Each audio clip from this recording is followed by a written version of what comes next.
Everywhere you look, there's proof that semiconductors are changing the world. They're enabling new technologies that help save lives, enhance access to education, and shape the future of business and computing.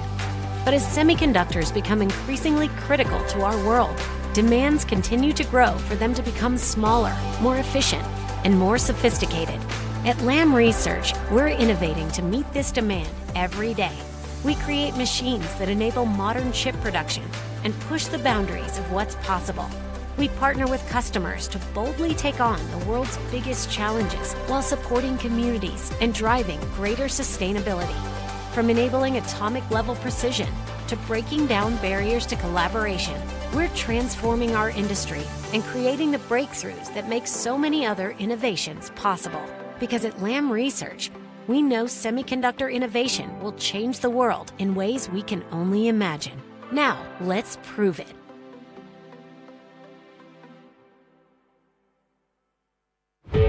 As an epicenter for sustainability initiatives, Singapore carries the torch to inspire youth from around the world.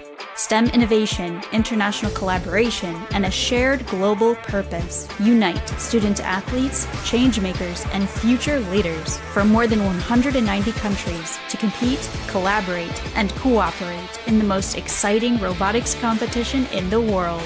With a firm commitment to create more sustainable ways to power our planet, the first global challenge is convening the next generation to transform the world through science, technology, engineering, and mathematics, and innovate solutions that enable us and our planet to thrive. Let's reimagine the future of energy. It's time to empower our planet.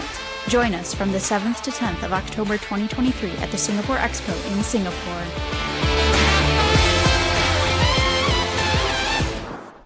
Good morning and welcome back to Singapore Expo for this third day of the 2023 First Global Challenge. Yesterday, teams kicked off the competition with the first rounds of ranking matches, and now they're back and energized for a full day of competition ahead. We'll be taking you through every step of the way today as these teams turn dreams into reality. My name is Tim Dodds, and I'm pleased to be joining you all for another day of this amazing event. And I'm Marlene Papadopoulos. I'm so excited to dive into the full day schedule that we have planned ahead. Yesterday, we saw lots of actions and teams got accustomed to the ranking matches, but they're just getting started. So let's go take a look into what's going on behind the pits and what we've been having here in the competition. Students arrived after hours and hours of travels trying to build these robots with the respective kits that they were sent by the first global team. They descend on this one expo arena for these 3 days of competition, communicating, collaborating with one another. It's exceptional. It's great. I love the fact that it's called the pits, because, you know, first global specifically, it's just a sport, a different type of sport, a sports for the minds, but you can see all the action of the team members. They're just doing their best and they're enjoying every second of it. The dialogue is limitless. That's what this competition, frankly, is all about, those cross-cultural connections that we're all trying to make in tackling some of the world's biggest problems. This year's theme focusing on climate change specifically and how we can use hydrogen specifically in order to create more useful and efficient forms of energy. So we've had an amazing competition so far. Why don't we go take a look at what we had yesterday here at First Global?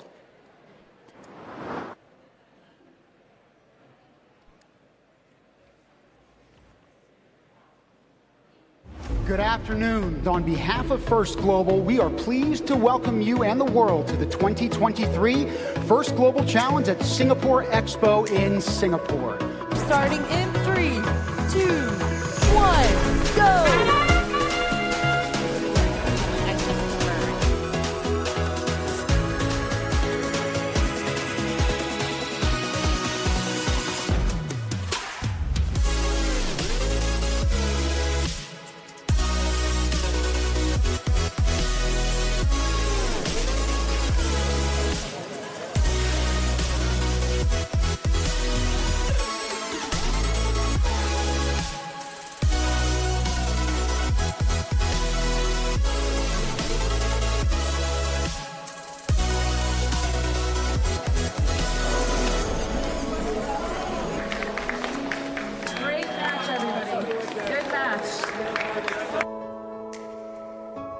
What are you most looking forward to today, the first day of First Global actual competition day? Well, we are just now looking forward to the first matches, looking forward to seeing some competition. Very excited.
Each of these teams competed in 1 to 2 matches yesterday, again opening the field of play here. And just as teams work hard to make their robots more efficient, this year's theme of Hydrogen Horizons calls on us to innovate more efficient and sustainable ways to power our planet. Addressing climate change is no small feat. How we think about it and interact with our shared environment is the first critical step to making a difference. Let's hear from some experts about the challenges posed by climate change and how we can address them with advancements in renewable energy and hydrogen technology. Right now, atmospheric concentrations of carbon dioxide are higher than any time in the last 2 million years. And the great majority of the world's greenhouse gas emissions come from processes related to energy. These greenhouse gases have been trapping too much of the sun's energy and heating up the planet. If you think about the heat waves and flooding and the fires and sea level rise and ice melting, we've already seen a very different world now than we did a few decades ago, and it will be an unrecognizable world in the future if temperature continues to climb. In some ways, it is the single biggest challenge humanity has faced. Unlike many challenges of the past, this one will affect all of us. It's not possible to tell people, stop using energy. They won't have transportation, they won't have heat, they won't have light, they won't have factories that produce the goods and services that we need. But how do we make both more energy available and less environmental impact? One of the best ways is through renewable energy, whether it's from wind or solar or geothermal. It is carbon-free and it is available around the world. Hydrogen is an especially promising and important solution to the climate challenge because it can tackle parts of our economy that are the most difficult to convert to low or zero emissions processes.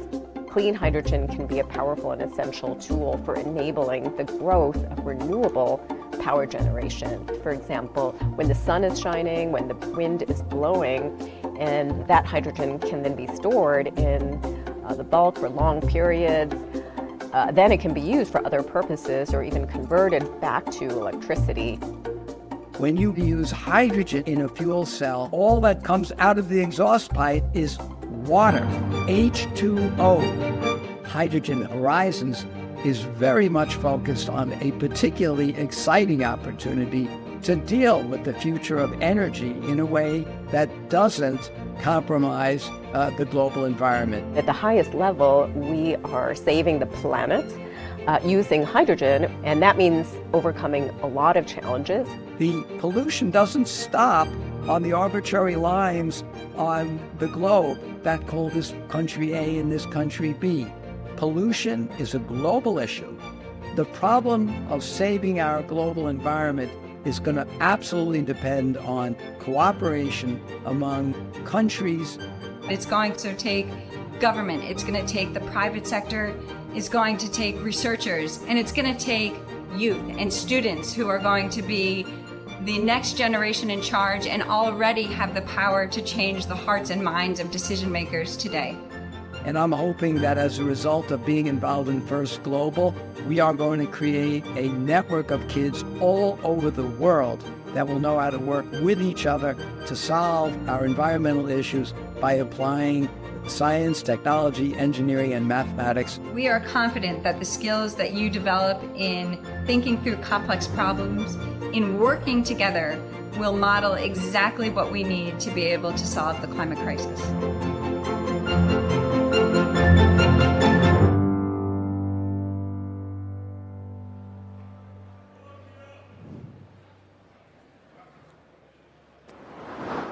Talk about horizons. We have 191 teams breaking boundaries here with us, but I want to focus on a specific team that they say they're a group of roboticists made up of members of multiple robotics groups who aim to push the boundaries of robotics as far as they can.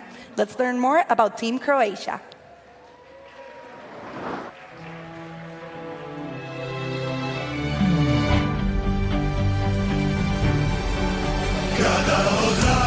Na ovoj cesti naučiš voljeti svoj život na njoj.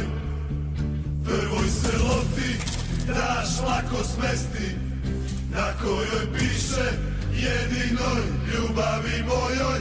Oči sve te vide samo tvoje boje i bude onaj osjećaj u meni da zauvijek te volim.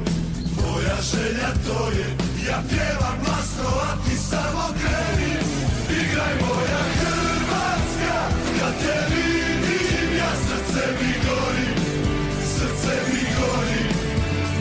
Ono vatreno, uvijek pamtilo, neka se bori, za tebe bori, jer te čekaju sve gore i tvoje plavo bore. Hrvatska, kad te vidim, ja srce mi gori, srce mi gori. Kada odrasteš u mome kraju, cesta tu nauči svu djecu kako voljeti svoje, da sada znaju. Uz tebe tu su i kada ne ide lako, oči sve te vide samo tvoje boje i bude onaj osjećaj u meni da zauvijek te volim. Moja želja to je, ja pjevam glasno, a ti samo kreni. Igraj moja Hrvatska, kad te vidim, ja srce mi gori, srce mi gori. Ono vatreno, uvijek pamtilo, neka se bori, za tebe bori. I love being able to see the individual members who have all been on a different journey with us, even as we started competition yesterday, and we have 2 more days to go. You know, I want to talk a little bit about the rankings. Today was our first day. We were able to finish with teams Peru, Guatemala, and Azerbaijan on top, but team, do you think we're going to see some changes today? I suspect that we will, not just in terms of the leaderboard, but also how these robots interact with one another on this field of play. Every single game is going to be different for every country because the alliance itself changes. So the capabilities of each of these robots is absolutely going to come into play, and their game plans overall throughout the day. And the strategies. They only started playing with the robots on actual fields with other alliances yesterday. So that learning curve is actually going to start kicking up today, and it's going to be more and more powerful as the competition goes. I want to touch back on that first day speech by Dean Kamen on how we don't need losers to have winners. So just as a reminder to everyone out there, we're talking about the rankings. They actually work not based on if the team was able to win or lose the game, but based on the average score that they were able to get through the matches. So try to keep that in mind as we see the games unfold through this weekend. And even though you're going to see 191 countries, I repeat, 191 competing here in Singapore Expo Arena, one of the unique features of this type of competition as well in putting these teams together is the fact that everyone's got a different role and responsibility on their team. Even with the team of Croatia that we just saw, we have builders, we have researchers, we have programmers, we have leads, we have presenters. The jobs and tasks are manifold in terms of putting this production together from team to team. We're going to see Croatia battle it out in this first match of the day in 3, 2, 1. Let's start it today. We're so excited to have ranking match number 48, the first of the day. In the Red Alliance, we have Team Mozambique Team Zambia, and Team Bermuda, playing against the Blue Alliance, Team Austria, Team Bahamas, and Team Croatia. Now, we talked about Croatia in that feature video, but as a nation, they actually plan to install 70 megawatts of hydrogen production facilities by the year 2030. So they're going to be trying to increase their share, not just of hydrogen horizons at home, but certainly in this game as they compete here for the first round of today. We're starting to see action both inside the reservoir, but also from moving the hydrogen tank for the Red Alliance. I love starting to see how each team begins a match with a different strategy that's best for what fits their robots. And we're going to be talking about some components of the field in addition to how these robots are working. Right now, you see in the Red Alliance, that robot working towards the oxygen accumulator. Hopefully it dumps all those oxygen particles there, because that's really the only way that you can actually get those particles into eventually a points mode. You're seeing those teams huck those balls across the field as we speak. And we were talking about yesterday the different types of mechanisms that each team has been able to develop. What we were seeing earlier in that team, I'm not really sure if it was Zambia or Mozambique for the Red Alliance, they decided to take an approach of having like a basket where they carry both types of atoms and then deposit it on either the hydrogen tank or the electrolyzer. It looks like we also have a shooter on the field from one of the other teams. It's just displays the creativity from every different nation. And in terms of creativity, again, you got to be very flexible in your mindset and how you adapt it to this very game. So I suspect as teams went home yesterday, they reflected with their groups in the hotel, albeit exceptionally tired. But I think right now these 6 teams look eager and ready to compete. Yeah, tired but excited, you know, with the energy, with just the nerves that come overall. I don't think they're closing an eye at night. I was going to say, and certainly not with the horns that you hear in the background. That's indicative of what's referred to as end game. So for those of you at home, that's the last 30 seconds of play where we will likely see these robots try to get back into that middle hydrogen hub and support themselves on that top bar. Yeah, some of the teams that we're seeing with the Red Alliance are going to try to locate their hydrogen tank perfectly aligned under the oxygen accumulator in order to get the perfect energy conversion points. We're seeing them go back to the reservoir. They want to get those final end game points, and the match is done. We're going to have to see what our scorekeepers, what our referees think about the final score today. Each of these teams got a couple of matches yesterday. This is the first for each of these 2 regional alliances today. A lot more action to come here from Singapore Expo, but we are awaiting those final scores. That ticker tape at the bottom is trying to update as quickly as possible, but there's a lot of tabulation that has to happen behind the scenes as these referees make their way onto the field. What we can see right now from the previous match are some of those mechanisms that we were talking about, particularly intakes. So I'm excited to see how the game develops through the rest of the day and tomorrow. And you see a lot of the teammates, whether it's mentors, whether it's people that are not able to actually physically drive the robot, trying to point, trying to will their robot to work in various spots in the field. That's got to be an agonizing position to be in, truly. It's crazy, especially trying to add to that it's international alliances. And it looks like we have final scores for the match. The Red Alliance took the win with 20 points. Congratulations to Team Mozambique, Team Zambia, and Team Antigua and Barbuda. Terrific job by them. And although the robotics game taking place on the playing field is themed as first global students designed, built, and now operate their robots, they're simultaneously learning about hydrogen-based energy technologies. So let's learn more about the science behind the game. Hydrogen Horizons challenges young minds to combat climate change by harnessing the power of hydrogen. In the robotics game, 2 alliances work together to produce, store, transport, and convert hydrogen, commonly found bonded to oxygen and water, into other usable forms of energy. The process of electrolysis uses energy to separate water molecules into hydrogen and oxygen atoms. This turns the hydrogen atoms into an energy carrier, which retains that energy until it's converted into a different form. These hydrogen atoms are then stored separate from the oxygen. Efficient storage enables hydrogen to be used for future applications. The hydrogen is then transported using specialized infrastructure to make it accessible around the world. Once ready to use, the stored hydrogen is converted into another form of energy. The more efficient the conversion, the greater the energy output. Combustion of hydrogen is less efficient due to heat losses, while combining hydrogen and oxygen in a fuel cell to produce electricity is the most efficient method. The best part is that the only byproduct, besides electricity and heat, is water. As we work together around the world to advance hydrogen technologies, we can innovate better solutions for a more sustainable energy future. Join us and learn more at first.global/FGC.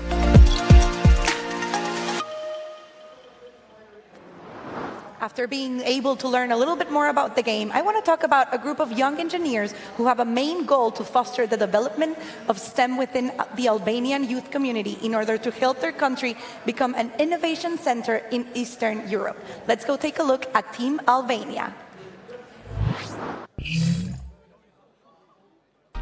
Hi, I'm Dea. I'm Marlon. I'm Meda. My name is Kerdin. I'm Joanna. My name is Yoni. I am Ersa. I am Blair. My name is Krista. I'm Arlen. We are Team Albania, a group of passionate high school students from Tirana, Albania. Albania is known for its rich history and natural beauty. It's home to a diverse and resilient community. Our country is a true gem in the heart of the Balkans. This is my first time taking part in a robotics competition. I always saw it as a possibility to express creativity. I'm excited to learn more about robotics and meet new people. This is my second time participating in First Global Challenge. STEM education has had a profound impact on each of us. It has nurtured our cooperative spirit, instilled confidence, and sharpened our engineering minds. We're passionate about science, technology, engineering, and math, and we're proud to represent Albania on the global stage. Albania is a melting pot of cultures, and Team Albania embodies multicultural spirit. Our team is made up of individuals from various backgrounds, united by our love for robotics and our desire to make a positive difference. Together, we strive to make a difference. Whether it's engaging with local communities, assisting in educational initiatives, or inspiring future generations, our team is dedicated to using our knowledge and skills for the betterment of our society. Join us as we represent Albania at First Global Challenge 2023. Together, we share our love for robotics, our passion for innovation, and our commitment to shaping a brighter future. Team Albania is ready to make our mark. Love getting to hear about Team Albania. And you know, they're actually going to be playing down on the booth field on field number 5. We're about to start match 51. Everyone is ready, and it looks like we're starting in 3, 2, 1. Let's go. On the Red Regional Alliance for this first match of the day for these 6 squads, you've got Team Republic of Korea, Team American Samoa, and Team Albania. We just saw their unique intro video alongside Team Kenya, Team Bangladesh, and Team Malta. I want to point out that we were just looking at the intake mechanism from Team Korea.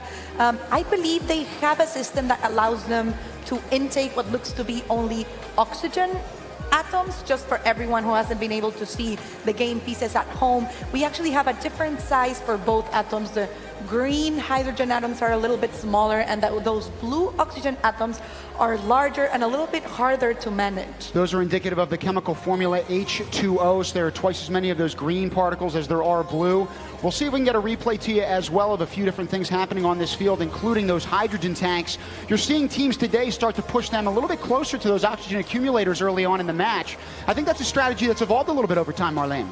Yes, it looks like they figured out the fact that if you push that hydrogen tank into the oxygen accumulator, in case the oxygen bounces back after it's been thrown by the human player, it has the opportunity to land on top of the hydrogen tank and being taken out by the human player once again. So that could be kind of a very smart strategy if you look into it. Each of these matches is only 2 minutes and 30 seconds, so we're already over halfway through this first match of the day for these 6 squads. Right now you're seeing that basket-like mechanism for the Blue Alliance get over to that electrolyzer, hopefully trying to dump those oxygen particles. Again, that's the only way that the human players are going to be able to deposit them on the other side of the field in those accumulators. I want to point out that it looks like we're having some of the teams from, I can't really recognize which alliance it is, already trying to focus on climbing the hydrogen hub structure for those endgame competition points.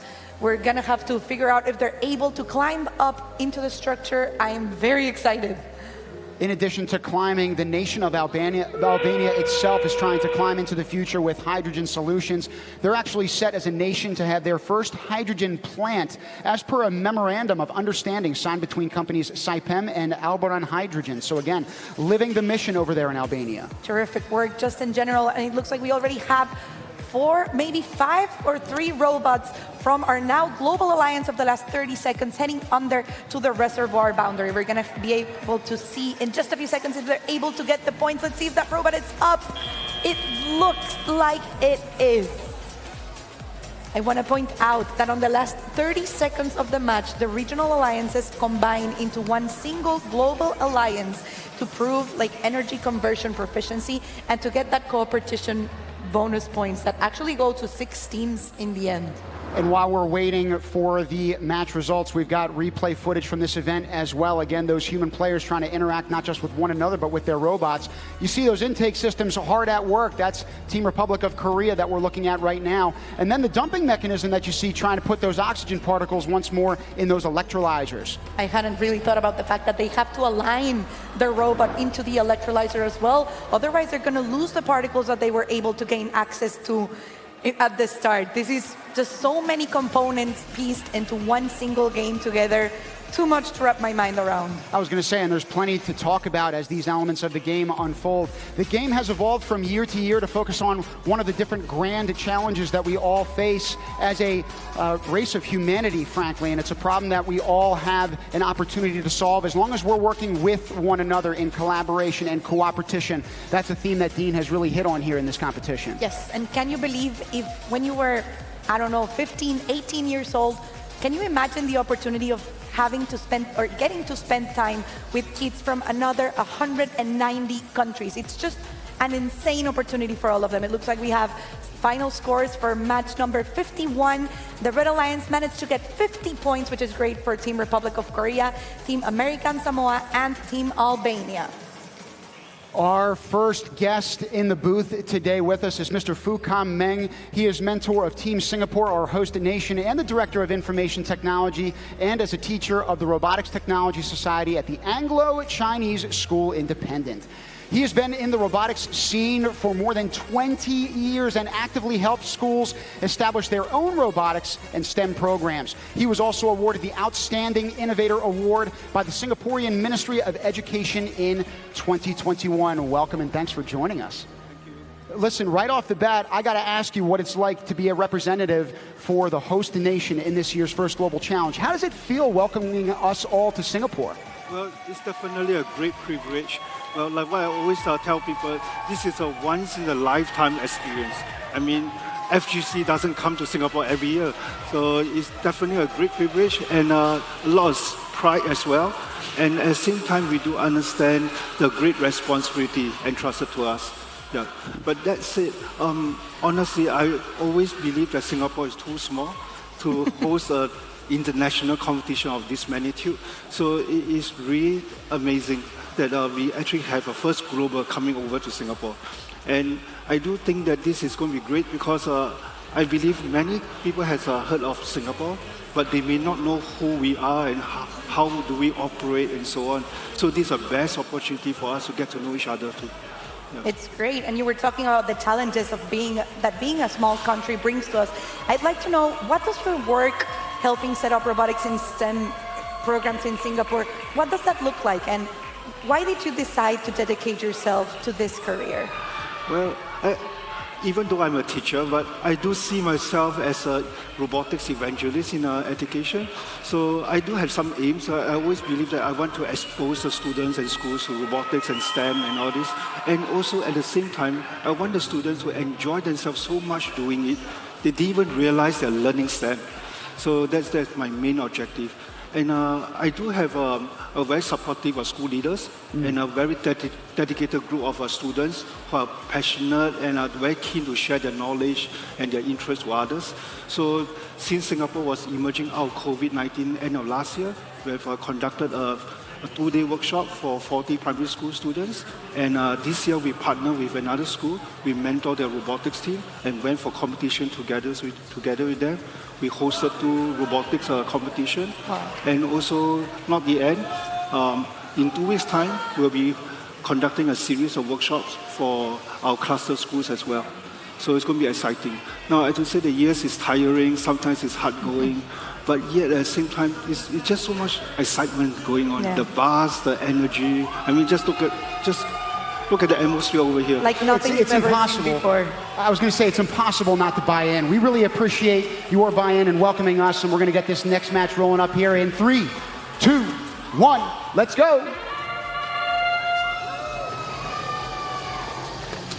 We are now entering match 54. We've got Team North Macedonia, Team Myanmar, and Team Niger. They are squaring off with what looks like Team Lithuania, Team Mongolia, and Team Pakistan.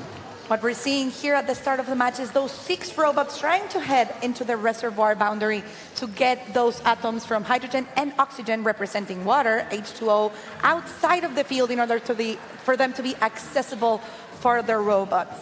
We had I was going to say, it looked like Team Niger just now, hopefully getting a replay on our telestrator later on, showing you what those baskets are able to effectively accomplish after they accrue as many of those oxygen and hydrogen atoms as possible. They got to dump them into those electrolyzers in the corner. You see that team waving them in. Hopefully that robot can actually dump them. Once they do, that electrolyzer is going to separate those particles so that the human players can then interact in the game. And talking about human players, I also want to give a shout out to the drive teams, you know, those 3 students per alliance who are down on their alliance station that are managing to drive their robot, to think of a strategy, to communicate with teams from other 2 countries of the world here. Their job is just way too hard for me to understand, and they're doing amazing. And speaking of strategy, right now it looks like the Blue Alliance is making a concerted effort to not only put oxygen in those electrolyzers, as you just saw, but they're also getting that hydrogen tank much, much, much closer to that accumulator, hoping for alignment earlier on than we saw yesterday. Team, I think we're beginning to see kind of a strategy repeat itself throughout the matches. We got to see Team Niger going over to that electrolyzer to dump the hydrogen and oxygen balls. It's kind of been constant here to get those human players throwing it over to the oxygen accumulator. Now in the split screen, you're seeing the drivers of those robots for those respective alliances. Only one player is really having their hands on the controls in this 2.5 minutes. So there are a lot of hopes, a lot of aspirations, really riding on those players in particular. I have to imagine that's quite a bit of stress to deal with. It's gotta be hard, but it's a team effort. Some of them put things into like the designing, the mechanics, the programming. Others are in the drive team. That's just how it goes. And they're all as important to how the team goes. It looks like we have the last 8 seconds of our match. We have 3 teams inside the reservoir boundary trying to get another one to jump in order to get those final points. We're gonna have to see if that 5th robot was able to make it. You see that Red Alliance trying to get that hydrogen tank over to the accumulator. Don't think it was in enough time. Again, you heard that buzzer sound. Our hands are over our mouths. We are all waiting with bated breath for these results. Whether we are thinking about this in frustration, trust me, we're trying to find opportunities to grow. Every team has done that here throughout competition over the years.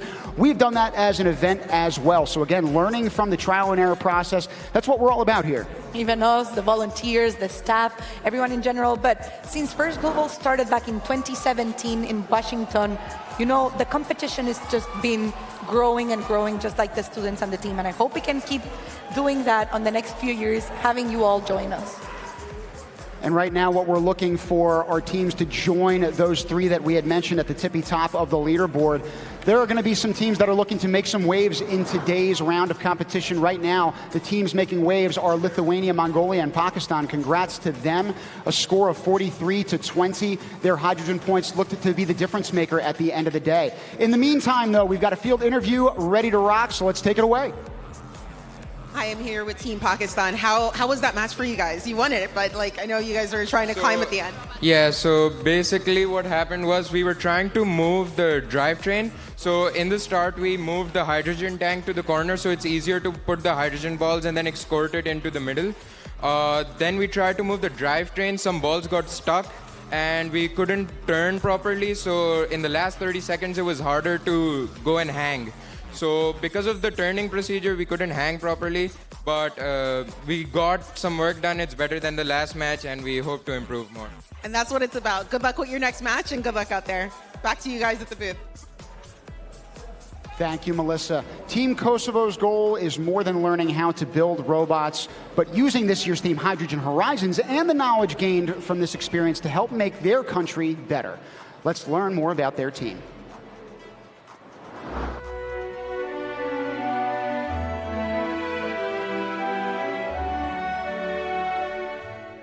Hi, I'm Joanna Airize, and me alongside with my other team members, we're representing Kosovo this year in First Global Challenge 2023. Hello, my name is Mohamed Sola. I am 16 years old and I'm part of UBT High School. I'll be participating in the First Global Challenge 2023 in Singapore. Hello everyone, I'm Ada Balushe, and it's the first time I'm participating in the First Global Challenge, and I'm very excited to learn new things. Hello, my name is Jingoyane. I'm 16 years old and I'm a student in the UBT Gymnasium. This is my first time participating in the First Global Challenge. Hello everyone, I'm Hadisa Aziri, I'm 17 years old, and I'm excited to be part of the First Global Challenge. Hello, I'm Dren Hoja. I'm 16 years old and I'm very happy to be a part of this team. Hi, I'm Razan Halimi. I'm happy to participate in First Global Challenge 2023. I'm excited to be a part of the 2023 First Global Challenge because I want to extend my knowledge on robotics, I want to make new friends from all over the world, and most importantly, I want to show what Kosovo has to give. This year's theme, Hydrogen Horizons, is important to me because it gives us a chance to provide renewable energy in Kosovo and improve the standards of living. I'll use this experience to face many worldwide crises that are happening now. For example, global warming. I want to be part of the change. By participating in the First Global Challenge, I think I will gain new ideas from all around the world and I will implement that knowledge in Kosovo. We're looking forward to seeing them. Their video had referenced that they're very excited to learn new things. We're very excited to learn more about this team and how they compete on the pitch. We're going to get down there in about 10 seconds. They also want to, quote, show what Kosovo has to give. They're going to give it their all in this 2.5 minutes, but we start up in 3, 2, 1. Let's do it.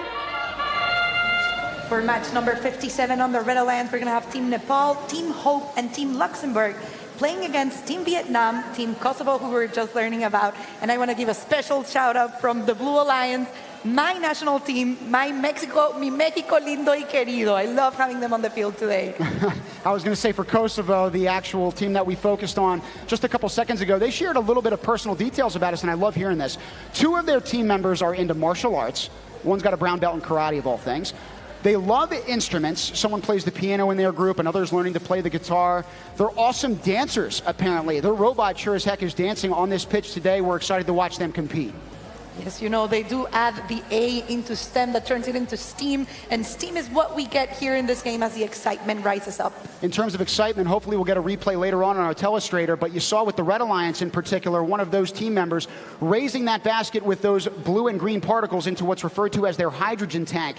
Those points count 1 per pop, but until there's alignment achieved, they're not going to get one of those bonuses. They got to get that hydrogen tank all the way to the other side of the field. It's crazy. We're getting able to see Team Luxembourg for the Red Alliance and Team Mexico for the Blue Alliance depositing both hydrogen and oxygen atoms into the electrolyzer. That's going to give them the opportunity to have the human player throw the oxygen into the oxygen accumulator. It's going to give them the opportunity to sort out the hydrogen for the rest of the game. And we're seeing also some hydrogen being dumped into that hydrogen tank.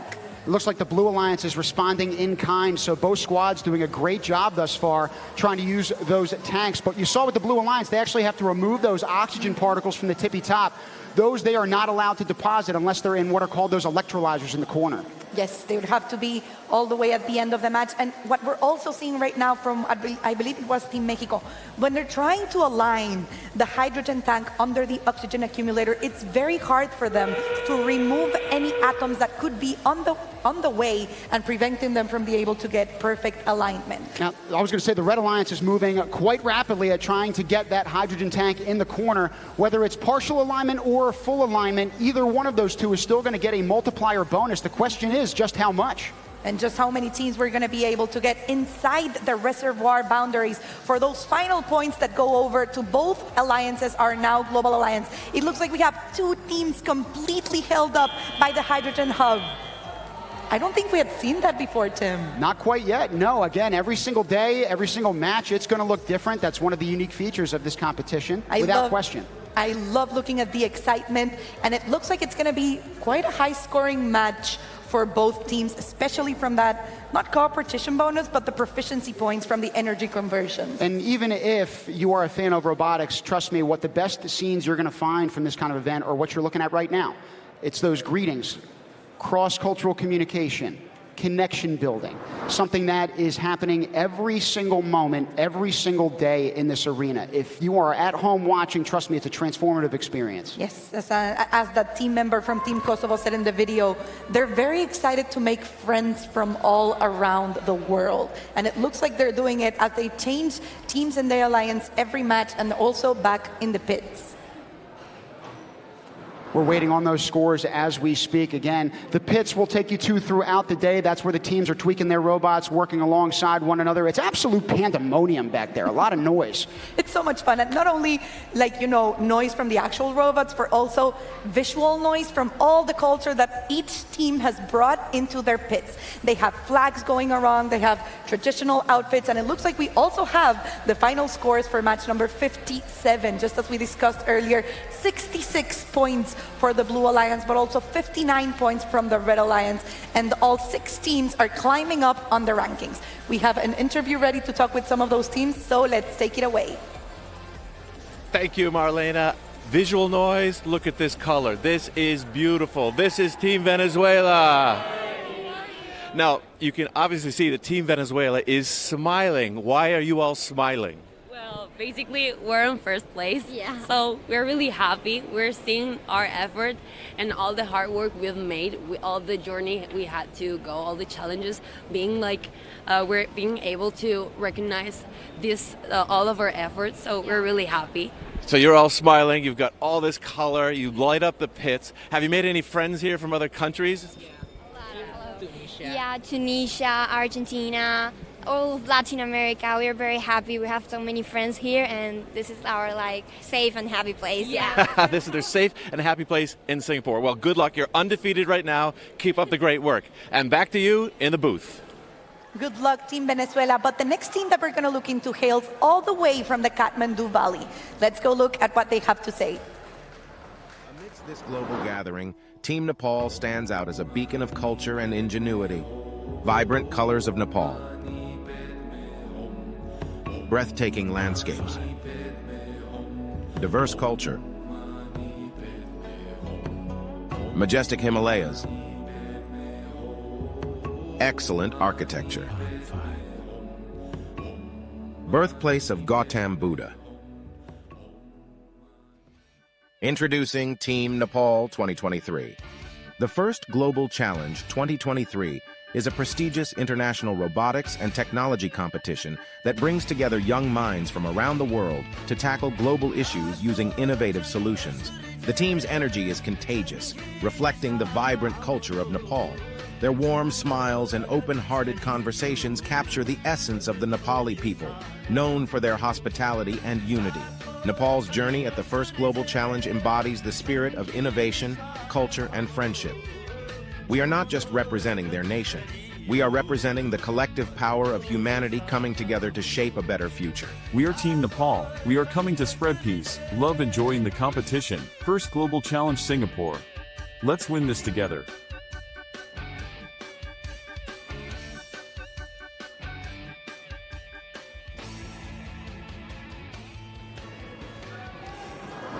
It's great getting to see the behind the scenes of what each team went through during the season back home. But now I want to take us to see what's going to be going on field number 5, match 60. We're starting in 3, 2, 1, go!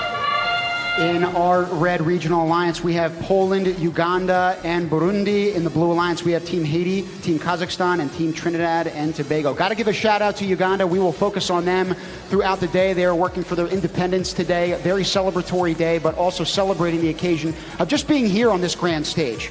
We're so happy to be able to have them here with us. And just every country is a very big part of what First Global just entails. Now, in terms of Nepal, we just watched their feature-length video. Their team mentors include, believe it or not, the president of the Robotics Association of Nepal. I know we focused on that during the Parade of Nations. But additionally, the head of research and development of the Robotics Association of Nepal. So talk about mentorship, talk about ambassadorship. How can you have better teachers and better mentors? Talking about better teachers and better mentors, I want to talk about a better mechanism that I was just seeing on the field from what I believe to be Team Kazakhstan. So they were doing the intake of both hydrogen and oxygen balls. And it looks like the robot, I'm going to try to take a replay for you guys. It looks like the robot is actually able to separate both hydrogen and oxygen balls within the robot itself. That's going to let them divide both atoms inside the robot and choose a strategy of what they want to do with them without maybe having to go all the way back to that electrolyzer. I was going to say, unlike yesterday, we saw a lot of those particles staying in that central hub, but right now they're strewn about the place, and right now it looks like Team Kazakhstan's doing an exceptional job. Yes, that's what we were talking about. They're going to be able to deposit, let's see if they can deposit only the hydrogen into the electrolyzer or which strategy they're going to try to take. Get so close! Yes. Good job! Nice, well played by them.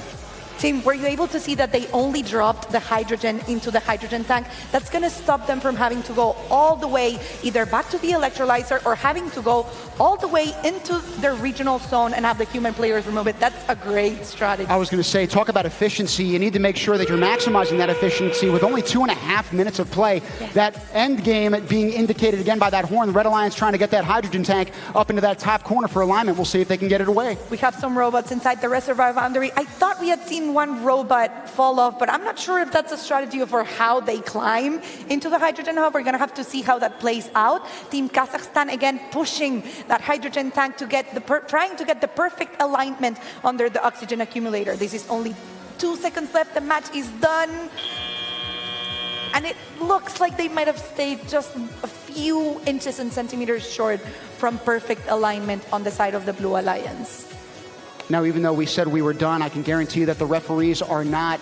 This is where they have most of their work right now, is tabulating those points after that buzzer beater sounds. We got a telestrator, I believe, ready to roll for you. Yes, I was able to get some of that feedback here on the telestrator for you guys. I want to show you that mechanism that we were talking about with Team Kazakhstan, I believe. I'm going to go back with you guys, and I'm going to try to pause. There we go. I want to show you that they have 2 compartments.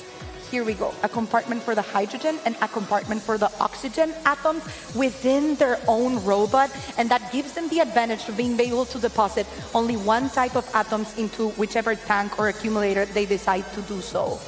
I think this is the first robot that I've personally seen with this type of mechanism. And I suspect that those tweaks, those adjustments, they've been made in quite a short amount of time. So exceptional job by that particular group. It looks like we have our next people in the booth ready for our interview. So joining us is Fisiwe, founder of STEM to Inspire Girls in Tech Project, I believe, which is committed to molding the first global and other STEM programs accessible to girls in Eswatini.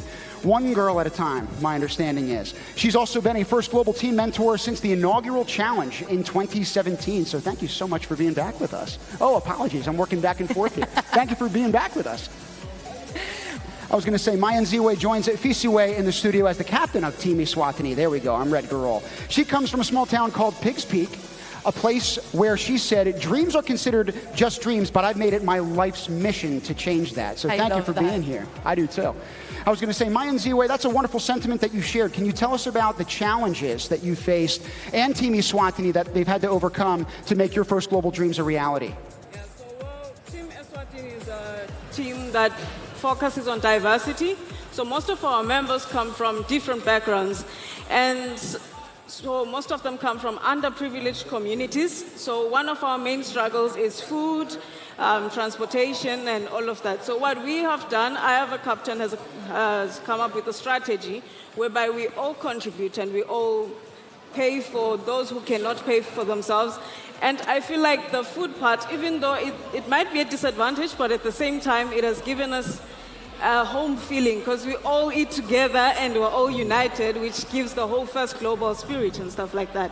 So it has united us, and as First Global does, it unites different countries. I think over 190 countries are here. 191. 191? Yes. So it is basically, as a country, we believe that the First Global initiative has motivated us to doing the same thing. Another problem we have is that we are struggling to get sponsors from our country, mainly because our country is an LEDC country that focuses on the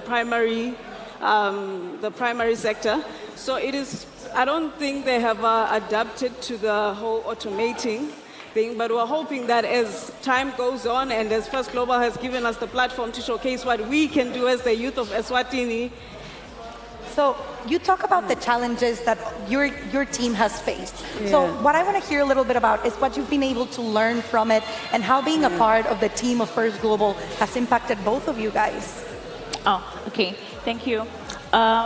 What I have experienced from First Global since we started in 2017 is that we have to work together to achieve a certain goal. It's very important to incorporate everyone in everything that we do, considering those who are underprivileged, mixing them with those who have experience in something so that they learn together, so that we grow together. It's very important to share what we know with those who don't know. So First Global has given us the platform where we get to learn from each other, where we get to share ideas, we share innovations, where we have to discuss issues critically and how others are solving them, and then we incorporate them into our society. And we know that you are absolutely building the platform back home in Eswatini as well, so we appreciate all the work that you have been doing. We got to get you back down to platform number 5 again for our next match, which starts up in 3, 2, 1. Let's do it. We're starting match number 63 for the Red Alliance. We have Team Spain, Team Algeria, and Team Sudan playing against the Blue Alliance of Team United Arab Emirates, Team Mali, and Team Congo. We have 2 minutes and 30 seconds if match already. I think 20 seconds have gone through, with most of the teams focusing on getting into the reservoir and getting those that water, that H2O, those hydrogen and oxygen molecules out into the playing field to be accessible for their robots. I was going to say, right now you're seeing in the Blue Alliance what looks like Team UAE dumping those particles into that electrolyzer, and now those blue oxygen particles making their way in that arcing fashion all the way over to those accumulators. Great job by them. We can also see a team, I believe it was from the Blue Alliance. They were trying to get some of those oxygen atoms through their intake and take them all the way back to the electrolyzer for the human players to throw away. And in terms of throwing away, there is absolutely no way that these teams are throwing away the opportunity that's presented here at the First Global Challenge. Everyone's excited to be here. You heard it up here in the booth. It's tangible down in the pits, and I'm sure it is on the field as well, despite the fact that it's pretty intense down there. It is very intense. We were just seeing Team Mali down on the electrolyzer. We can see 3 human players for the Blue Alliance getting super excited with those oxygen molecules, which we have realized are actually a bit harder to get into the oxygen accumulator than we thought it would have been. There's a net behind the oxygen accumulator that is helping those atoms stay in. However, sometimes they bounce out, so it's just an added challenge that the teams have had to adapt to here as the competition goes by. See, the challenges seem to be limitless, especially when we're trying to solve things such as climate change. They're grand in scale, but at the same time, we've got to focus not on the problems, but instead on the solutions. And I think that there are a lot of solutions-oriented and focused people that are in attendance here at Singapore Expo. Yes, both alliances trying to align their oxygen tanks under the hydrogen accumulator after we heard that 30-second mark go on. We're going to want to see, we have some teams trying to get back within the reservoir boundary to get those last 5 or 10 points per team for both alliances. It's going to be interesting to see how they can all fit, because it's a tight space for 6 different robots. Not just that, but you've got those particles that are right in the middle there as well. So the robots might be able to run over them, but space is fairly tight. You got to squeeze in there. It's going to be complicated. I think one of the robots is, nope, time run off just as they were trying to climb onto the hydrogen hub structure.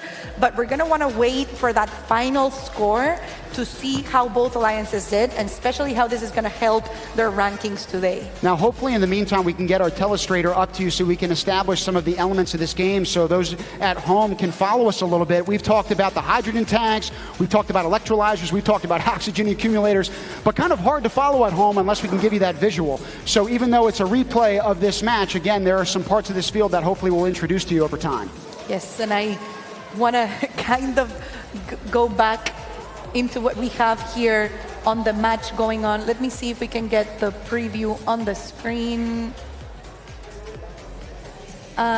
We almost have it ready. Perfect. So we were talking about the UAE earlier on, doing a great job in that bottom corner. They're going to try to deposit from that position right there into that electrolyzer the different parts and components of those oxygen and hydrogen particles. So you see that basket working its way up. Once it's there, you're going to see those players, those human players trying to throw those oxygen particles from those electrolyzers all the way to the other side of the field. And it looks like we've got our scores ready to roll.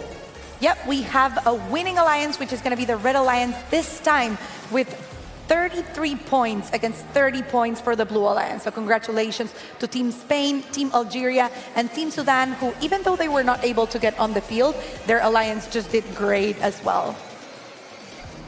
But now we're going to be moving over to learn about a team that is represented by the Robo Racer Robotics. Let's see what they have to say.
Finally, from Team Jordan, thank you FGC for giving us this opportunity. See you there.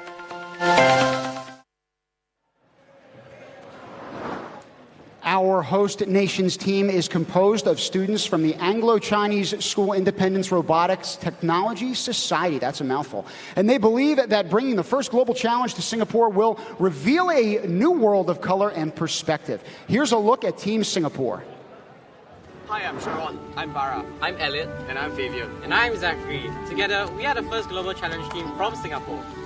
On behalf of the team, we are honored to be able to host this year's first Global Challenge. Personally, it is of great pride and honor to be able to represent my country on home soil. I hope that all the teams participating will have an enriching and enjoyable time staying here. I'm glad to be participating in the first Global Challenge this year. To me, STEM has always been something close to the heart, and I look forward to developing more of these skills while participating in this challenge. The team, Hydrogen Horizons, is not only important to the sustainable development of a country, but also a demonstration of the possible innovative solutions to help make the world a better place. Personally, participation in the first Global Challenge is of great significance to me, because I believe that interactions and discussions with other like-minded individuals will allow me to sharpen my skills and develop solutions for today with the problems of the future in mind. Once again, it is a huge honor to be able to host this year's first Global Challenge.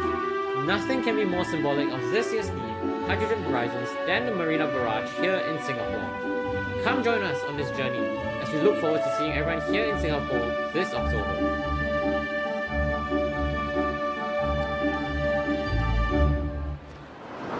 It's not just great seeing you in Singapore, it's great seeing 191 countries participating here in action. We've got the next 6 countries coming down and competing in a few seconds on field 5, and we're starting up in 3, 2, 1, let's go.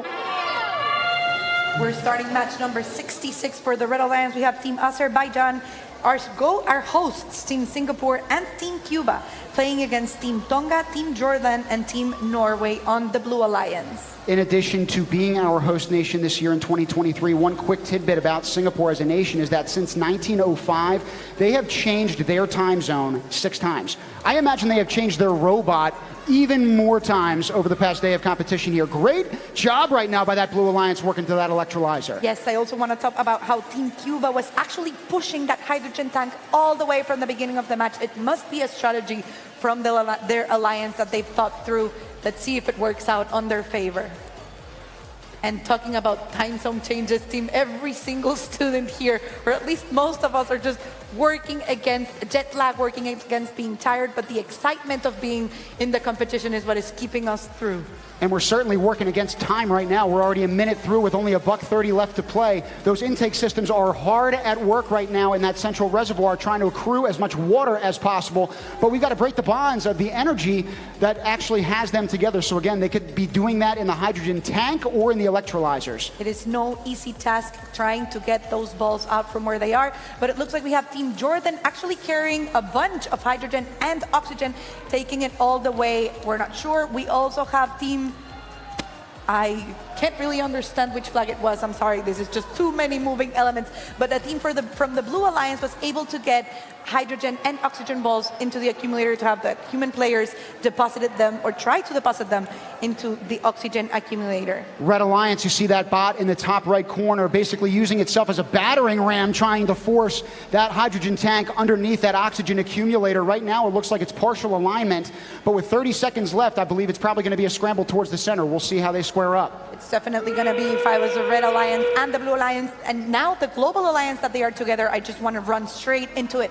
But it looks like we still have a team from the Blue Alliance trying to focus on depositing more hydrogen points, push the hydrogen tank all the way into that oxygen accumulator zone. Let's see if they get the perfect alignment. We only have 10 seconds to go before they have to press the button and release the oxygen down into the accumulator. Oh my God, this is nerve-wracking. I was going to say, Team Jordan is right there. They're right on the precipice. We'll see if they can get underneath for alignment. They got to press that button, though.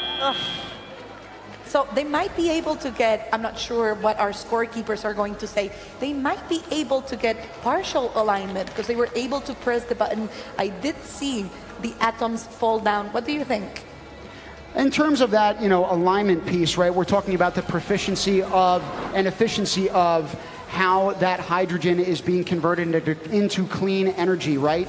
So regardless of whether it's partial or full, there's going to be some multiplier that comes into effect. The question is just how efficient it was. Right now, you're seeing, again, those two different types of particles being dumped in the electrolyzers. The hydrogen, the smaller particles, will fall out of the bottom of that because they've got to be deposited instead into the hydrogen tank. But the oxygen will sit right there.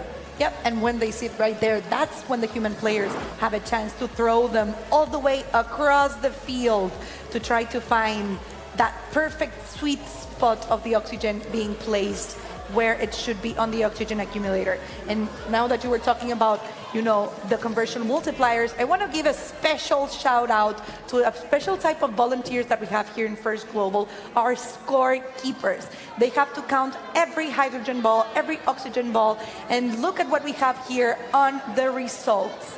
The Blue Alliance, Team Tonga, Team Jordan, and Team Norway take the win with 67 points against 22 points from the Red Alliance. What you got to love towards the end as well is that bonus that you see establishing proficiency in that central hub, whether that robot is ultimately fully supported or whether it is at least inside of that central reservoir. Yep, and it's been great and wonderful getting to hear about teams all around. And I want to send us now to a video of a team that we were able to introduce earlier today. From their mentors to the students in this booth, Team Eswatini's energy and self-drive brings them together across 4 regions of their country. Let's go learn more about them.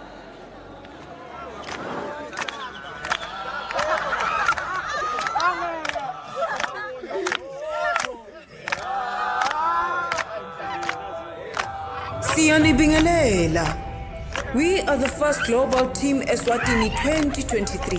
Emakwalakwala, the Turakos. A team of 24 grade 8 to 12 students. We come from different backgrounds. We are fueled by curiosity, excitement, and the persistent pursuit of excellence. As a team, we have overcome many socio-economic challenges. We're experiencing the impact of the knowledge gap, access gap, and income gap on a day-to-day basis. To this end, regardless of challenges, we are still 24 members strong, standing and supporting each other, soaring to excellence, and we are leaving no one behind. This is what competition and gracious professionalism means to us. Limited access to resources, the lack of local funding However, our culture unites us. Teamwork, unwavering determination, innovation and growth mindset, love and passion for STEM, and a resolute ambition to break barriers is our strength. Hydrogen Horizons does not only give us an opportunity to learn about what's possible, but inspires us to work toward persistent energy challenges and not to accept the status quo in Eswatini. We aim to use this experience to learn and advocate for change and lead by example. We aim to inspire thousands of high school students in Eswatini. We do acknowledge that our efforts will not be enough to change the status quo. However, we believe that the first global Hydrogen Horizons is the starting point, a foundation for our generation to build on. Talking about Team Eswatini, it's not easy for us to hear about the hardships that some of these teams have to go through, but there is nothing more beautiful than getting to see them power through and overcome those challenges. We're excited to see them overcome the next match, 69, which we're about to see on the field. We're starting in 3, 2, 1, and go. In this match right now, we have Team Puerto Rico alongside Papua New Guinea and Israel. They are competing alongside and against Team Eswatini. We just focused on them in their feature video, along with Malawi and then the Republic of Korea. I think it's interesting how we're starting to see in many of the matches how teams are starting to focus on pushing that hydrogen accumulator straight into the oxygen accumulator. On the Red Alliance, we have them pushing it through. It looks like the Blue Alliance is taking a different strategy. And in terms of getting that hydrogen tank closer to that oxygen accumulator, part of the reason why is because of what we call alignment, right? In the last 30 seconds or so, the teams can decide to be able to drop whatever is in that top basin. You just see a couple of oxygen particles, in fact, for the Blue Alliance getting there now. Once that button is pressed, those oxygen particles are going to be dropped and released into and hopefully land in that hydrogen bin. If they do, we're talking about alignment, we're talking about creation of clean energy. The question is, how efficient is it? I want to point out that we currently have Team Malawi in their their electrolyzer, trying to deposit atoms of both types in there to see if they can get their human players to throw them into the oxygen accumulator. But I also, Tim, want to point out that we have two different strategies now on the field. So we have one team that's focusing, or that designed the robot to focus on only picking up oxygen atoms, but we have another team that decided to only focus on the smaller balls, which are actually hydrogen. This is going to play out a completely different game for both of them. Team Curaçao getting ready to throw it in the field. Only 40 seconds remaining right now. Unfortunately, you've seen some of those oxygen particles bounce on out of the top of that oxygen accumulator. Meanwhile, on the bottom of that accumulator, and the Red Alliance in particular, you're seeing it not just be aligned, but hopefully some hydrogen particles being deposited. The Blue Alliance is doing the same exact thing right now. Yes, it looks like both alliances are going to focus on trying to get that perfect alignment, while we still have some of the robots heading their way to the reservoir boundary. We're going to have to see if when the team members of the drive team press the button, they get partial or full alignment. That's going to push the accumulator through. We only have 5 seconds left. Let's see if we can get that fourth robot or fifth robot into the reservoir. It looks like one of them is not going to be within the boundaries, but 3 robots might be. Jumping for joy because the past 2.5 minutes have been so stressful. Now is when the relief takes shape. The relief definitely is not, however, happening for those referees. They've got quite a job to do. Once that buzzer sounds, they've got to be able to count each and every one of those particles is going to count for 1 point a pop, but then they need to work through, those oxygen accumulators and see if there's any bonus that is also accrued by either of those alliances. Plus the robot proficiency points. You know, our scoring system here is a full-on formula. Talk about maths being applied everywhere. We have it applied for the scores in every single match. And we're going to be bringing you every single match here. There are actually 5 different fields that are in Singapore Expo Arena. All the action that you're watching at on the stream is actually just on field 5. It's right in the middle. So we'll have every team rotate and cycle through. You'll hopefully get your eyes on each of the 191 countries here in attendance. But right now we're waiting on the scores for those 6 teams. Yes, and for you guys back home, the other 4 fields, we actually have them also on the stream. You're not going to be able to hear our beautiful voices trying to narrate the matches, but you're going to get our amazing MCs that we have down on the field, and you're going to be able to see more matches and more experience. We have our final score for ranking match number 69, and we have the winning Blue Alliance with 61 points against 42 points from the Red Alliance. I think we are ready right now for our next field interview of the day. It could be with that winning alliance. Let's take it away and get down to the field. Hi, I'm here with the student from Team Korea. How was that match? Yeah, it was great, but there was still a room for improvement, but it was still a good match. Yeah, but like we couldn't finally hook the linear one, but still, yeah, good point. Okay, so how was the strategy and how was like collaborating with the students from other countries? Well, basically, we first went for oxygen once, and second, and went around to get hydrogen once, and that was our strategy. And after scoring our hydrogen in the box, we then asked other team in our alliance to push the hydrogen tank into the electrolyzer. Yeah, and awesome. Well, good luck out there, Team Republic of Korea, and good luck with the rest. Back to you guys in the booth. Thank you, Melissa. Congrats to that Blue Alliance. This next team we're going to focus on works by the mantra, quote, greatness through goodness. Let's take a look at Team Philippines.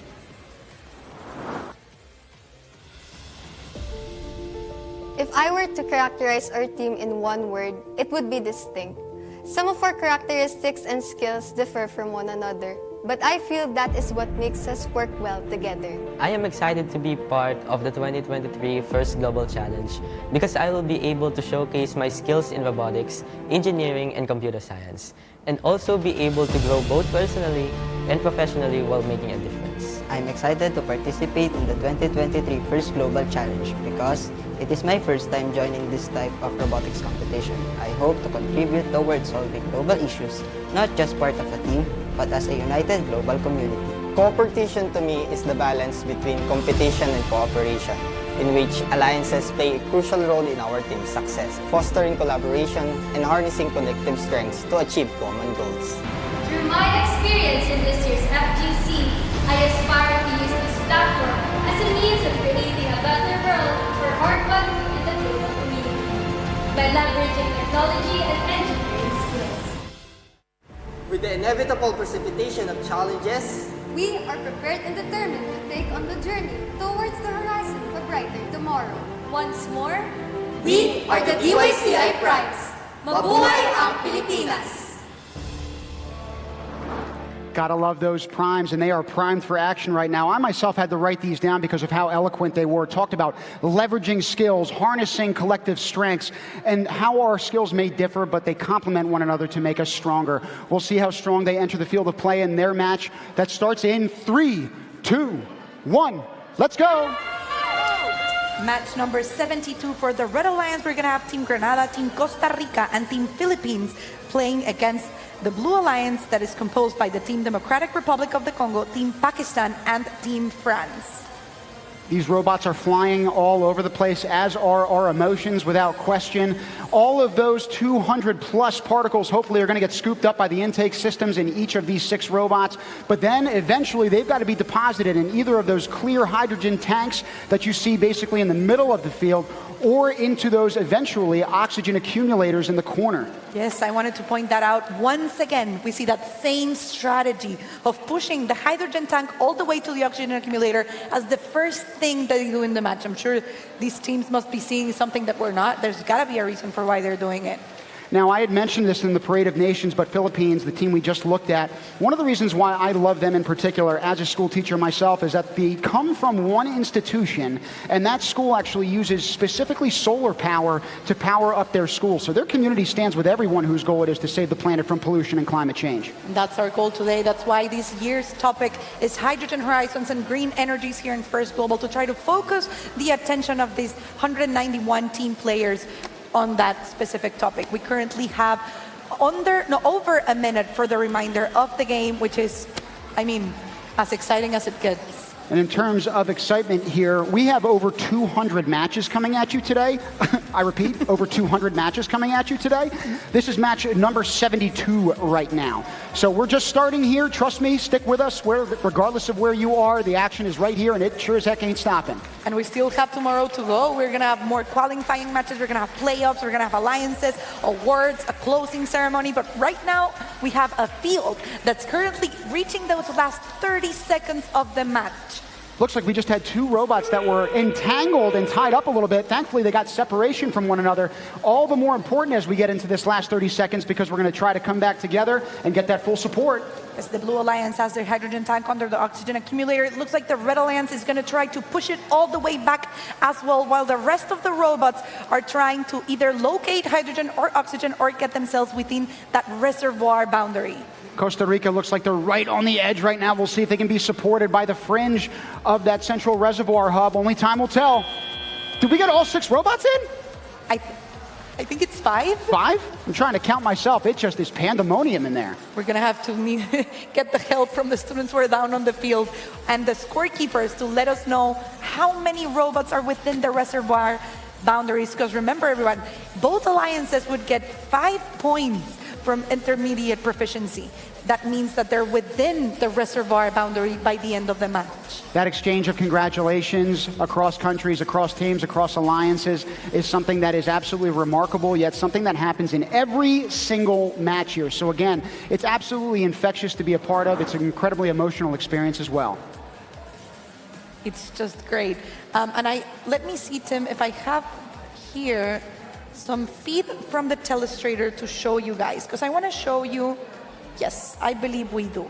I want to show you a little bit about alignment. I know we've mentioned how important it is to align the robots properly into the accumulator, but it's also important all around the field. It looks like we have results for match number 72. The Blue Alliance took the win with 19 points against 16 from the Blue Alliance. And it looks like that alignment multiplier, even though it was only for 1 particle, could have made the difference. A 3-point delta, not all that significant, but it is significant being here and present at Singapore Expo. Right now, we're going to be present in the pits. We have our next interview ready to roll.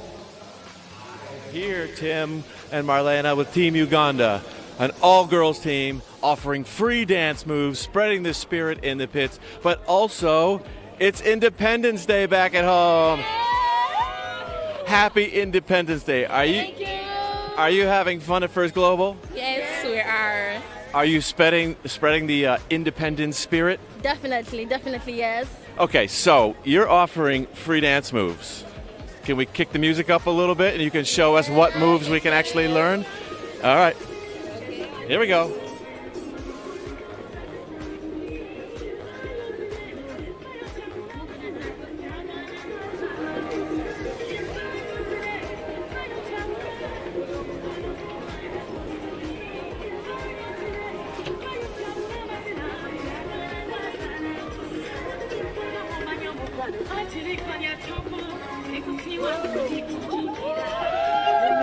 Team Uganda celebrating Independence Day here at First Global with 190 other nations from around the world. Keep dancing, team.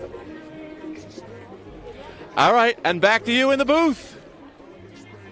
Thank you, Blair. I was going to say we're dancing up here. If I weren't permanently attached in right now, trust me, my hips would be swiveling up here as we speak. We're really grateful to Team Uganda. Again, congratulations and happy Independence Day, truly. And I'm very glad that you joined them in the dancing, that you joined them in the celebration. And for everyone back home, join us back and join us here today, join us tomorrow. Even look at the stream from yesterday, because we have just everything going on.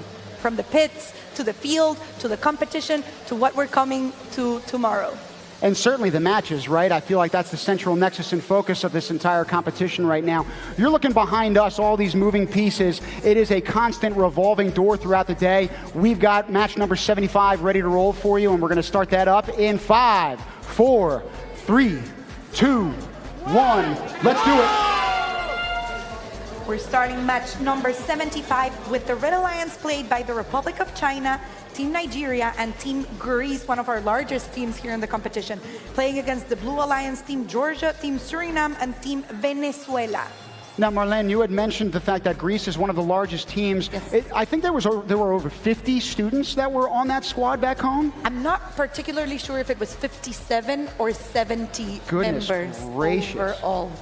And you know, right here on the competition, we currently have only 5 students, but the rest of the team, just their commitment and what they brought to the table is just as important. And just as important to getting the maximum number of points possible. Once more, you're seeing that Red Alliance trying to push that hydrogen tank a little bit closer to the top of your screen, which is where that oxygen accumulator is. It looks like they're going to be having a hard, well, I thought they were going to be having a hard time moving it away from the reservoir boundary, but man, was I proved wrong. They're already by the oxygen accumulator for the Red Alliance. And over by the by the reservoir boundary, teams are trying to collect as many hydrogen and oxygen particles as they can before they take them to either the electrolyzer or the hydrogen tank. That's going to be up to them. I was going to say, I can't tell by the flag which country right now is in the middle, but it is doing an exceptional job, Hungry Hippo style, using that intake mechanism. We're following them as we speak. They are chock full of those blue and green particles. We'll see if they can end up depositing every single one of them. They're going to their electrolyzer as we speak, raising the bridge. We'll see how we do. If they do, this is going to be so many hydrogen atoms for that robot to be able, for the human players to be able to throw them into the oxygen accumulator. But I also want to point out, it's not as easy as it looks. We can see the human players throwing them all the way, but sometimes they bounce out back from the net, they bounce out of the accumulator. It's no easy task. And also no easy task is separating that hydrogen from the oxygen. Nevertheless, the Red Alliance doing an exceptional job. They just deposited, I want to say, about 8 or 9 of those green hydrogen particles into the bottom of that hydrogen tank. Now the question is, can they push it? And right now, it looks like Nigeria is doing a great job at trying to start and instigate that alignment process. It's going to be hard getting the alignment because they had some atoms in the way behind the accumulator. They have 5 seconds to get back in the reservoir. Let's see if they're able to do it. 3, 2, 1. They were able to get in. I think Team Republic of China had just sneaked in there right before the buzzer had sounded, but they might have forgotten to press that button for alignment. We'll see what ends up happening here as a result.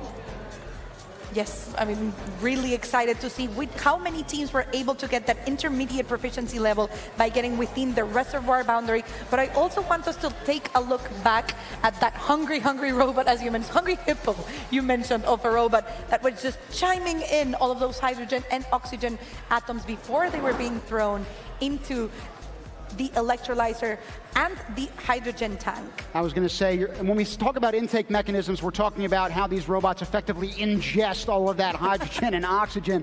I mean, trust me, they are hungry down on the field in order to win, but we're hungry as well to solve the challenge of climate change, and this is how we do it through the game of Hydrogen Horizons. I'm also hungry for excitement. I'm hungry for more matches. I'm hungry to see how the teams and the matches are going to evolve as the day goes by. We're already seeing higher scores than we were seeing yesterday. We're seeing better strategies than we were seeing yesterday. I can't wait for what we're going to have tomorrow during finals. Only time will tell, right? And the same goes for trying to solve these grand challenges, the 14 of which we've tried to address every sequential year at the first Global Challenge. Climate change is an enormous one and an umbrella term, but in the meantime, we've got our scores ready to rock for you. Congrats to Team People's Republic of China, Team Nigeria, and Team Greece. 56-10, starting their day off on the right note. It looks like they were able to get full alignment, converting hydrogen into energy by using that fuel cell and getting that 1.3 conversion multiplier make a difference into their scores. And in terms of making a difference, last year we were actually in Geneva, Switzerland, and now we're going to focus on their team. The members of Team Switzerland have learned to embrace cooperation and gracious professionalism, and they believe the ideas of international collaboration and positive sum competition practiced at First Global, that it embodies the spirit of their nation. So let's take a look.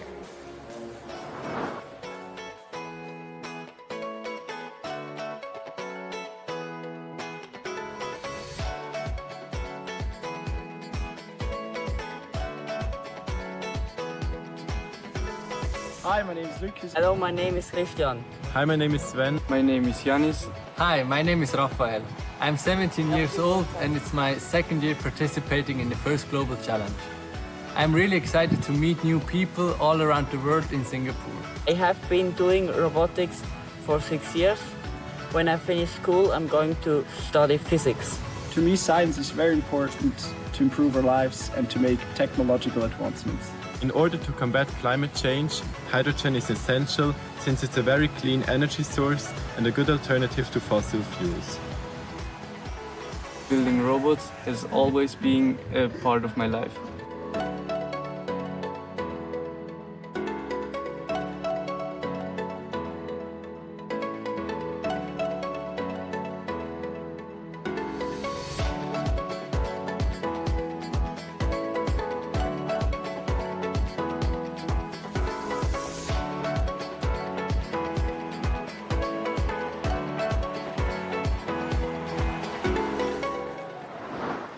In each one of these videos, you're not just looking at the unique complexion and character of that team and maybe their style, but also the various jobs that each one of these young leaders and learners has in trying to assemble this robot and then compiling a team together. We talked to the mentors and captains of Team Eswatini earlier on today and talking about how their complementary skill sets all come together to form this one team. It's really, in my opinion, inspiring to watch from afar, even though, again, we're planted up here in this booth. Yeah, we call it a robotics competition, but there's so much more behind what we see. So these teams have some communication teams for when they reach out to other people. They have design team for designing the robot itself. They have mechanics, they have programming, some even have like finance teams in order to get what they need to be here. But right now we're getting ready for match number 78 down on field 5, and we're starting in 3, 2, 1, and go. In the red regional alliance, we have teams Romania, Switzerland, and the Islamic Republic of Iran, and they are playing against St. Kitts and Nevis, Team Guinea-Bissau, and the Federated States of Micronesia. Already 15 seconds into this match, and you're seeing all of the robots descend into that central reservoir hub. Those 200-plus particles are randomly pre-positioned at the beginning of every single game and are indicative of water molecules that need to be harvested in order to separate that hydrogen and oxygen. So when we're talking about the processes here, there really are 4 components to this game. There's the production, storage, transport, and then conversion of that hydrogen. We're getting to see what I believe is Team Switzerland being able to acquire hydrogen and oxygen molecules into the robot, and they're going to try to take them either to the hydrogen tank or to the electrolyzer as the game goes by. I was going to say, I think I see Team Romania in the top right corner. They've actually developed a slightly different strategy as well. They're actually using a cannon shooter in order to try to get their oxygen particles to the top of that oxygen accumulator. I don't believe we've seen that yet in competition. I don't think we had, and it looks like it was very successful because they must have 4, maybe even 5 oxygen atoms on top. But for the Red Alliance, we have another team, what might be Team Iran, depositing some hydrogen into that hydrogen tank. This is going to be a high-scoring match from what I can see. Points are being earned by every team, but points are also being earned by these nations being in attendance and committing themselves to solving this very large crisis that we refer to as climate change. You know, it hadn't occurred to me that it can't be easy trying to deposit those balls against the hydrogen tank when it's actually on wheels. Like, you could be able to locate yourself right next to it to throw the balls in and just push it by accident and just get the completely wrong alignment. Just a challenge that hadn't really come to my mind. And we're almost getting close to that last 30 seconds of the match. I was going to say that Romanian robot right now, once we said earlier on, they're using that cannon shooter. They sprinted across the field, and right now you see them in the foreground of the screen, also working to the far side of the pitch, trying to accrue as much oxygen as possible. But we'll see if they abandon that strategy in order to get into that central hub for endgame. It looks like that's exactly what they're trying to do right now. I have a feeling they're going to try to push the hydrogen tank under the oxygen accumulator. But that's just me. We already have 3 teams within the reservoir boundary. We might get another couple more in there for those points. And I think one is actually trying to climb onto the hydrogen hub. We might not have been able to see it climb all the way up as the game has come to an end, but they're still going to get that intermediate proficiency points of 5 points for the entire global alliance. We're sweating down on the field, but we're also sweating up here in the booth. We've got our telestrator ready to roll with a replay very quickly of something that I want to point out from that previous match. We'll see if we can get it live for you because I got it ready to play over here.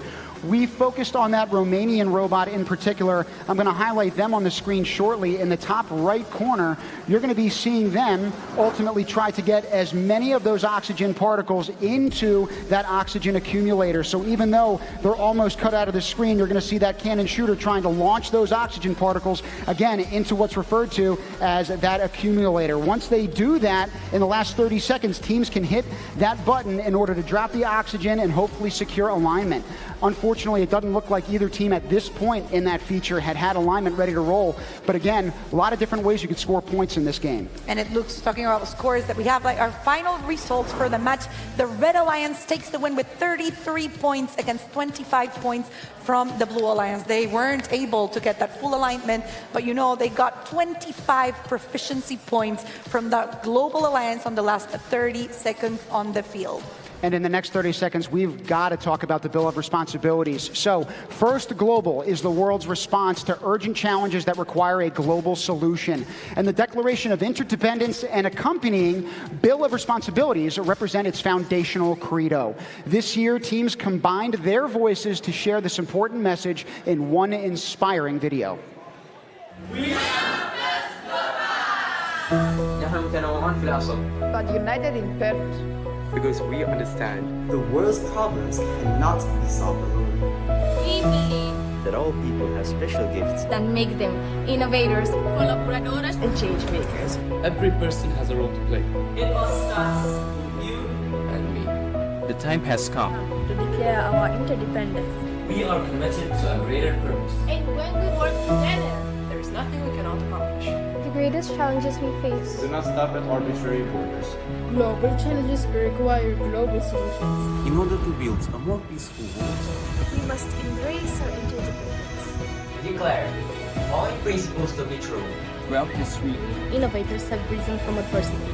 And we seek out to perceive limitations. We realize the strength of unfamiliar ideas. Our role is built on the shoulders of these visionaries. Whose word we must continue. Through science and technology, we can find unity. Our unity is a powerful tool to combat poverty, disease, hunger, and inequality without conflict or division. And now, more than ever before, we must promote opportunity for all. Y elevar cada mente. From a citizen into a leader. Our shared goal is a sustainable, peaceful world. Build our mutual understanding. To embody this principle. And as good as possible. To ourselves, our planet, and to one another. So we commit to the following responsibilities. 1. We foster peace by working in collaboration. 2. We display unqualified kindness to one another and always work hard. 3. and learn from each other. 4. We celebrate each person's success. Because the world does not need losers. To have winners. 5. We promote learning and creativity In our communities, our nations, in our world. 6. We ensure our progress does not inhibit the progress of others. 7. we love what we do and we share that love with the whole world. We are First Global. Our principles guide us. Our responsibilities bind us. And together, And together, we can build a better world.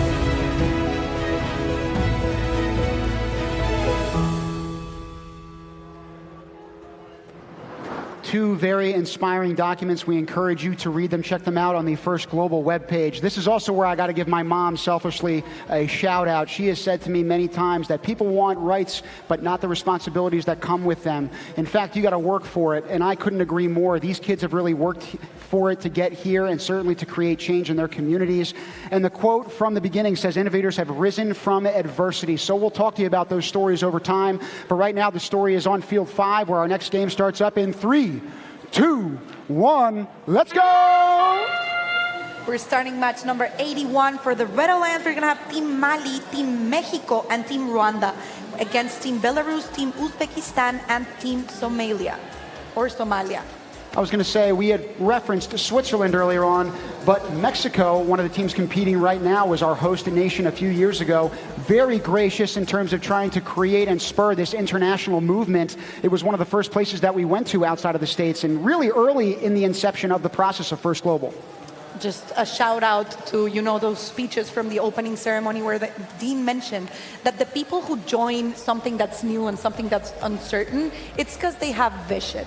So to everyone who's here with us and who was here with us from the beginning, that just means that you were able to see what we were going to accomplish through time. And I really want to see what the teams are accomplishing down on the electrolyzer. It looks like we have teams from the Red Alliance trying to deposit hydrogen. Wow. I was going to say, we've got all three of those teams descending on that electrolyzer. Goodness gracious. Talk about busy. It's going to be quite difficult to get cramped in there to throw those balls inside the electrolyzer. And the human players are doing their absolute best to try to keep them in.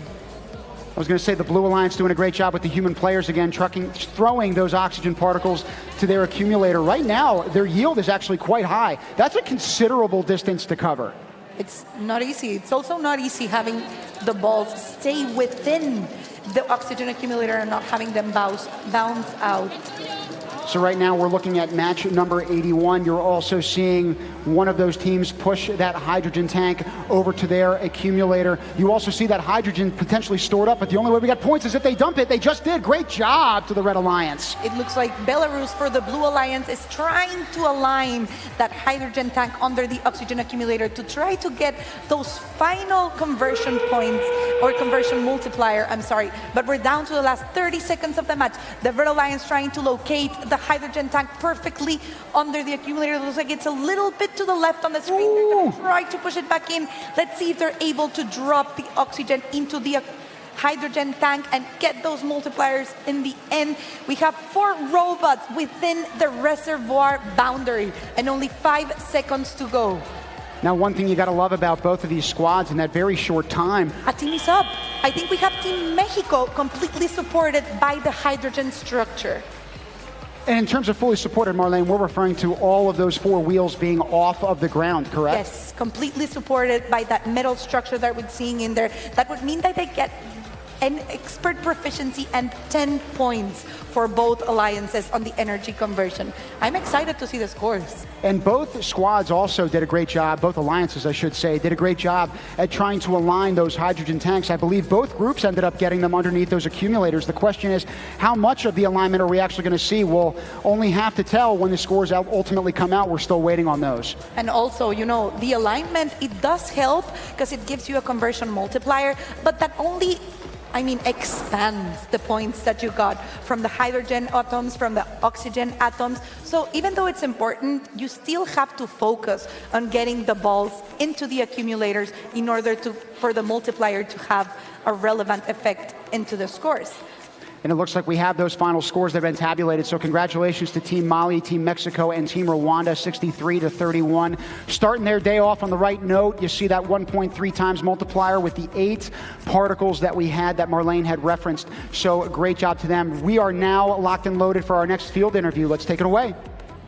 Hi, I'm here with a student from Team Mexico. How has it been? How has your first global been so far? Yeah, it has been really good. The first day, we have a lot of troubles, but now we have keep up the pace, and I think we are doing really good, and we have been scoring a lot of points. Awesome. I saw that your robot actually connected to the moving goal and was able to maneuver it around. What was the strategy behind that? Yeah, so our strategy was first to get as much hydrogen and oxygen balls, and at the end of the match, like the last 30 seconds, move our hydrogen tank so all the oxygen balls can go in, and then the last 15 seconds, we climb. Awesome. Well, good luck to the rest of the first global, and back to you guys in the booth. Congratulations again to Team Mali, Team Mexico, and Team Rwanda, where the next team was selected after winning the Central Asian Championship, which included 40 different teams from around Kazakhstan. Now, they're focused on furthering robotics and engineering skills among the young people of the region. Let's learn more about Team Kazakhstan. Our country is very beautiful. You will find here all immaculate landscapes, mountains, seas, lakes, sand dunes, and even forests. And at the same time, Kazakhstan is progressively developing in STEM. Almost all schools in Kazakhstan has engineering labs. Along with building the robots, we build our personality and we acquire important life skills, also learn to make the world a better place for everyone.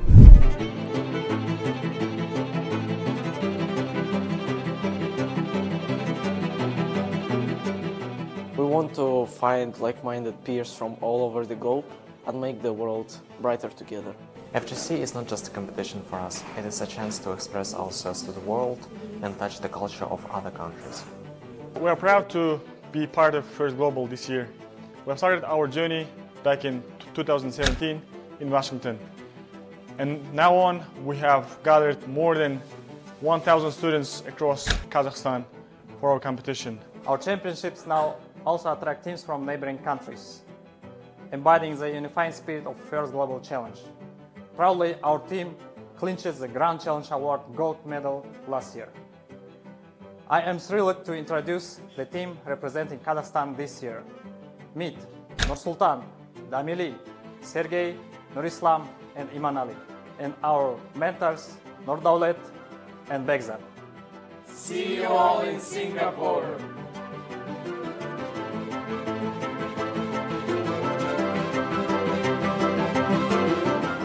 We're so excited to have Team Kazakhstan here with us today, and we're actually having them ready to play match number 84 down on field number 5. Can you believe we've had 84 ranking matches by now? 84. It's more than the amount of brain cells that I have. By the end of this competition, my goodness, my head's going to be spinning. So in a few seconds, we're going to get you down there, and we're looking forward to watching them compete. We're so happy and grateful to have you joining us. We're down in the action starting in 3, 2, 1, begin, everybody. Let's go. I wish you all could hear the excitement down on the bleachers. But on the Red Alliance, we're going to have Team Canada, Team Kazakhstan, who we just saw their video and their excitement, playing with Team Kyrgyzstan against the Blue Alliance, composed of Team Mongolia, Team Argentina, and Team Namibia. Now, even though we will likely focus on Namibia at some point with a feature video over these days of competition, I need to focus on them now as a nation. They actually have a monumental project underway for hydrogen involving a staggering $10 billion worth of investment. Wow. This initiative is envisioned as Sub-Saharan Africa's largest green hydrogen undertaking to this point. It sets a very ambitious course for sustainable development, and again, trying to live that mission of hydrogen horizons and having our eyes on the future. Such an example. And talking about an example, I wish you all at home were able to see Team Kazakhstan titanic goal, where they were able to get into their robot so many hydrogen balls, go all the way to the hydrogen tank, drop them in, and then also still get to push the hydrogen tank closer to the oxygen accumulator, which is what they were trying to do. We also have Team Argentina depositing oxygen atoms into the electrolyzer for their human players to throw.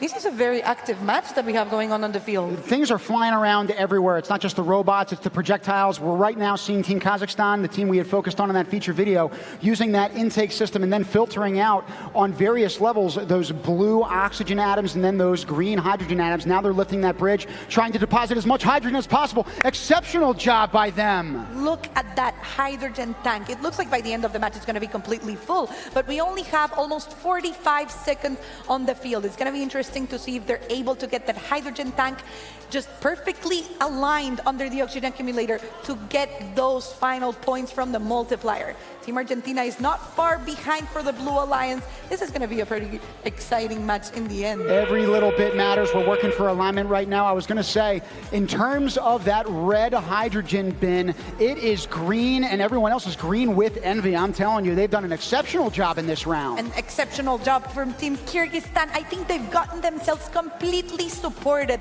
from the top bar of the hydrogen hub. This is going to get both alliances 10 points. Let's see if we can get the other 3 robots within the reservoir boundary. We only have 3 seconds to go. We have 4 of them in, and it looks like it's only going to be 4 robots within the reservoir boundary. Still applauses all around after that 2.5 minutes of hard-fought competition. These groups will go back into their pits. They'll discuss with one another what worked, more importantly, what didn't, and how they can address some of those problems. We do the same thing, not just in competition, but with respect to the scientific process as a whole. So these kids are living the mission, but also playing and gamifying at the same time. That's what it's all about. Talk about a game. I'm having more fun than I've had in years, looking at all the excitement on the field.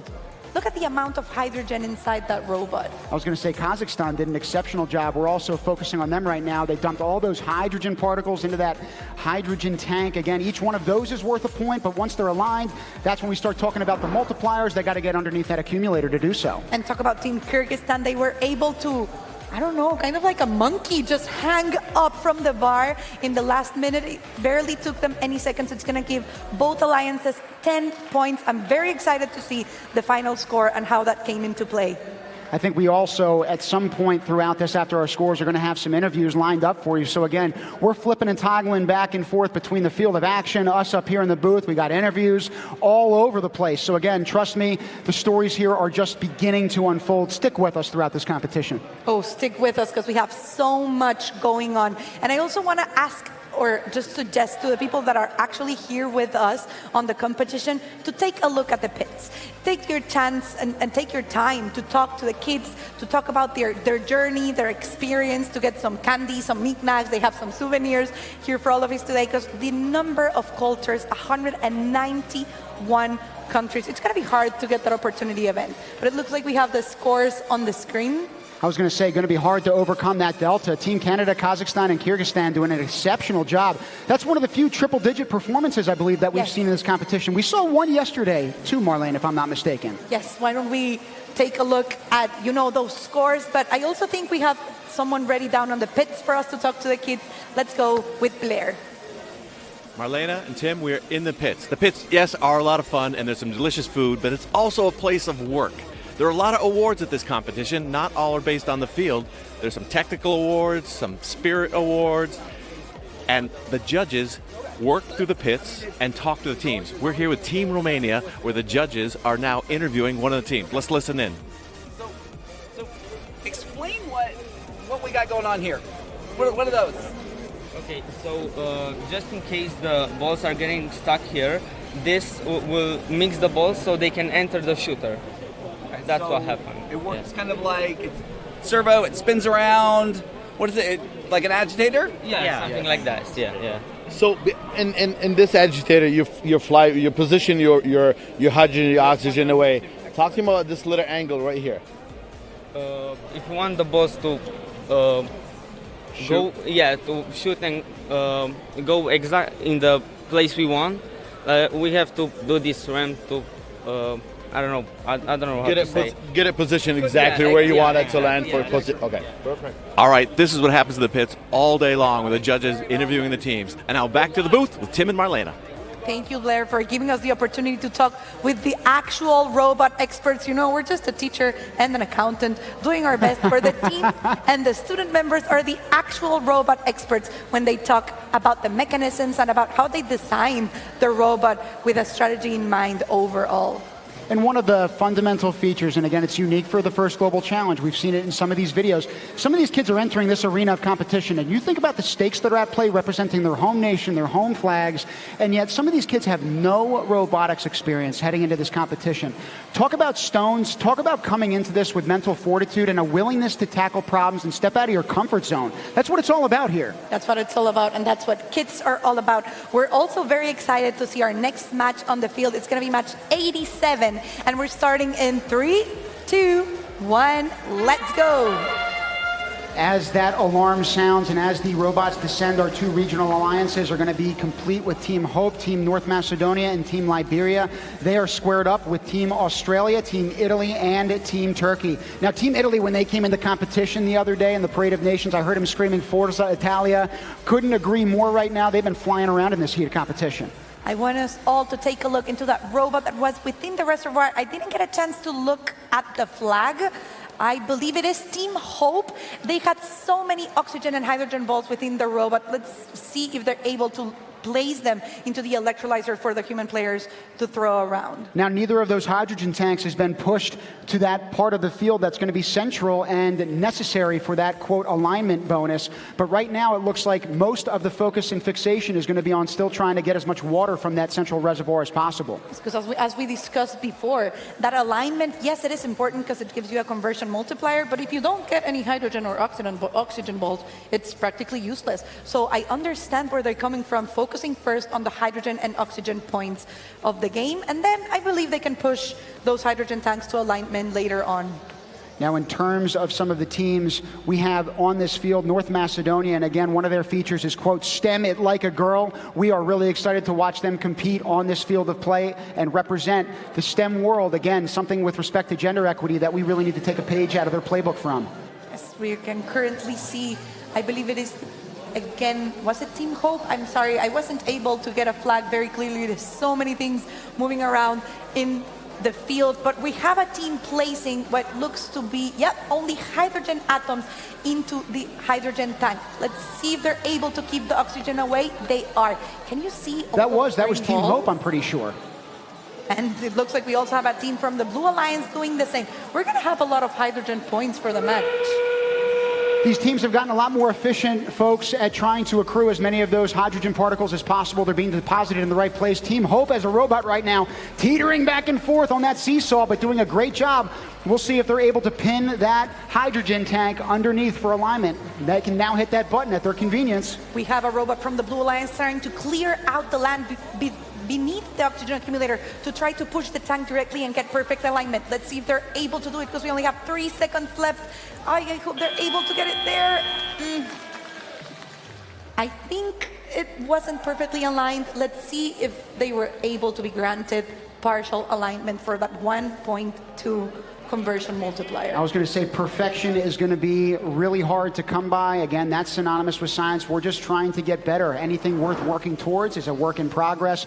Hopefully on the telestrator, we'll get things locked and loaded for you in a second, because we were focusing on that particular robot from Team Hope. I think we're ready to go on it whenever you guys are.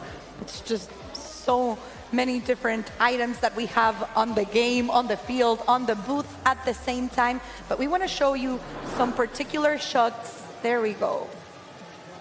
So again, if we're looking at Team Hope's robot in particular, as Marlene was referencing earlier on, they've actually separated those oxygen from hydrogen particles. And as a result of playing on the field, it looks like even though they're trying to unload as many of those hydrogen particles as possible, they want to keep the oxygen in there because they need to get them instead to the electrolyzers. So great job to Team Hope in this particular part of the game.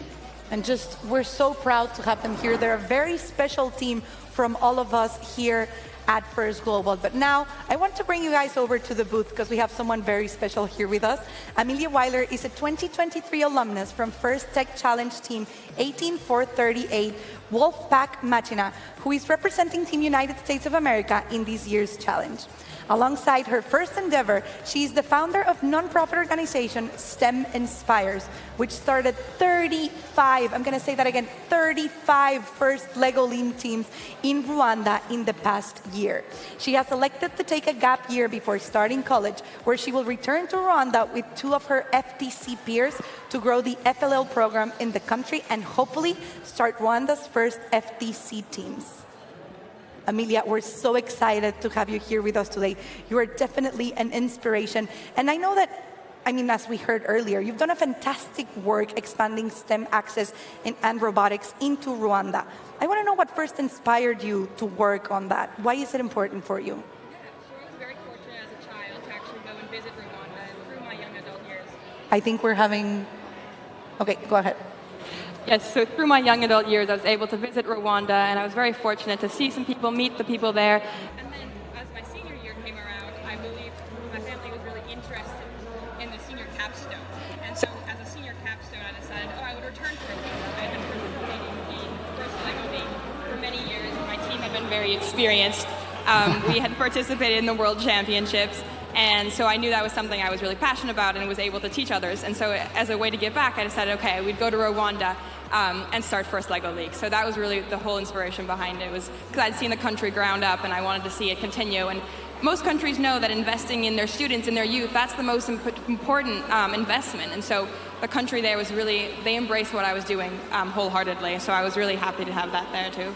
Now, my understanding is that your intentions are to go back to Rwanda, introduce to over 1,000 students. Not that any number is great enough, right? There's no number that's big enough. Every student. Yeah, correct. And you're trying to start the first FTC league in the country. Again, that's my understanding. So what does that look like to you in practice? Yeah, so we work very closely with the first operational partner, Code Arena, and with them we're starting the FTC. So we're trying to actually talk to teams now and seeing if any of the teams are willing to donate their robot. Team USA will be donating the robot, and we're going to be funding. So we've raised some funds for about 2 or 3 teams, and we're talking to schools. So we have the FLL teams, and some of those are graduating. As you know, you get too old, so now we're talking to them and saying, well, you've started this FLL, would you like to continue with your engineering path and move on to FTC? So we've really been in communication with them and seeing what they'd be interested in doing as well. So I want to get a little bit into the fact that you've participated in various FIRST programs, maybe a little bit more personal. Yeah. I was also a part of an FRC program in the past. I want to know how it has impacted your life and how it has shaped your decisions and self-image over the years. That's a great question. Yeah, I owe a lot to FIRST because I started at 10 years old and doing FIRST Lego League. It was actually a team in my garage, my neighborhood friends. We all did FLL. I love that. And then we ended up doing it at my school. I had some really talented peers, and we all loved it. We did it for many years, and we now are doing FTC. So I think it was 7th grade all the way to 12th grade.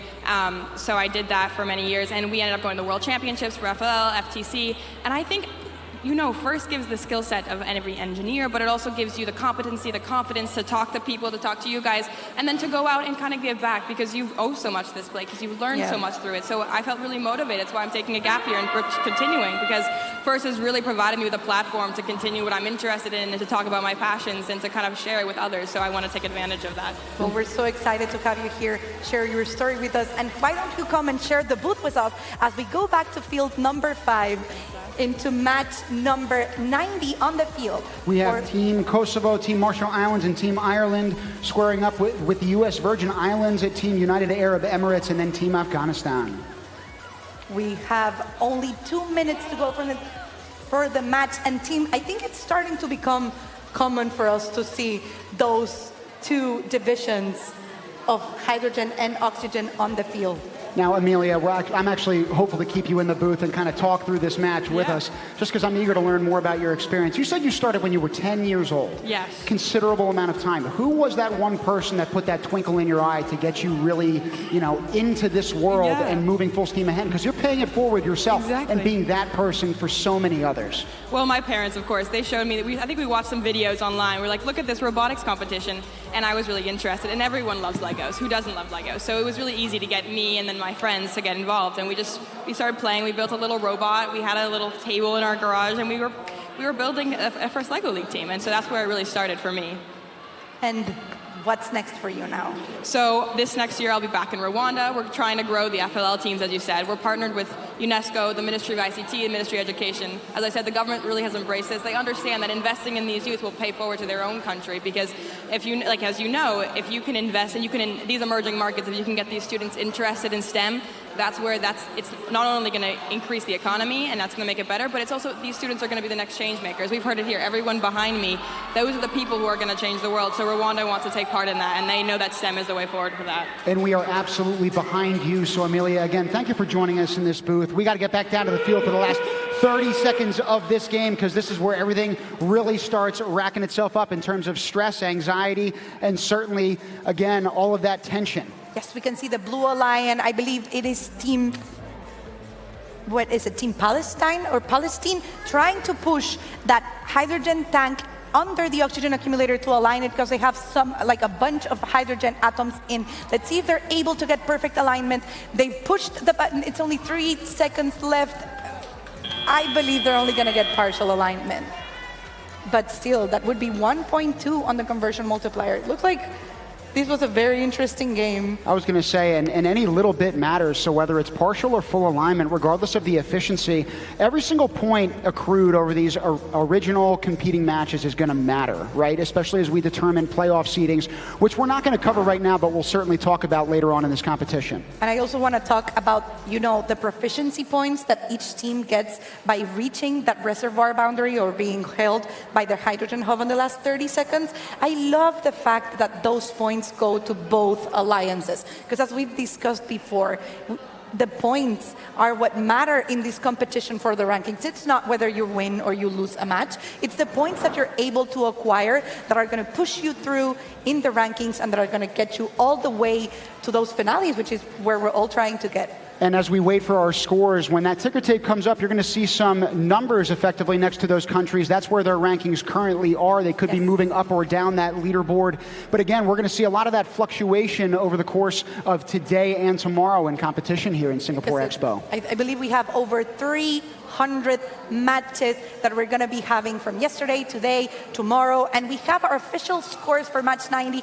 The Blue Alliance is taking the win with 57 points, and as Tim was pointing out, all 3 teams from that alliance are jumping up on the rankings. Why don't we go down on the field to talk to one of those winning teams?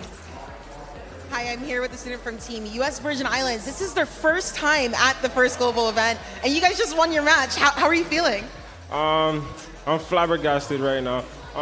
I thought like it was a hassle to push the balls out of the bin because everyone's, you know, hassling to get all the balls in every place they're supposed to be. Great, and how was it collaborating with the students from the other teams? It was a work in progress. We got to talk it out, you know, see who got to do what in certain parts of the bin. Awesome, and what are you looking forward to in the next few matches now that you have a win under your belt? In the next few matches, I'm looking forward to push all the balls toward our alliance for they can put it in the bin and then we could throw it. Awesome. Well, good luck out there to Team US Virgin Islands, and good luck. Enjoy your first global. Thank you. Back to you guys in the booth. Thank you, Melissa. The Team Syrian Arab Republic for 2023 is the largest and most diverse yet. Having participated in local scientific and robotic competitions, many of them sit near the top of their classes. They are proud to have achieved this success despite the fact their childhood was during the hardest years of the Syrian conflict. Let's learn more.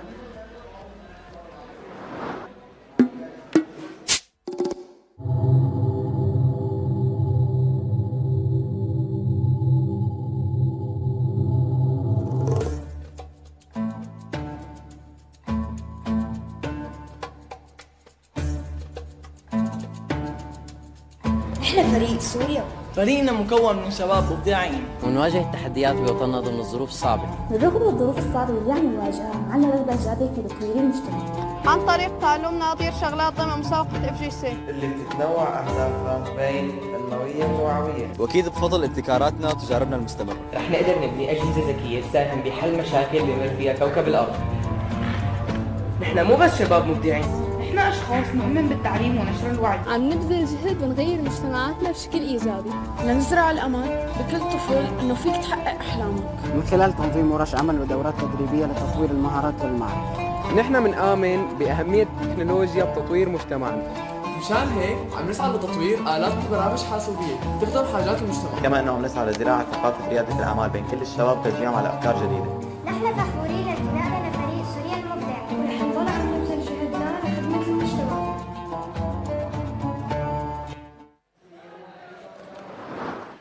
Now, the oldest library in the world, referred to as Ebla Library, is located in Syria, so a wealth of knowledge. But we're also looking forward to learning from them and the books that they themselves are writing in their story right now. We're starting their matchup in 3, 2, 1. Let's go. So for match 93 on the Red Alliance, we're going to have Team Poland, Team Iraq, and the team that we were actually seeing in the video, the Team Syrian Arab Republic. They're going to be playing against Team Czechia, Team Palestine, and Team Chile on the field. It looks like we're starting the match with all robots trying to reach inside to get those water molecules of hydrogen and oxygen atoms outside from the reservoir for them to be available for the robots a little bit easier than just inside the reservoir field. Now, Chile is the backbone of South America. Right now, they're trying to be the backbone of their alliance. No points yet awarded to either, but right now you're seeing hydrogen get unloaded into that hydrogen tank. Again, they're going to be worth 1 point a pop. That actually may very well have been Chile that just did that. Oh, actually, I see them in the left side. My fault. That's Team Poland. Good call. It was Team Poland for the Red Alliance, but on the side of the Blue Alliance, we have the team still trying to get possession of those hydrogen and oxygen atoms before they go back and throw them into their hydrogen tank or the electrolyzer. The gameplay is definitely evolving here. It just looked like someone on the Blue Alliance trying to get to their hydrogen tank, reached that basket all the way to the top, only to have it collapse. We'll see if they end up getting over that hump in this second attempt. We have Team Iraq on the electrolyzer dumping some of those oxygen atoms for their human player to throw into the oxygen accumulator. And it looks like they're also trying to cram in another team for the Red Alliance in the same spot. You know, the field can be quite large, but with 6 robots inside it playing a game, it could feel a little tight. I was going to say, speaking of tight, it looks like one of the openings to that central reservoir is actually being blocked by a robot. It might actually be not functioning for connectivity issues. There are plenty of them that happen in this scramble of 2.5 minutes. Right now, the Red Alliance scrambling for full alignment. You see them pushing their hydrogen tank under the accumulator. I can't believe we're almost down to the last 30 seconds. They're going to try to get that 1.3 conversion multiplier from excellent proficiency. But we now have 4 robots trying to get within the reservoir boundary for those extra proficiency points in the end. Let's see if we're able to get that perfect alignment for the Red Alliance. Let's see if we're able to get all 6 robots between the reservoir boundaries to get those extra 30 points for both alliances. Now Poland is trying to find a way to sneak into the field of play. They got to get into that reservoir. They did a great job going around the left side of the pitch, finding that open window and getting those bonus points.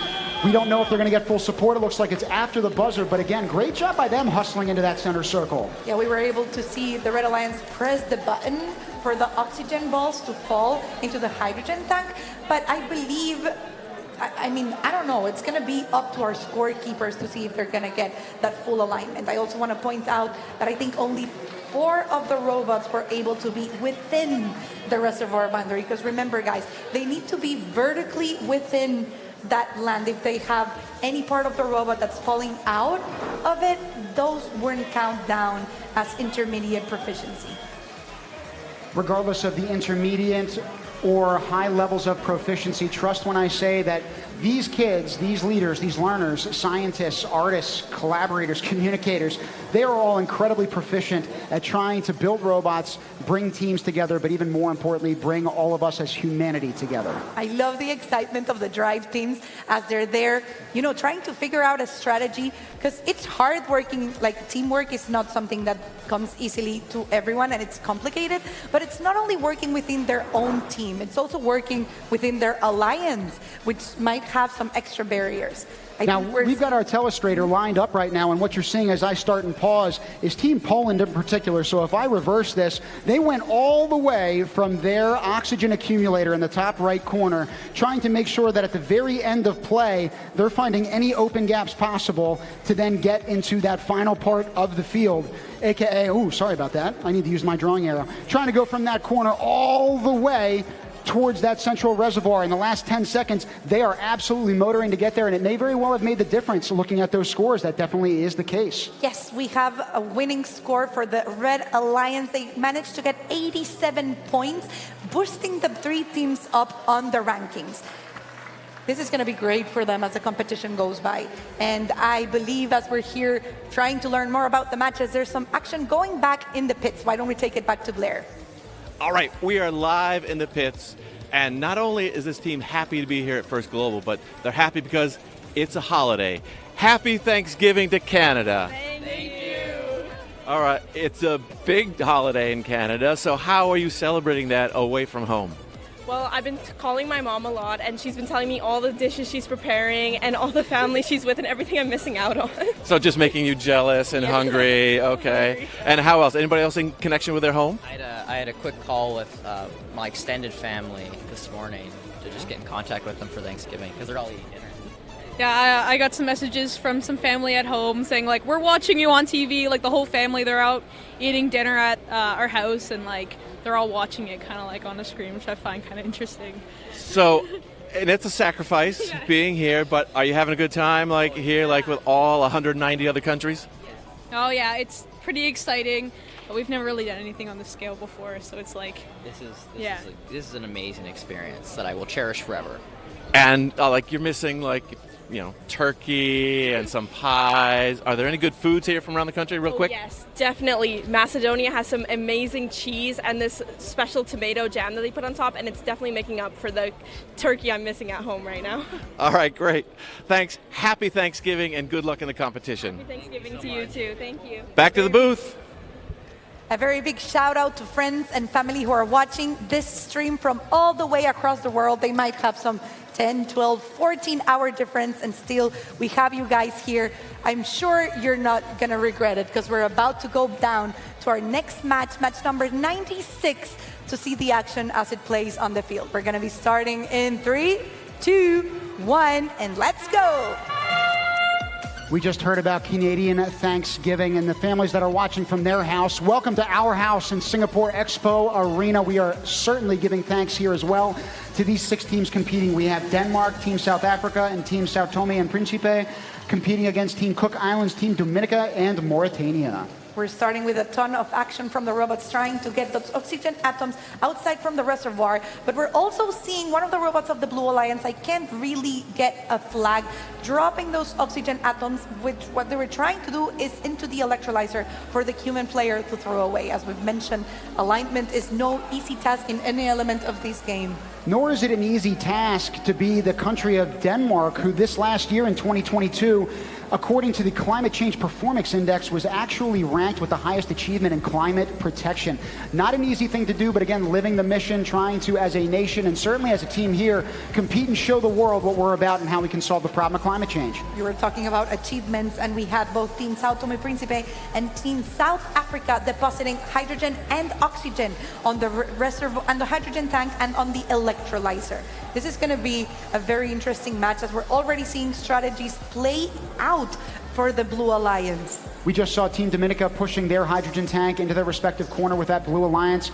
In the last 30 seconds, that button can be pressed for what is referred to as alignment. Those oxygen particles in the top will then be dumped into that hydrogen bin, and then that's when the bonus accumulations will start piling in. We've talked about them a couple of times today. Yes, we have a team for the Red Alliance trying to deposit some hydrogen into the hydrogen tank. I believe they got a couple, and it looks like they have a few more already stored down there. As we reach those last 40 seconds of the match, strategy is going to be super special. Another team from the Red Alliance who was able to separate hydrogen from oxygen and drop only hydrogen atoms inside their tank. That's going to save them some crucial time as they try to make their way back to the accumulator for perfect alignment when pressing that button. Now, Team South Africa was working feverishly to try to push that hydrogen tank into its corner. You see the Blue Alliance has already accomplished that. Red is soon to follow suit. We're following them right now. We'll see if they can use that robot as a battering ram to get it underneath that corner. Great job to them. So close. Hopefully they don't have any balls in their way, but you know, they have everything in stake if they're able to get that 1.3 or 1.2 multiplier. It looks... Oh, they just pressed the button in time, a buzzer beater. Did you see those oxygen atoms fall inside the hydrogen tank? Woo!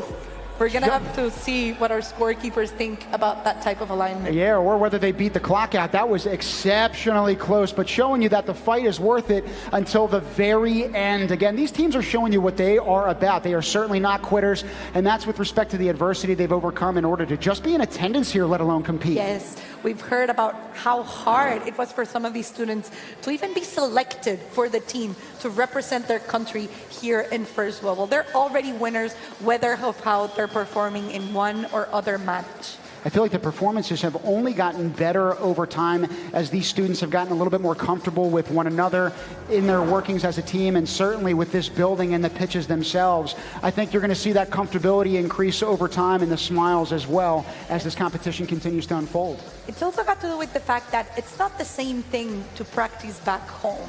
We've seen it in some of the videos from the team introductions. I mean, they do build some sort of practice fields, but it's not the same thing as being here with the pressure all around. And still, they managed to do great. Like, for example, the Red Alliance, who have just got the win in match number 96 with 63 points, pushing all three teams higher in the ranking than they were before. The next points that we want to make is about our next nation. This team was brought together by Gambia Participates, an organization that harnesses the power of technology to empower citizens and address pressing governance issues. Let's learn more about Team Gambia.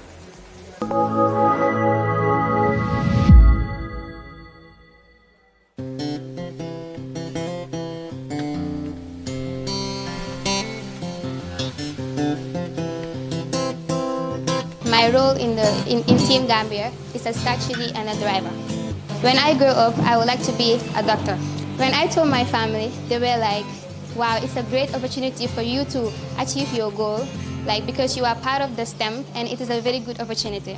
I am playing the role of the programmer and the driver in this year's challenge. If I could have a superpower, it would be precognition, which is the power to see into the future.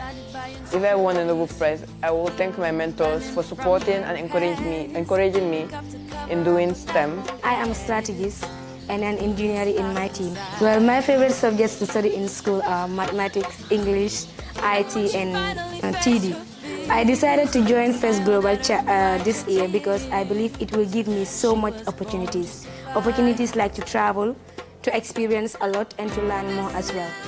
My favorite subjects studying in school are mathematics, arts, English, and science. If I could have any superpower, and what will it be?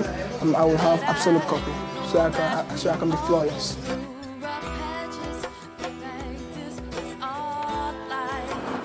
Now our next team actually has members from all over the country, and they bond together as a team through their shared passion, inspiration, enthusiasm, and curiosity towards using technology for a better future. Let's hear from Team Cambodia.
Love hearing from Team Cambodia and how they say the problem can't solve himself.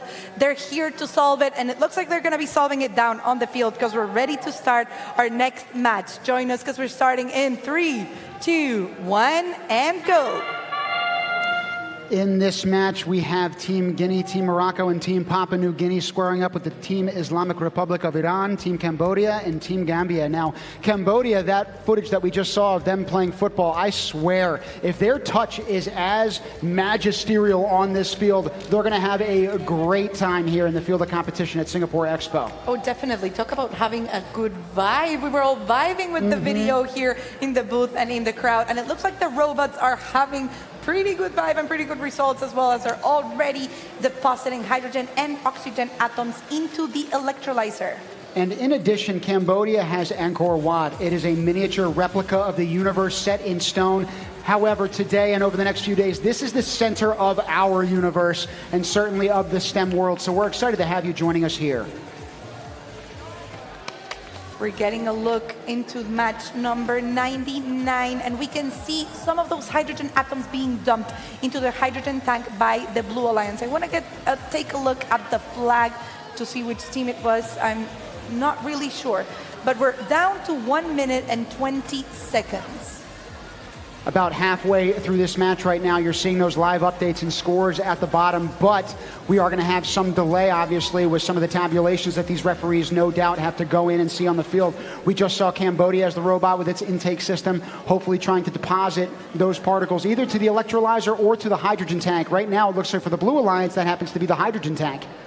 Yeah, and we also see a strategy from the Red Alliance. They've already moved their hydrogen tank closer to the oxygen accumulator in order to get the conversion multiplier. It looks like they're also trying to deposit as many hydrogen atoms as they can. They've gotten a few, probably 10. Wow, and then more hydrogen atoms from a different robot there on their alliance. Oof, same from the Blue Alliance. I can't even keep up with everything going on behind us. Woo, that train whistle indicates endgame. This is where the pandemonium will begin on this field right now. That Blue Alliance is trying to push that hydrogen tank over to its oxygen accumulator. Right now it is spinning a little bit. I think it might be caught on one of those bottom metal pylons, but it looks like it navigated around it quite well. We'll see if it can twist and turn and spin it around that one little leg. You know, they also have to avoid any atoms that might be around the accumulator that could be an obstacle. But let's see if some of those teams are able to get to the reservoir because the match is... I'm not sure if they were able to get the alignment. Well, now hopefully on the telestrator we'll show you in a few seconds if we can get it locked and loaded for you. That one little part of the field that seems to be hanging some of these teams up just a little bit, when they end up getting into the end there, you have a little bit of that metal outcropping that they need to navigate around in order to try to align those robots. Not an easy task, especially at the end when you've only got about 10, 15 seconds to get it done. I also think we're seeing a bunch of those atoms that are starting across the entire field. I think some of them are acting kind of as a barrier to the robots, to pushing the hydrogen tanks directly aligned under the oxygen accumulator. It's going to be pretty hard for them to remove the atoms in time, to push the hydrogen tank beneath to get the perfect alignment. Talk about difficulties. It's not easy as well putting an event like this together and having it look as seamless as it does. So we need to give shout outs to all of our volunteers, the production crew, everybody who's making this thing possible so that you at home can watch in an easily digestible manner. Again, not an easy thing to do. Not an easy thing to do, and it's also not an easy thing to do for our scorekeepers down on the field, getting the scores for the last match as we've seen before. It's a full mathematical formula to get the points at the end of every match. And in terms of the points, they'll keep on coming. We're waiting for those scores from those referees down on the field. We're going to be having a booth interview lined up. And in the meantime, congrats to the Islamic Republic of Iran, Team Cambodia, who we just focused on, and then Team Gambia winning by a score of 86-55. In the meantime, in the booth with us is a familiar face to myself. I've gotten to speak with him in years past. Nurdalet is a co-founder of the USTEM Foundation for Development of Engineering and Robotics in Central Asia and a certified project manager in the field of education. For his master's degree, he wrote a dissertation on the subject of development of educational robotics in Kazakhstan through management of change. He is joined, well, hopefully at some point by the team on the field, but right now not in the booth. But again, Team Kazakhstan, we're so grateful to have you joining us. Yeah, thank you very much. Now, it's a pleasure to be here. Thank you. You've literally written a dissertation, right, on spreading access to STEM education through robotics. You're a perfect first global guest for us to interview. So can you tell us about your success and how you've had to spread robotics in Kazakhstan? So first of all, we were working in this field. We're working in this field since 2014, and then I've been teaching and mentoring lots of different teams with my partner Asılbek, and we have come to our inaugural first global in Washington D.C. when we have absorbed that seed that Dean came in, seeded it in us. Then we go back to our country and then spread it the first mission and the vision to our country. So afterwards, I went to do my master's degree at Warwick University in the UK, where I have studied different subjects, different topics, which could lead our future generation in order to face the challenges of future. So in our region, especially, we are lacking shortage. We are in very hard shortage of water. So that's why we have like different ecological and economical issues that we need to solve. That's why we thought that it would be our mission in order to make the vision of first in Kazakhstan. So we are developing our country in different ways. Our country, like government, also is helping us in order to make it happen. So yeah, we are trying to push it as much as possible. Well, and I was going to say, thank you so much for joining us. I know we have more to learn from you. We got to get back down to the field in a couple of seconds. We're ready to roll in 5, 4, 3, 2, 1. Let's go. But thank you again for focusing on that approach, right? It's not just government from the top down, it's grassroots from the bottom up, and you've been essential to that work over time. So have these 6 teams. Yep, we have match number 102, where we have on the Red Alliance Team Great Britain, Team Trinidad and Tobago, and Team Singapore, our hosts, playing with Team Namibia, Croatia, and Team Guinea-Bissau. Yep, for the Blue Alliance. We are down to 2 more minutes to go. It looks like teams are focusing on getting the oxygen outside from the reservoir and picking them up into their robots to be located on either the electrolyzer or the hydrogen tank. Now, even though the previous interview was short, we had heard about that master's degree being obtained over in the UK. Great Britain, as a team competing right now, they have also participated in both FTC and FRC competitions throughout their experience as a team. So we'll see if that comes into play. You know, team, I want to mention that it looks like we have another robot with a shooting mechanism on the field once again. I love seeing the different types of approaches that each nation took when looking at the challenge, because that's what makes for an interesting strategy overall when we get together in international alliances. We have a team, I believe it is Great Britain again, for the Blue Alliance, trying to deposit both hydrogen and oxygen balls in the electrolyzer. And in terms of those electrolyzers, not seeing them in the screen right now, what we're seeing are those oxygen accumulators. We're trying to see if those hydrogen tanks can get pushed underneath those top 2 corners. Again, essential for those bonus points that come into consideration, particularly after endgame. That has been the separator for some of these squads thus far. Yep, it's been difficult, you know, in order to get the perfect alignment with the hydrogen tank and the oxygen accumulator like we were mentioning. I personally thought it was going to be a little bit easier than what we've seen on the field, but you know, nothing is easy here in First Global. It comes with hard work, and we're down to the last 30 seconds of the match as the teams become one single global alliance. We're in the last 30 seconds, but this is the first time we have eclipsed, at least in this competition, the triple-digit mark in terms of matches. So you're looking right now, guys, at match 102 on this field. We've got hundreds more in store for you later on. We can see Team Singapore for the Red Alliance trying to push the oxygen tank to align it perfectly. They only have 5 seconds to go. Let's see if they're able to do it and then run all the way back to the reservoir. They're gonna be able to... so close to get on the field, but we might have 4 teams within the boundaries getting intermediate proficiency and 5 points each. The lights are absolutely blinding, as is the light that radiates from each one of these students, leaders, and learners. It's exceptional to watch. It's inspirational to watch. It's infectious as an educator to see. And again, a reflection of the fact that across the world, there are plenty of people, despite some of the negatives that we see on a daily basis, regardless of where we come from, that there are so many more positives to look at and acknowledge and recognize as well. Yeah, and you know, these teams couldn't be here on their own. It's not just the team members, it's not just the mentors, not even just the staffs and the volunteers. We all have support back home from our friends, from our families, some of us from sponsors, or even just from our nation's politicians or just institutions in general. And I think that's the support that propels teams to excel into their best in each match. And talk about excelling, Team Islamic Republic of Iran, Cambodia, and Gambia. That was actually a previous match in terms of that system. The most recent scores we have for you, Team Great Britain, Trinidad and Tobago, and Singapore coming out with a W there. Congrats to that alliance. However, we need to make sure, once again, we're thanking everybody who makes this possible, in particular our sponsors. So it is with the support of foundations, corporations, governments, and even families back home that this event is even remotely possible. We'd like to express our sincere and unadulterated gratitude to all of our supporters who've helped us keep doing the work that we do.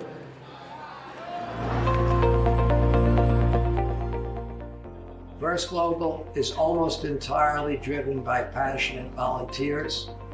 Those volunteers come from government, industry, academia, parents, interested technology people, because we believe showing kids all over the world the power of science and technology.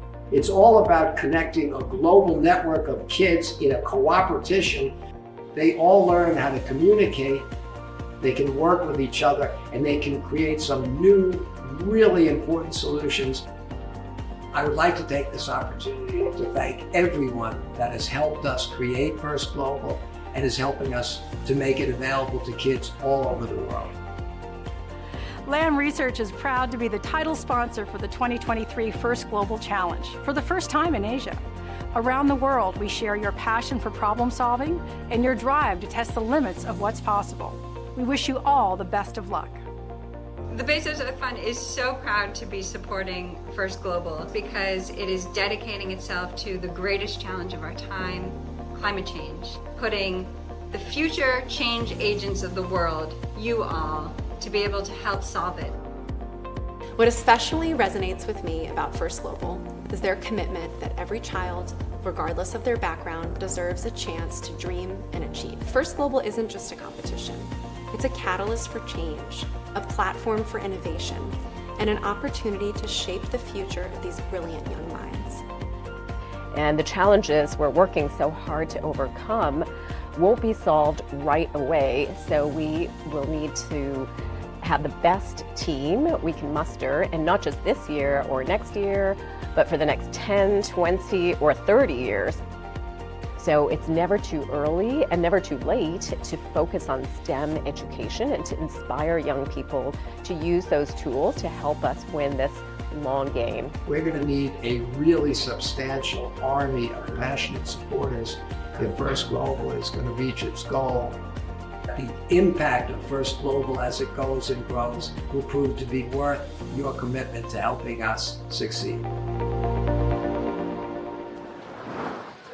Helping us to succeed indeed. It's a work in progress here at the First Global Challenge. Started in 2017. Here we are in 2023. And here we are on Field 5 ready for our next match. So we're ready to rock in 5, 4, 3, 2, 1. Let's go. We're starting match 105 with the Red Alliance being conformed by Team Malta, Team Turkey, and Team Democratic Republic of the Congo. They're going to be playing against the Blue Alliance, Team Botswana, Team Tunisia, and Team St. Lucia.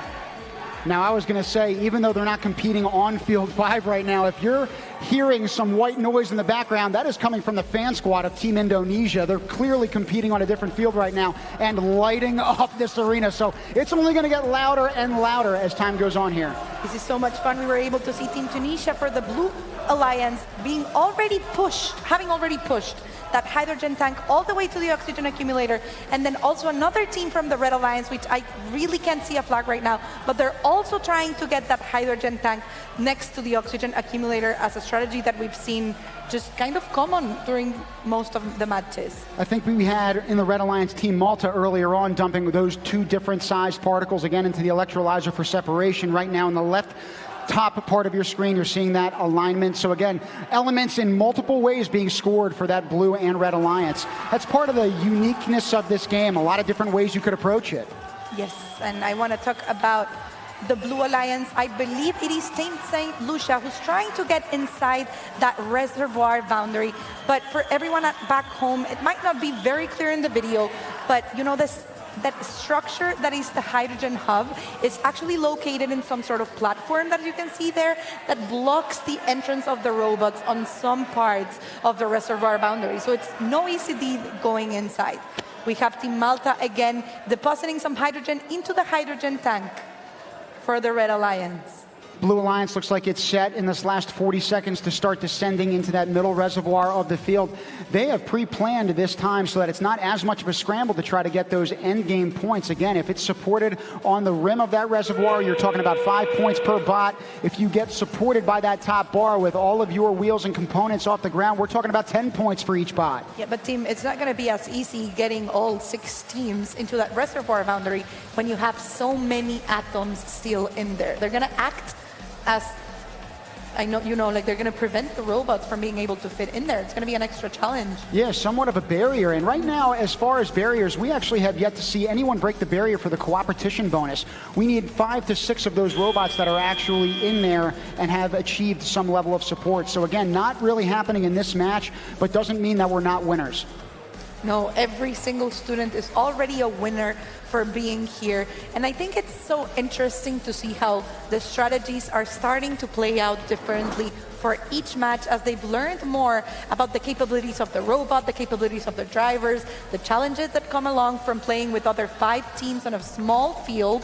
It's not been easy, but it's going to be fun seeing how everything evolves. So we've got our telestrator ready to rock. I want to talk about one part of this field referred to as the electrolyzer. Now, for those of you who are at home, this is part of the separation process. We're trying to separate the hydrogen from the oxygen in order to achieve some points, not only in this game, but in terms of energy generation. So Team Malta in particular, raising that bridge, they are at their country's their alliance's electrolyzer. So what they'll try to do is take those particles and dump them into that electrolyzer bin. Once they do, those particles will be separated. The hydrogen will actually be released underneath and go back out onto the field. The oxygen will actually stay in the tippy top, and that's when those players get to try to chuck it all the way to the other side of the field. So again, a lot of moving pieces here in play. It's not been easy. We've also seen that alignment plays a very big key.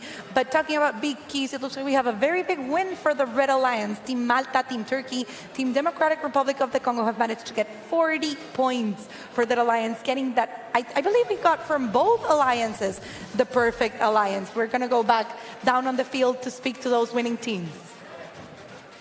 Hi, I'm here with the student from Team Malta. Congrats on that win. How are you feeling after that match? Great, excited, and great. Just Awesome. What was your strategy as a team going into that match? mostly putting the balls in the corner, so the balls get sorted and then just put them into the tank and then hang. That was the main strategy. Awesome. And what are you looking forward to changing in your next match or going forward the rest of the day? Mostly stay the same. That's just the same. Hey, if it isn't broken, don't fix it. Good job. Good luck out there to Team Malta. Back to you guys at the booth. Thank you, Melissa. Now let's go see a team from Team Puerto Rico and what they have to bring to the table.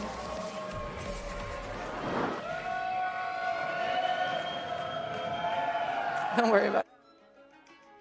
Hola, mi nombre es Jameli. My name is Chili. My name is Dylan. David Semidey. Alexander Lopez.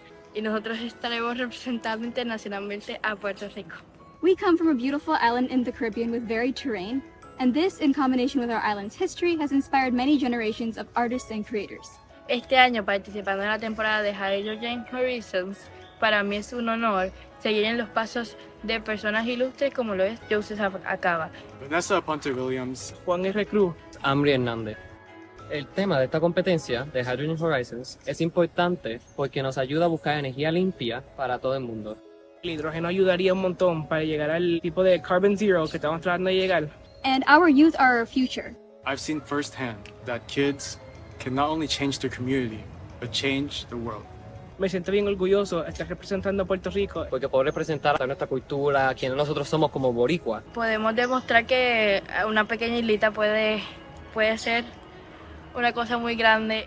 STEM is where the world is heading. So our goal is to inspire the next generation and prove that no matter your age or your background, you can become a driving force in the world.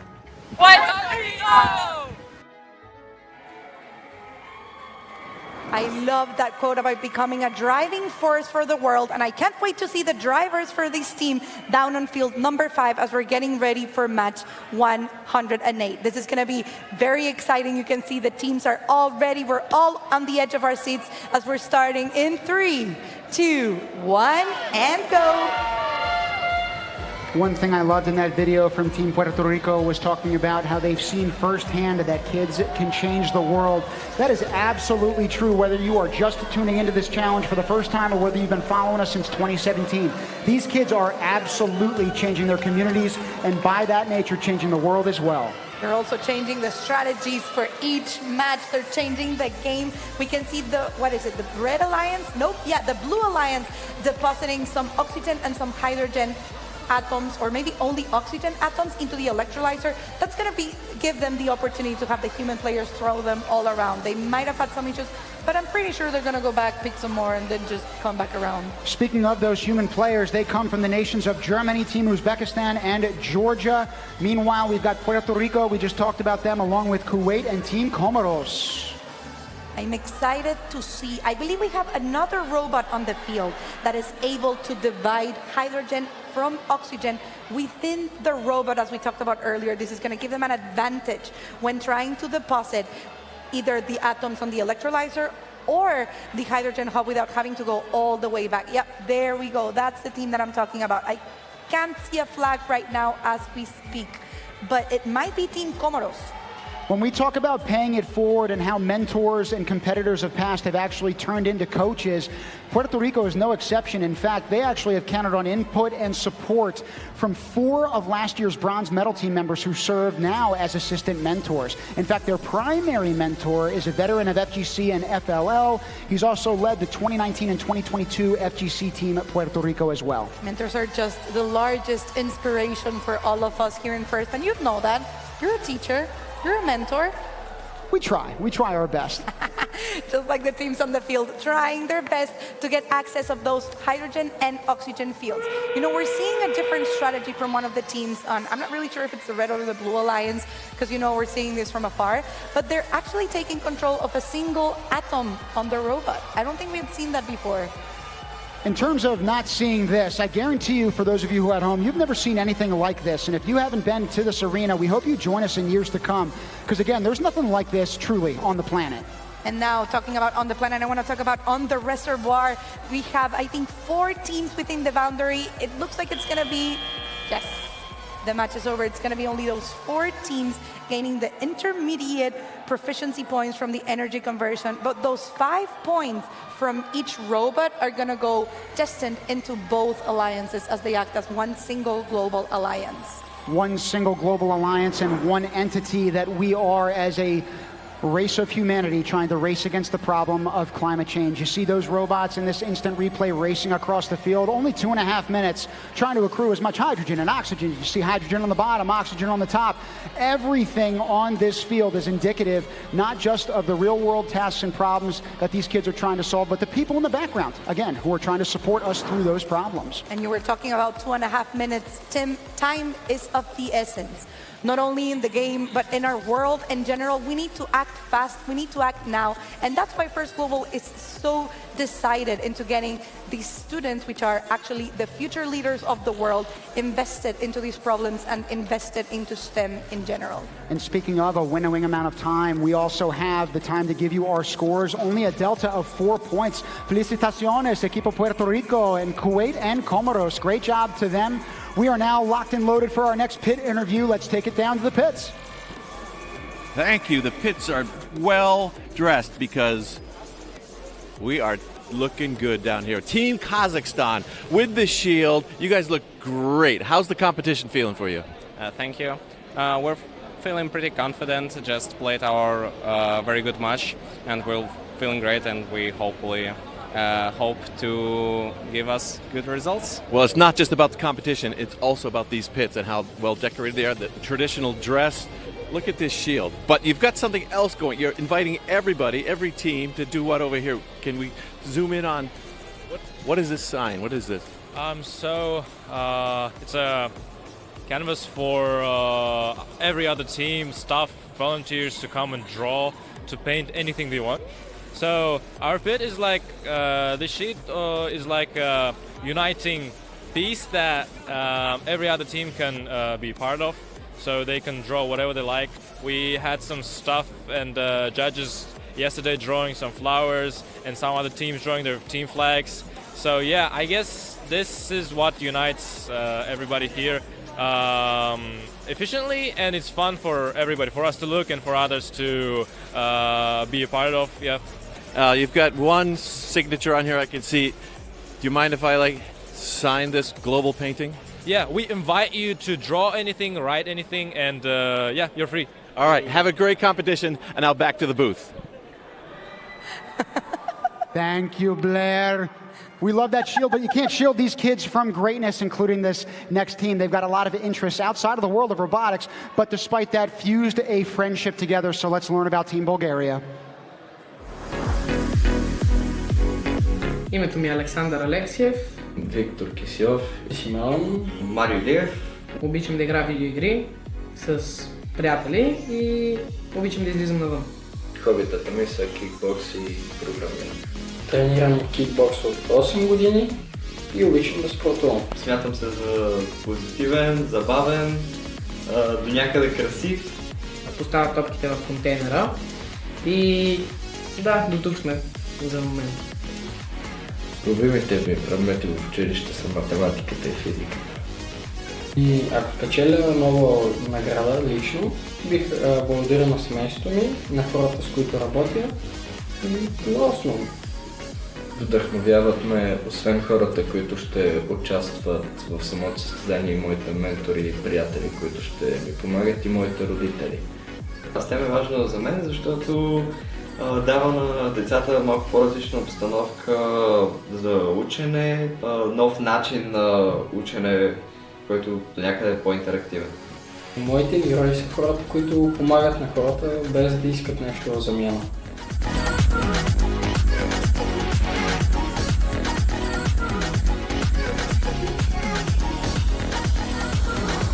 We've got some kickboxers on that squad. We'll see if we can kick climate change to the curb. Meanwhile, we have Blair down there just soaking it up. Talk about a good gig hanging out with all these kids. And talk about soaking it up. I'm ready to soak up our next match on field number 5. We're almost ready to go. Yep, we're starting in 3, 2, 1, and let's go. In ranking match 111, you have Team Sierra Leone, Solomon Islands, and Zambia. They are against the Blue Alliance of the Kiwis from New Zealand, Team Bulgaria, we just saw, and the Federated States of Micronesia. I want to give another shout out to Team New Zealand again for that art mural on the robot of Mother Earth and Father Sky. It's just beautiful. I was going to say, for Team Bulgaria, the team that we just focused on, they're referred to again as the Silicon Valley of Europe, but they have climbed mountains in order to not just get here, but to tackle climate change as well. Right now, you're seeing in the Blue Alliance, those oxygen particles getting deposited quite feverishly in the opposite corner of the field. Yeah, we were able to see Team Bulgaria depositing some oxygen and hydrogen atoms into the electrolyzer, while earlier we were also seeing something, I believe it was Team Zambia from the Red Alliance doing the same thing. The Red Alliance, they also have a team position currently right on the side of the hydrogen tank. Let's see if they're able to deposit the balls directly into the tank. Only hydrogen, because if it's oxygen, they're going to have to go all the way back to the regional zone. Are they able to do it? It's amazing how close these robots can get to depositing those particles, and yet how far that chasm still feels like it might be. We'll see right now if those hydrogen particles in particular can get deposited into that hydrogen tank. So close, yet so far. Wiggle, wiggle. The hydrogen tank has wheels. It's on wheels. It's easy to push. So just imagine if you're trying to get closer to deposit the vaults, it can actually move away, and they got them in. It's kind of like me, beautiful. You know, the closer you get to somebody, the more you find a way to push them away. You know what I mean? So I'm sorry that these teams are experiencing that in a literal sense on the field, but you still got 45 seconds of action coming your way. And I'm sorry that you guys are going to have to listen to us for the reminder of today and tomorrow, but we're excited to let you know what's going on down on the field. As we get down to those last 30 seconds of game, we can see Team New Zealand pushing that hydrogen tank directly under their oxygen accumulator, while the Red Alliance is trying to do the same thing with Team... Which team is it that we have pushing the robot in? I believe it is the Team Federal States of Micronesia. And so we'll talk about, if we can get it up on the telestrator in a second, that little corner right by that oxygen accumulator. It does look like they've navigated that quite deftly. Great job to them. Tim, I think we're going to have both alliances getting some sort of alignment, and then I also believe we might have 4 or 5 robots getting some level of proficiency for being within the reservoir boundary. We're learning more about the game. We're learning more about each one of these teams, and we are grateful for that fact. We're also grateful to have you joining us from all various parts of this globe as the action descends here in Singapore Expo. We're so excited to have, you know, the cultural just diversity that we're getting to soak in here physically in the competition. We're so happy that you guys are able to get a similar experience and learn from all these countries, all these teams, all these students, all the way back from home. Now, Marlene, you had referenced the Mother Earth, Father Sky, or at least the artistic elements of these robots as well. I love seeing those influences happen for each of these robots. They're bringing not just their teams, faculties together and their fabric, but additionally their nations. Exceptional to watch. I think it's also been exceptional to watch, how different every country is down on the pits. I'm gonna say it again. If you have a chance to take a look, go. And if you don't have a chance to take a look because you're not with us here physically, just log into our First Global page. Take a look into the different videos that we've been streaming throughout the competition. Get to know the students a little bit more and learn to know about their interest in STEM and how they've gotten to where they are. We have 65 points and a win for Team New Zealand, Team Bulgaria, Team Federated States of Micronesia, and man, their interest for STEM is paying along. That it is, and I was going to say in a couple of seconds, we'll continue to try to get these telestrators up and running for you too. It's nonstop action. We're moving around constantly, and in the meantime, the fields of science, technology, engineering, and math have a transformative power to bring youth together to collaborate. Our next video embodies how empowering the next generation to tackle the challenges of today and tomorrow can create change that far outlasts us. The future may seem formidable. Each day, a new challenge to overcome. But no obstacle is truly invincible. When we work together as one. Algunas personas solo ven problemas. Pero nosotros vemos incontables oportunidades.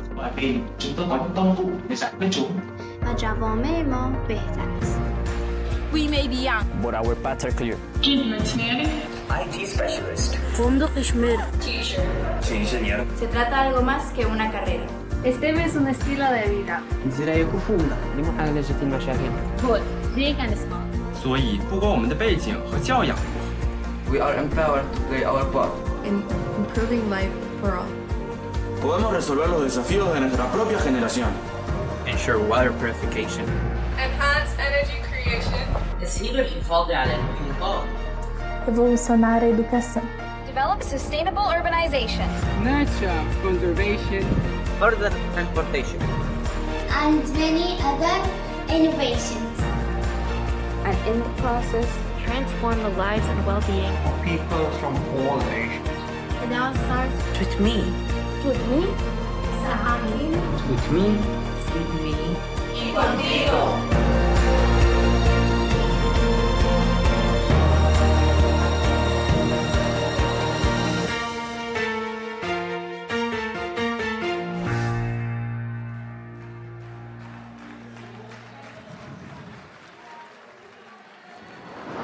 If that type of endearing footage doesn't give you goosebumps at home, Marlene, I don't know what you're watching. Some people do just see problems. These kids, without question, see solutions. And you know, they were mentioning how they need me and you, and we need everyone on the field to just work together to improve just awareness of STEM in general. And we also need you guys to join us on field number 5. We're starting the match in 3, 2, 1, go! So we have in the Red Regional Alliance, Team Bhutan, Team U.S. Virgin Islands, and Team El Salvador. They are competing against Ukraine, Team Mozambique, and Team Eswatini. We talked to Eswatini earlier on in the booth today, talk about empowering the youth of the world. All of these teams are hopeful once this event concludes is to go back to their respective nations to collaborate not just with one another but across nations in building the STEM community. We've seen exceptional results from that effort since 2017, but again, it's a work in progress. You know, I want to talk about Team Bhutan there for the Red Alliance. It looks like they can just chub in just both atoms of oxygen and hydrogen in what looked like seconds to me.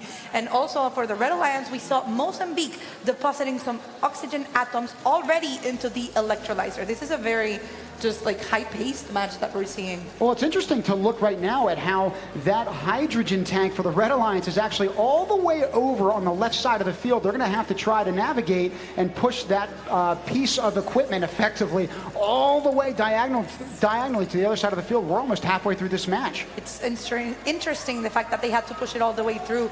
I might have a clue. They must have had deposited by accident an oxygen atom, on top of the hydrogen tank. And when that happens, they have to take it all the way back to their alliance station, have a human player take it out, and then push it all the way back. So it's not as easy as just, you know, letting it be.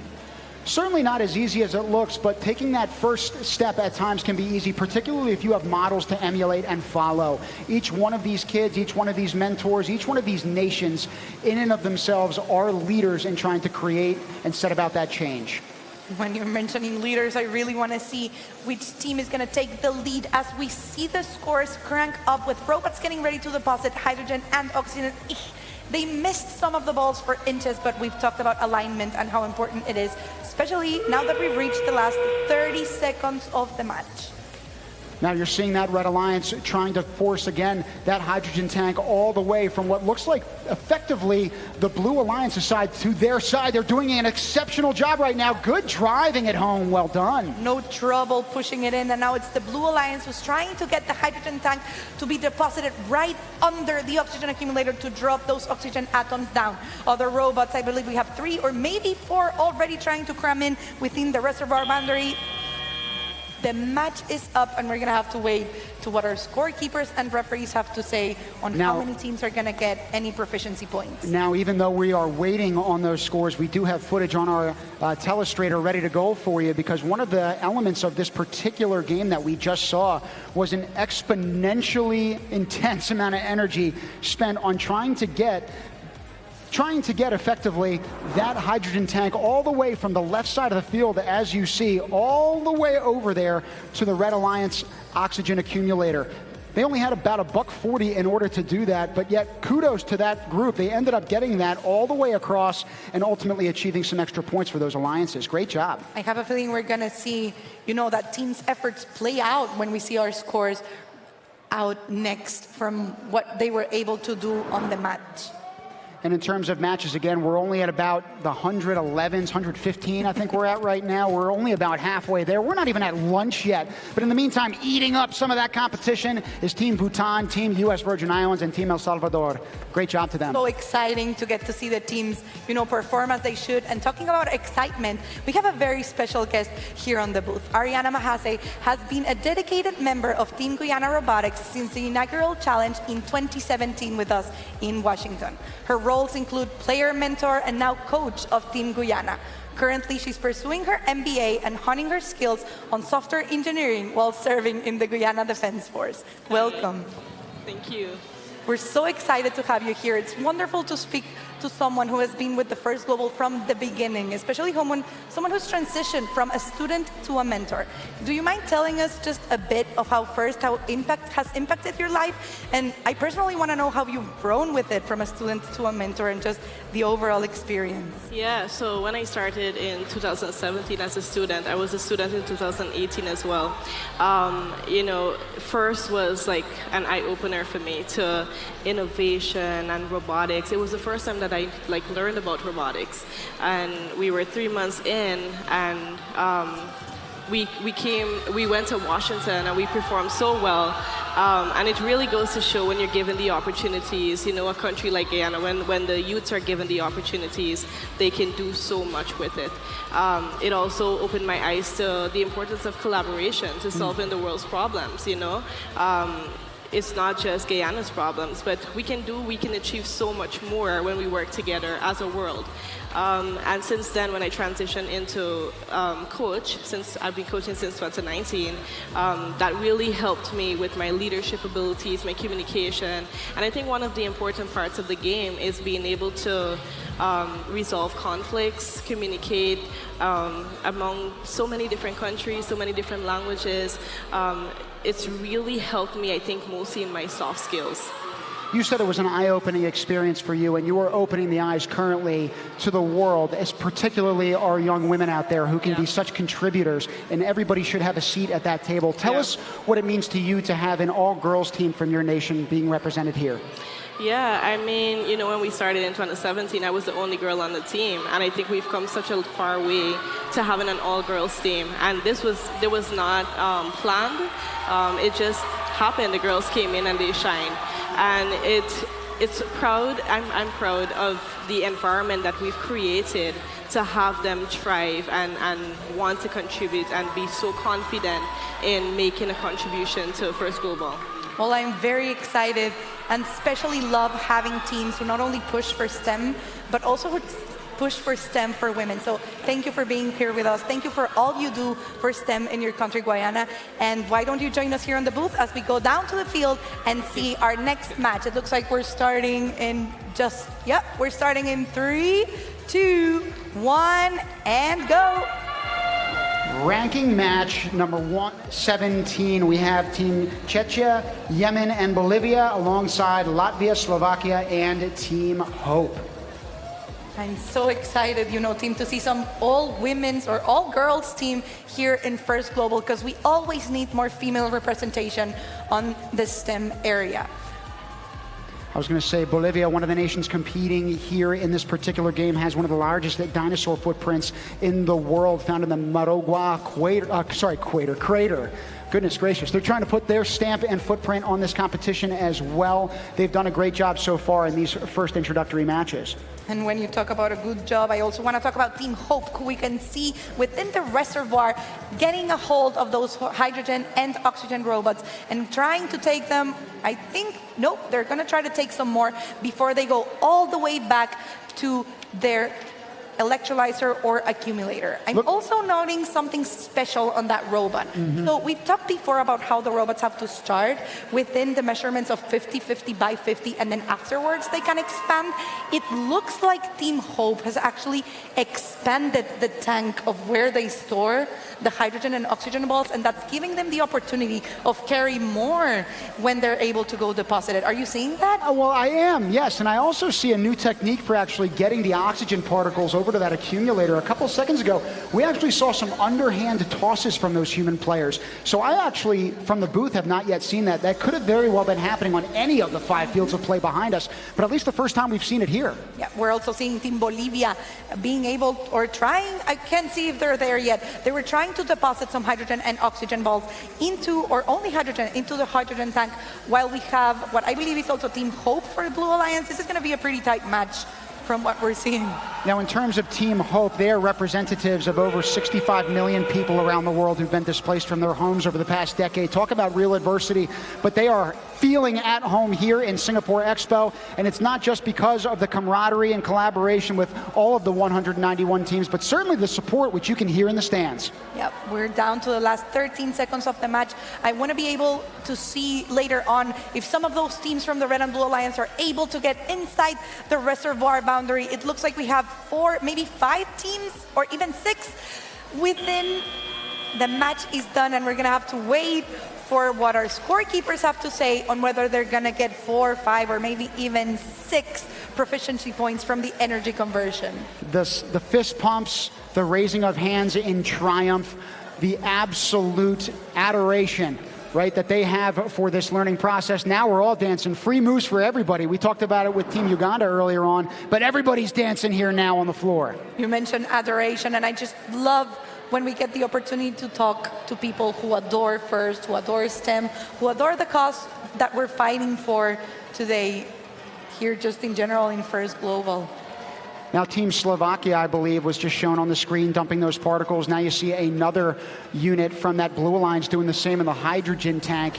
Again, it's all over the place here, but the particles are flying around, so are we. So are the ideas of which we can use to solve the problem of climate change. Those ideas are manifold and different, just like the teams here in attendance. I think that's what's so special about having 191 nationalities of students here with us today, because, you know, they all have such different views of life from their previous experiences, from their cultures, from their religions, and that's what enriches the culture here and the competition, and that's what's going to make, you know, the results that we have here so valuable, because they're not only going to be coming from one point of view, they're coming from 191 points of views. We're only as strong as the sum of our parts, and the sum of the parts of that game have now come into consideration. Congrats to Latvia, Slovakia, and Team Hope, 105-75, a delta of 30. We're now ready for the field interview with the winning squad of that particular match. Take it away.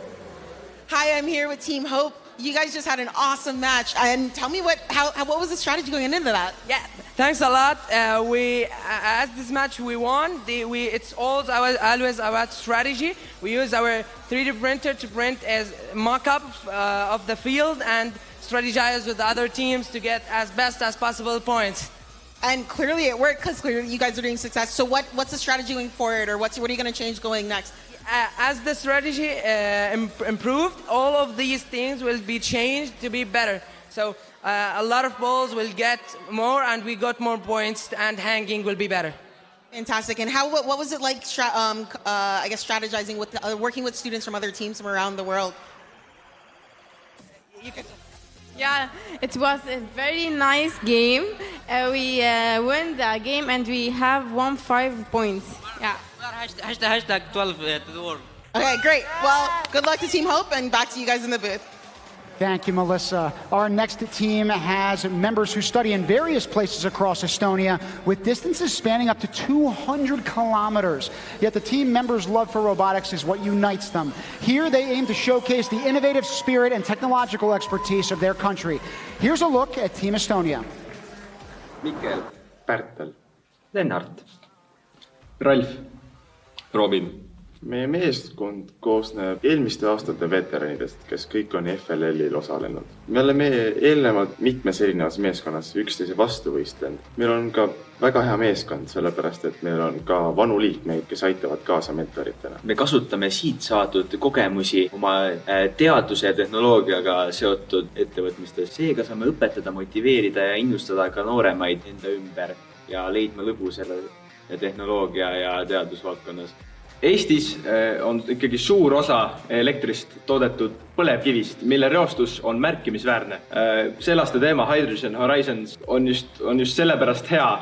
See paneb meid uurima sügavamalt roheenergiat ja just siis vesinikku. STEM on meile väga oluline, kuna see moodustab tulevikutehnoloogia aluse, just nagu vundamendi. Iga aasta, kui me oleme osalenud, siis entusiasm ja põnevus selle võistluse jaoks on aina tõusnud ning meie uued tiimikaaslased on meie vanadest kogemustest inspireeritud. Ma arvan, et see on nende jaoks väga tähtis kogemus, sest see on esimene kord, kui nad saavad tõestada end sellisel suurel rahvusvahelisel robootikavõistlusel, panna ennast proovida ja proovida ehitada väga keerukas robot ja seda programmeerida. Ja ma arvan, et see on üleüldse väga ainulaadne kogemus. You gotta love the use of the word, in particular, cornerstone. You're thinking about the foundation upon which all of this change is supposed to be built, and it is absolutely happening here at the First Global Challenge 2023. It's also happening in the action on the field. Right now, we're taking you down for the next game in 3, 2, 1, let's go. We're starting match number 120 with Team Estonia, Zimbabwe, and Angola on the Red Alliance, while for the Blue Alliance, we're going to be playing with Team Chile, Team Guyana, and Team Lithuania. Now for Estonia, the feature film that we just showed you on their team, we talked about the 200 kilometers plus of distance that they got to travel. They actually shared with us that because they don't meet up as frequently, they actually stay with one another for a few days. They said that there's, quote, nothing better than building the coolest robot with equally cool people. And I could not agree with that more. It's such a wonderful message and inspiring, I think, to those around the world who are watching. You know, we are here just surrounded by cool people all around. I was telling you that earlier, that you can just tell how cool everyone is. And I want to give a special shout out to all the girls in the drive teams down there. You guys are doing an amazing job. And I personally am so happy to have you all here joining us in First Global Challenge as girls in STEM. I'm sure that the Blue Alliance is also very happy right now because you see those hydrogen particles being deposited in abundance in that hydrogen tank. Each one of those is going to be worth 1 point. That's why you're seeing those scores in the bottom part of the screen. Ticker on up. And as for the Red Alliance, we could see what I think it's Team Estonia already loaded up of oxygen atoms. It looks like they're going to be trying to propel them or throw them into that oxygen accumulator. Let's see if they're able to do it. Meanwhile, on that Red Alliance as well, we have Team Angola trying to deposit those oxygen atoms, and yes, they were able to do it successfully into the electrolyzers and now thrown by those Team Human players. Only about a minute left. The Blue Alliance trying to position their oxygen accumulator and align it perfectly with the hydrogen tank. See if they can get any of those alignment extra points. We'll talk about that hopefully at the end when the scores are tabulated. That was quite the teamwork. We had both Team Chile and Team Lithuania pushing the hydrogen tank from different sides in order to get that perfect alignment under the oxygen accumulator. And talking about alignment, let's see if the Blue Alliance is able to align itself perfectly right next to the hydrogen tank to drop those atoms in place. Oh, interesting. I was going to say, yeah, those hydrogen atoms, they got to squeeze underneath the top part of that oxygen accumulator. What a tight space to navigate, and what an exceptional job by them. Yeah, that's when the strategy comes in place. We also have I believe it was Team Chile that was Team Estonia for the Red Alliance trying to push into alignment that hydrogen tank, but we only have 2 seconds left. Let's see which teams were able to get within the reservoir boundary in order to get those proficiency points in the end. I think this is going to be exciting, as the matches go along, getting to see the strategies of, even what you were just talking about, being able to place hydrogen within the hydrogen tank after it's been aligned under the oxygen accumulator. That's very interesting. Definitely an evolving strategy in the game. Incredibly difficult, I would think, to pull off, but we saw that one robot in particular, again, do a great job. You had seen them trying to basically work against the plastic at the very, very top of that oxygen accumulator. Then they sunk their level a couple of inches, centimeters, I should say, using the metric, and then actually deposited those hydrogens. So again, those points are only going to add up. Great job by that alliance. It's also going to be interesting to see, what changes and what improvements the teams do to their robots now that they've seen how the game goes. Because maybe you had a strategy before you guys were here with us about what you thought was going to be best for the game. And now that you've been able to get inspired from different teams, now that you've gained some knowledge from how the game goes, from how you're able to drive, they're actually able to do improvements upon the robot and maybe change how they're playing. And what we're trying to do is improve upon ourselves as a human race, right? We're trying to learn from this experience, and these teams that have learned include the 3 on the Blue Alliance, Chile, Guyana, and Lithuania. Congratulations to you, 85-20. 54 hydrogen points, Marlene, 54. It's crazy. I think I'm really excited to see what we're going to have going on around here on the competition, but not only here on the field, but also on the pits. And I think we have someone ready on the pits, ready to talk to us. Oh my gosh, it's Dean. We are in the pits. I'm here with Team Turkey and Dean. So this is not just all about robots, it's about creativity. Tell me about this Dean puppet. Well, okay, I think the first time we think about it, we just thought about it and said like, oh my god, we should totally make the Dean. And then in our CMA classes and art classes, we thought we could make this one. And when we take the photo of it, with the Dean, I think that was the first time we thought about it. And then we thought that we could make this one in our school with ourselves. So we just made it. So it's with your STEM arts class. And yeah, does Dean have a body? Well, it used to have a foam body, honestly, but then it got lost somewhere between Turkey and Singapore. All right, well, good luck finding the rest of Dean. Well, right now, Dean's a little hungry, so we're going to feed him some Turkish delight. All right, back to you in the booth. Thank you, Blair, for introducing us to some of the most creative and apparently artistic teams on the pits. But now I want to talk about a team who was actually selected from among 90 teams distributed across their country to represent themselves here today. Although each team member has at least 2 years of experience in robotics, the team makes it their goal to always keep learning new things. Let's learn more about Team Libya.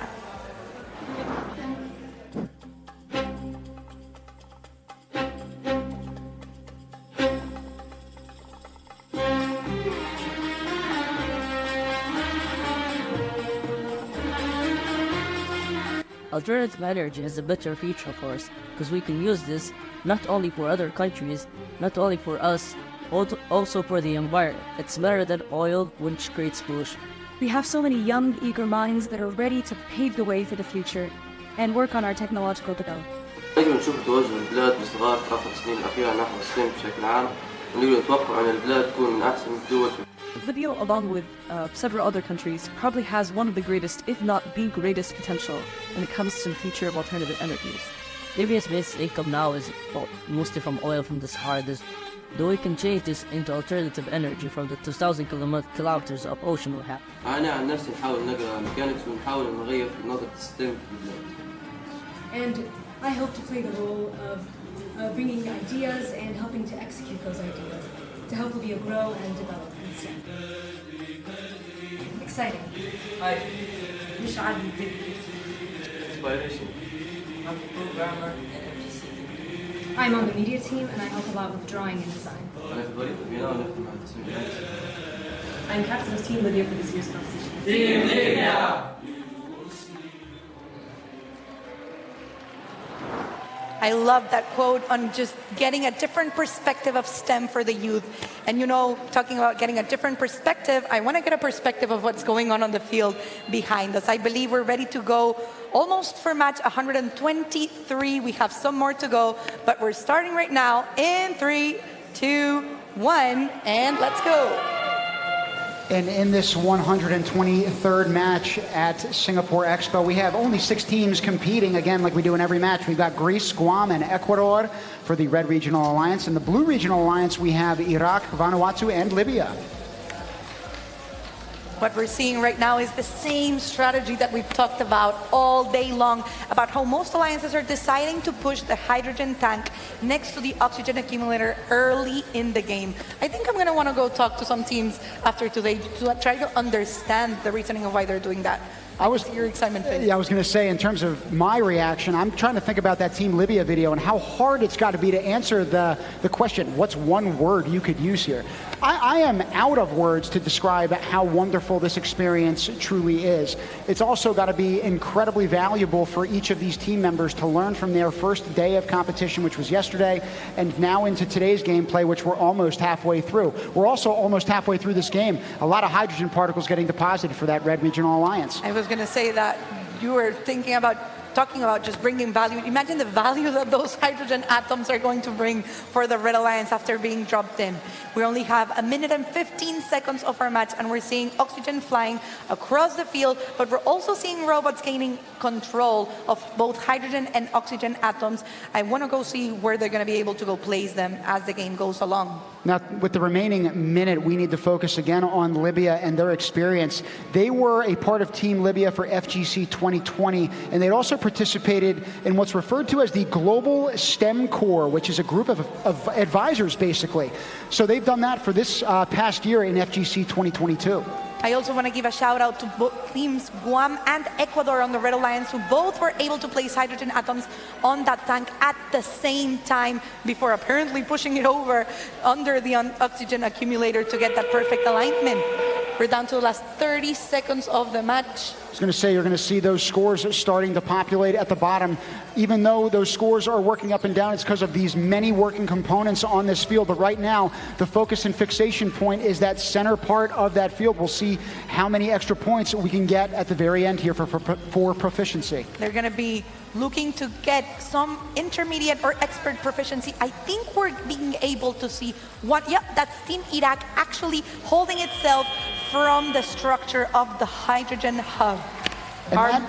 Oops, sorry, Marlene. I was going to say that full support, again, I think you've referenced it a bunch of times, and this is my first saying it, that would be expert proficiency. Yes. We have yet to see the cooperation bonus take shape yet, but we'll see what happens over the next day and a half. That cooperation bonus happens if at least five of those robots of the 6 maintain that full support. Yes, they need to be in expert proficiency, so if they're only within the reservoir boundaries, they don't really qualify for that cooperation bonus. I think we're going to be seeing some of that by the time we go to playoffs, when teams have already, become experts on their robot, on the game, and on strategy overall. But for now, I was very excited to see a ton of hydrogen balls being dropped at the same time from 2 robots, because the hydrogen tank is actually 4 straight sides, so it makes it pretty helpful, pretty easy to have 2 robots at the same time trying to deposit them in.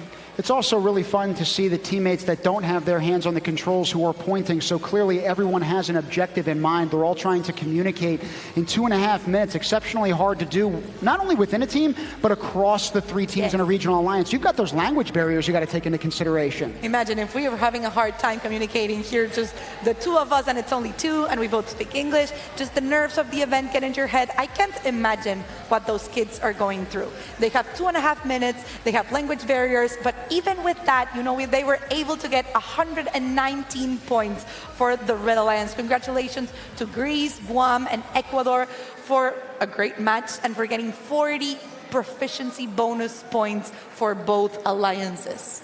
All 6 of those squads are part of this next generation. So by empowering that next generation of youth, we're investing in building a better world for us, them, and those to come. By combining their voices, interests, and talents, the youth you see here today can be the generation that makes real change actually happen. أنا يد واحدة. Pero no subestimes el poder de uno solo. One impassioned voice can break the silence. Uma mão erguida pode liderar um movimento.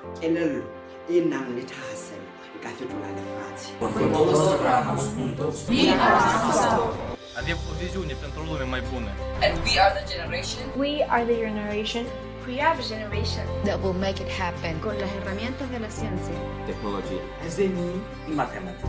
A world where a mortalidade por doenças nascidas na água is obsolete. Join Madagascar, researching. Let's provide each and every person with access to clean water. Porque plantaremos las semillas. And develop agriculture that will feed the world. Och krankheit, Leiden oder Behinderung no son impedimentos para vivir una vida plena. Because we will pioneer affordable treatment and care. سنتيحها في كل مكان. Donde cada niño can live their own dreams. Because we will empower them through quality education and mentorship, where everyone is safe. Without war, oppression, or inequality. Sepse ne kemi një sistem të prioritizuar that values cooperation, justice, dan rasa kemanusiaan bersama. A world that's healthy, and will continue to prosper. Долго после того, как мы уйдем. Sest me anname rohkem tagasi. We are the voices that will stand up for all people, regardless of race, horror, idioma, gender, or origin. And also more. That will lift entire societies up and out of poverty and transform quality of life for the whole world. We will work together para resolver los mayores desafíos que enfrenta nuestro planeta. There is a fathers y los que están por venir. Por eso es tan importante. It supports STEM education and initiatives like First Global. By investing in us. In me. In me. In me. In me. You're investing in the future of the world. Because we are the generation of change makers. Who will build that better tomorrow. For us all. We are now going to look into a team whose passion for robotics stems from the acceleration of problem solving and their deep fascination with the highly interdisciplinary field. On the game floor, they find fulfillment in this journey of exploration. Here's a look at Team Hong Kong, China. I'm Wilfred. I'm Maxon. I'm Charlotte. I'm John. I'm Moses. And we are Team Hong Kong!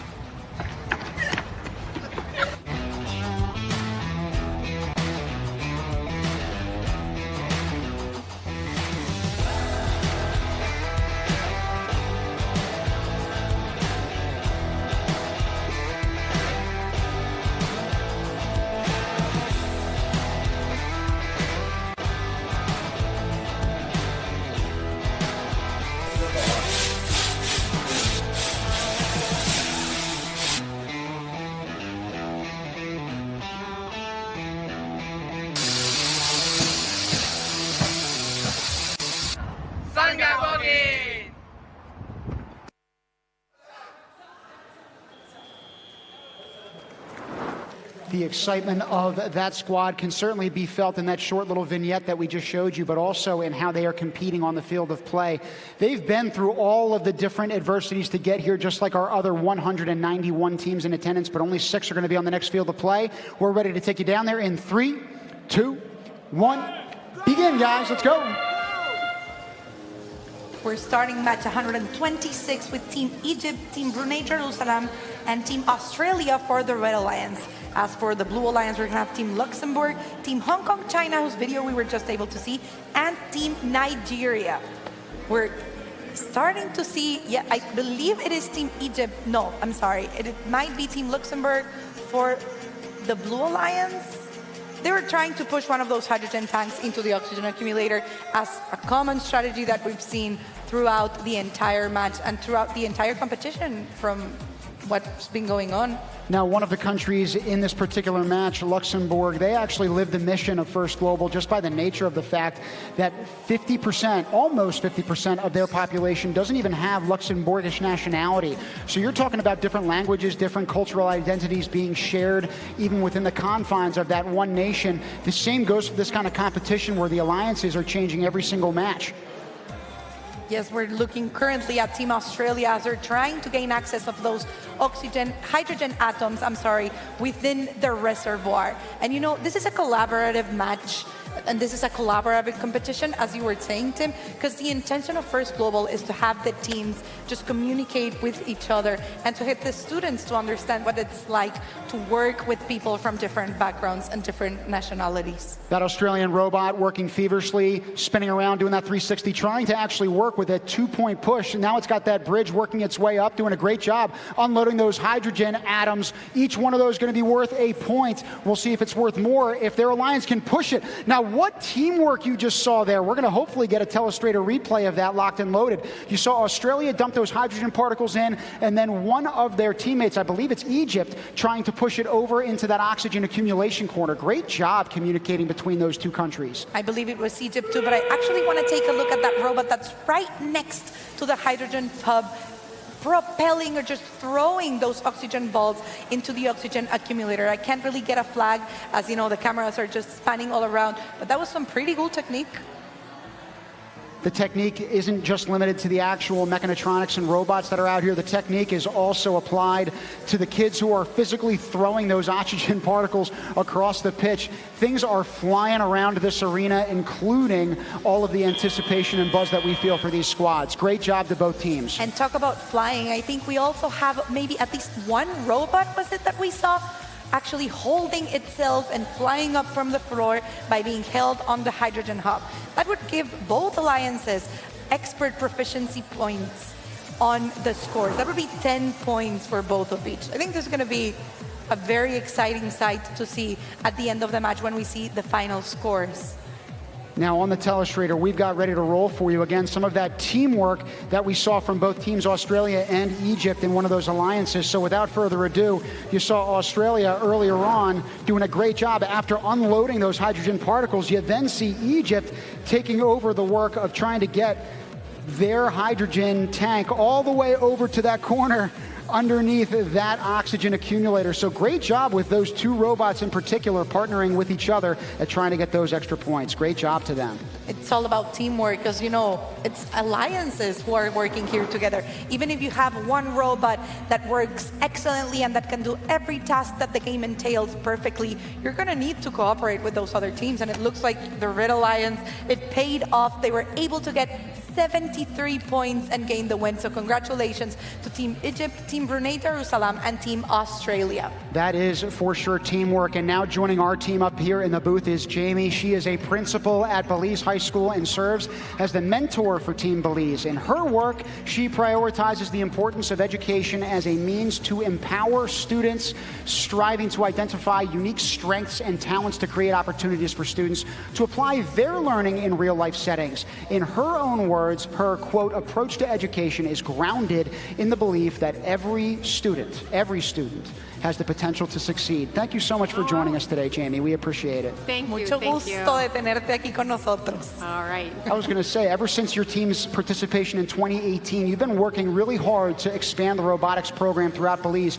Can you tell us more of the inspiration behind that? Well, once you come to a first event, you're absolutely amazed by the world-class competitiveness and organization of it. And so when we got back home from Mexico City, it was like, not only are we coming back, but we're going to make sure we have maximum participation when we do.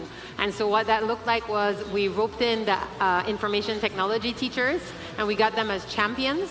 We integrated into our school curriculum, and then we really pushed it as a PBL, a project-based learning tool, where the robot can teach so many subjects all at once. And now we're happy to say we have FRC, FLL in addition to FGC in Belize. So we're totally excited by the inspiration of Mexico. That's incredible. And you talk about, pushing the programs further. Just 2 weeks before this event began, you were actually able to share some incredible news about the states of robotics in Belize. Can you tell us about that determination that was made by Belize's Ministries of Youth and Sports? Well, I'll open. Robotics is a sport in Belize. So we became the first country to declare robotics as a sport. And that actually came from the fact that when we left Geneva, a little less than a month later, our building was completely gutted by a hurricane. And these kids did not let that stop them when they started building for FRC. So when we got back home, I started the mission in April to meet with the Minister of Sports, whoever would listen to me, and we got the word late last week that it was declared, so we're totally excited about that. Now, Jamie, I was going to say, as a school administrator and as someone who frankly aspires to have an even greater impact in the world of education, I'm really eager to talk to you about PBL later on in the pits when I come and find you. But in the meantime, I'm going to use one of your quotes to ask you a question. You said the power of working together is the key to success and progress. So can you tell us a little bit from your experience as a school administrator, how you can apply that to your role in education? Well, I think right now it's about empowering the teachers. I think it's really important that we look at the global crisis of teachers and we really try to incentivize them to stay, because they really are the catalyst to all of these kids bringing their best out. And so my next venture is to get the Prime Minister of Belize to make all teachers not pay income tax. Right now, we pay 25% income tax. And so he has met with me already. He accepted the proposal. And so that's going to be my next mission, to try and attract the right people to the teaching profession, because teachers make magic. Thank you. Jamie, all I can say is that you're definitely an inspiration, not only for students and professors, but also to women in STEM and just to every country. So we're so happy to have you here. And we're currently going to have to go down to the field for our next match. We're going to be starting in 3, 2, 1, and go. A pleasure, Jamie. Thank you. We're now at match 129, folks. We've got Algeria, Somalia, and the Islamic Republic of Iran working alongside Turkey, Comoros, and the host nation of Singapore. We're starting to see the first 15 seconds of the match with the Blue Alliance having already pushed that hydrogen tank on the way to the top, and also having a team member from the Blue Alliance throwing some oxygen balls or oxygen atoms into the accumulator, which is going to be great for points. That blue hydrogen tank has already been pushed off of its original position. Again, they're trying to get themselves in the first 45 seconds or so in a good spot on the field to really just barely push it towards that oxygen accumulator. They're going to have a lot less effort and energy to spend, it looks like right now, than the Red Alliance. I mean, I think both alliances are just trying to focus on whatever works best for the robot, and that might translate into different strategies for them. So each robot and each team is going to have a different strength, and I think that's going to be reflected in their strategy. And right now we're looking at the strategy for some of these robots with their intake systems. You see that they have multiple different bands, whether it's vertically aligned or horizontally aligned. They're trying to get and accrue as many of those particles as possible. You see what they're doing ultimately with them. It's not just producing them and storing them, but then transporting them, right? You just saw that in the hydrogen tank as we speak. And it's not only going to be just transporting them and storing them, it's going to be able to get the ball to fall inside the tank or inside the accumulator or inside the electrolyzer. Every inch counts. You would think right now that, again, we're talking about robotics as a sport, and I'm so grateful to hear that Belize has nationally called it a sport, because it absolutely should be. I feel like at times in this pitch, I'm looking at either like a game of basketball or high-a-lie with how fast these balls are moving around. And I'm excited. I'm excited to see how, just like in any other sport, as we move along and as the teams get more experience, by the time we're in playoffs and by the time we're in finals, we're not going to know where to look around from everything that we're going to have going on the field. But now we have going on the last 30 seconds of the match. The Red Alliance has already placed that hydrogen tank under the accumulator, so now they're going to be focusing on getting into the reservoir or the hydrogen hub. Now, here's the deal. You see in the top left corner of the screen, those oxygen particles that have been accumulated and continuing to be accumulated. Once that button is pressed, you will hopefully see those be released into that hydrogen tank. They just got released. We don't know if it's full or partial alignment, but great job to the Blue Alliance and Red Alliance, both teams in particular. It looks like we had at least 5 robots from what we can see on the screen within the reservoir boundary. That's going to help both alliances getting those extra points from the proficiency, and it's going to help them rank up on the rankings as we go along. I love seeing the fist bumps, seeing the celebrations. It's just excitement all around. You can also see the wind whipping through each of these flags, and that's because of the frenetic pace that each of these robots is moving at. A lot of particles to pick up on that field, over 200, because again, we've got not just hydrogen, but oxygen, 144 green particles, 72 blue particles. So the action's nonstop, and it is limitless here. It's also not an easy task, because, you know, the balls or the atoms themselves, yes, they do perform as a game piece, but they also perform as an obstacle when you're trying to get to certain parts of the field, where you're trying to get that tank pushed directly and aligned under the oxygen accumulator. It's gonna be hard to just navigate around not only 6 robots, but also 144 pieces of hydrogen and 72 pieces of oxygen. It all adds up into the complication and the complexity of the game. Now on our telestrator, we have locked and loaded some footage from that previous match. Again, we were talking about those oxygen particles at the tippy top that being stored. Once the team hits a button, which is going to basically be on the side of the field, those oxygen particles will then drop into that hydrogen tank. Once they do, we're then talking about the alignment. So again, you see once more in that blue column there, those oxygen particles being ultimately deposited. Great job now that the scores are in. Yes, I wanted to talk about that. We have 50 points for the Blue Alliance against 47. Wow, this was a close played match that we have going on. 1.3 multiplier for both of them, 25 points proficiency bonus. Let's go down to the field to talk to some of the students who played this match. I am here at the field with Team Singapore, our host country. How was that match for you guys? It was pretty good, I guess. We had a plan and we just executed it, and I think it went sort of as planned. Yeah. All right, and what are you looking forward to changing in your next matches? I think we just have a few tweaks to our robot that we gotta do, just so it's a bit more efficient and maybe there'll be less. It'll run smoother. Yeah. I noticed you guys had one of the only shooting robots we've seen so far. What was inspired that design decision for your robot? I guess the reason we wanted to do shooting is because there will be less traveling on the field, so that we'll be able to cycle and shoot faster, as opposed to having to drive all the way to the other side of the field to deposit balls and throw them over. Awesome. Well, good luck to Team Singapore and good luck out there on the field. Congratulations to Team Singapore. Thank you for hosting us again. But now, let's go look into Team Turkmenistan. Their team, actually called August Robot, is represented by winners of various national and international robotics and science competition. Their members have taken up their mantle of educating and helping the next generation with their Generation to Generation by August Robot program. Let's learn more.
Men first global challenge'ın dünyevi metallerden boştan vurmadan practice following and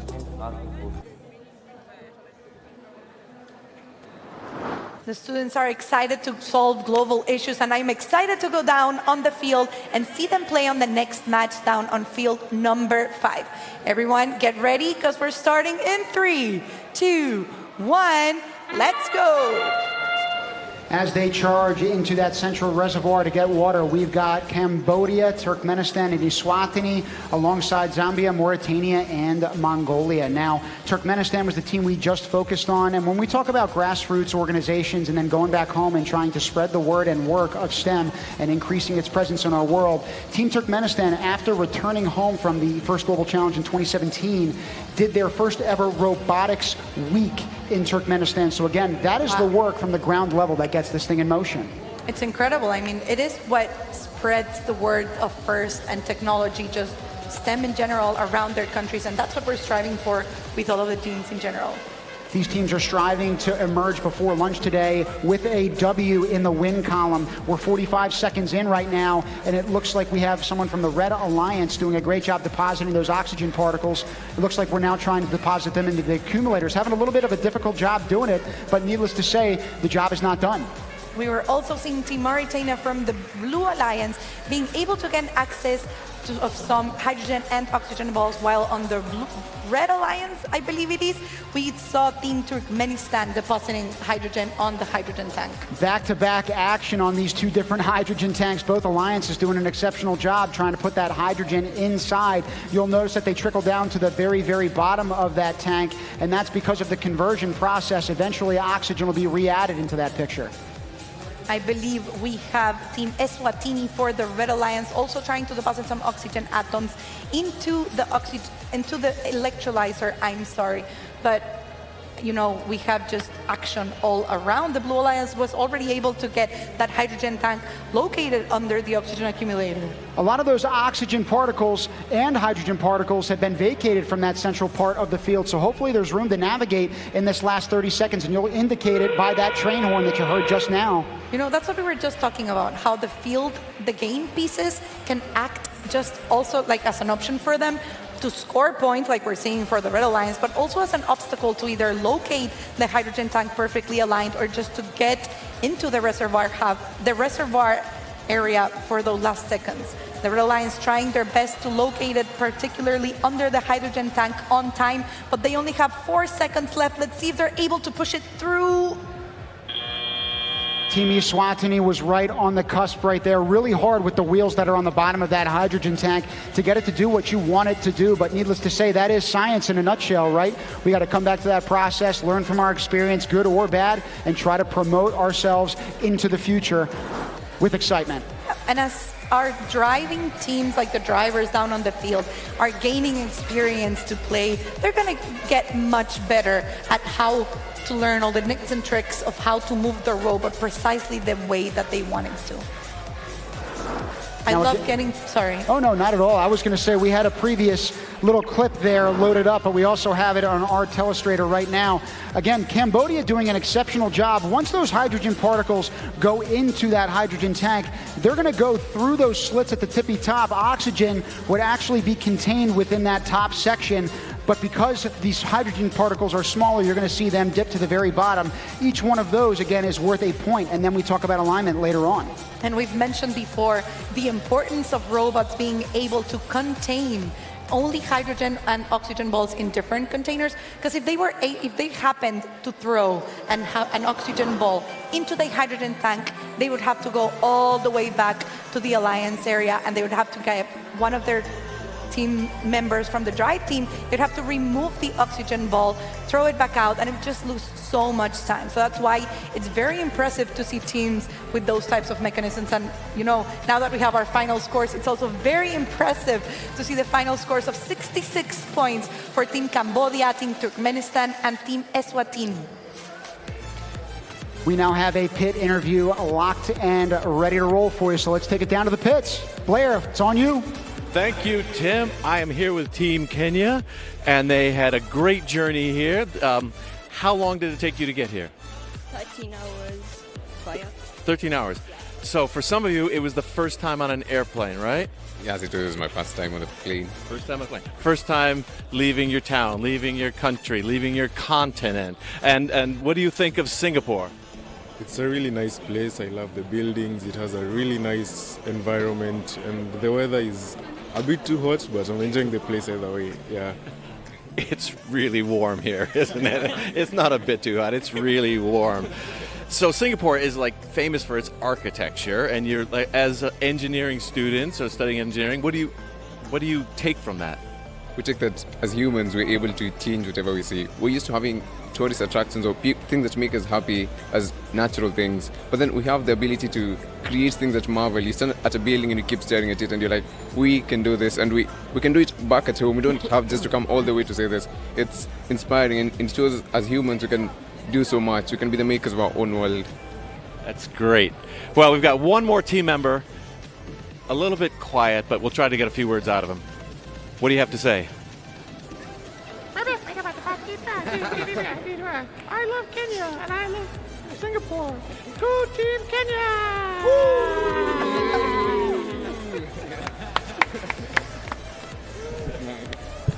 Thank you, Blair. Much appreciated. I was going to say, we're speechless up here in the booth, too, but you can see how that excitement is just tangible. It goes from person to person, directly translates not just into what's happening in the pits, but what's happening on the fields behind us. We got our next game ready to roll for you, and we're going to start that up in 3, 2, 1. Take it away.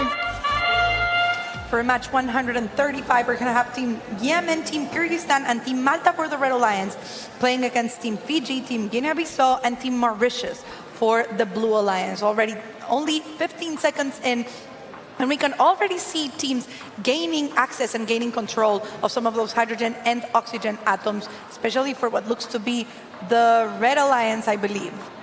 I was going to say Team Fiji has the name Boulabots right now. They are working exceptionally hard to try to make the most out of this first half of the day. We're already 30 seconds into this match, and it looks like teams are frenetically trying to accrue as much of that water as possible from the middle reservoir. From there, they're going to move to their electrolyzers, which is what you saw in the last shot, but then also those hydrogen tanks. Now we're back to the electrolyzers. Yes, we're seeing Team Fiji for the Blue Alliance, but we were also seeing Team Malta on the lower left corner, depositing other oxygen atoms into the electrolyzer. I think this is going to be a pretty tight match on regards to action from oxygen atoms in general. I was going to say a tight match. We're also on a tight time frame. Each of these games is 2.5 minutes long.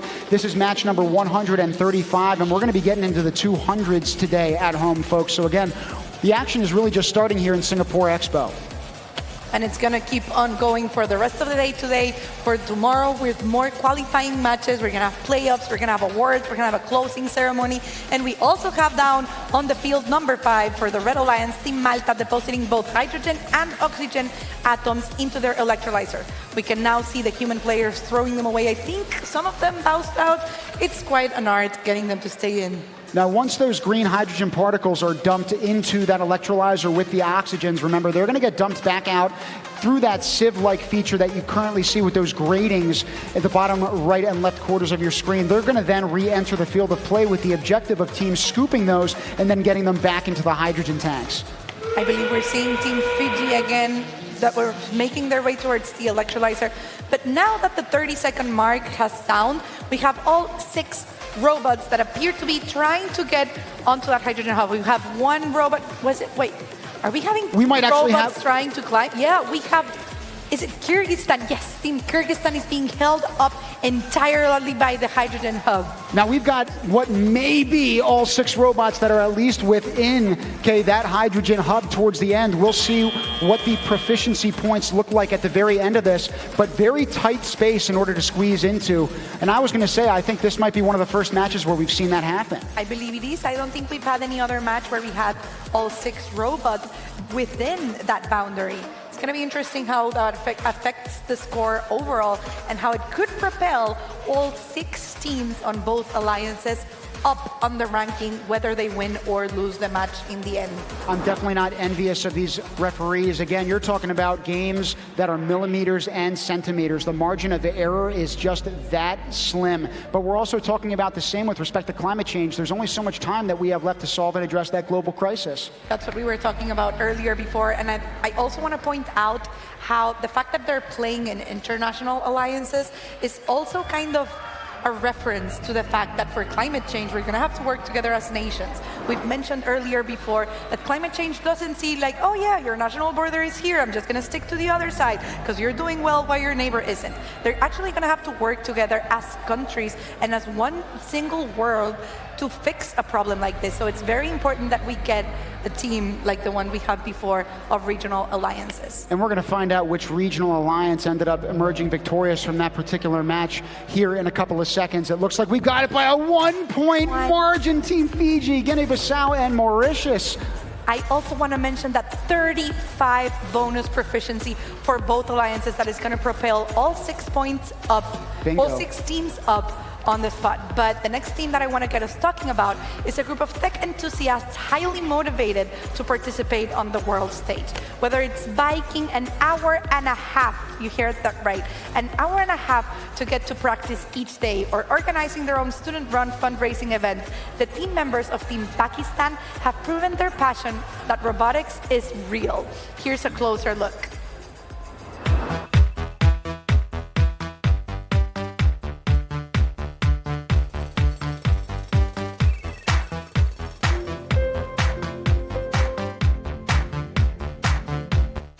Currently doing my A-levels from Beria College. I had a huge passion for robotics, and which was then pursued with the help of STEM and FGC Pakistan. I also had a huge dream of representing Pakistan in any sort of... So my name is Mohammed Team. I'm from Pakistan, and basically I love first because it sparks the interest that I have in robotics and of the new solutions that haven't been made before. So like in robotics, whenever a new game is launched for the first time, we have to design a new robot with new mechanisms and build it accordingly.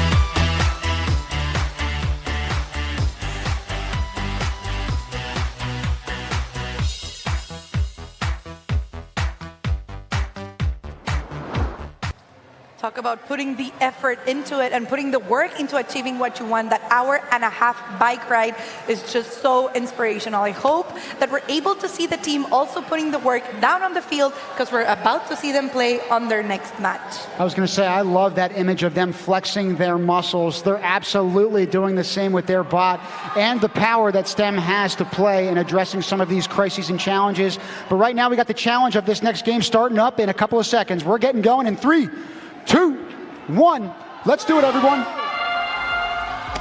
For match number 138 on the Red Alliance, we have Team Pakistan, Team South Sudan, and Team American Samoa. They're going to be playing with and against the Blue Alliance, which is Team Lesotho, Team Kuwait, and Team India. Now, Lesotho is one of the only nations on the planet completely surrounded and enveloped by another nation. It happens to be South Africa, but in this mode of competition and the spirit of collaboration, our arms are truly around them and embracing them and their presence here. We couldn't be more grateful to the 191 teams in attendance at this year's event. It's grown from year one. I believe we had 157 in that first year, but look, here we are now. And we're looking at Team India depositing some oxygen atoms into the electrolyzer for their human players to play with. While on the Red Alliance, we also have another team. I can take a look at their flag. Yep, we do now. It's American Samoa. They're trying to locate those oxygen and hydrogen atoms. They might be having some issues, but I'm sure we're going to see them fix it at the match or at the pits later on. I was going to say, you see them in the bottom left corner of the screen. One of those bands of elastic potentially broke on them, so we're hanging on by threads here, but again, not giving up the fight with $120 left remaining. And I want to mention to everyone who isn't here at the competition, we actually have a robot hospital down at the pits. Yep, you heard that right. We have a robot hospital. So do not worry, if there ever was to be an emergency with one of the robots, they can just take it back and they can take care of it, and it's going to be perfectly healthy for the next match. If anything ails you, if anything ails these bots, trust me, we got plenty of people here to help and support. So again, that's what the mission of the First Global Challenge is all about. We're living that mission in every realm and iteration.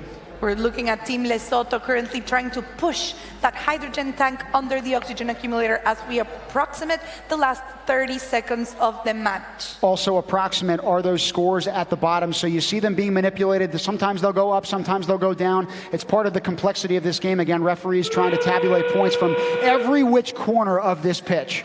It looks like for the Blue Alliance, we have a very sustainable amount of hydrogen in the tank, of oxygen in the accumulator on top. Let's see if they were able to gain full alignment. But what we can see is that we have, apparently, is it 5 robots within the reservoir? Right now it looks like 5, because I only see one scrambling, and it looks like they're trying to get that alignment in these last couple of seconds. So we'll see if team, I want to say that might be American Samoa trying to figure that out. it looks like time wasn't enough for American Samoa and the Red Alliance to push that hydrogen tank perfectly aligned under the oxygen accumulator. But still, I believe we had 4 or maybe 3 robots within the reservoir boundary, and as they were working as a global alliance, those points are gonna go for all 6 teams.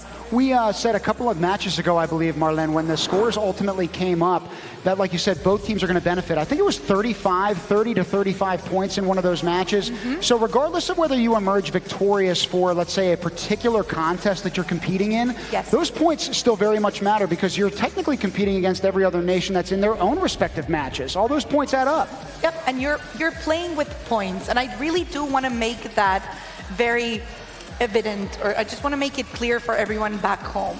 You might win a game and still not make as many points as you'd like to, and that's going to affect you negatively, but you might also lose a game with a very high score, and that's still going to propel you up on the rankings as the competition goes. And I think what we've learned, right, from the personal narratives, experiences, and stories of the teams getting here, right, they've been able to respond to adverse challenges. Good job responding with the Blue Alliance in particular, Team Lesotho, Kuwait, and India, 65 to 25. It's incredible to see that they've managed to get 24 hydrogen points, and you know, hydrogen being the topic of this competition, I want to talk about hydrogen being the most abundant,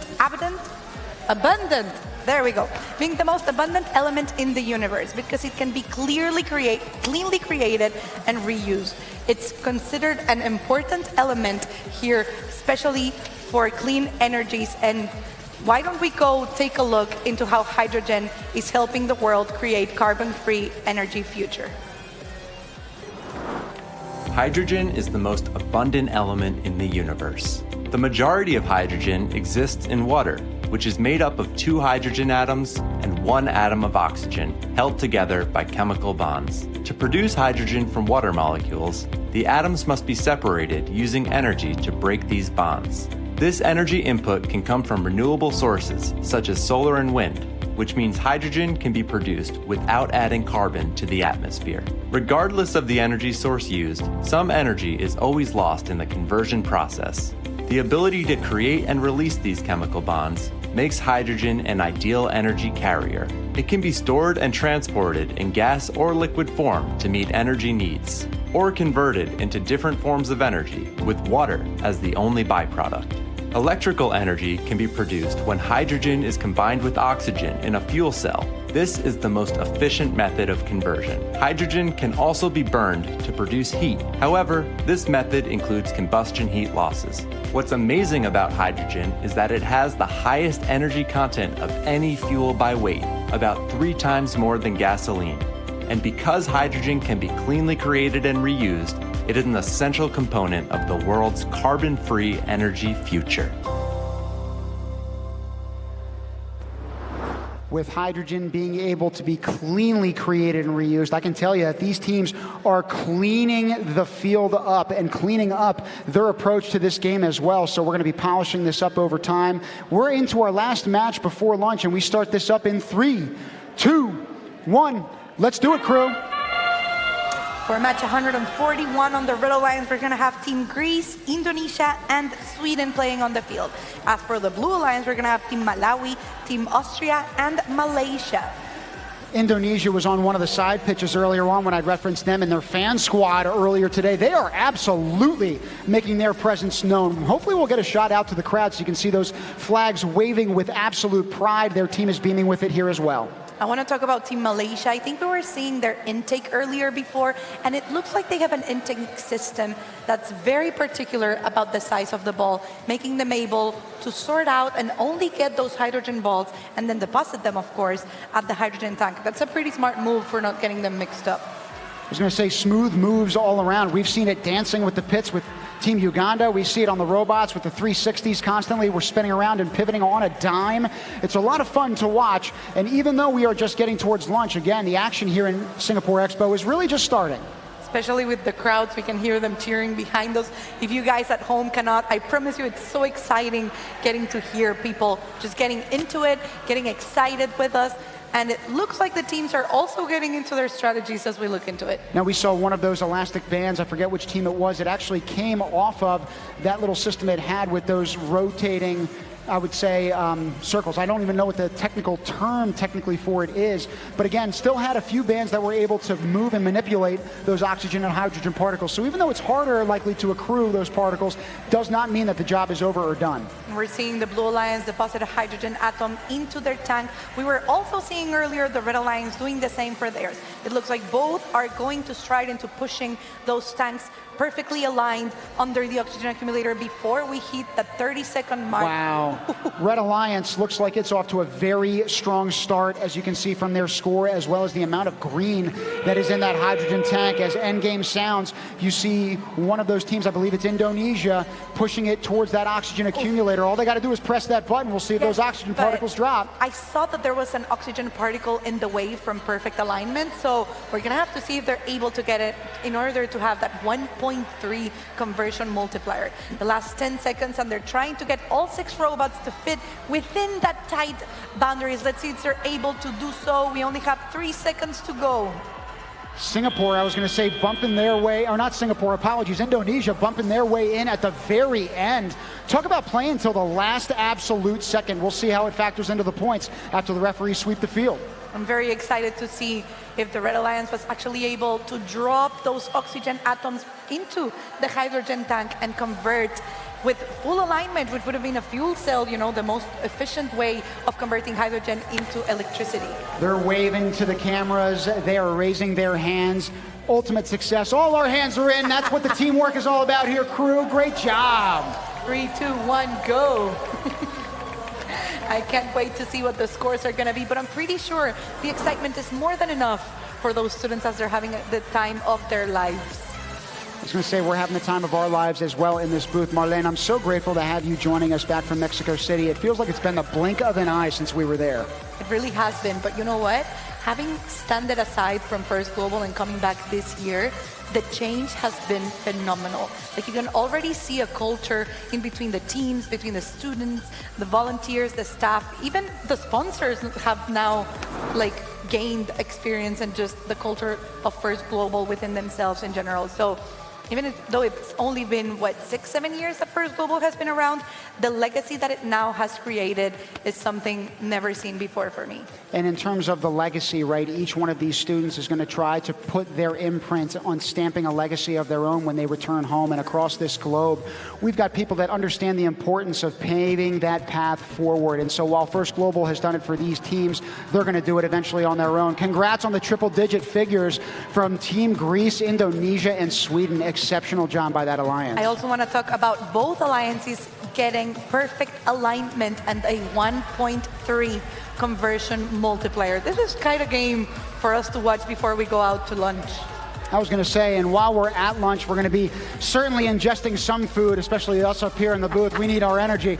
But I guarantee you the kids in the back are going to be ingesting ideas, thoughts, opinions, working across some of those boundaries that, again, the rest of the world applies themselves to. That doesn't happen here, everyone. That's part of the remarkable nature of the First Global Challenge. So now we're going to go for a quick break. You're going to have a break from Tim and from I, but why don't we go learn a little bit more about our great sponsors, and we'll see you back here at 2 p.m.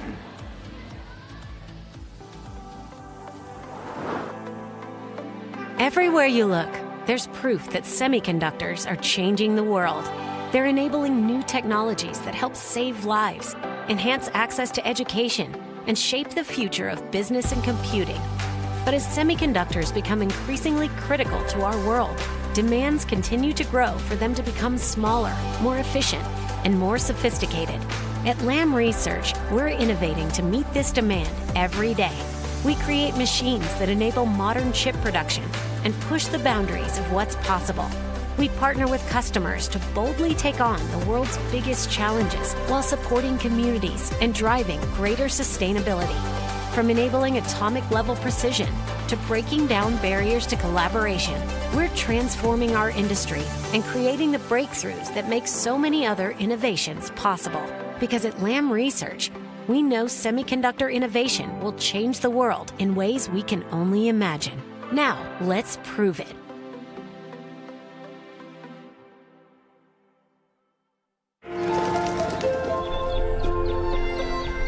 And then you turn right. Thank you.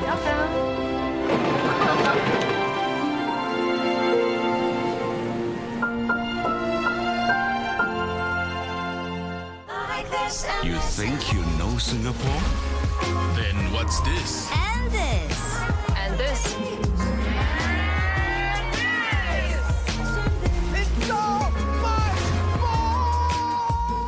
The school play was really coming together until disaster struck.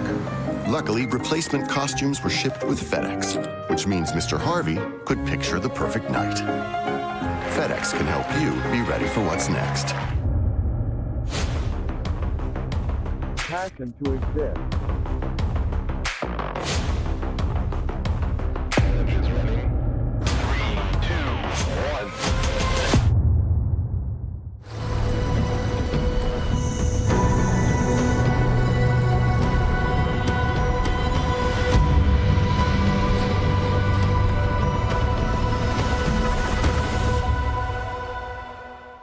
Across the world, innovators from all backgrounds are solving the greatest energy and climate imperatives of our time. That's why the U.S. Department of Energy supports First Global, because you represent the diverse, clean energy workforce of the future.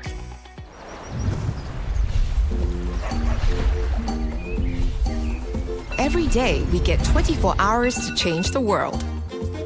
With the power of choice. It's a race against the clock to protect all that we love and care for. And there are many ways about it. So go green your way. Not sure how to start? Take a leaf from those around. Turn the corner down the block. Recycle more and recycle right. Use your hands for a simple fix to keep the things you love going. Power up your day. It's a breeze at 25 degrees. Power down the lights when you're out and about. Take a trip down our waterways. Clean up as you cruise along. Spot some wildlife if you can. Eat fresh, support local. Give ugly food a second chance. Why not learn to grow your own? Here's to the beauty of choice. Old is gold.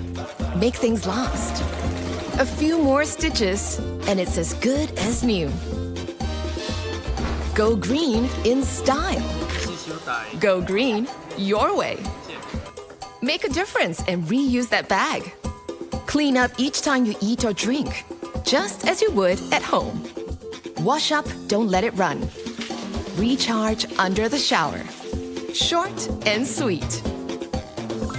Going out? Move your body, clock some steps. It's never too early to start them young. Time's a-ticking. Choices are waiting. There's no time to lose.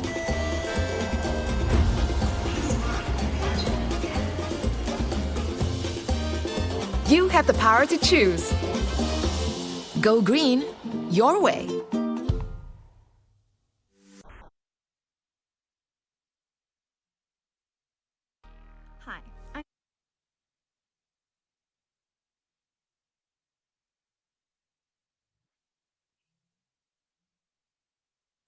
Hi, I'm Dea. I'm Marlon. I'm Maida. My name is Kerdin. I'm Joanna. My name is Yone. I am Ersa. I am Blair. My name is Krista. I'm Arlen. We are Team Albania, a group of passionate high school students from Tirana, Albania.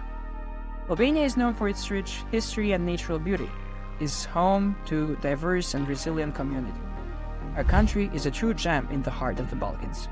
This is my first time taking part in a robotics competition. I always saw it as a possibility to express creativity. I'm excited to learn more about robotics and meet new people. This is my second time participating in First Global Challenge. STEM education has had a profound impact on each of us. It has nurtured our cooperative spirit, instilled confidence, and sharpened our engineering minds. We're passionate about science, technology, engineering, and math, and we're proud to represent Albania on the global stage. Albania is a melting pot of cultures, and Team Albania embodies multicultural spirit. Our team is made up of individuals from various backgrounds, united by our love for robotics and our desire to make a positive difference. Together, we strive to make a difference. Whether it's engaging with local communities, assisting in educational initiatives, or inspiring future generations, our team is dedicated to using our knowledge and skills for the betterment of our society. Join us as we represent Albania at First Global Challenge 2023. Together, we share our love for robotics, our passion for innovation, and our commitment to shaping a brighter future. Team Albania is ready to make our mark.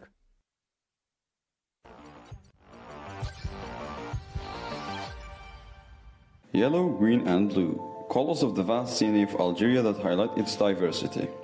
It is our responsibility to protect our beloved soil from the dangers of global warming. الفريق تاعنا يتكون من 9 أعضاء، حنايا كامل أصحاب وعندنا نفس الشغف في الروبوتيك وقاعد نخدموا على نفس الهدف. نديروا الستيم ميكر سبيس وندوزوا نهارنا بين الخدمة، اللعب والتخطيط وناكلوا كامل كيف عائلة واحدة. Here, it doesn't matter where you come from, your gender or your background. Everyone gets the chance to learn, create and express themselves freely.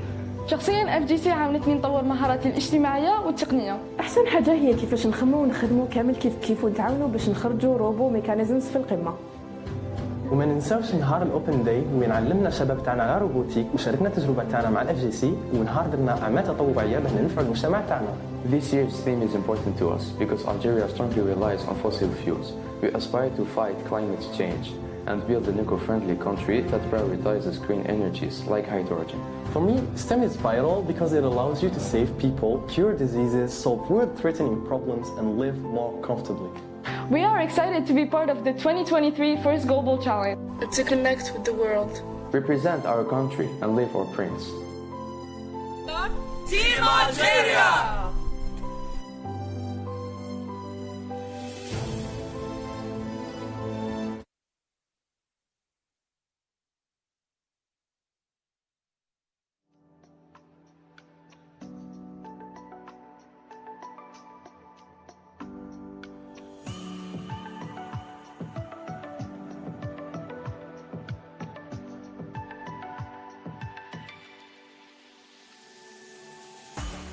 Agaev with a dream that ignites my spirit and propels me forward, a dream of becoming an engineer. It's an honor to be at the first Global 2023 Olympiad in Singapore, representing not only my country but also my passion for robotics and engineering. From young age I have been captivated by the world of robotics.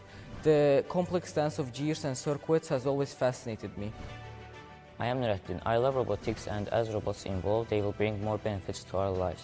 That's why we need to learn more about them. And I think that this competition is a great opportunity for us. We will do our best as a team, and we are so happy to participate in this competition.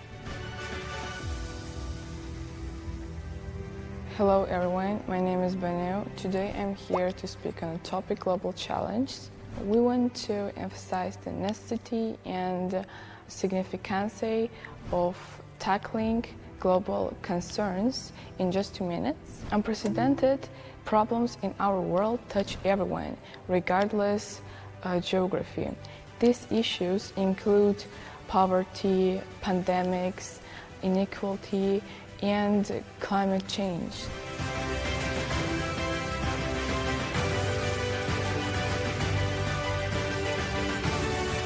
Greetings from Azerbaijan.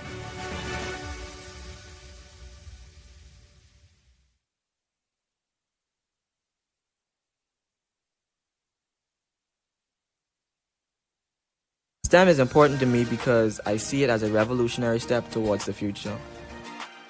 STEM is important to me because it gives me a new outlet to explore my creativity. I'm excited to be a part of the 2023 First Global Challenge because I wish to expand my knowledge on the field of robotics, as I believe the robotics industry will play a major role in the world in the future. I'm excited to be a part of the First Global Challenge as I was able to learn how to build robots, and I'm looking forward to meeting other teams. The theme Hydrogen Horizons is an important theme for our country, as the Bahamas mainly relies on fossil fuels. I will use this experience to make the country and the world better through learning how to decrease the reliance on fossil fuels, to decrease global warming due to carbon dioxide and other greenhouse gases being present in the atmosphere.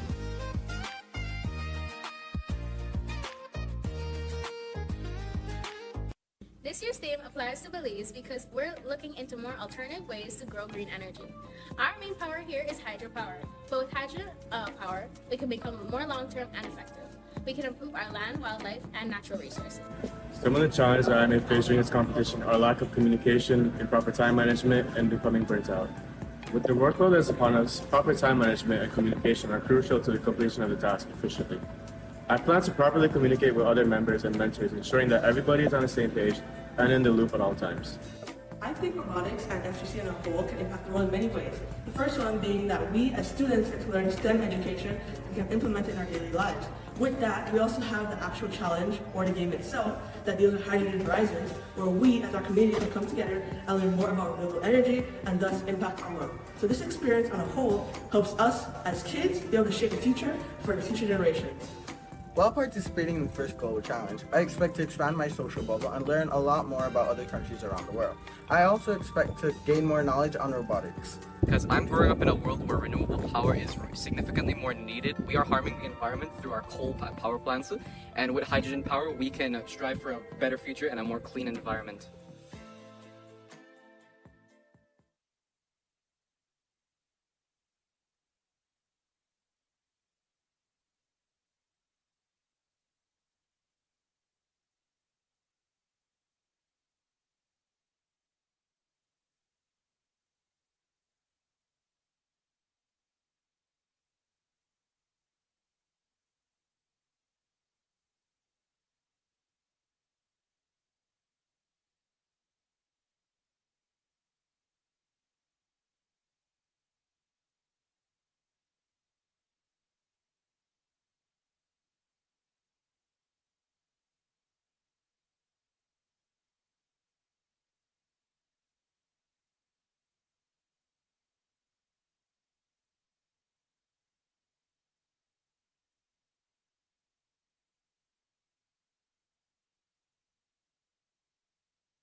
Hi, my name is Rafael. My name is Admai Hafti. My name is Yasan. My name is Jacob Gebetutse. My name is Hiob and I'm from Calgary, Canada, and I'm representing Team Eritrea.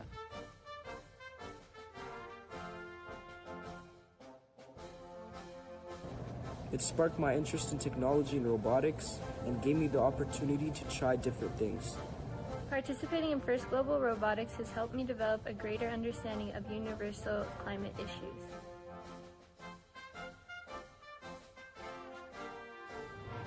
I'm looking forward to expanding my knowledge on technology through competing against opposing nations.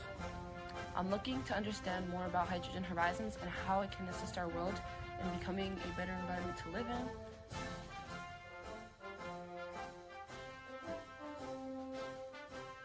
What Hydrogen Horizons means to me and my country is, right now, Eritrea is looking to become one of Africa's most powerful regions in terms of hydrogen usage and is actively looking for ways to develop and sustain efficient methods of energy usage, which basically means that Hydrogen Horizons is having a big effect on Eritrea as a whole, and they're actively looking for ways to develop it and make it sustainable and a very common source of energy in our country.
in Jordan. Thank you, FGC, for giving us this opportunity. See you there.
Team Mali forever!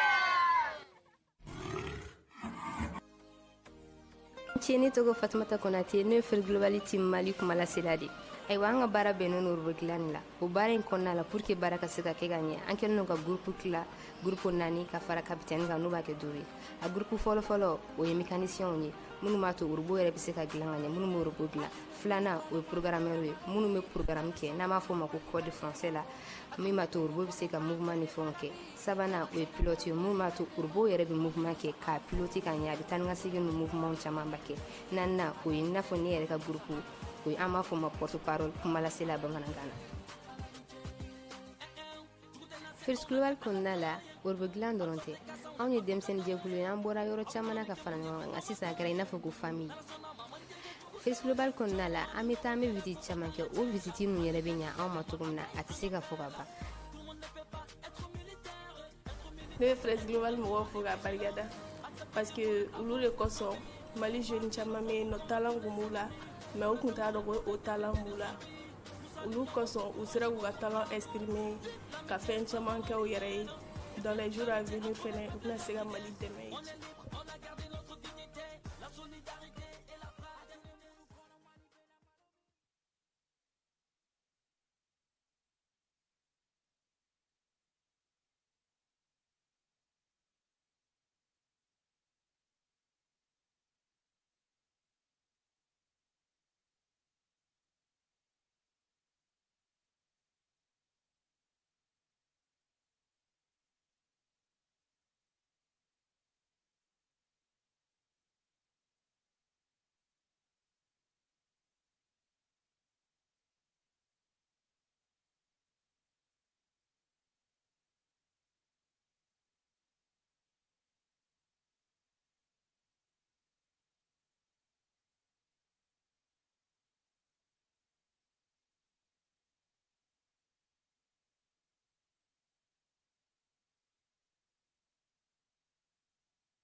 STEM is important to me because I see it as a revolutionary step towards the future.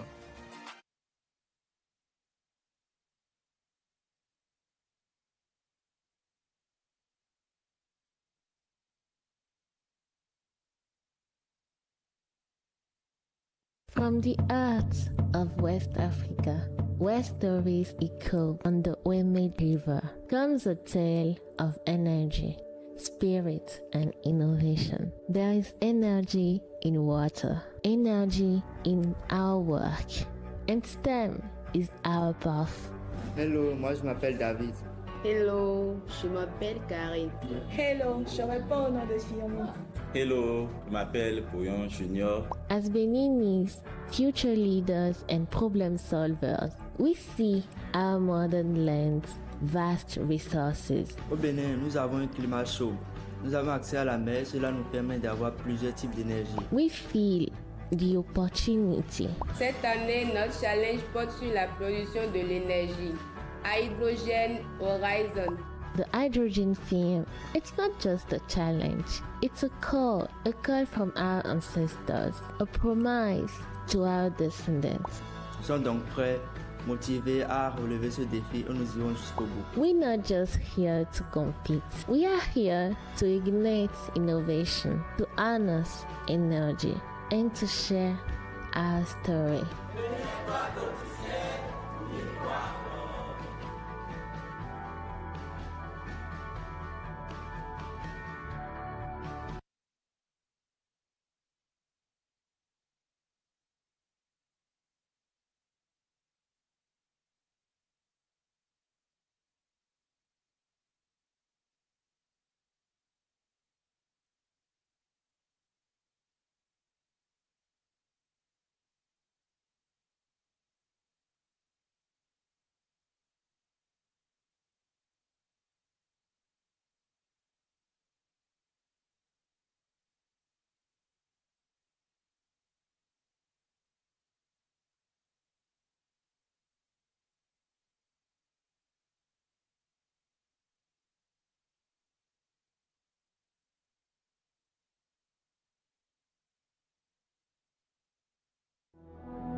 My name is Saintable Doji and I am from Jakar Higher Secondary School and I am currently leading the research team of Team Bhutan.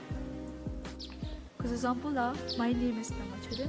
I study in the 11th grade at the Royal Academy, Pangasa Paro, and I lead the team media.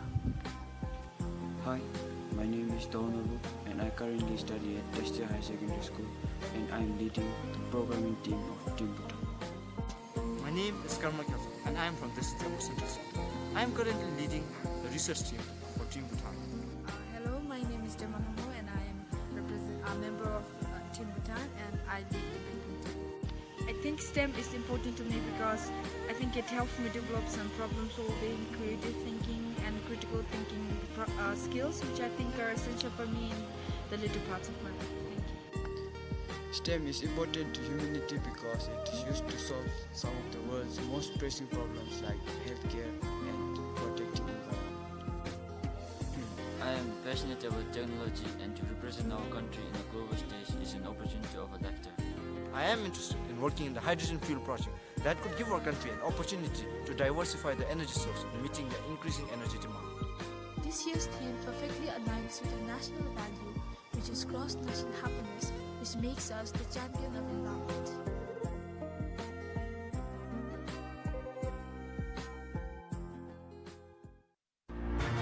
Hola, soy Karen. Soy Camila. Soy Lisbeth. Soy Roger. Y yo soy Zubier.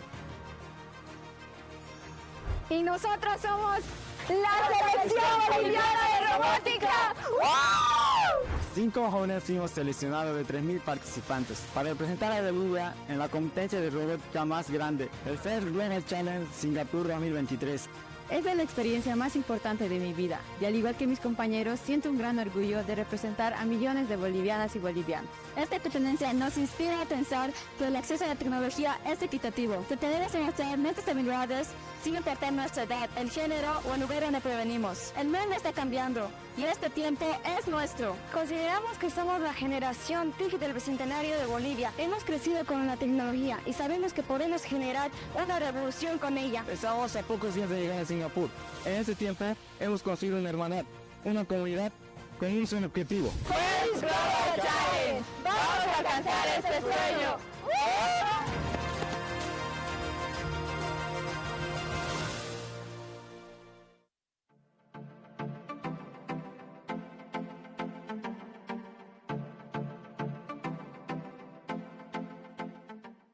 Pozdrav od tima Bosne i Hercegovine. Ja se zovem Ana i dolazim iz Mostara. Pohađam gimnaziju Grgije Martića Mostar i radujem se sudjelovanju First Global Challenge-u. Ja sam Amar i uzbuđen sam što učestvujem na First Global Challenge-u jer mi pruža priliku da upoznam s mladima iz cijelog svijeta. Učestvovanje na ovom događaju pruža mi priliku da razvijem svoje vještine, steknem neprocjenjiva iskustva i doprinesem svojoj zajednici. Sudjelovanjem u First Global Challenge-u razvijam vještine timskog rada i rješavanja problema. To iskustvo bi iskoristio da sudjelujem na projektima koji se bave globalnim i lokalnim pitanjima. Zdravo, ja sam Ilajda Šuta i pozdravljam vas u ime tima Bosne i Hercegovine. Za mene STEM predstavlja veliku važnost jer mi pomaže da upotpunim znanje i također proširim ga u raznim drugim aktivnostima. Energy sources are very important for all of us. As the demand for energy is increasing, the emission of harmful gases is also increasing and it affects us globally. Bosnia and Herzegovina faces those problems most often in the winter period. Therefore, it is important that the renewable energy sources start to be used at the greater extent.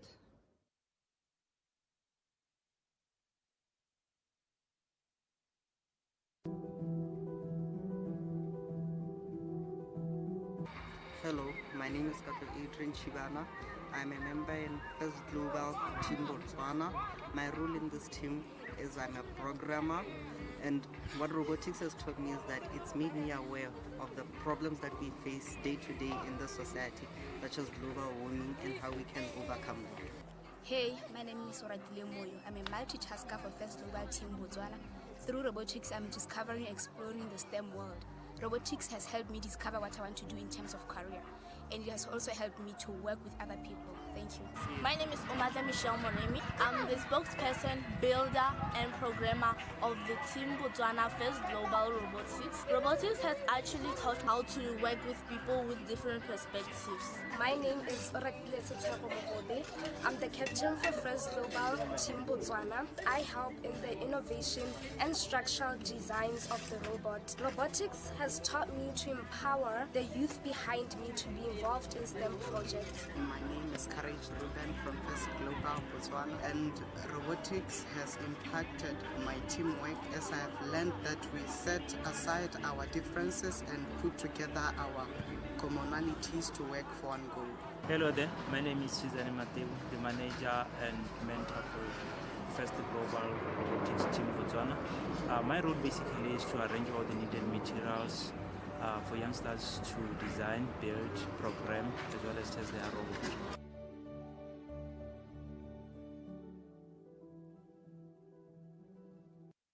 In 2023, it's estimated that 3 million Brazilians have no access to our electric national system. Determined to change this reality, Team Brazil is uniting to the first community again. This time to solve another global problem, the use of hydrogen and the need of renewable energy sources. But speaking of hydrogen and energy, have you ever wondered what's the formula of Team Brazil? First, you need an atom of persistence. This guarantees that the team can overcome any challenge of fundraising and contributing to its community, whether by selling candies, organizing raffles, or promoting online funding. Next, add 2 atoms of hope, so you can represent the Brazilian people, who keep a positive attitude towards any difficulties. This compound is so intense that it breaks several safe barriers to cause a huge change. You're also going to need 3 atoms of dedication to merge 2 of our C teams and a social project, combining communities and knowledge into something unique. Don't forget to add 6 atoms of inspiration for the students to feel so impacted by their mentors that later on they decide to become mentors themselves. By the time you realize it, your team has been representing Brazil for 6 years straight. When this energetic combination of many young minds is exposed to the STEAM environment, its effects intensify, reaching the whole globe. And boom, you synthesize our team. We are Team Brazil for the First Global Challenge, and we are very excited to work with you all.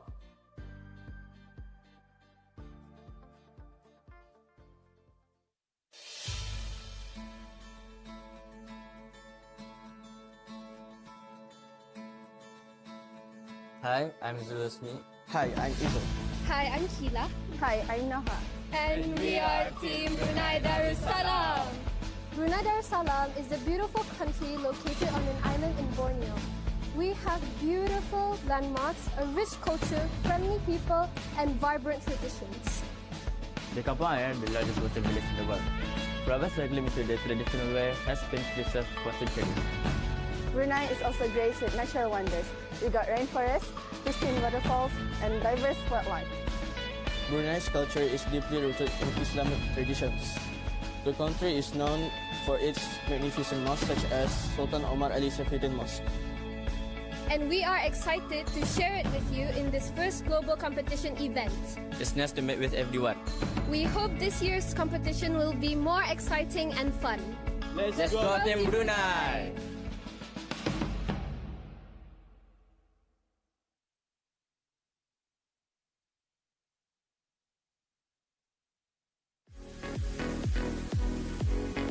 Името ми е Александър Алексиев.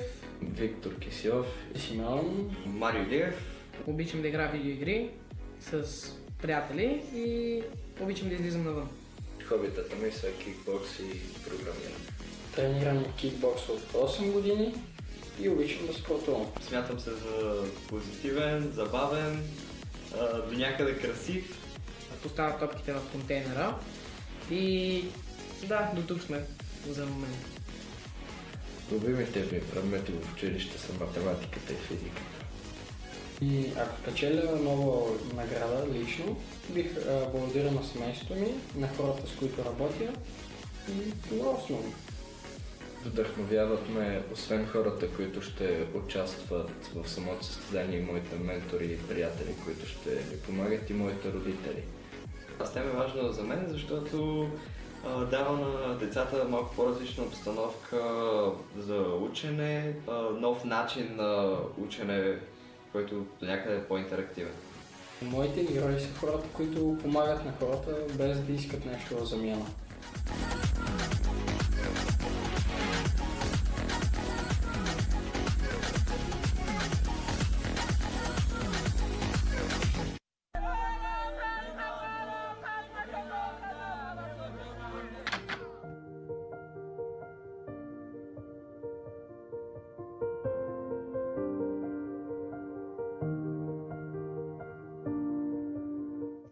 Salut tout le monde, nous sommes l'équipe First Global qui représente très bientôt le Burundi aux Olympiques robotiques de Singapour.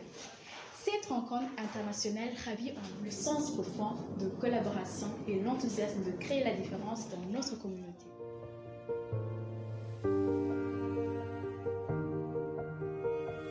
En tant qu'une équipe de filles, cela est tout notre fait de faire savoir que la femme est capable de s'intégrer au travail scientifique, malgré la tradition burundaise qui considère la femme comme une auxiliaire. Nous sommes excités à participer au Fest Global et partager notre savoir.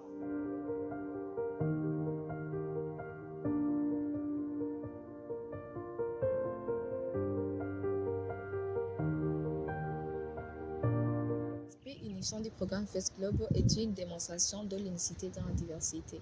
Nous sommes contents de vivre cette expérience qui contredit le monde actuel en fragmentation.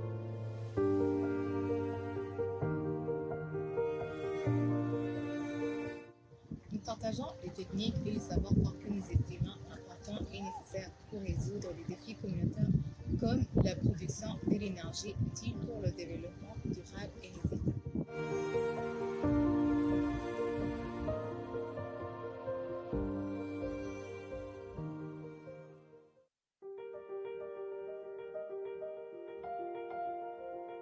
Olá a todos, estamos a First Global Challenge Quinta-feira e estamos aqui para debater o mega conteúdo. A bela cidade na ilha de São Vicente, nós somos um grupo de estudantes de escolas diferentes unidos pelo nosso amor. Conheço agora o pote de pista fácil, seja ligado de pista para mas também isso não há muito bom. Nós acabamos de ver. Neste ano, vamos encarar o desafio de raios temporais, que visa desvendar o potencial da energia hidrogênio para um futuro mais sustentável. Hoje não é só sobre robôs, estamos totalmente voltados para a comunidade, inspirando mentes jovens e formando futuros inovadores. Nossos dias são cheios de parafusos, algoritmos e muito trabalho em equipe. Não estamos apenas a representando Cabo Verde, estamos representando o poder da juventude e da tecnologia. Somos a RGC Team Cabo Verde. Esta é a nossa equipa. Não estamos aceitando apenas desafios, estamos aceitando oportunidades para aprender, crescer e fazer um impacto real.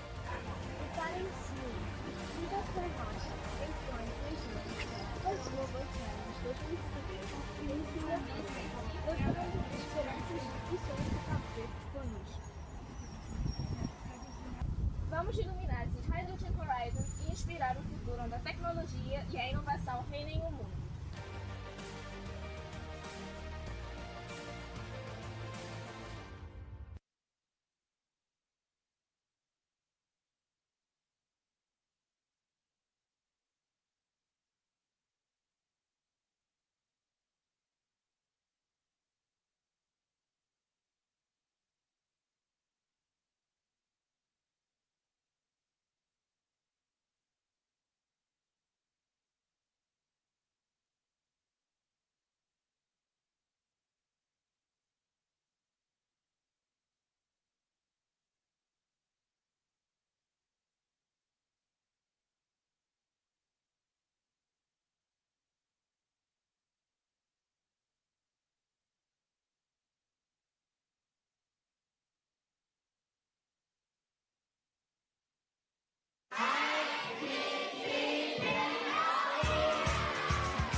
Hello world, we're Team Canada from Edmonton, Alberta. Our team embodies the true spirit of Canada, a diverse group of students with unique life experiences and cultural backgrounds. United by our shared passion for robotics and outreach, we strive to combine our individual skills and dedication. As a community team, we welcome every student, regardless of their skill or background. Thanks to the unwavering support from our local science center, TELUS World of Science, we enjoy a facility enriched with various resources. This allows us to unleash our creativity and meet regularly in the makerspace. As part of our mission, we take pride in engaging with the public through numerous outreach initiatives, igniting the spark of curiosity in young minds and their passion for robotics. Recently, we've been thrilled to partake in summer camps at the Science Center, where we imparted knowledge of coding and robotics. Our journey has led us to enriching experiences like National Indigenous Peoples Day, Canada Day, and Edmonton's Maker Fair, where we not only promoted Team Canada's participation in First Global, but also inspired children to embark on their own robotics adventure. Singapore, brace yourselves, because here comes Team Canada, ready to make a mark in the realm of robotics.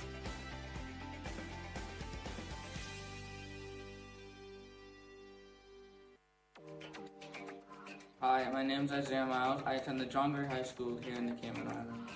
Hydrogen is important because it's a clean and sustainable energy source that could be produced by other clean and sustainable energy sources such as wind and solar power. Hi, I'm Sophia Villurin. I am currently in year 12 attending St. Ignatius, and I am part of the Cayman Islands robotics team this year. I'm really excited to be here because it's a really good opportunity to kind of show the other participants in our team what this tiny island is capable of. Hydrogen sustainability is really important around the world, but it's also very important to Cayman as our home. Hi, my name is Josh Williams. I go to Cayman Prep in the Cayman Islands. Robotics is important to me because I find things like coding and building things out of nothing to be interesting. Robotics is a great way to do both those things. Hi, my name is Max. I go to CIS. I'm from the Cayman Islands.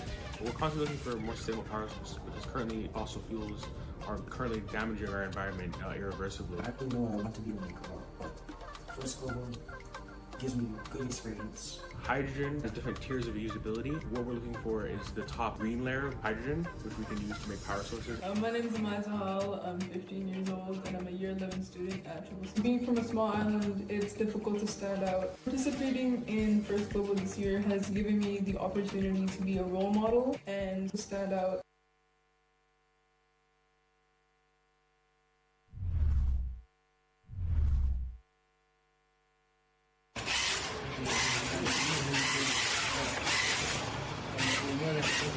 Welcome in Central Africa.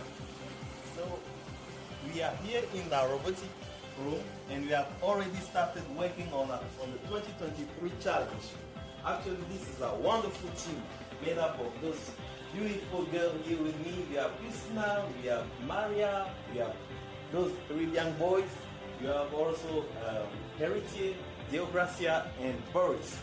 So they're actually trying to set up the kids, to work on the challenge, and we have already even made the wheels and the backbone for our robot to be moving.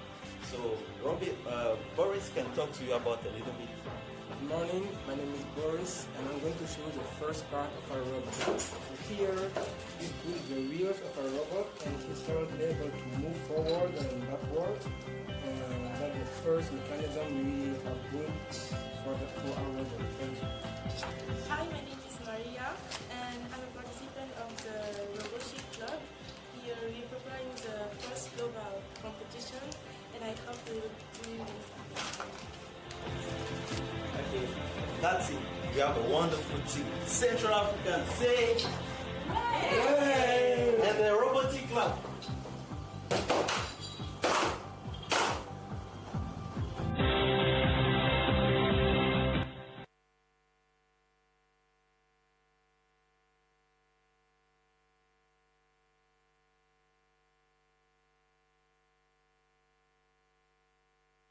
Nous sommes la Team Tchad! Le Tchad est l'un des plus grands pays enclavés du monde, à la fois dans le centre et le nord de l'Afrique. Il couvre une superficie de 1 284 000 km² en forme longue. Il est un pays d'Afrique centrale, sans accès à la mer, frontalier de la Libye au nord, du Soudan à l'est, de la République centrafricaine au sud, du Niger à l'ouest, du Nigeria à l'ouest-sud-ouest et du Cameroun au sud-sud-ouest. Sa capitale se nomme N'Djamena. Unité, travail, progrès est la devise nationale de la République du Tchad. Son drapeau est le bleu, jaune, rouge. Le bleu symbolise le ciel, le jaune symbolise le soleil et le désert du Sahara, et le rouge symbolise l'unité de la nation et le sang de nos martyrs. Hello. Bonjour. Assalamu alaikum. La Fialessi. Nous affrontons First Global Challenge 2023. Malgré que notre pays soit en retard dans les métiers du STM, notre génération ose. Contre vents et marées, Notre robot va défier l'horizon hydrogène à Singapour. Inch'Allah.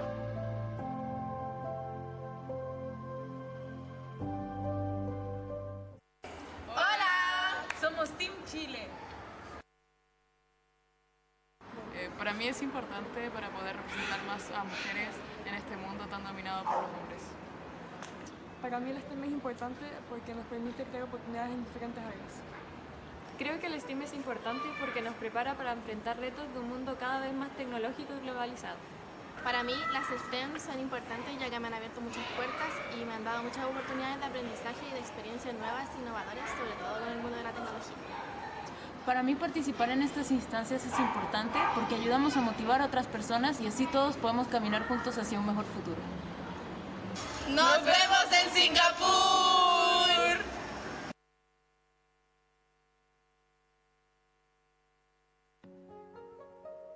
À learned that together we could build bridges of ideas and craft a robot that dances with harmony. We navigated challenge, shared expertise, and discovered the beauty of compromise. Through the wires and gears, we found the connections that went beyond bolts and beads. Robotics taught me that when lines, unique, amazing things come to life. First, Global Challenge gives us a chance to apply what we have learned in school to make a real difference. We can also use our skills in science, technology, engineering, and math to develop solutions that can improve our lives. Participating in First Global, I learned how to solve tricky problems by using creative mind and finding clever solutions. When our robot facing unexpected challenges, we work together, try different ideas until the puzzle is cracked and we get the solutions. Those experiences taught me valuable lessons about solving the problems. As the programmer of the team, participating in First Global gives me precious opportunities to apply what I learned in computer science into real-world problems.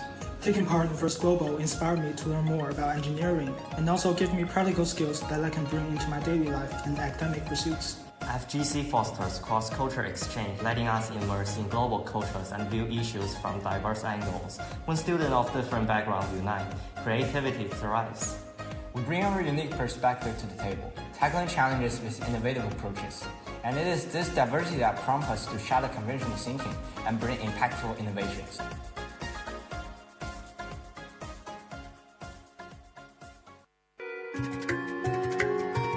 Nos encontramos en la hermosa ciudad de Palmira, ubicada en el corazón del Valle del Cauca, un lugar donde el ingenio y la pasión caracteriza a su gente. Nosotros somos el Team Colombia y desde 2018 hemos reunido nuestros esfuerzos por dejar en alto el nombre de nuestro país. Para nosotros, First Global es la oportunidad de demostrar nuestros conocimientos y asimismo tenemos como objetivo impactar en nuestras comunidades demostrándoles que desde la ciencia y la tecnología podemos generar diversas soluciones.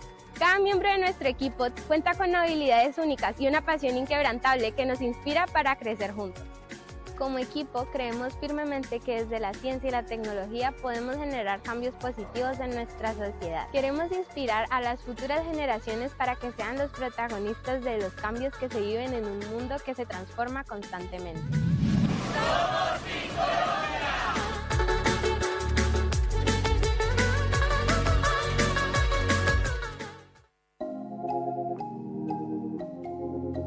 Voy wewe natoka kule kote kalengile ipi kalengile kapaka sambo chatura kalele mwana bitoto kapikila kapo kanzenzeze pipi kalengile kanzenzeze pipi kalengile.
Back to Singapore Expo. We've already made it almost halfway through our ranking matches. Throughout the morning, teams Venezuela, Kazakhstan, and Indonesia have climbed to the top of the rankings.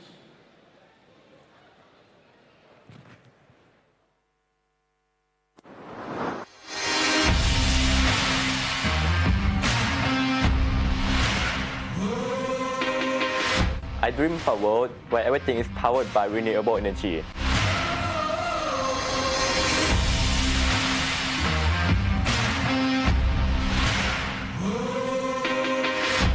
Our world faces a critical challenge, as the reliance on fossil fuel and the environmental impact of coal mining casts a long shadow over our planet's well-being. But together, we can pave the way to a cleaner and brighter future.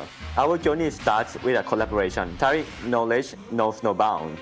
สวัสดีครับ We are Team Thailand. My name is Bloom. I'm passionate about computer science and web development. Hi guys, I'm Keen and I'm very passionate about robotics and engineering. I'm Sky, driven by the fusion of technology and sustainability. Nate here, excited to pioneer breakthroughs in clean energy and the unique perspectives that the STEM world has to offer. I'm Gina and I'm from Team Thailand. We will be joining FGC for this year. Greetings, my name is Marcus. I wake up every day to robotics and coffee. There is no greater joy than being able to see your robot work as intended, apart from coffee, of course. Robotics has always fascinated me, and I believe it holds the key to a better world. Joining the FGC allows me to merge my passion for technology and environmental preservation. I want to push the boundaries that robotics has to offer, making the impossible possible.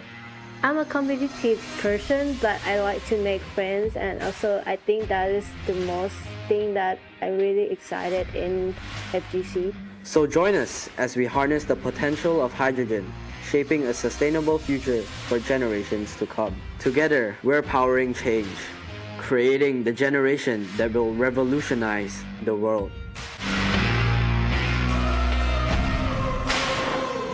So apologies for my mistake jumping out of the gate. We just focused on Team Thailand. We actually have 191 countries, including them, here in attendance. So Marlene, it was a very quick lunch break, but these teams are also quickly going to try to readjust their robots for this second half of today's competition. And you know, Tim, we were talking about earlier how the teams have actually had a chance to keep improving upon what their robot is capable to do throughout the competition. We actually have a robot hospital here with us in Singapore. This is a place where teams can just go with the robot, talk to some STEM experts, some engineers, some people from our staff, and they can get help on fixing or improving any of the mechanisms that they're going to be looking into. You know, regardless of whether you caught the bug at home or whether there are bugs in these robots that they need to tweak and fix up, again, there are countless people that are trying to support these leaders and learners into not just putting their best performance and foot on the line here at Singapore Expo, but then going home and transforming their communities and increasing the scope that STEM has around the globe.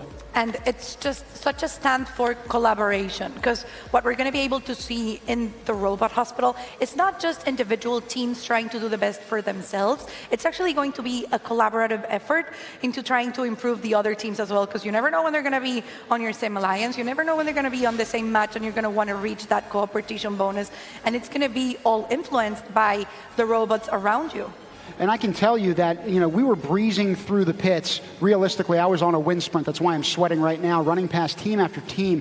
And not only did they want to share about their cultures, right, their experiences in terms of getting here, but also the tweaks they made to those robots. They're actually helping one another in the pits, trying to go through some of those adjustments. So again, that mutual respect that these nations and teams have for one another is something that you truly have to be present for to witness in the 100% scheme of things to get the full gravity of that effect. But at home, hopefully we're bringing it to you as well. I'm still surprised to see just the level of collaboration and of togetherness. I think that's the word of what I'm feeling here in the competition in general, between the teams, between mentors, between volunteers, between staff, even with the people who are here from Singapore and are welcoming into their venue, into their country. It just feels like we all are one, and we're all working towards making this weekend and this event and this competition pleasant for everyone and just an experience for growth. And in terms of growth, I'm trying to get the heavy lifting in. As you can see, lifting up this dumbbell. This is crocheted as a result of, I was going to say Team Hope, so we're talking about refugees in particular. I also have Robo G with me, indicative, again, of work that everyone behind the world and behind them are trying to do to have them compete here. These were crocheted by the team's mothers back home. It's, again, a reflection of just how personal this type of competition and event are. So we're going to have them joining us in the booth, again, doing some heavy lifting and competition here. Indicative of hydrogen bonds, by the way. That's what I was told here. We're going to need the oxygen left because, I mean, I need to catch an air, like a breath of fresh air after being here all day with you guys. But I also want to focus the fact that it's being crocheted by mothers. You know, just the support that every team member here is getting from their families, from their friends, from their communities is what's allowing them to be here. I even have my family, well, I had them because it's like 2 a.m. back in Mexico right now, but even me, a volunteer, had my family and my friends supporting the cause of First Global in general. I was going to say, and you think we've got producers that are in our ear. Trust me, my wife back home is also in my ear telling us about things that we could be doing to highlight these students. Incredibly inspirational stories that are coming from all different reaches and spans of this earth. And being here, watching the world convene as one all together is something that truly you can't fabricate or make up. This is one of the only places on earth, the First Global Challenge, where you're going to see something like this happen. And Tim, I want to switch the conversation up a little bit more into the game aspect of the competition. I'm actually pretty surprised of the strategies that we've seen played out, a little bit different than what I thought. For example, as we mentioned, the shooting mechanisms or the pushing the hydrogen tank, which we keep mentioning, closer to the oxygen accumulator from the beginning of the competition. What do you think are some changes that we're going to be able to watch as everything evolves? Well, I do feel like as time has progressed in these games, we're seeing more of those teams get to an end game, that last 30 seconds, right? That central part of the field referred to as the hydrogen hub. That's at the beginning called the reservoir because that's where all the water is located. But at the very end, that's where some of those proficiency points and energy conversion are really going to be stored and stocked up. So as the matches have progressed and as we've gotten later and later on into competition here, we've actually seen those scores start to increase in particular. Yes. But they're awarded, once we had said, to both of those alliances. They really are. And I think that's, or I don't think, it's actually a fact. That's like to emulate how it works in the real world, of how when one country collaborates with the next, or even if they don't collaborate and just do an effort for climate change on their own, it positively affects everyone around. So that's what we're trying to emulate here in First Global by having the teams work in alliances and then converting it over into a global alliance by the end of the match. I also want to talk about the fact that we've been seeing some teams get full alignment and getting those 1.3 conversion multipliers more and more often. Agreed. So as we're polishing up the field of play here as well, you're seeing sights from all over Singapore Expo. You see the glasses coming on, but you see the gloves coming off. These teams are ready to fight for one another. They're ready to fight for the world in terms of creating solutions for climate change. It's something that you can see on every single one of their faces in the effort that it's taken them to get here, and in the mentors and supporters as well that have really been behind them and galvanizing that effort to what you currently see today. I want to talk about you being a mentor as well. Oh God, help me. We certainly don't. No, I mean, you're a teacher. You know what it's like to guide students into, I mean, I'm not going to say the right path, but to guide them into their own journey and to try to take them through a world, or not through a world, but through a journey of something that could be better for them. Yeah, I mean, we need everybody to realize that regardless of what you see your skill sets as, and regardless of maybe what you identify as, regardless of anything that character-wise makes you up, you have an important role to play. You have value, you have purpose, and your presence is something that is needed now more than ever. We had referenced it earlier on today. Every single voice matters, every idea matters, every one of those hydrogen and oxygen particles in this actual game matters. And we're going to get you down to match number 1 with the second half of our day. We're starting up here on field 5 in 3, 2, 1. Second half of the day. Let's go. Match number 144 for the Red Alliance. We're going to have Team St. Vincent and the Grenadines, Team Thailand, and Team Qatar playing against Team Finland, Vietnam, and the British Virgin Islands. So the lunch hour, I would say, was slightly less than that. Not a lot of time for these teams to really recalibrate. But again, we had talked about those pits just being an absolute haven of ideas being exchanged. And right now what's being exchanged are those oxygen atoms into that Red Alliance's electrolyzer. I believe it was the Team St. Vincent and the Grenadines that was actually able to deposit quite a few oxygen atoms. And we're now seeing the human players propelling them all the way to the other corner of the field. And for the Red Alliance, I think it was Team St. Vincent and the Grenadines once again. Yeah. That robot being very, very proficient on what it's doing. And having a profound impact in this first 45 seconds of play. Again, each game here is only 2.5 minutes in length. So we'll see what ends up happening for this second half of the match shortly. We can also see the Team British Virgin Islands inside the reservoir trying to get a hold of some of those balls, some of those hydrogen atoms, oxygen atoms. It's going to be quite difficult to, gain access to them inside of the reservoir. So that's why we're seeing so many teams making the effort of taking them out. You're also seeing on these robots on the sides of them, whether they're art installations, whether they're murals, or whether they are tips of the cap to sponsors, again, showing a little bit of the identity of each of these teams. We just saw that Texas A&M sticker a couple of seconds ago, but again, we're also seeing, Marlene, do you want to take it away? Yes, I want to talk about that intake mechanism where we were able to see that kind of orange band, I think, going up and down, taking the balls, or it was in this case the hydrogen atoms, all the way from the floor into the shooting or the basket mechanism of this robot. I think that's very interesting to see up close. I was going to say they're having those particles ascend up the robot. Yes. These teams are all hoping to ascend the leaderboard as well as this second half of the day starts taking up shape. We're on the last 30 seconds of the match. It looks like the Blue Alliance is going to start. Wait, no, they've already pushed that hydrogen tank all the way to the bottom of the oxygen accumulator. The Red Alliance is going to try to do the same thing. I want to see if they're going to try to strive for the reservoir boundary to get those competition and proficiency points. We have 1, 2, 3, 4. Is it 4 or 5 robots within? Wait, it might be 4 or 6. We only have 3 more seconds to go. Hopefully they're able to get through.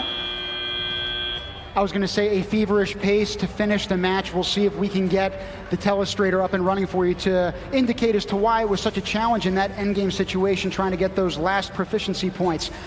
Unfortunately, there are some bars and barriers to that cylindrical component of the field. So even though it looks somewhat hollow, ladies and gentlemen who are sitting at home, those bars do inhibit some teams from getting the robots in from time to time. Yes, now that you're mentioning bars and barriers, I want to talk about that barrier that we can see around the reservoir boundary. That's actually what's holding up the hydrogen hub. So for us back at home or just looking at the screen, we could see that the circle or just the territory that surrounds the reservoir boundary would be just completely plain, but it actually has some parts of it might be half, that are kind of elevated and that could keep a robot from climbing in at the last second. Like we saw in this first match, it acts as an obstacle.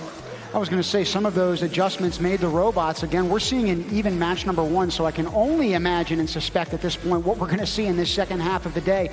But I think that the youth here would probably say the same. The possibilities here are truly endless. Congratulations in the meantime. Sorry, Marlene, to that Blue Alliance winning by 15 points. I want to point out that we got a 1.2 alignment multiplier for the Red Alliance, 1.3 for the Blue Alliance. And just as these teams are great, I wanted to get us to talk about a different team. So after the 2018 First Global Challenge, Team Cayman Islands began a First Tech Inter-School program that included all Cayman Islands high schools. Yes, you heard that right, all Cayman Island high schools. This year's national team has representation from each of the country's high schools, uniting them as one team. Let's go take a look at their story. Hi, my name is Isaiah Miles. I attend the John Gray High School here in the Cayman Islands. Hydrogen is important because it's a clean and sustainable energy source that could be produced by other clean and sustainable energy sources such as wind and solar power. Hi, I'm Sophia Villurin. I am currently in year 12 attending St. Ignatius, and I am part of the Cayman Islands Robotics team this year. I'm really excited to be here because it's a really good opportunity to kind of show the other participants in our team what this tiny island is capable of. Hydrogen sustainability is really important around the world, but it's also very important to Cayman as our home.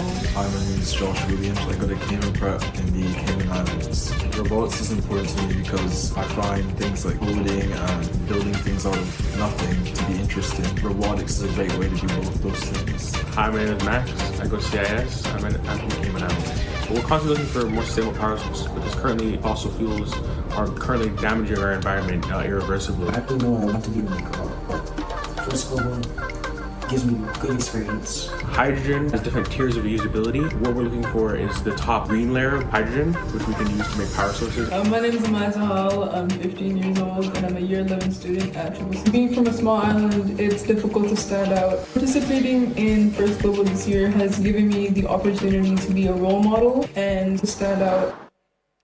They said it was a small island, difficult to stand out, but this next team does as well, following in their footsteps. We have the team Dominican Republic. Let's take it away and learn a little bit about them.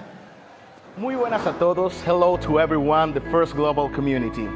For me, it's a huge honor to introduce myself as the principal mentor of the team Dominican Republic. My name is Isaac Emmanuel Vasquez Montilla, and let's gonna meet our team. Hello, my name is Enrique Joao Ferreira. I'm from Dominican Republic. I am a teacher from the team of Dominican Republic. I have been working with First Global from about 5 years, and I'm happy to be working this year again. Hello, I'm Axel Villarcaba from La Vega, Dominican Republic. Good morning, I'm Paulina for the Stepping from the Art. I'm 16 years old. Hi, my name is Angelis Nicotaribio. I was born in Salcedo, Hermanas Mirabal province. Really excited to participate in First Global competition since I can acquire more knowledge about robotics. I'm very happy to have the opportunity to represent the Dominican Republic in First Global Challenge this year. I know that this competition will allow me to expand my knowledge, and it is something that has me excited. So I will see you in October. Goodbye. The Dominican Republic has been participating in First Global, demonstrating an unwavering commitment that knows no boundaries.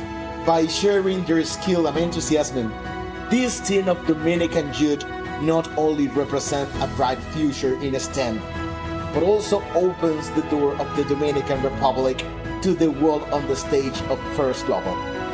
Their achievements and dedication inspires all of us to dream bigger and work tirelessly to achieve our goals.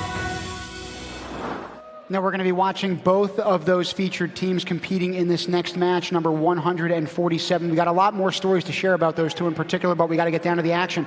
Starts up in 3, 2, 1. Let's go. For match number 147 on the Red Alliance, we're going to have Team Myanmar, Team Namibia, and who was just featured, Team Dominican Republic. And they're going to be playing against our Blue Alliance, composed of Team Gambia, Team Cameroon, and Team Cayman Island. Now, when we talk about the Cayman Islands, they're actually incorporating the government into using it as a vessel to solve problems. And the way in which they're doing that is by replenishing coral reefs. They're actually one of the only nations on Earth that has actually been building them back up due to the loss of coral reefs from ocean acidification. So may we all learn from their wise words and example. Yes, we were just looking at Team Gambia earlier before depositing both hydrogen and oxygen atoms into the electrolyzer. They might be doing it again already, and if they are, man, that was crazy fast. Crazy fast. In addition, the Dominican Republic's robot is doing the same exact thing. They're actually referred to as the Nature Isle Robotics team. They've had an unwavering commitment to learning about STEM and how it can have an impact on every living organism, no matter how big or small, and that all of them can flourish. We're seeing the same thing in terms of the competitors here in attendance. Yes, they are definitely flourishing and just thriving in general about getting those hydrogen and oxygen atoms inside their robot. We're also seeing oxygen fly across the field from the Red Alliance. They might have missed. Oh, wait, was that a shooter robot? I think we saw a shooter from one of the robots of the Red Alliance. Hopefully the camera can take us back to see what that robot was about.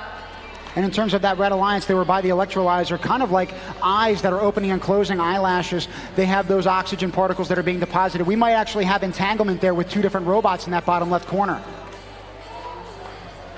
It's been a crazy ride today. We have the Blue Alliance already been pushed out, but what I believe is the Cayman Islands, they're trying to locate their hydrogen tank under the oxygen accumulator as we're nearing the last 30 seconds of the match. I was going to say, we're spinning our wheels literally and metaphorically, trying to get into and descend on the center part of that pitch for that end game, trying to establish proficiency points for each of their countries and alliances. I have a feeling it's going to be complicated getting all 6 robots to fit when we still have so many hydrogen and oxygen atoms within the reservoir taking up space.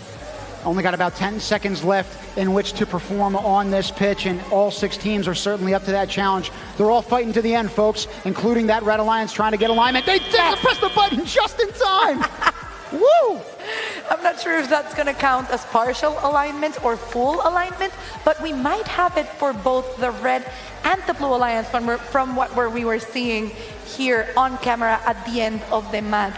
And whether it's partial alignment or full alignment, I can guarantee you that our hearts are full watching all of these competitors descend on this grand global stage, showing us what their medal is all about, and then the medal of the robots. I love seeing that, repetition of a video where we have the intake systems. And I don't know, I think it's amazing when some robots can take in both hydrogen and oxygen atoms into themselves. I was going to say, and we need to take it upon ourselves to solve the grand challenge that is climate change. It does affect us all at the end of the day, and we are so proud and happy that all of you can be joining us from wherever you happen to be right now. This is where the world happens to convene. It really is. We were looking at, the stream of what was our opening ceremony 2 days ago. I believe when we checked, we had 24,000 views for that stream of the opening ceremony. And to those 24,000 people who were watching us the day before yesterday, I hope you can stream back in tomorrow, because things are only going to be getting more and more exciting. Yeah, we talked about how hot it is in Singapore, and trust me, the expectations are only heightening and heating up in here as well. Each team has gotten better and better throughout competition. That's really all you could ask for from this trial and error process, Marlene. I was also asking to see the final scores. We're going to have the Blue Alliance taking it with 40 points against the Blue Alliance. Why don't we go down to the field to talk to one of those Blue Alliance team members? Thanks, Marlena. I'm here with a member from Team Cameroon. What's your name? My name is Stacy. Stacy, you're the human player on this team. And what we're seeing is the human player is really critical this year. There's a lot of shooting going on. So tell me, how much did you practice for your role? I practiced, how can I say it? I practiced many times. Like, I shoot 10 balls, but I won 7. 10 shots, you got 7 in, that's 70%. Do you play other sports? Yeah. Which ones? I play mostly in schools, so like just in schools. Throwing sports? Yeah. Well, it shows. Your skills here show, and you're like ranked in the top 10 right now, I think. So congratulations, great job. You've got many more matches yet to come. What's your team looking forward to? Our team is looking forward to win the first global competition. That's a great goal. Well, good luck. We'll send it back to the booth now with Tim and Marlena. I love that phrase of our team is looking forward to win. They know what they're here for. And they also know that the team players that are going to be in match 150, we're getting ready down on field number 5 to see the next match of the day. And as you zoom out, for those of you that are joining us after this lunch hour, there are 5 fields that are behind us. Marlena just referenced field 5. It's the one that's right in the middle. If you're thinking about that die, it's going to be right in the middle of those 5 fields. The 4 corners are also getting nonstop action throughout the day, because again, we're at ranking match 150, folks. And those 4 fields are also going to be streamed for the folks back home that want to tune in, maybe not listen to us talk so much, but you want to watch the games, you want to see your teams, your countries in other matches, you're able to do so. But for now, let's go to field 5 once again. We're starting a match in 3, 2, 1, and let's go. In this first iteration of afternoon matches in the Red Regional Alliance, we have Team Sao Tome and Principe alongside Ethiopia and Hong Kong. They are going alongside and against Team Philippines, the Marshall Islands, and Team Azerbaijan. We're starting with tons of action with one of the teams from the Blue Alliance. It might have been Team Philippines, already pushing that hydrogen tank once again closer to the oxygen accumulator. I really want to know what that's all for. In terms of the projectiles flying around the room, whether it's robots that are throwing them or the human players that are throwing them, the oxygen, those larger blue balls are intended to try to get into the top left and top center parts of your screen. We call those central pylons the oxygen accumulators. The oxygen accumulators is where the teams can store the oxygen just for a while before they're dropped back down to what we're going to try to be the hydrogen tank in order to convert both hydrogen and oxygen into energy via either combustion or a fuel cell, just in the most efficient way possible. Yep, and again, we're going to lose some of that heat energy when we're talking about combustion, but then that fuel cell technology is the most efficient, which is why it gets that 1.3 times multiplier. There are 4 different processes involved here in this game and in Hydrogen Horizons. We're talking about the production, storage, transport, and conversion into a useful and clean energy. Looking down on the field, we have one of the teams I believe it might be Team Marshall Islands within the reservoir, but also for the Blue Alliance. I can't really see a flag or scores or trying blocking in them, but they were able to get some of those hydrogen atoms inside the hydrogen tank. I was going to say, I think that is Team Philippines, but it's understandable with how high some of these retracting arms and baskets will end up going. You're talking about taking multiple levels on this field. Some of these robots end up extending to almost what looks like a meter high off the ground. They have to, otherwise they wouldn't be able to, climb all the way up from the hydrogen structure. They wouldn't be able to go all the way up and drop either the hydrogen or the oxygen inside the tank or the oxygen accumulator. It's just fun watching those robots transform from what looks like a compact little, I don't know, like a cube maybe, into just this gigantic like thing doing field work in general. It might not be as much fun trying to push those hydrogen tanks into those teams' respective corners. I think we already have one of those robots hanging from the hydrogen hub. Let's see if we can get the rest of them between the reservoir boundary, and that match is about to be done.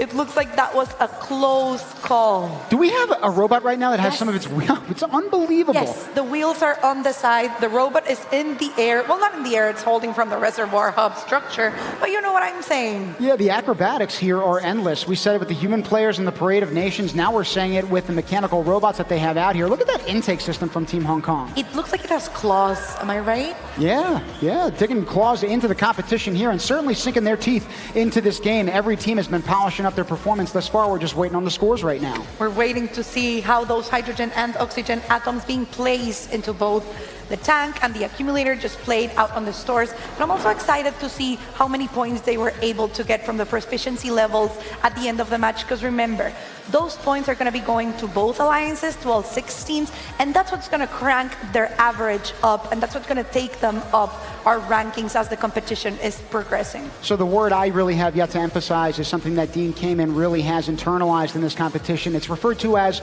cooperation. So it's not just the competitive elements of these teams competing in this game, but they're actually cooperating with one another at the same time in order to solve a problem that we all face. And I would say that certainly as a humanitarian crisis, we're dealing with climate change as we speak. We are, but we're very excited to have the students here trying to solve it. And we're also very excited here in the booth to have a guest with us. We actually have Sylvester Alonso in the booth representing the first global Team Palau. I was going to say we've got a 1-point margin as well, so we're sorry for cutting to you, but we're going to come right back. 1-point margin for Philippines, Marshall Islands, and Azerbaijan. So again, we had talked about the team from Palau. This team hails from Minzensi High School, a private Catholic school in Koror. It's the nation's most populous island. Minzensi is the only school in the country with a robotics program, and the team has had students from Palau, the Philippines, and Japan. Thank you so much for joining us in the booth. We appreciate it. Thank you so much, too. Glad to be here. What does it mean to you to have the first team at the first Global Challenge representing your nation? What does it mean to us? It means a lot of things. So first of all, while they're still there, hopefully we can say Yokwe to Team Marshall Islands and Kasehelia to Team Federated States of Micronesia. Traveling on the way here when we saw them, it was a moment of joy saying, we're joining our 2 neighbors in Micronesia. Finally, we're able to participate here. So I just want to say hello to the other 2 teams. We're so excited to have you here with us. And you've said that you wish to use this event to further expand and promote STEM around Palau, especially for young women. What will that look like in the future? What will that look like in our future? So I was actually glad to know, we have teams of 7 here. We have 5 high schools in Palau, including what was once an all-girls school. So a competition like this is really an eye-opening experience for the students. They were excited when they learned the first global, learned about the challenge, and I was excited that I have a way to actually, act on their interest and start nurturing them, in their interest in not just robots, but in STEM in general. I love that word, nurturing, right? Because that is something that invokes a lot of confidence in the kids that really need to inspire and instigate that future change. So what have the growing pains been like for you trying to get this team here, and then certainly in your home nation, a more robust robotics program? What has that been like for you? What has that been like for us? So I think in general there is an understanding how important STEM should be. And then when it comes to robotics, being the only nation and being a private school with a robotics program, it was a challenge to sort of advocate and say that this is a cause with a bright future. But being here and reporting, I think I'm able to say, once we get back, the country will be paying attention more. And maybe we can achieve our dream that our team of 5 will have a person from each school. Well, we're certainly paying attention to you right now. I know you gave a shout out to your neighbors, but trust me, we're all neighbors on this planet. We're grateful for your experience here, so thank you. We've got the next match live to you in a couple of seconds. We're getting going in 3, 2, 1. Let's do it. For match 153, we're going to have the Red Alliance composed by Team Jamaica, Team Canada, and Team Palestine competing against Team Mexico, Team El Salvador, and Team Brazil on the Blue Alliance. As we get going here, each game is going to be 2.5 minutes, and it didn't take long at all for some of those oxygen particles to be deposited and now thrown across the field. So that Blue Alliance is off to a very strong start, Marlene. I also want to point out that 5 of the 6 that we currently have on the field are American teams from either North America or South America. So I'm proud to be here representing you in the booth, and I hope for a very high scores for all 6 teams. And on Brazil's flag, obviously, it is the world, but it is the world that is also here in Singapore Expo. So trying to take a page out of that playbook, we're looking at the world descending on this terrific stage.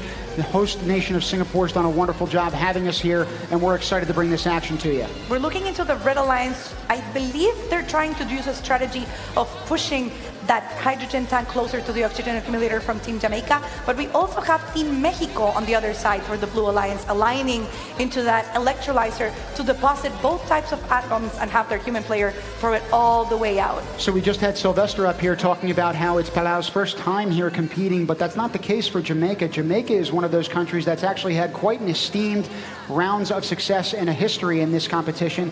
Their mentors have been on board, in fact, since 2017 during the inaugural year of this competition. So have you, Tim, and I only hope that the teams are going to continue coming to us next year. And this year, oh, it looks like this year on the field, we have some hydrogen balls falling into that hydrogen tank for the Blue Alliance. I'm very excited, to see those teams that are just joining us this year as they absorb the experience that is First Global for the first time. And the experience of this last 30 seconds is going to be quite intense, folks. So you're going to hear that train horn in a second. That indicates this end game. All teams are going to descend in that middle part of the pitch. Right now, it looks like we are looking at Team Team Palestine, apologies, working hard to try to raise the bar, literally and metaphorically, for that full support. Yes, we've previously seen Team Mexico get expert proficiency by hanging up from the hydrogen hub. So let's see if they're able to do that again on this match. But it looks like the Blue Alliance is going to focus first on getting the hydrogen tank under the oxygen accumulator and press that button. Are they going to be able to get full alignment? Yes. Hands are off those controllers, and for right now, we're just waiting on the referees to tabulate those final scores. But those high fives, those exchanges of gratification, of gratitude, it's something we feel up here in the booth, and something that tangibly shapes and impacts these youngins as they head home. We've heard that word gratitude just repeat itself all through the competition, of just being grateful of the students, being grateful to be given the opportunity to come here to represent their countries. And I'm grateful as well to be witnessing this event. In terms of this competition, folks, there are a lot of moving pieces. There are a lot of moving people as well that make it all possible. So we're excited to bring this action to you. I know these students are excited to also continue competing here in Singapore Expo. The action is absolutely endless here, Marlene. It's endless, and I'm endlessly or tirelessly waiting for those scores. I'm very excited to see how the averages of each team are going to be changing as the competition goes along to reflect their strategy, reflect the robot's capability, but definitely their ability to play a game, because it's not only about how you build your robot, it's not only about how you build your strategy, it's about how you're able to actually get it in action. And as that digital readout comes out, again, a lot of elements of scoring to this game. Right now, we've seen Team Mexico, El Salvador, and Brazil winning this match by a delta of 11 points. The difference maker in the end could have very well been the oxygen points. You see that they had 8 of those in particular. Those are those blue particles that you see on the pitch immediately. Right now, we're ready for a pit interview. Sorry, Marlene. No. I was going to mention that the alignment multiplier was great as well, but I'm interested to see what we have on the pitch. So excited. Welcome back to First Global. Hi. My face has probably been seen before. This is my second time visiting First Global on this event. My name is Michael Shaw, and I am currently the team captain for St. Nevis. Awesome. And how has it been coming back to First Global, for another country, same robots? It's always been a big thing for St. Nevis, because we are a very small country, super small. We're the smallest sovereign nation on the Western Hemisphere. So for us to come on the highest playing level of robotics is just absolutely amazing. Fantastic. And like, how's your robot doing? What's your strategy for the day? The strategy is so our robot can intake, lift balls, dumps, moves just like that. So awesome. Well, good luck out there. Oh, sorry, you were gonna say something? I was gonna continue on it, but just small thing. We able to carry both balls for the competition. Carry both oxygen, hydrogen. We can take it up, store it, carry it, and dump it into the electrolyzer and the accumulator, and we can convert. Fantastic. So clearly that's been a great strategy for you guys. Good luck out there, St. Kitts and Nevis, and enjoy the rest of First Global. Thank you. Same to you as well. Thank you. Back to you guys in the booth. My name is Vania Franco, and this year's theme is important to me because it gives me more knowledge on the different forms of renewable energy. Presently, Sierra Leone depends heavily on generators to provide electricity for industrial and domestic purposes. My name is Valdi Balcasser, and I'm excited to be part of the first Global Challenge 2023 because I will be able to meet like-minded people to learn innovative skills from, and also to use this idea to solve similar problems. My name is Christian Kamara. By prioritizing the development and the implementation of renewable energy-powered electrolyzers for hydrogen production, my country can contribute to reducing carbon emission and promoting a cleaner energy future. My name is Hadia Tubai. I am filled with excitement and gratitude for this opportunity to showcase my skills and connect with others on a global stage. Basically, STEM is important to me because it teaches critical thinking skill and instill a passion for innovation beyond the benefits of learning science, technology, engineering, and mathematics. Let's go back to Sierra Leone! So many exciting teams with such different personalities from each one of them. I'm very excited to see those personalities come out on the field as the team members play this next match on the field. We're going to be starting in 3, 2, 1, and let's go. In the Red Regional Alliance, we have teams from Kazakhstan, Grenada, and Aruba, and they're squaring up with Papua New Guinea teams Norway and then Sierra Leone. We're excited to have them on board with us. So we're starting to see teams look all the way into the reservoir, trying to get those H2O atoms, which are oxygen and hydrogen, get them inside the robot, get them out on the field to be available for the robots to chime in and take it to either the hydrogen tank, the oxygen accumulator, or the electrolyzer. Now, we talked about Team Kazakhstan earlier on having that divider, that separator between the oxygen particles on the top and the hydrogen particles on the bottom. Right now, they're going to be dumping those hydrogen particles into their hydrogen tank. Did an exceptional job thus far. Now they got to push it into that accumulator, though, for alignment points. Because that alignment point is going to give them a conversion multiplier of either 1.2 or 1.3 points, which could mark the difference from one match to the other, and particularly from one average to another for one of those teams.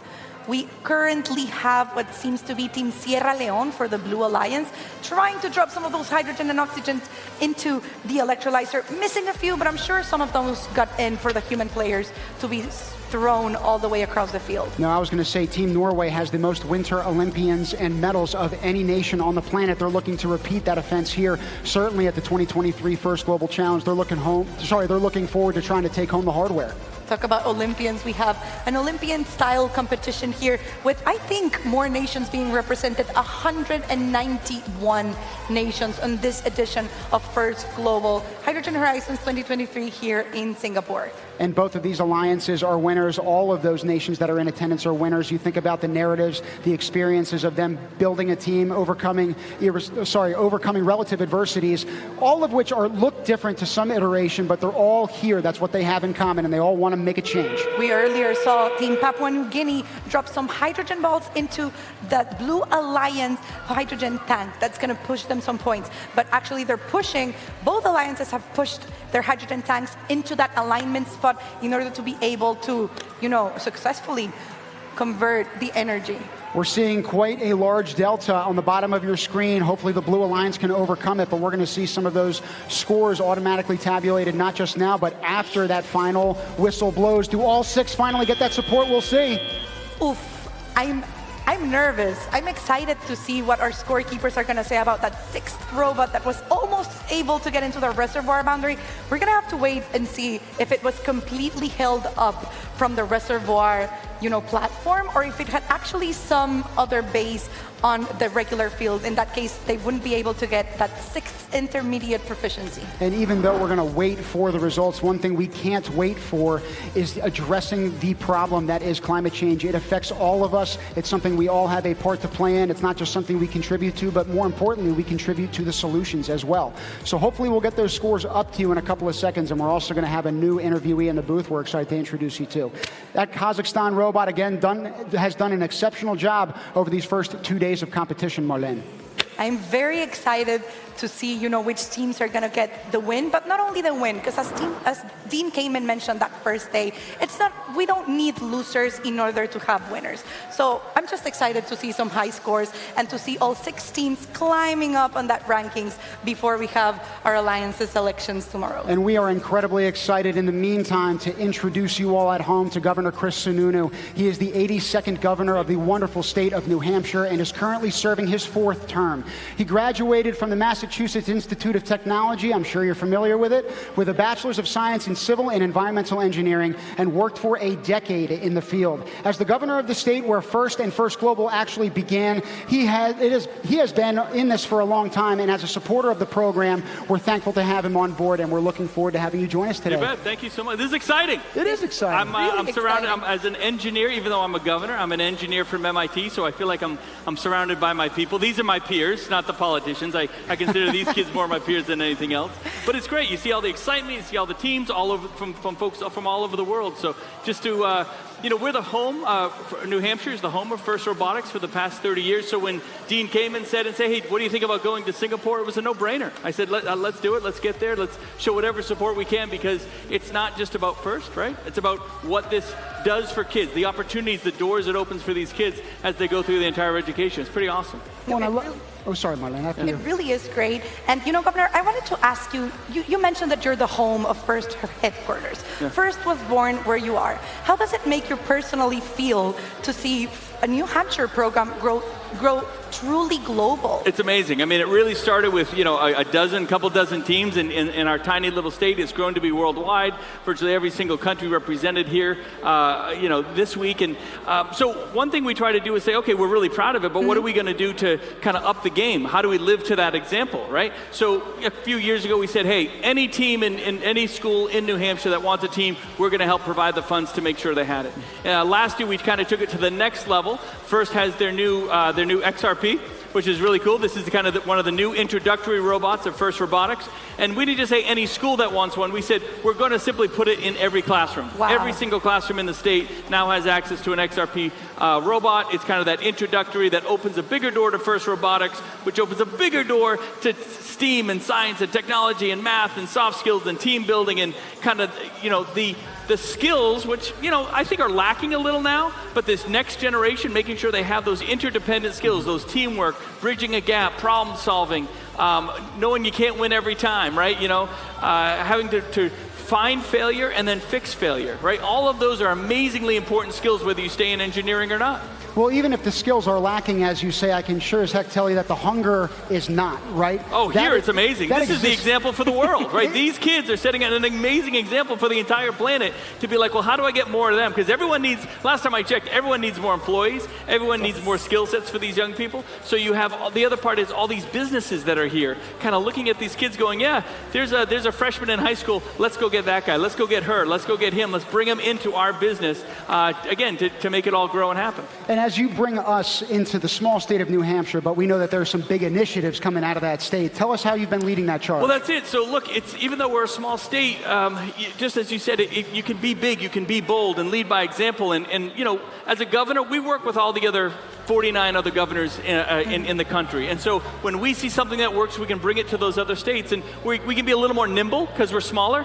We don't believe in big government and all that stuff. So we can be nimble. We can make the investments, let the kids have the opportunities and the successes.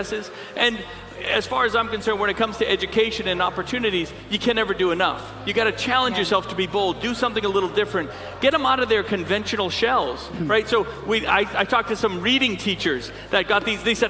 She said, I have no idea how to work a robot. I said, well, you're going to learn, and you're going to work with the kids, and the kids will actually teach you, right? Which makes it a much more exciting development within the classroom itself. So I want to ask you, as a public servant, you truly are an inspiration, not only to the students that are here, but also to, you know, politicians all around the world who should be striving to taking initiatives as you are taking. And as you know, we have here in First Global the future leaders of the world. So I want to ask you, what advice can you give the students here on how they can make an impact in their communities in the small and large scale? Yeah, it's all about results, right? And results come from working with others. Results come from having an open mind, listening, not worrying about the politics and all that kind of ridiculousness, but just saying, how do we make the system better? Healthcare, education, the economy, shipbuilding, I don't care, whatever it might be, poetry, right? How do we make the system better and the government isn't here to solve your problems. The government's here to create opportunity, and that's what these kids are. I don't know the best path of education for that student or that young lady running the robot down there, but she does. So how many opportunities, how many doors can I present, and then she gets to decide there. So, you know, we try to just tell the kids, don't worry about the politics, don't get over indulge in it. Just find out how can you contribute to your community? How can you create somebody else's opportunity? And that's exactly why this interdependence concept that Dean has brought to the table is so critical. Yes. All of these, this is a world economy. Robotics, engineering, math, this is going to be everywhere. I mean, it really is already, right? So this next generation is already a leg up on us, us young ones. I'm not that young, but you know. Oh, neither am I. I'm losing hair to prove it. Trust me, I'm glad I don't have to turn around for this camera. But you're talking about paying it forward and contributing, right? So in my day job as a science teacher, I'm very intrigued to hear from your personal experience about how your STEM background really informed your life in public service. Can you tell us a little bit about that? It's all problem solving. I mean, everything I do is engineering, right? You have a healthcare system that isn't getting a better result. You have to have the challenge, the willingness to say a couple things. First, I'm going to redesign the system. We don't redesign it perfectly, right? You never design the perfect system every time. You have to be willing to have it be nimble, so when something breaks, you can fix it quickly. Typically, government doesn't do that. But I'm trying to instill the idea of nimbleness and accept that you're going to make mistakes. That's okay. I mean, building these robots, these kids have made 1,000 mistakes and learn from them every time. And learn from their peers and their teammates and the other teams. That's what the interdependence is all about. So you can actually bring that very much into government and redesigning of systems and being bold and ignoring politics. I don't think it happens enough. But that's why I think that, frankly, all politicians should be engineers, right? Get the lawyers out of politics and let's get some engineers. Let's get these kids into public service because they know how to do it. They're building those skills today. I love that. I was going to say, in terms of the politics, right, you're saying we want to try and stay away from those things, but we know that when these kids leave this arena, right, they're going to be exposed to that world that very much does live by that politics. So what words of wisdom do you have for them, those who are here in attendance and maybe watching from home? You know, when I walk around today, the words of wisdom are, this isn't about 3 days. This is taking what you gain out of this competition worldwide is something you can take for the rest of your life. The skills you learn of working with others, of cooperating. Maybe you don't agree on everything. That's okay. You don't agree on the same design. You know, maybe you don't even want, you're going to look at different metrics and outcomes of measurement. But take that with you wherever you go and whatever you do. And the skill of knowing it's okay to lean on someone and ask a question. You know, offer your 2 cents into the bigger pool and allow others to do the same to find, again, the best results. So this isn't a 3-day competition and they go home and that's it. It's a 3-day competition where 2 things happen. Number 1, they take all that they've learned to then carry that forward, and hopefully they're also setting a good example for everybody else watching across the world, saying that's how it's done. That's the next generation. That's the amazing opportunity this entire globe has to solving problems the right way. And I would argue, in terms of politics, you probably experience this on a daily basis, right? In terms of active listening, that to me is active leadership. How do you experience that in your day-to-day life? How challenging is that for you? Well, look, I mean, whether you're in politics or whether you're just a dad in a family or a mom in a family, active listening is important, right? No matter what you do, whether it's office politics or engineering or building a robot or running a state or a government. So by being an active listener, what you're doing is allowing everyone to throw their ideas on the table. I can't tell you how many times I come across someone and they're hesitant to give an idea. They're hesitant to put something forward because they don't want to be criticized. But being an active listener, opening, having a smile, allowing it to come forward, and then figuring out the best path. You can't do everything that everybody wants, but that is the key to all of it. That is the key to, again, bringing folks forward and saying, look, we might completely disagree, but I know I'm always invited to the table. And she knows she's always invited to my table. That right there is the biggest barrier, and it's actually a silly barrier to have, but that's one of the biggest barriers you see, whether it's local or world politics. And I was going to say, as long as we lift that curtain up to show our collective humanity in this process, right? I think that's how we all take that positive step forward. And it's not going to happen overnight, but through the efforts of you, through some of our other world leaders, we're exceptionally grateful for that fact. So, Governor, thank you for joining us in this booth. Thank you. This has been great. You're welcome at our table anytime. I can say that too. Thank you, guys. Keep it up. I was going to say, I think we might be ready for an interview. I'm not quite sure, but in the meantime, while we're waiting for some of that, again, we're going to have multiple people coming up from the booth, from different layers, from different echelons of society. You see some of our global leaders joining us right now. We've had team mentors, team participants. I believe we have that interview ready. Let's take it down to the pit.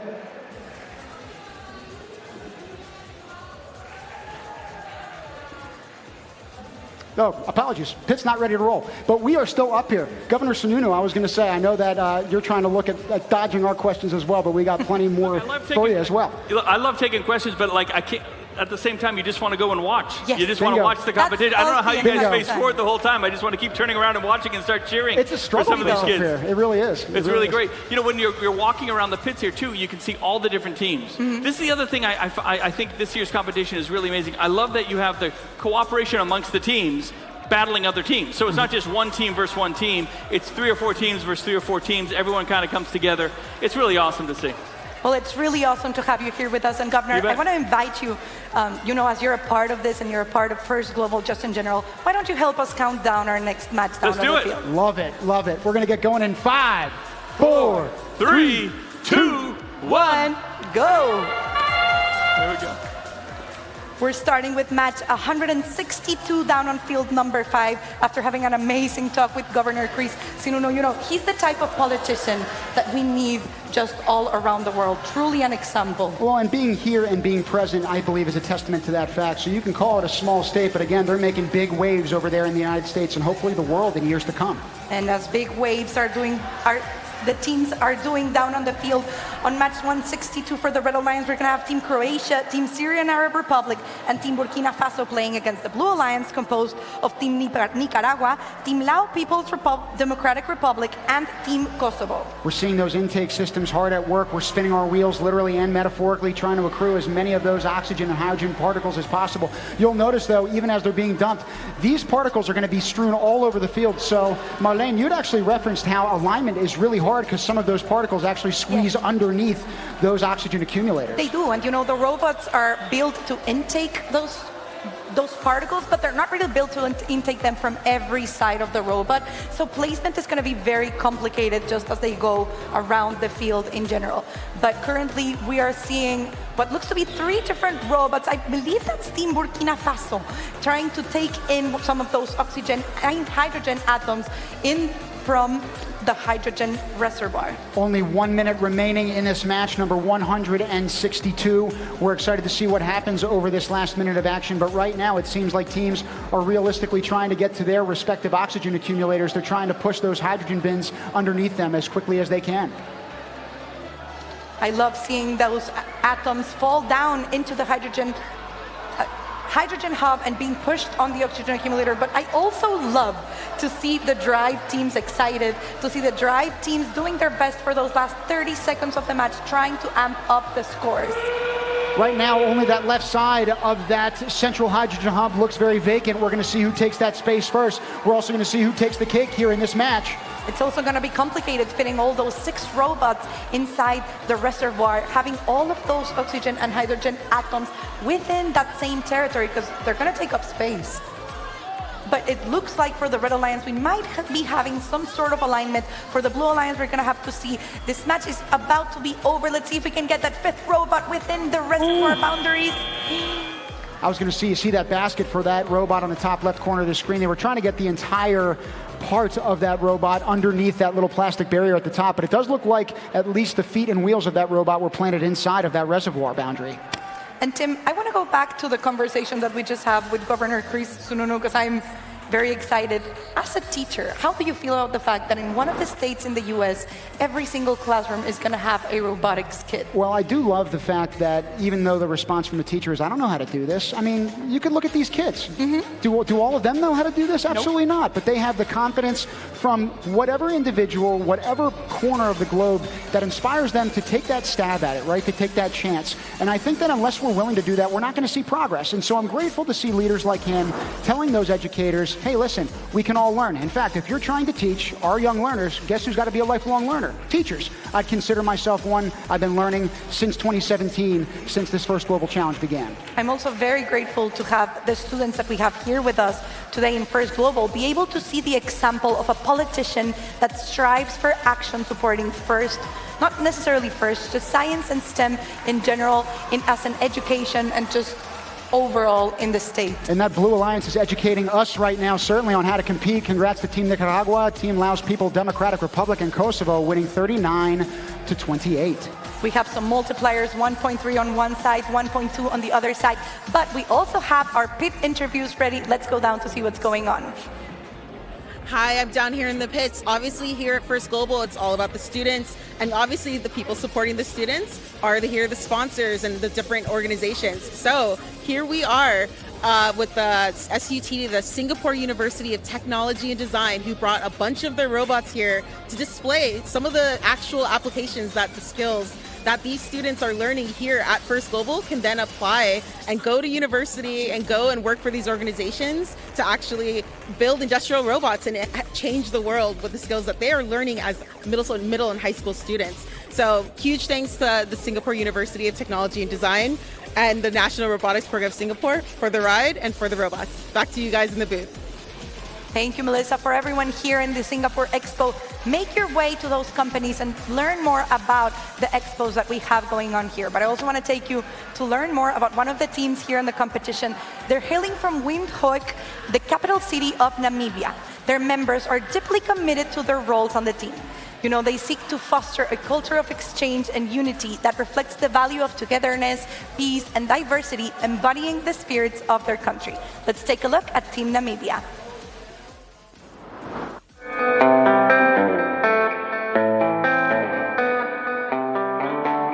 Representing Namibia in FGC provides valuable experience. Arduino aided me to fathom robot traits and assist programmers. Namibian youth through STEM can create a better future. Formula One engineer Adrian New's analytical skills inspire my passion. Advice to young girls: embrace your curiosity and passion, be resilient, and believe in yourself. Young girls in rural areas were exposed to different STEM projects by our team. By reducing stereotype, they discourage young girls from pursuing STEM careers. I personally feel that robotics can help lead Namibia to become a developed country. With this competition, I want to use it as an opportunity to make it a way to become a role model for all Namibian youth. The rise of interest in STEM can definitely lead to many people of the youth realizing and reaching their potential. It's taught me what many minds can do when they're brought together at one place. I plan on leveraging my STEM skills by enhancing the Namibian community and the global community at large, being able to see imagination depicted into reality. By providing me with the necessary knowledge and extra assurance that what I want to achieve is actually possible, it offers me the chance to represent my country and my people on a national scale. It has exposed me to real-world problems and deeper concepts behind these fields. I love that phrase of imagination being depicted into reality. But reality for those of us who are watching First Global 2023 here in Singapore is actually the matches that are going on behind us in field number 5. So stay on your seats. We have, I think, over 100 matches to go in this competition before we go onto the playoffs. We're ready to start match 165, and it's going on in 3, 2, 1. Let's go. In this matchup, we've got Team Côte d'Ivoire with Belarus and Namibia. They are with Hungary, Team Israel, and Team Costa Rica. Now, Team Israel has had so much effort and energy in not just getting here, but the energy that they've translated into this crowd has been infectious. I've personally loved getting to interact with this team during the very brief lunch hour that we had. Their excitement truly just jacks me up. We've just had excitement going all around, and I love that you can see the different cultures from each team in their crowds, in their outfits, in the robots, and definitely in their strategies that they're praying down on the field. Once again, we're seeing, I'm getting tired of saying it, I'm sorry if you're getting tired of listening to it. We're getting to the hydrogen tanks moved early in the match, closer to the oxygen accumulator as a strategy. Meanwhile, one of the strategies on the other side of the field with the Blue Alliance is actually having the shooters, some of the robots, actually directly deposit those oxygen molecules, or sorry, oxygen atoms into those oxygen accumulators. Other teams, like you see right now with the Red Alliance, are instead going to be dumping those particles into those electrolyzers, and then those human players can throw them across the field. Is that was Team Belarus we were looking at earlier, but as of right now, I believe we have Team Hungary, which was pushing one of those hydrogen tanks into spot as they were wanting to. Definitely hungry for success at this year's competition with only a minute left to play and prove in this particular matchup. Again, number 165 on field number 5. We also have one of those robots for the Red Alliance trying to steal some oxygen atoms into the electrolyzer. Just as a reminder for everyone back home, electrolyzers actually work by filtering it out oxygen and hydrogen depending on the size. So that's going to help teams, get a clear idea of what they're going to be working with. And Team Namibia was the team we just focused on in that little vignette. They actually wrote to us and said, our collective objective is to maximize exposure, thereby encouraging young children to actively engage in robotics and programming. We just talked about that with Governor Sununu. It is happening in a different part of the planet. Namibia is living by that example as well. So are the 191 teams in attendance here. Yep, and those 6 teams on the field have just heard that last 30-second mark. They're trying to make their way into the reservoir. It looks like they both aligned the hydrogen tanks. We're going to have to see what type of alignment they get, but they're going to try to fit all inside that tight space. I want to get a look until that 5th robot or 6th robot. Maybe they get to make their way in. That was Cote d'Ivoire. Now, sorry, Marlene, I was going to say, what you got to love about Team Belarus is that they spent a lot of time trying to get those oxygen particles into their electrolyzer. They had neglected to do so, but said, you know what, change of plans. Call an audible, let's get into the middle of the field, and they still used that basket that was full of all those particles to lift themselves up into support mode. Yeah, work doesn't go in vain here. Whatever they put into the field is going to come out as points.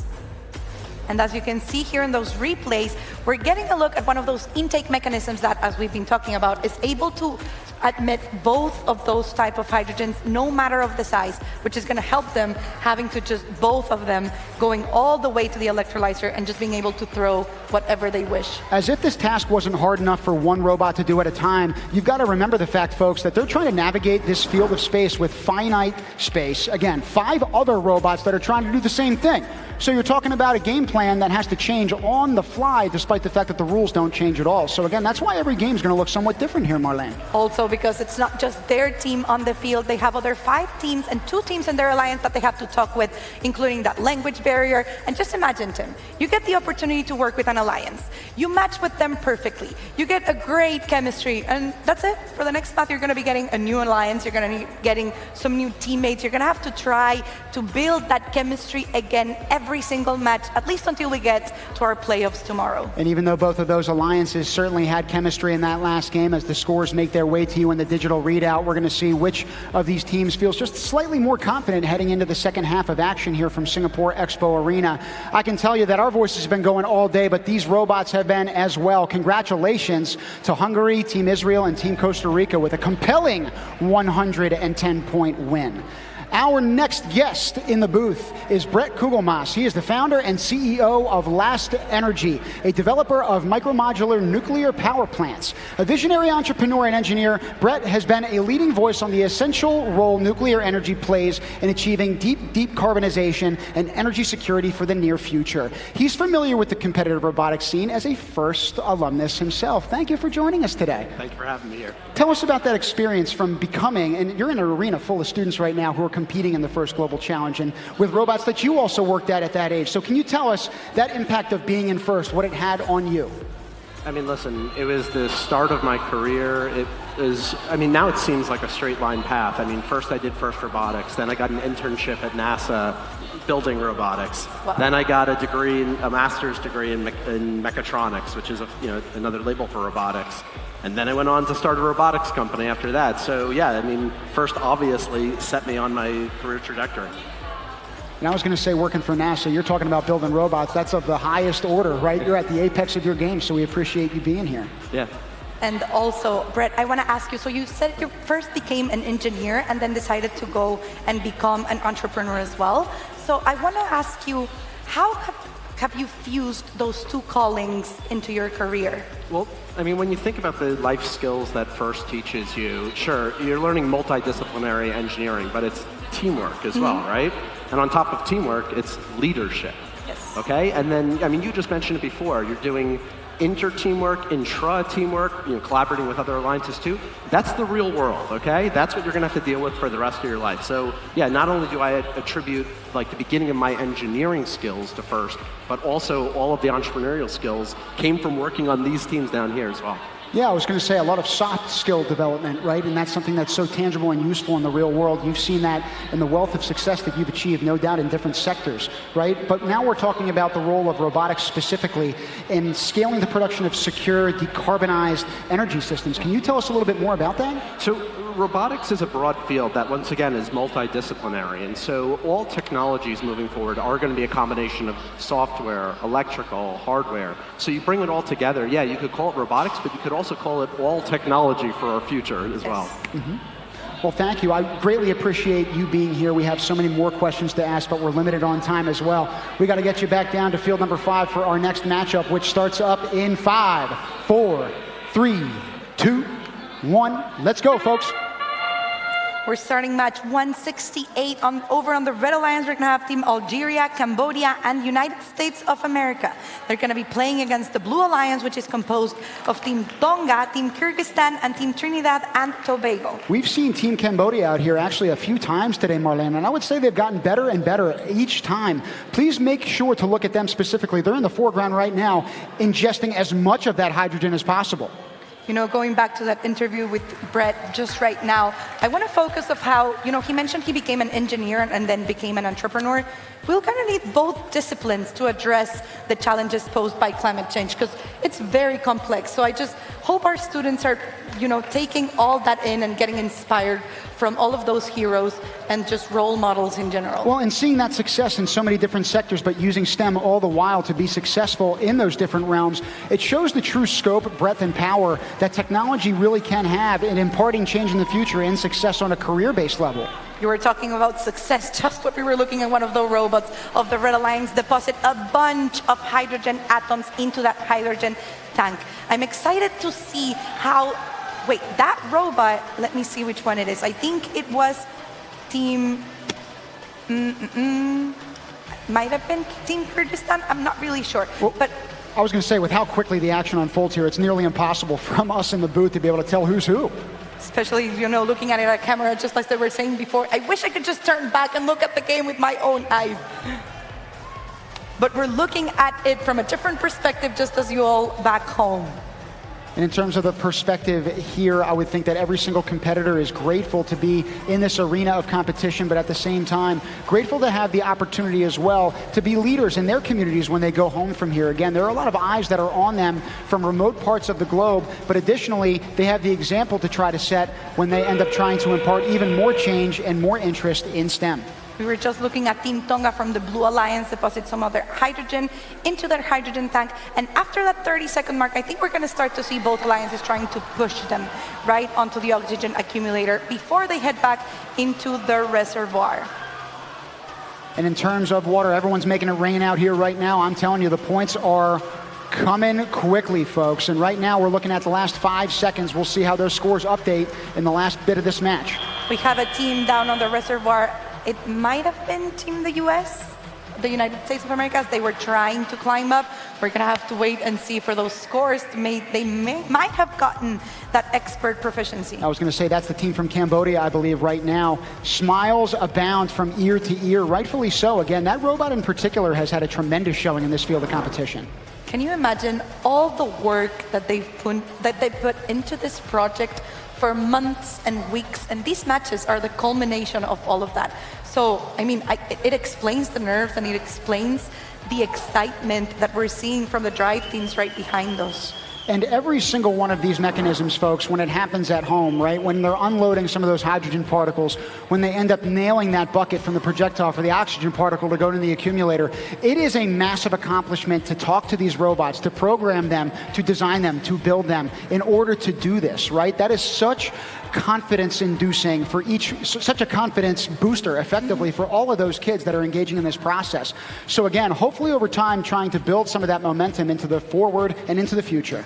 I mean, and it's especially an accomplishment considering all of the challenges that each nation has come across during this process. We've talked about some teams living in different cities, some teams not even receiving the kit before coming here to First Global and building their robot here on the spot on the competition. So just being here, being able to participate, being able to absorb the whole experience of First Global is, you know, an opportunity unlike any other. And even some of the adversity with visa experiences, right? In terms of the bureaucracy of trying to get here, there are those obstacles and hurdles that are thrown in the way, but no hurdle can be not overcome by that Red Alliance. So to Team Algeria, Cambodia, and the US, great job by them. Love having 1.3 multipliers for both alliances, but I also love hearing about some of the other teams that we have downstairs. So let's go down to the field for an interview.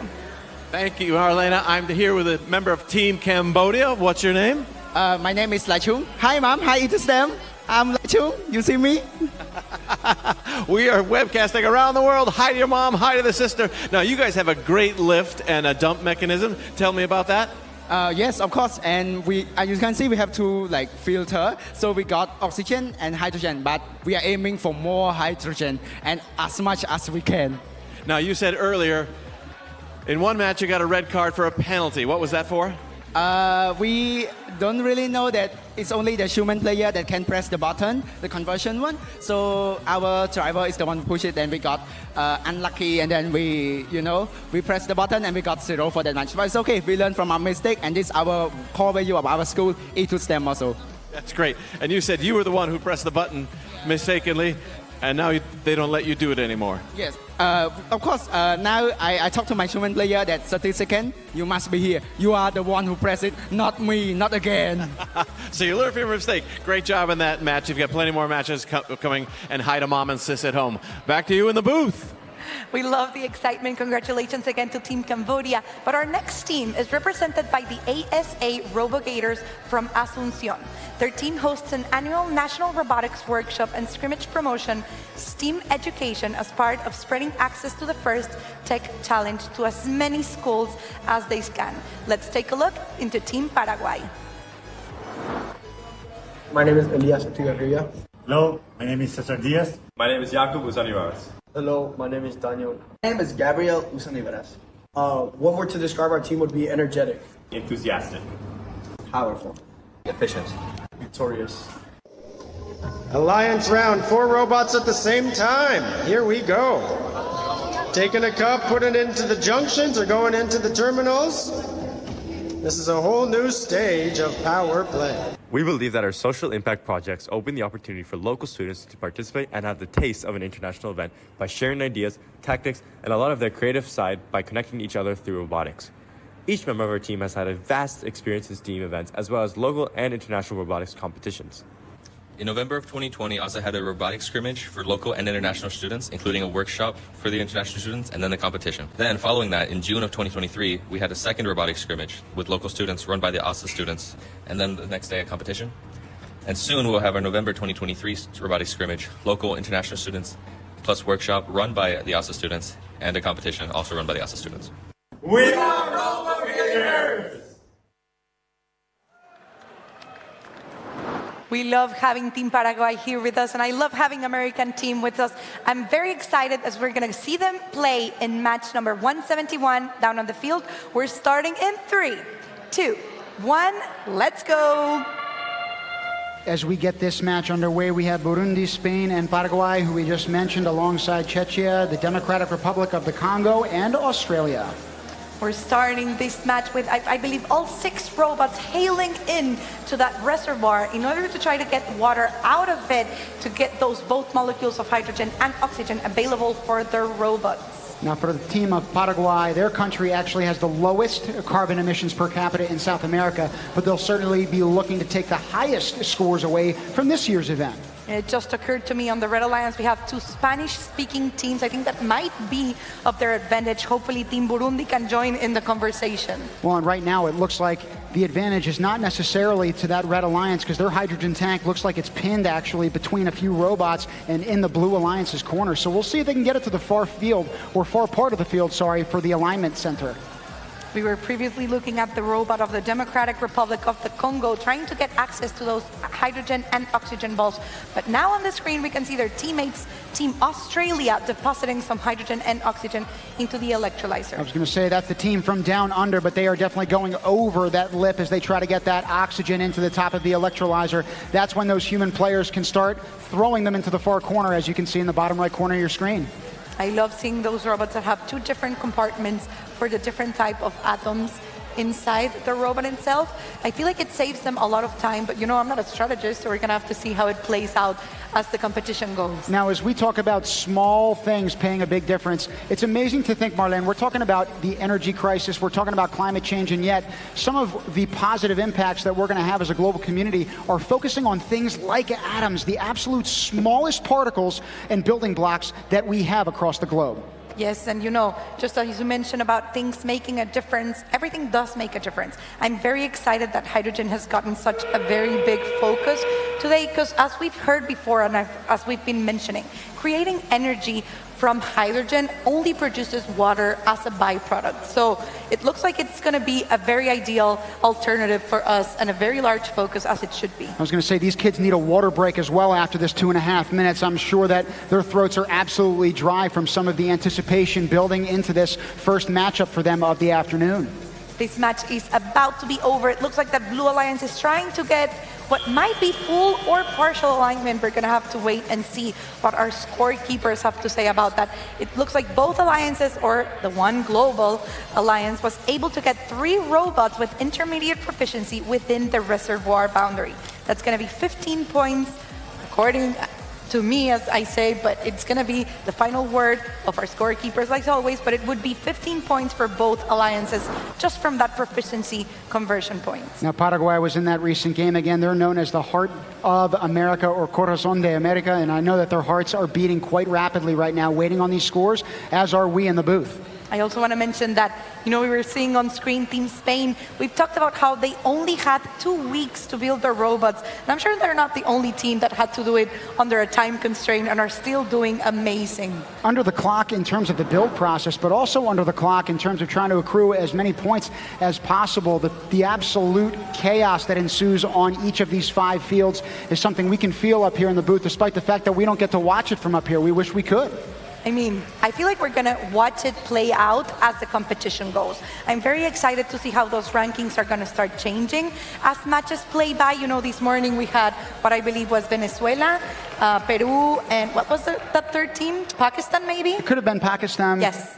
I believe it was those 3 teams that we have on the top of our rankings, but I'm sure by now, after playing what looks to be over 170 matches, and we still have some to go, the rankings are going to keep changing.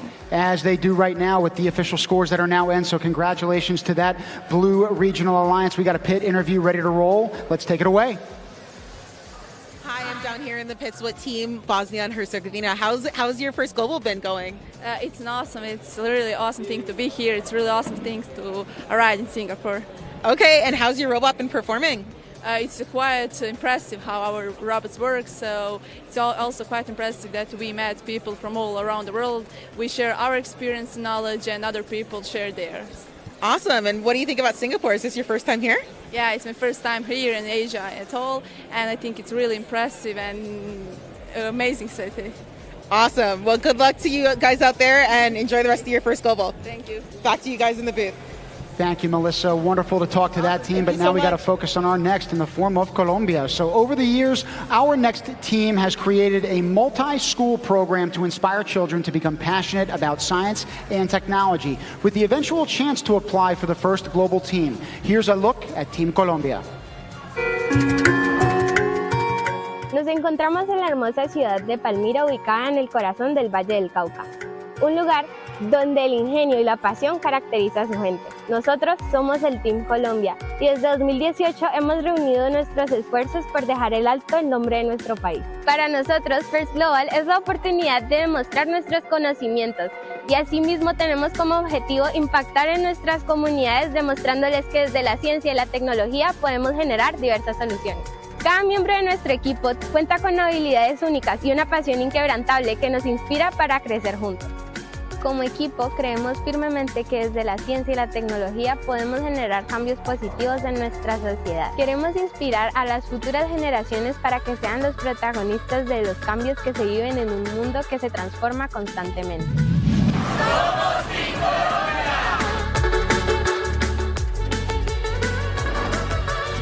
Oh, sorry, Marlene, after you. I was going to say, talk about a world that's constantly transforming. That's what we have here in the competition. We have students and teenagers who are constantly transforming themselves just for the better. We're ready to go down to the field for match 174, and we're starting in 3, 2, 1. Let's go.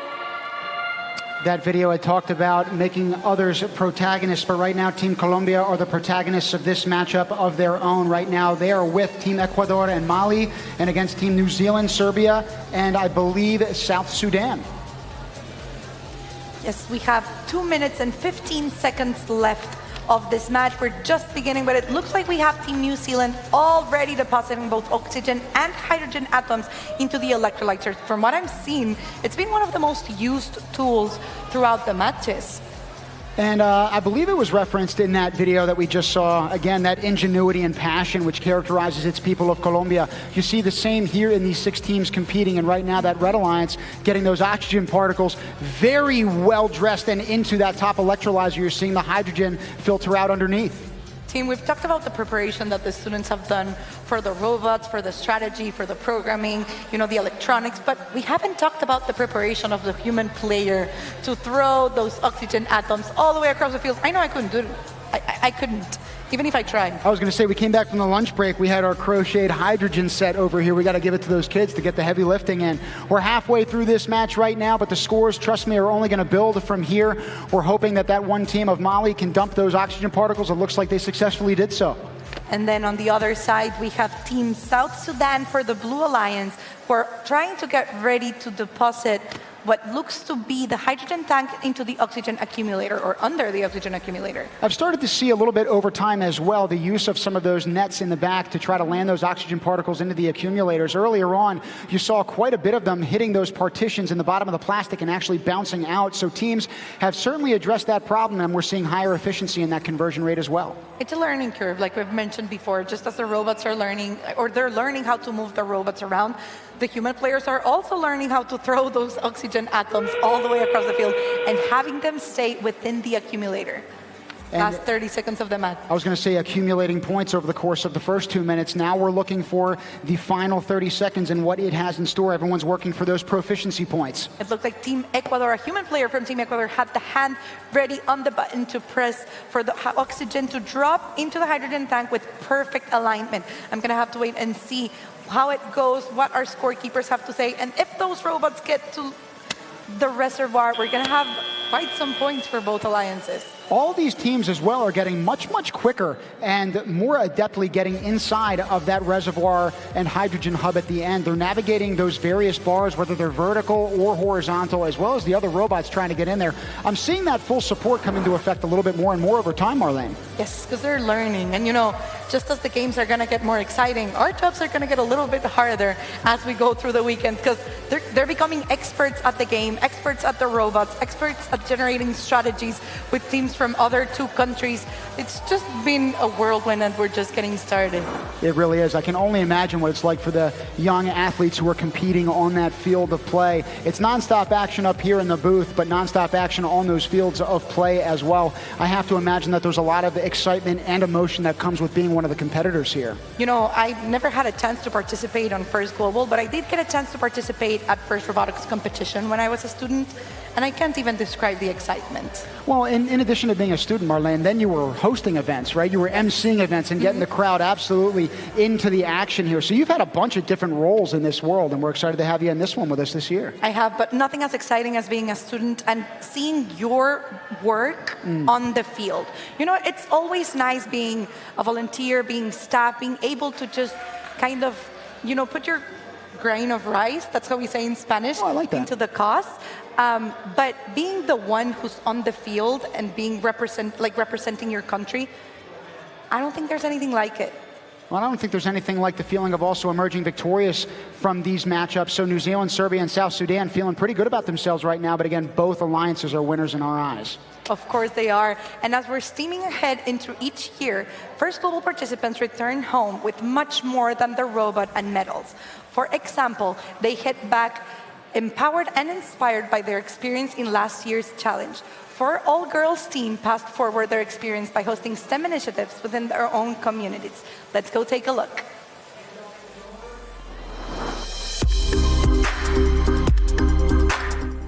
Energy moves us forward. It powers our homes, runs our transportation, and furthers our industries.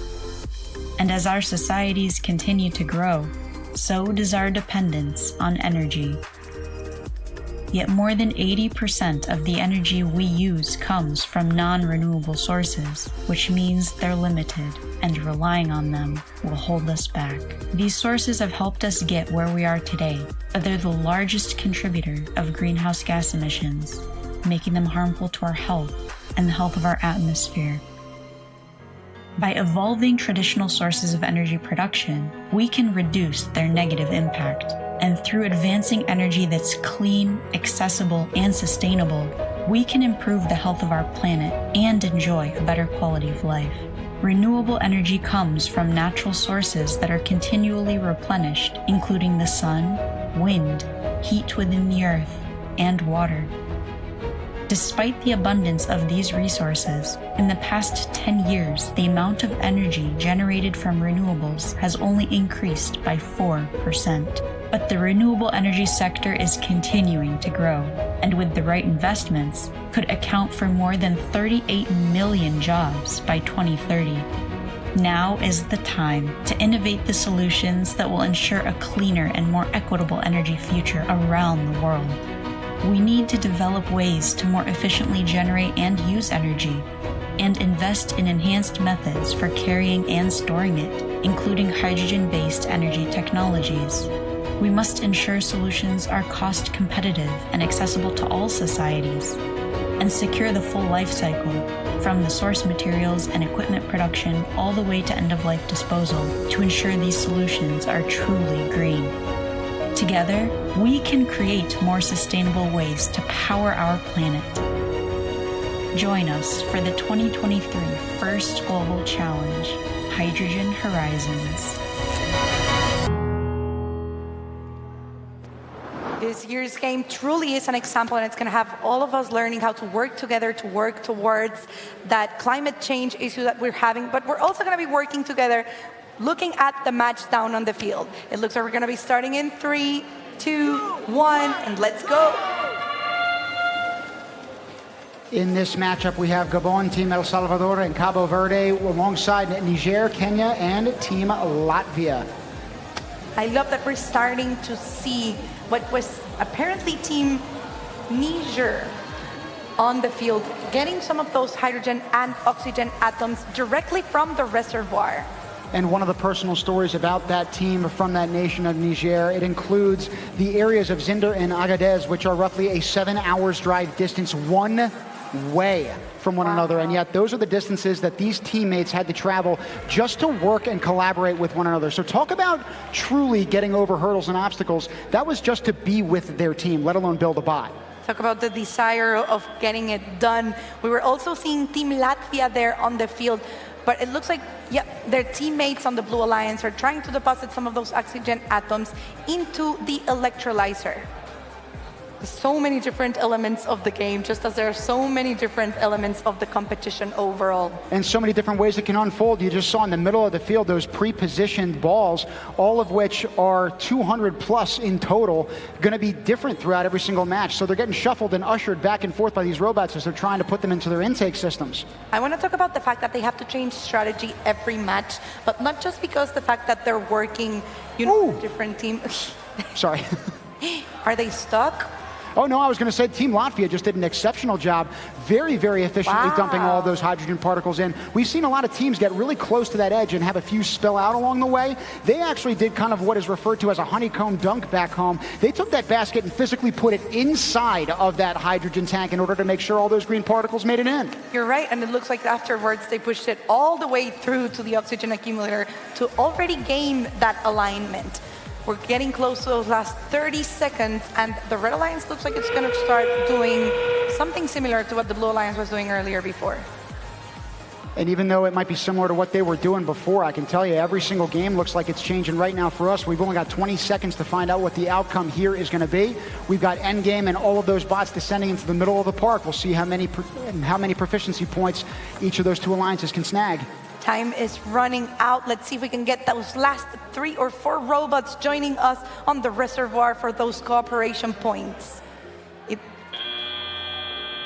We can hear the bell on the background, that the fact that our match is now over. But this isn't over until we have the final scores from our scorekeepers and our referees on the field. Blossoming like the flower that you see in that contestant's ear.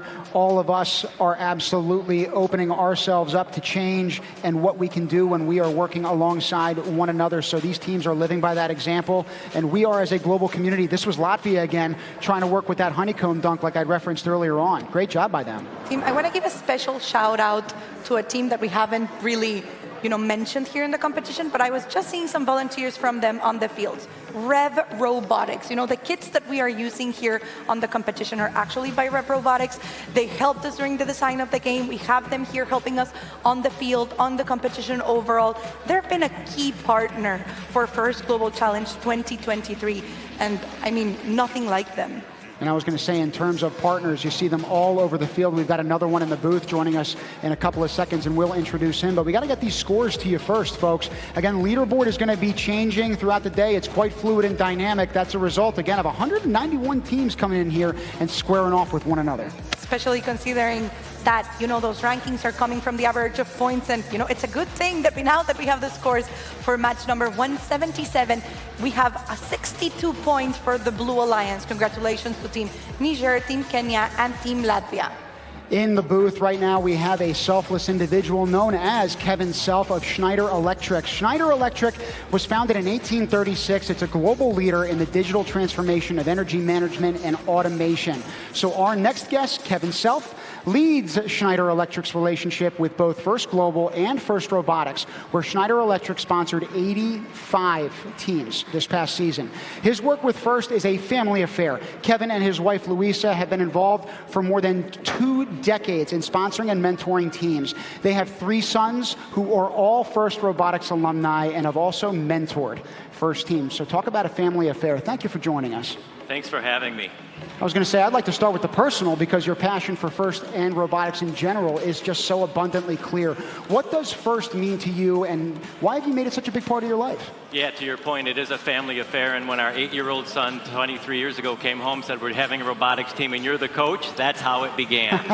And in those 20 years, we've seen the incredible impact on students, what it's provided for them, it's given them direction, the problem solving. So we have many, many examples of the impact, which I also visualize happening with these 191 teams in the coming years as well. So we talked about the effect that, First have had in your family, but I'd also like to hear a little bit about the role that First plays on Schneider Electric. Yeah, so look at, as Governor Sununu said earlier, all of us are in need of talent, people to come in and who are problem solvers. And so what we see is First Robotics and First Global is providing an incredible talent pipeline of students that are problem solving, they're curious, and they know to work on problems when they don't have enough time, don't have enough resources, and have to make decisions and do certain things and don't do others. And so the experience in First Global sets them up to have an incredible career. Well, and you've been an incredible guest for us, and I'm sorry our time is cut short. I talk about the fact that you saw that 8-year-old boy. We are all 8-year-olds at heart, and so we're grateful for that curiosity. We got to take it back down to the field. We got our next match starting up in 3, 2, 1. Let's do it, folks. It's going to be match 180 with us here on the field. For the Red Alliance, we're going to have Team Rwanda, Team Jordan, and Team Grenada. And for the Blue Alliance, we're playing with Team Bhutan, Team Islamic Republic of Iran, and Team Qatar. I still want to go back to that point, seeing his son as an 8-year-old young child, 23 years later. So this guy is now in his 3rd decade of life, and yet I would still think we're all curious at heart. That is human nature, and we really need to tap into that in order to create and catalyze change. I want to highlight the fact that Schneider Electric has sponsored 85 teams in past seasons in FRC. Just imagine the number of students who have had the opportunity to participate in a program like this, thanks to a company that is Schneider Electric. And talk about doing it generation by generation. It's not just him and his wife, right? It's those kids as well. So truly living that mission and doing it with Schneider Electric as well, like he'd said. But coming back to the field for just a bit, we have a team from the Blue Alliance trying to deposit, and also for the Red Alliance, trying to deposit oxygen into that electrolyzer to be thrown all the way across the field. Nearly halfway through this match right now, it looks like we've got Team Grenada doing a great job trying to deposit in their electrolyzer those oxygen particles that are all that necessary to get those first foundational points for both of these alliances. I'm interested to see, how the strategies are changing, of course, but how the robots are going to be changing, because I think we're seeing some different mechanisms now from what we saw, yesterday on those first matches. Well, the robots are changing, but I would argue that the character of us as humans are also changing just by being witness and paying homage to an event like this. Hearing the stories from these kids is what it's all about. The robots really are just the icing on the cake at the end of the day. Yeah, I think we just had Team Qatar dropping some of those hydrogens into their hydrogen tank before having it being pushed all the way to the oxygen accumulator. And also for the Blue Alliance, might have been Team Rwanda, forgive me if I'm wrong, I can't really have a very clear view. They're also trying to get that hydrogen tank to align on the oxygen accumulator. We just saw Team Jordan trying to get right now, and we're back to them actually, getting that alignment as we speak. Again, those little metal legs that you see sticking out have presented themselves as quite an obstacle for some of our teams, but they've been doing a great job trying to navigate around it. And even with that, we already have 4 teams within the reservoir boundary. Let's see if we can get that 5th team and the 6th team to fit in there as well to get those extra 5 or 10 points. This match is going to be over in 3, 2, 1. I don't know. I think we're going to have to ask our scorekeepers and look at the scores in the end to see if those points were going to be added up. A sigh of relief for those competitors because this particular match is over. It's a relief for us to see that this competition has grown from 157 countries in 2017 to 191 now in attendance today. So again, looking at that trickle-down effect, the work that we're doing at First Global is having an impact. We keep talking about the word legacy, and I'm excited to see where we're going to go. In the next year, in the next few years, we might be having some of the students who are now on the field come back as volunteers, come back as students again, maybe even as mentors. So it only goes up from here. I was going to say, and we've got some fans continuing to come back as well, because you can hear their jeering and whistles from the background. I suspected that the noise and the decibel level in this building, kind of like the scores, are only going to augment themselves over time. We're just waiting on the scores from this particular match, Marlene. I keep coming back to this, but we have a whole formula. It's like a maths formula if you go back to, high school, where these kids are. In order to calculate the points, we have to get the hydrogen points, the oxygen points, multiply it times the conversion multiplier, add up the swim robot proficiency points, add up the cooperation bonus, and then you get the match score. The alliance score. We wrap it all up in a bow for you and tightly package it, just like this tight win that they had, 53-42. Congrats to Rwanda, Jordan, and Grenada. But we got it down for a field interview with that winning alliance. Take it away, Blair. Oh, we are down on the field with a member of Team Grenada. What's your name? Calicia. All right, you were like pumped up, excited, jumping up and down, arms pumping in the air. Tell us why. Okay, so the rest of our team, 3 of our members and 2 of our mentors just got in today about an hour ago. So it's a very big deal for us to have our robots up and running and doing well on the field. So before they got here, there was just you and 1 other member who were like doing everything. Yes, including replacing parts. So it totally makes sense why you're so excited. Well, go be with your team and congratulations on the win. Great job. Thank you, Blair. The next team that we focus on was a former host and who truly embodies the spirit of this competition in every way. Let's learn about the team from the United Arab Emirates.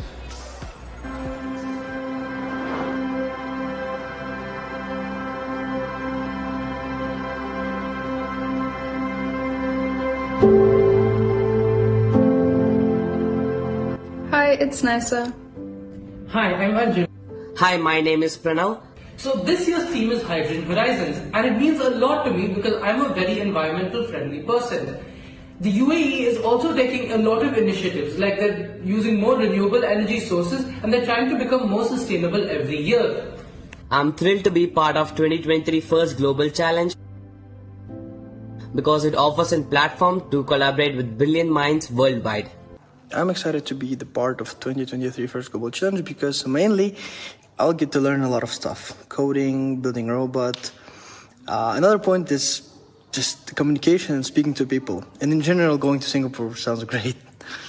I'll use the experience of FGC and the journey of FGC to inspire more people to pursue careers while also supporting a very good cause behind it, whether that be environmental or helping somebody if they need help.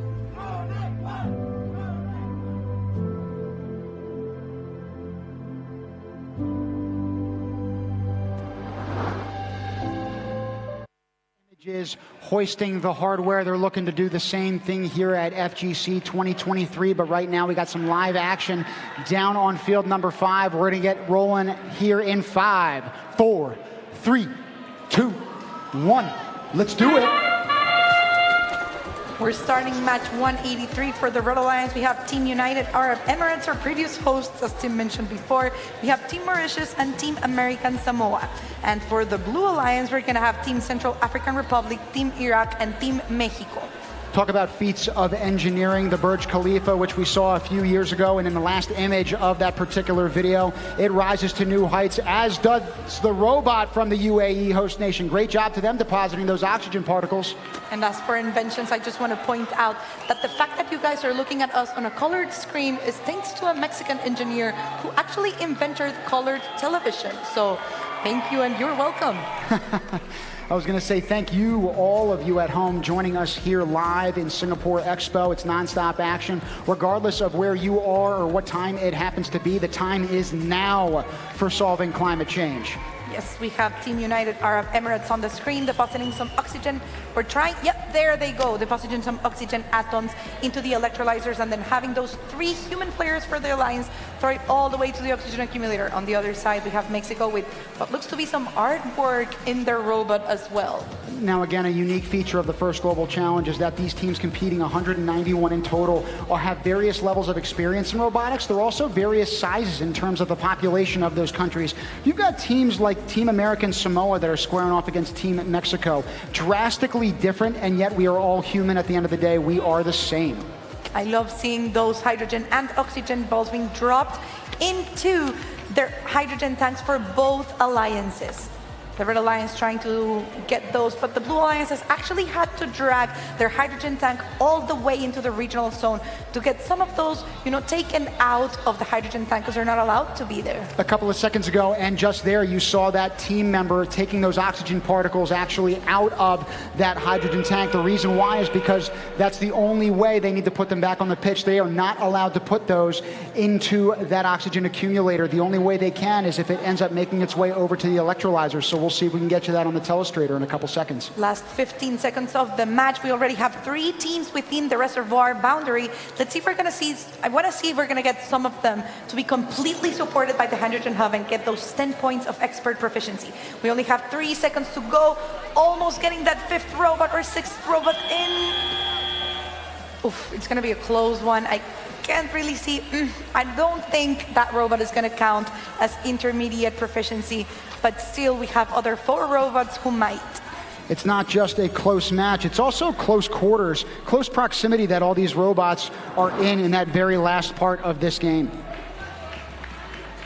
And just like every other match, this is going to be a pretty close call. I just hope that we're able to see the scores, because I heard that we're gonna take a look at our rankings before we go into it tomorrow. Now we've got our telestrator ready to roll here, and on the screen you can see I'm circling that bottom right corner. That's where those 2 hydrogen tanks are placed, even though the Blue Alliance frankly has to make it all the way over to that other side of the pitch. What you're seeing is the human player take those oxygen particles out of the top and then place them directly onto the field. That is, again, a requirement of this game. Yes, according to the rules, the only way that oxygen can be deposited into the hydrogen tank, in order for it to be counted as points, it needs to fall from the oxygen accumulator aligned perfectly. So if it falls either by accident from one of the human players' balls bouncing back into it, or if it falls from one of the robots depositing it in, trying to do hydrogen and just dropping one of those oxygens once by mistake, they have to take it all the way back and get those out. Otherwise, they're going to get some penalties. This game is physical. It's not just physical because of those moving pieces that they've got to throw or take out in place like we just alluded to, but it's a mental game as well. It's got to be absolutely exhausting. In only 2.5 minutes, it's a tough time to encapsulate everything that really goes into that build, design, and then performance process that you see in front of you today.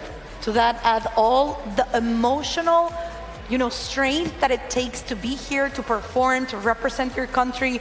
I'd be exhausted. I mean, I'm exhausted myself, and I'm not even a team member playing downstairs. I can't imagine how they're feeling. I was going to say, all we've been doing is looking straight at the camera all day, but now we're looking straight at the scores, and we've got an 11-point delta. So congrats to the UAE, Team Mauritius, and Team American Samoa. We're going to go down to our pits to talk to one of our teams. So, Melissa, take it away. Hi, I'm down here in the pits with Team Netherlands. And of course, there's so many supporters for all of these teams here all around the world, but also right here, not too far. Right here, we are here with the ambassador for the Netherlands to Singapore. What do you think of First Global? Well, being a diplomat, I'm really excited about what's happening here. Life is about vibes, and the vibe here with 191 countries participating is absolutely fabulous and the best any diplomat can pray for. Awesome. Well, thank you so much for being here, for supporting the Netherlands, for supporting all these students here, and hope you have a great rest of the First Global experience. Thank you. Back to you guys in the booth. I love the term absolutely fabulous. I have to agree. But now we're going to look into another fabulous team. It believes that the great achievements don't result from the effort of one individual, but from collaboration. And they hope to reflect this First Global spirit to make a positive impact in the world. Here's Team People's Republic of China. I learned that together we could build bridges of ideas and craft a robot that dances with harmony. We navigated challenge, share expertise, and discover the beauty of compromise. Through the wires and gears, we found the connections that went beyond bolts and beats. Robotics told me that when minds, unique, amazing things come to life. First, Global Challenge gives us a chance to apply what we have learned in school to make a real difference. We can also use our skills in science, technology, engineering, and math to develop solutions that can improve our lives. Participating in First Global, I learned how to solve tricky problems by using creative mind and finding clever solutions. When our robots facing unexpected challenges, we work together, try different ideas until the puzzle is cracked and we get the solutions. Those experiences taught me valuable lessons about solving the problems. As the programmer of the team, participating in First Global gives me precious opportunities to apply what I learned in computer science into real-world problems. Taking part in First Global inspired me to learn more about engineering and also give me practical skills that I can bring into my daily life and academic pursuits. FGC fosters cross-cultural exchange, letting us immerse in global cultures and view issues from diverse angles. When students of different backgrounds unite, creativity thrives. We bring our unique perspective to the table, tackling challenges with innovative approaches. And it is this diversity that prompts us to shatter conventional thinking and bring impactful innovations. I have to agree on the fact that we all bring a unique perspective to the table, and each team, each one of those 191 countries that we have here today brings a unique perspective. I want to go see down on field number 5. We're about to start with our match. It goes out in 3, 2, 1, and let's go. So once again, in this game in the Blue Regional Alliance, we have the People's Republic of China alongside St. Lucia and Team Afghanistan. They're squaring up with Bangladesh, Myanmar, and Team Congo. Whoa, it looks like we've only had 15 seconds of the match and the Red Alliance already has the hydrogen tank under the oxygen accumulator. This is getting faster and faster every match. The pace is picking up here, everybody. Trust me, you're going to want to stick around. These robots and teams are not getting anything but better. And in terms of trying to solve the world's crisis of climate change, we're hoping the same holds true as these leaders and learners go back to their home nations and inspire change. We're looking at Team Bangladesh having some oxygen already in their robot, and they're making their way into what looks to be the electrolyzer, maybe? I don't know. I want to see what their strategy is going to be as the game as the game continues, to see where their scores are going to go. Now, even though we just focused on this team and their vignette, the People's Republic of China exists where the Eurasian Pacific and Indian Ocean plates meet. Those continental shifts means that it encounters as a nation typhoons, floods, tsunamis, earthquakes, droughts. The list goes on an annual basis. I want to talk about the robot of the People's Republic of China. So we hadn't had them here on field number 5, and we were just looking at their mechanism of how they have like this compartment, I guess, that they raise up to the height of the hydrogen tank, which we've seen before. I mean, it's special, of course, but what I like is the fact that they have this rotating mechanism that helps them push the balls out into the hydrogen tank. So the robot doesn't have to like move back and forth, which could affect the alignment, and it could be very beneficial.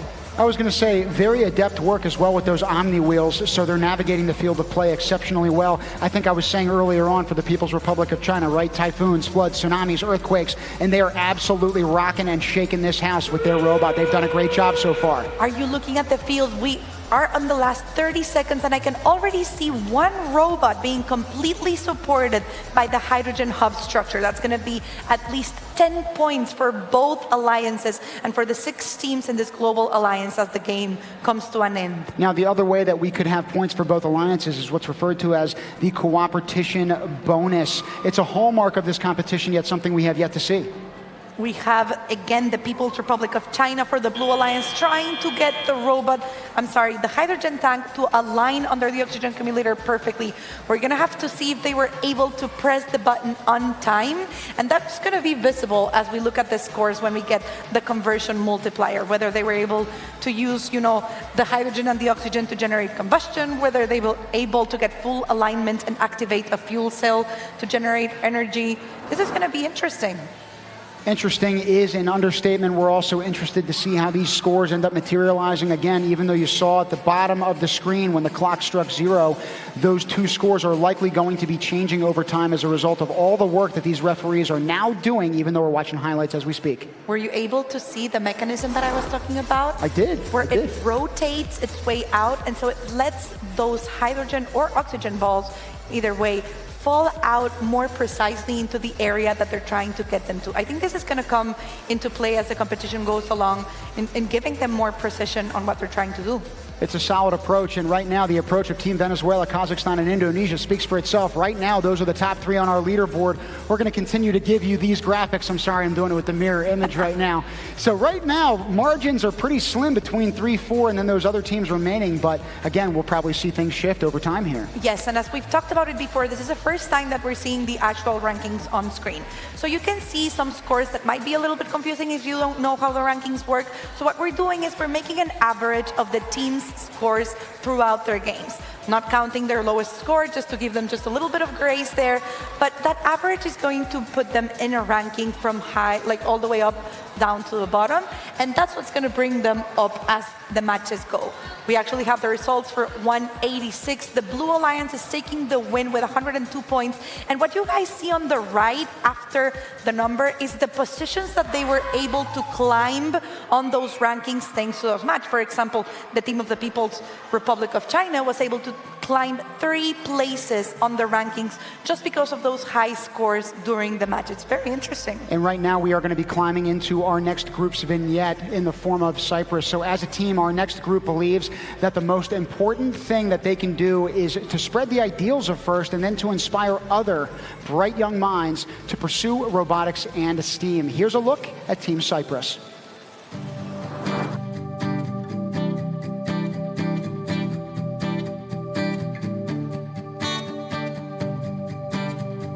I joined Team Cyprus because I think that FGC is the key to make the world a better place. FGC is a place where countries from all over the world come together to find creative solutions to problems that affect everyone. FGC is more than a competition to us. It's a place where different nations, different countries around the world come together and talk about their successes.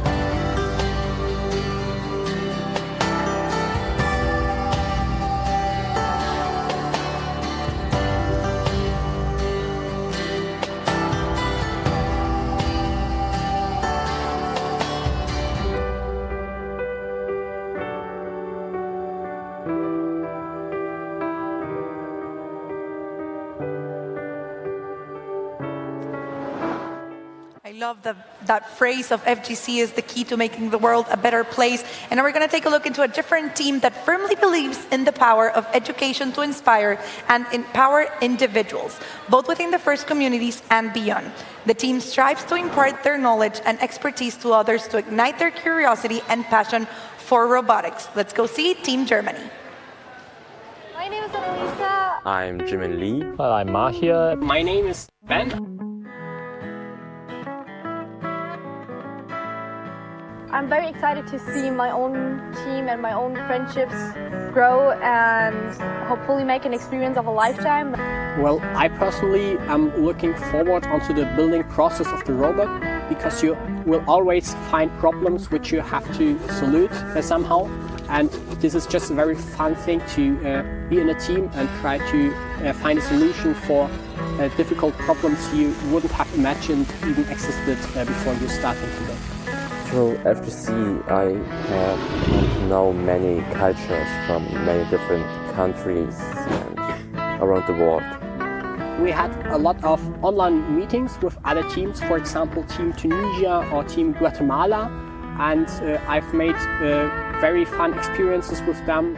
It's something that's an idealized vision of the world to have the entire world unite to complete one goal.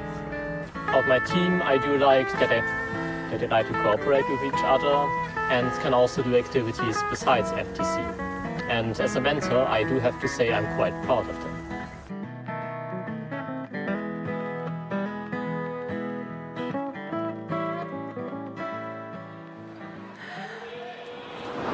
We're already learning from the students and from the teams. Just that one video was enough to take us all the way to doing the hand heart. But now we're going to take you guys all the way down to field number 5. We're ready to start match 189, and it's going to go in 3, 2, 1. Let's go. To Team Germany, I know your mentor said he is proud of you. Willkommen, we are proud of you too. Germany is working alongside Team Solomon Islands and Egypt, and against Panama, Cyprus, and Team Benin. Okay, we start our match with 2 different robots, not one robot for the Red Alliance, focusing on locating that hydrogen tank strategically into their advantage. As for the Blue Alliance, it looks like the robots are trying to get those hydrogen and oxygen atoms into the robot in order to go all the way and place them either at the hydrogen tank or at the electrolyzer. Now, one of the cool features for Germany, and we talk about these kids going home and effectively getting, whether it's press or attention or creating grassroots work to galvanize more people to join STEM, Germany's experience was actually quite interesting. They went back to their country and were featured on one of their nation's TV children programs, therefore spreading the word of FIRST and FGC. That must have been a lot of fun for them. It must have been fun and very well deserved.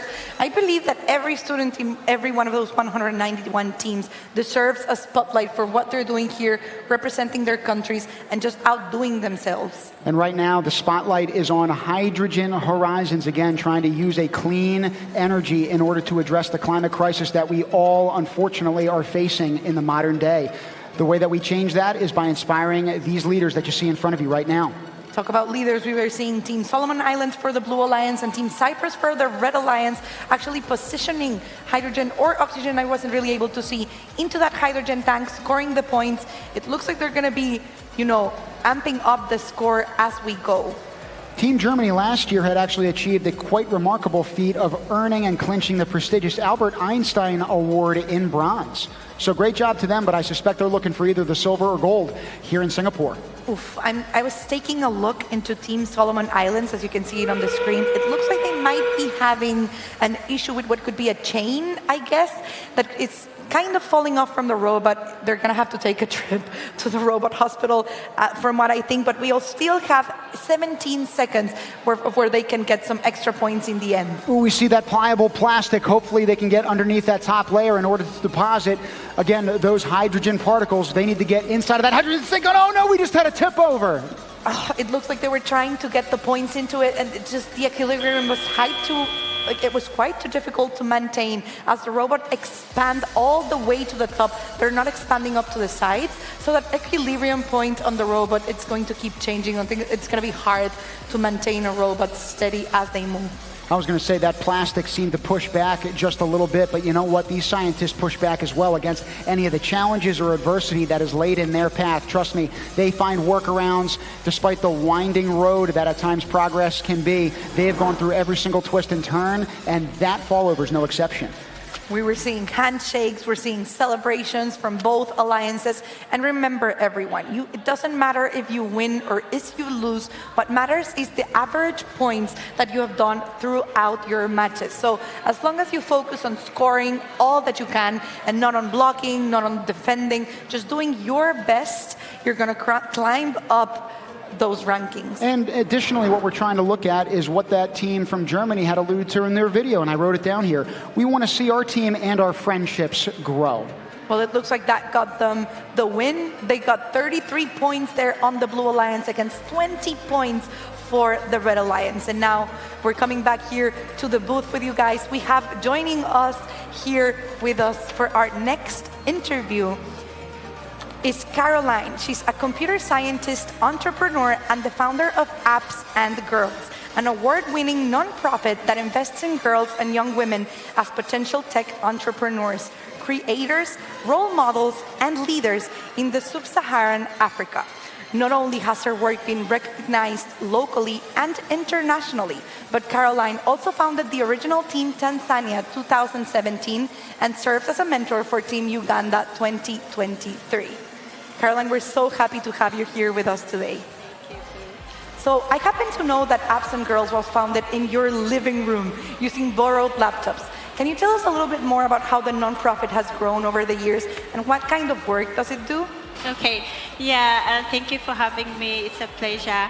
And Apps and Girls started in my living room with my fiance. By then, we were working at Kampala International University, and because as a female in STEM, I realized there was a huge gender gap in technology at the university and also in the neighboring in Tanzania. So every time when I would be done with my lessons at the university, would borrow laptops from my colleagues, and we carry them to a living room and invite students from the neighboring school and start training them. It was so very new thing. It was actually the first program in Tanzania to do that, to teach coding to young girls who are from underprivileged backgrounds. And at first it was so, like people couldn't believe this would be possible. But again, I'm so thankful and grateful that Apps and Girls has grown into a very big organization. Right now it has an office in Uganda, and it is operating in Uganda also, and has worked with more than 100 schools across, and we've impacted more than 100,000 girls who have benefited from the program. And I'm so proud to mention that actually some of the alumni, some are volunteering here as judges, as technical assistants, as different positions. I'm really proud to have Apps and Girls has grown. Caroline, we're so happy to have you here with us. We're so thankful for that inspiration and that impact that you've had on those 100,000 students in the booth. In Uganda with you in country. Now we're going to have to go back onto the field. We're ready for our next match. But first, we might have some more time with you. I just want to know where you get your inspiration from. First of all, growing up as a girl child, I never had access to mentors. I never had access to people who would guide me into this career of STEM. So when I got that chance, I decided to empower my young sisters to be able to reach there and get the opportunity, because the world is driven by STEM right now. Without a bigger representation of females, it's going to be an unbalanced world. And without having equal participation of girls and women, then we'll be lacking a lot in the innovation sector, in the leadership sector, and which is really, really bad. Such inequalities are really bad, and I'm working so much to end them. Caroline, thank you so much for not just your effort with trying to lessen, right, the inequities of that gender gap, but also inspiring everyone around the globe as a result of that example. We've got to get you back to this action. We're already 30 seconds in. Right now, it looks like we've got Team Cook Islands, the Marshall Islands, and Hungary alongside Moldova, Team Colombia, and then North Macedonia. We're looking at some robots who already have, you know, oxygen and hydrogen atoms within them. I was very inspired by that 100,000 impacted in a country where, you know, STEM isn't really as present as on other countries that we have here with us. Well, and talking about the original team from Tanzania in 2017, now serving as a mentor for Team Uganda this year. So you're talking about multiple different countries, multiple different minds, multiple different cultures, and yet that ability to impart wisdom, to impact the future, is something that crosses every single one of those boundaries. I definitely wish that we have more people like Caroline in all countries around the world to bring those types of initiatives around to more underprivileged women and men just all around. We're seeing a lot of initiative as well from that Red Alliance as they're taking those oxygen particles and not just dumping hydrogen in that corner, but also oxygen at the same time. So you've got multiple different avenues by which these teams are currently scoring. It's great. I believe it was Team Moldova who's able to, Republic of Moldova, I'm sorry, who was able to dump those hydrogen particles into the hydrogen tank. And it looks like all the other way around on the Blue Alliance, they're going to have some particles dropped as well. This is going to be a high-scoring match. It's going to be a high-scoring match, and we're all flying high here in Singapore Arena. We're looking like we're trying to latch onto that hydrogen hub and actually pull it towards that corner as opposed to pushing it. That's definitely a different approach than we've seen in the past, but we'll see. They got 15 seconds to spare. You talk about push, and the Blue Alliance is trying to push or pull or whatever they can that hydrogen tank onto the oxygen accumulator. They have 8 more seconds to get that alignment. We're going to have to see if they try that or if they try to get into the reservoir boundary. It looks like we're only going to have 3 teams within the reservoir boundary for those 5 points of intermediate proficiency, but they're going to be going to both alliances, as we talked about before. I'll tell you, the referees are absolutely proficient at sweeping these fields because it's a well-oiled machine down there. 216 of those particles have to get moved after every single match, ladies and gentlemen, and some of them actually fly off of the field of play. So when one of those pieces falls off the field of play, we have someone from field reset having to bring them back on the field to keep it equal for every match and just give the same opportunities to every team and every student. You're talking about the moving pieces that are at work. In a couple of seconds, we're going to see the final bits of this match play out on our telestrator. Hopefully I'll get to show you here. This team trying to will its robot to work. You can see on the Blue Alliance, they're actually taking that hydrogen tank and trying to physically pull it to that corner with the Blue Alliance.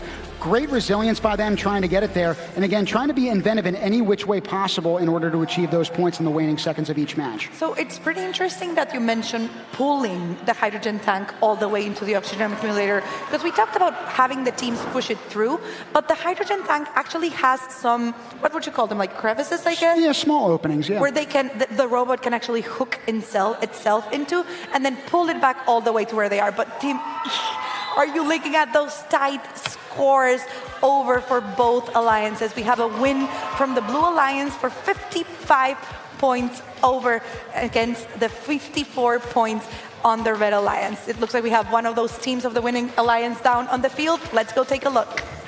A 1-point victory for the Blue Alliance. I'm here with a member of Team Colombia. What's your name? Elizabeth. Elizabeth.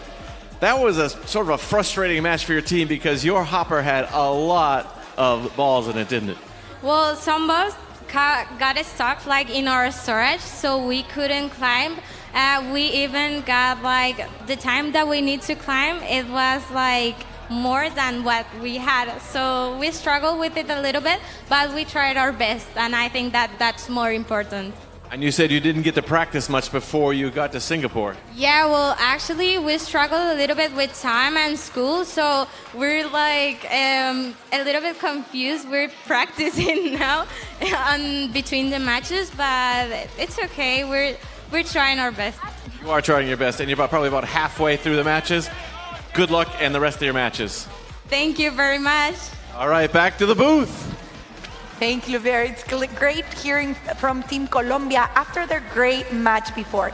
But we're getting ready to play match 195. Can you believe it's been 195 matches up until now? Approaching match number 200, right? And that most recent match that we just saw had a 1-point margin. So you're talking about success in every which way. And now successfully getting on to field 5 for the next match. We started up in 3, 2, 1. Let's go. So we're going to have the Team British Virgin Islands, Team Guinea, and Team El Salvador over at the Red Alliance. They're going to be playing against the Blue Alliance, which is going to be formed by Team Zimbabwe, Team Hope, and Team Belarus.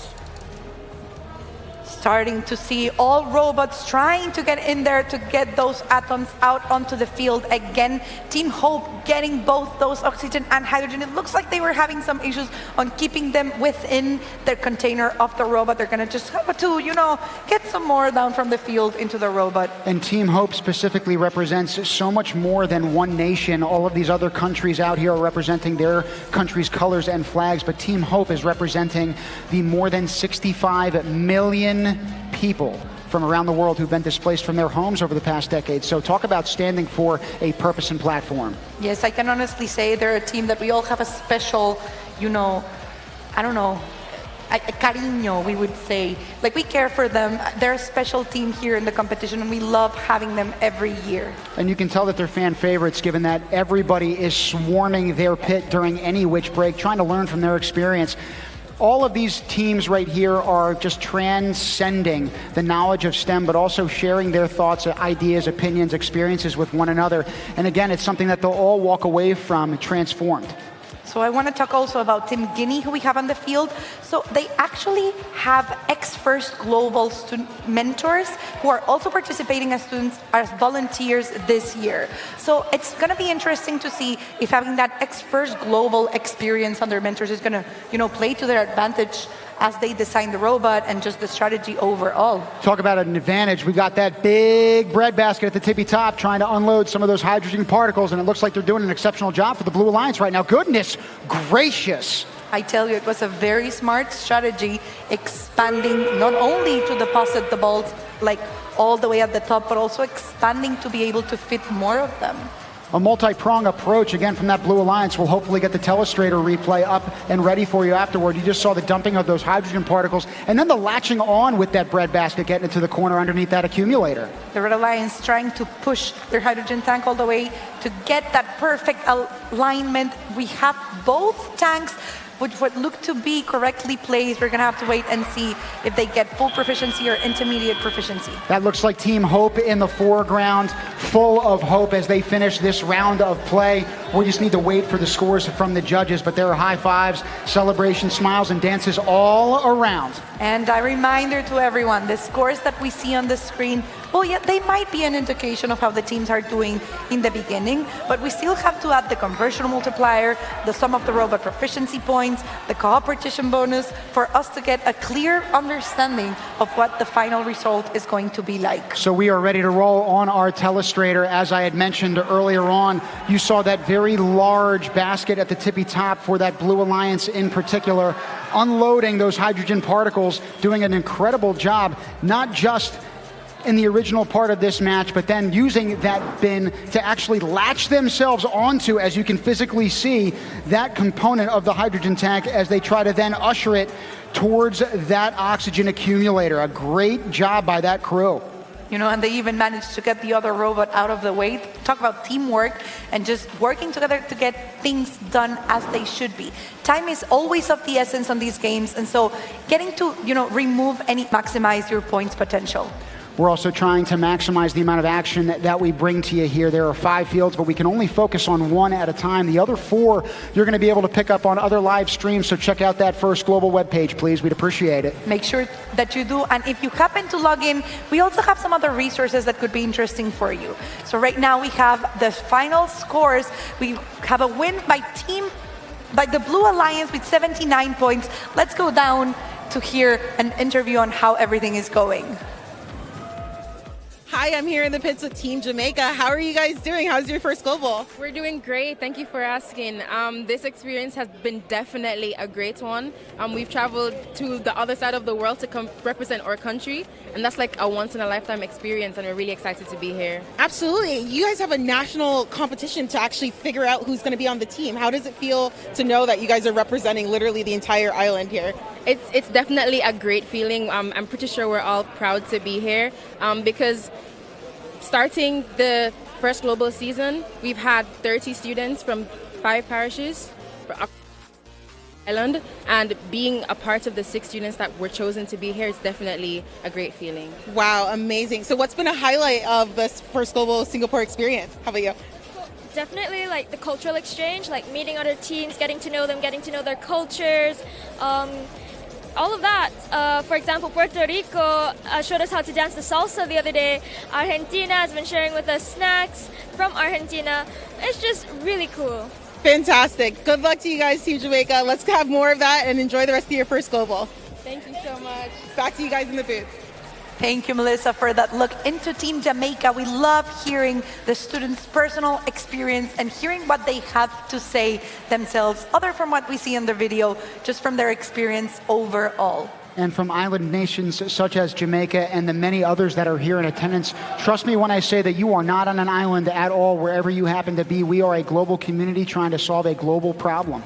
Yes, we are. We're also trying to get to see how the matches play out. I'm excited to see those rankings again, because even though we've only had, maybe 5 or 6 matches in between all 5 fields since we saw them last, averages can change fairly quickly.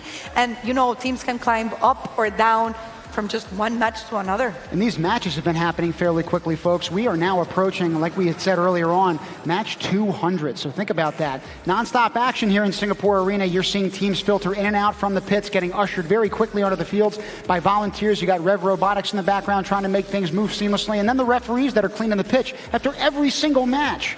Yes, it's crazy. It's First Global is composed of so many moving elements that just couldn't happen without our volunteers. I do want to give them a very big shout out to everyone who is here volunteering for the competition. They're not getting anything in return other than the inspiration that they're gaining from seeing these students and these teenagers being here on the match.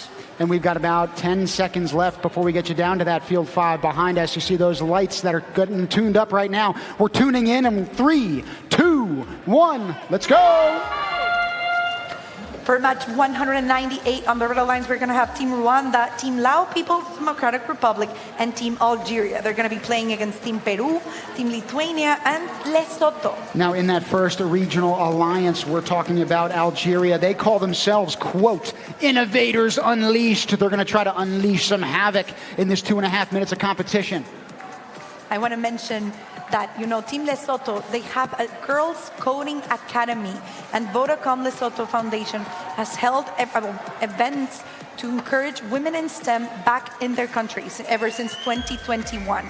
So I personally am very excited whenever I see teams having an initiative for women in STEM. So we're very proud of them, and we're hoping to see them score as many points as possible in the next match. I was going to say Team Lithuania on the other side of the spectrum has a team member mostly comprised of girls. This is the first such composed team from that nation. You got to absolutely love that, Marlene. I do. I hope that in the future we can see, a 50-50 representation, or at least 50-50 opportunities for both boys and women, which is going to be a challenge, but we're used to it. That's what we're called. It's First Global Challenge. Of course it is.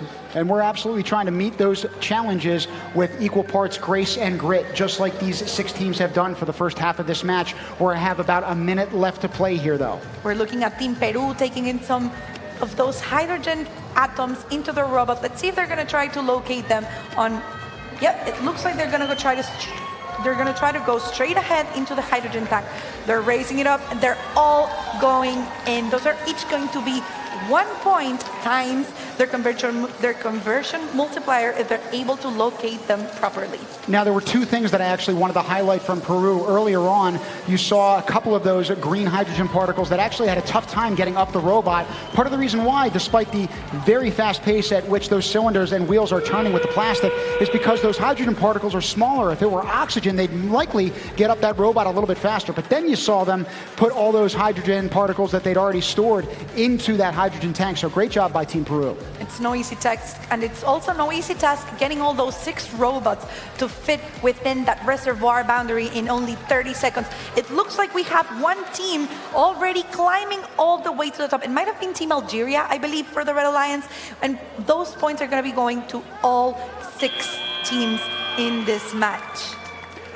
Only 6 teams competing at a time, but 191 that are here, and even more teams that are at home supporting everyone who's here. Talk about support. I love seeing that expert proficiency points in energy conversion when one of those teams is completely hung up and just supported from the hydrogen hub structure. I don't know how they do it. That seems too complicated, and somehow they're able to get it. I was going to say nothing is too complicated in terms of challenges, particularly for Team Peru doing a great job in that last round. They're one of the robots, I think, that has turned quite a few heads here in competition, Marlene. Yes, we've seen them on the top of the rankings.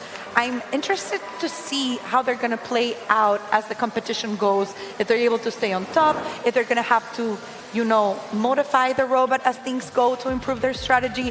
But I think they're doing great as they are. I think we're all doing great just by nature of being here and descending on this grand stage with one another. We're just waiting on the scores from that last game before we introduce the next country. Again, 191 of them here. We've got now over that number of matches played, ladies and gentlemen. We're at match, 201 now? This was match 198, and we still have more matches to go today, more matches to go tomorrow, and scores on the screen. Congratulations to the Blue Alliance for gaining 90 points in this match and taking the win with that 1.3 alignment multiplier. Meanwhile, one of the next countries to compete in the match upcoming is referred to as Georgia. So they consist of students with a wide range of STEM interests. Their team member, Nicholas, says that being in Team Georgia, quote, gives me a tremendous opportunity to get to know new people who are like-minded and for me to face new challenges and put myself to the test. Let's learn more from his example.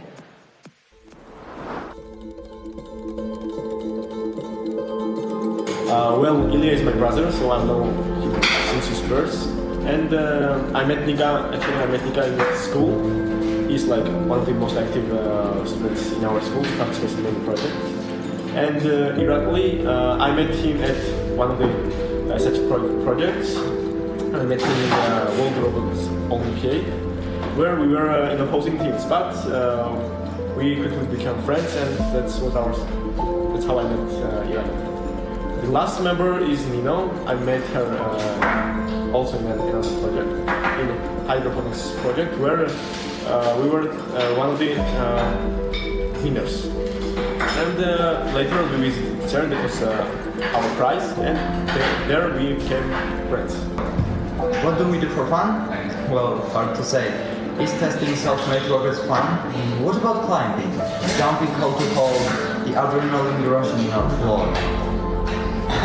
Perhaps books are the most fun, exploring the world after the other, or is it listening to music? Is that considered fun? Wait, I got it. Spending time with your friends, that is the most fun. Even though we all have different hobbies, that's what unites us. Our friendship and passion for STEM. So, in the spirit of friendship, let us all unite. See you in the court.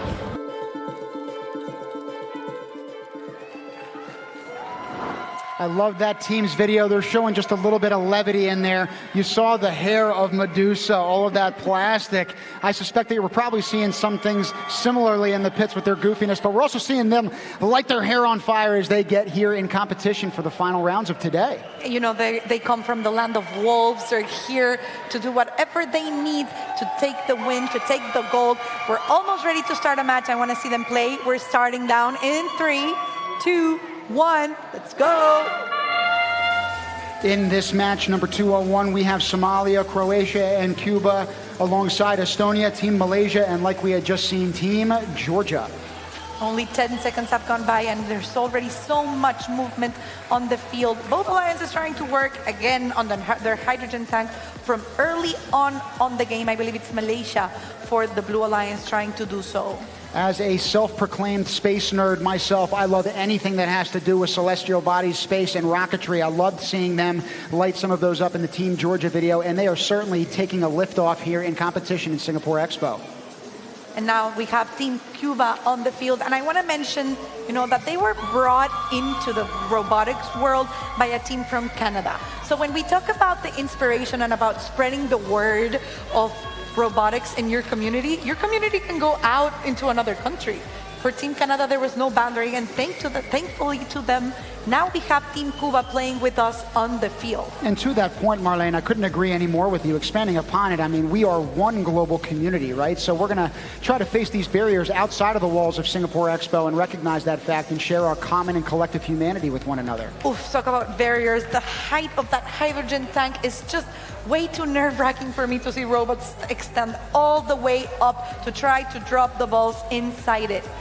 Now, we just saw in that background of the entire field space, again, a shift in style of play. Most teams are now actually pushing the hydrogen tank way closer to those oxygen accumulators and way earlier in the match. I think both alliances did it in the first 30 to 45 seconds of play. And so we were currently seeing Team Malaysia again on their electrolyzer for the Blue Alliance. And now they have their human players throwing them all the way to the other side of the field.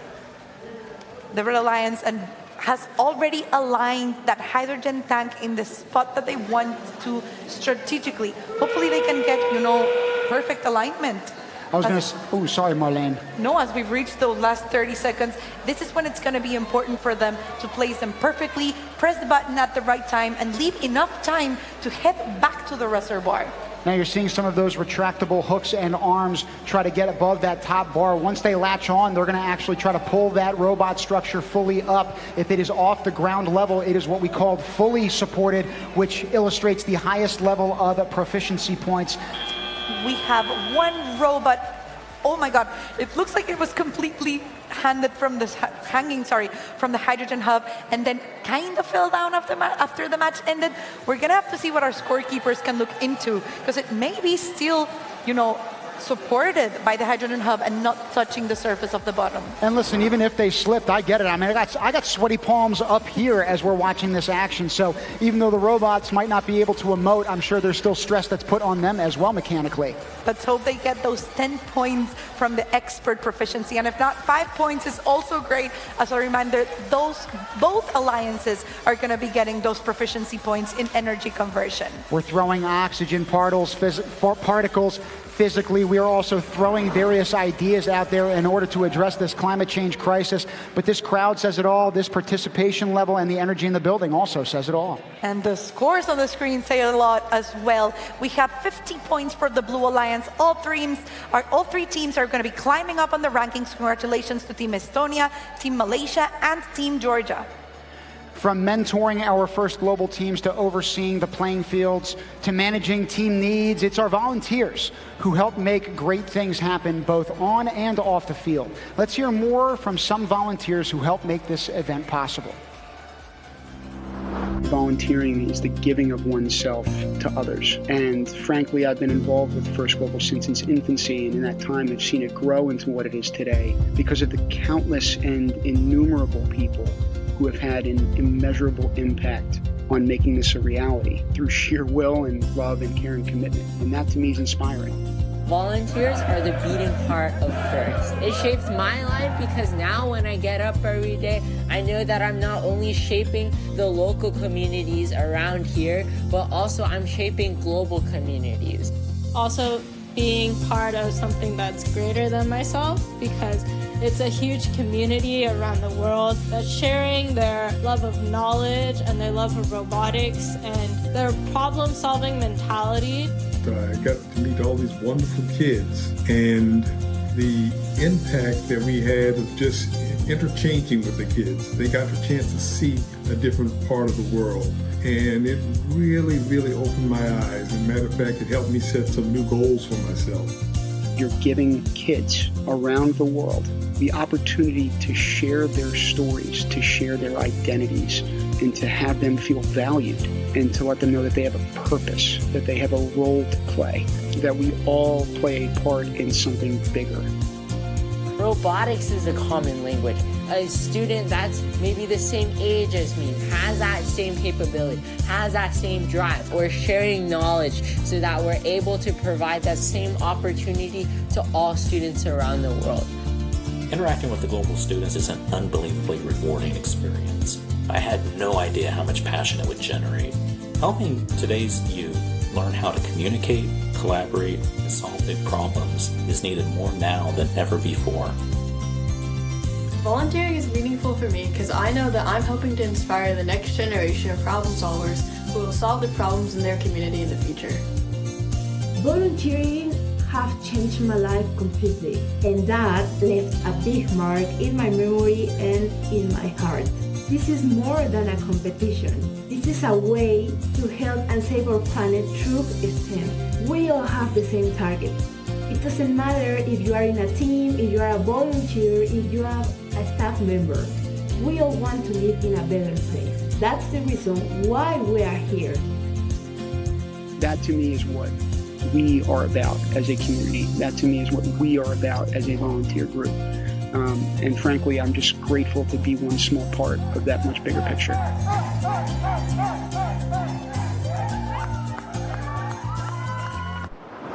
Team, look at you having a blast volunteering on previous years. For everyone back home who's watching us, or even the students who are here, being a volunteer is no small deed. I mean, it's great, it's fun, it's rewarding. You get to be part of this, and you get to be, part of the cause that we are. So if you have a chance, please join us. And now join us as well on the field, because we're starting the next match in 3, 2, 1. Let's go. In this matchup, we have teams from Kuwait, Australia, and Trinidad and Tobago alongside Bangladesh, Equatorial Guinea, and Dominica. I can't tell you enough, folks. You needn't have any experience to lend your heart, to lend your efforts, and to lend your energies. I say that speaking from the horse's mouth. It's really touching to be with all these volunteers, to be around people who are just willing to give. That's what this competition is all about. So thank you to those who are out there doing just that. Yeah, and if it's inspiring looking at the teams from afar from a stream, just imagine how inspiring it is to see what they're capable of doing here in person. Just their energy is contagious. And if you're able to join us next year, and it doesn't even have to be First Global, just any FIRST program in general, or any STEM initiative in your region, that would be enough for you to get a feeling of what the cause is all about. I think if this event is a reflection of anything, it's that there are definitely manifold ways in which you can help and lend a hand. In the meantime, we've got all 6 of these teams trying to lend a helping hand to their respective alliances.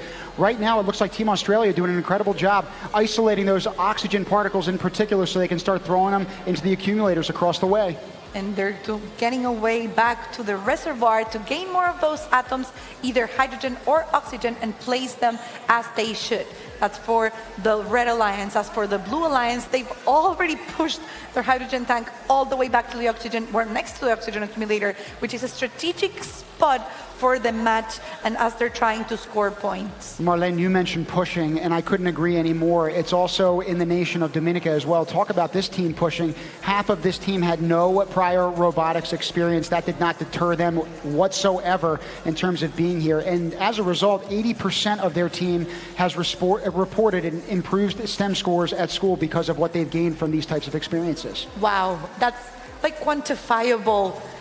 Like a result that's quantifiable on what first those 2 teams were actually involved. It's data. I mean, I'm a numbers guy. You can't hide from numbers. You can't make them subjective. They are raw facts at the end of the day. And the fact is, Australia continues to do an exceptional job. Those hydrogen particles getting dumped in are worth a point a pop, everybody.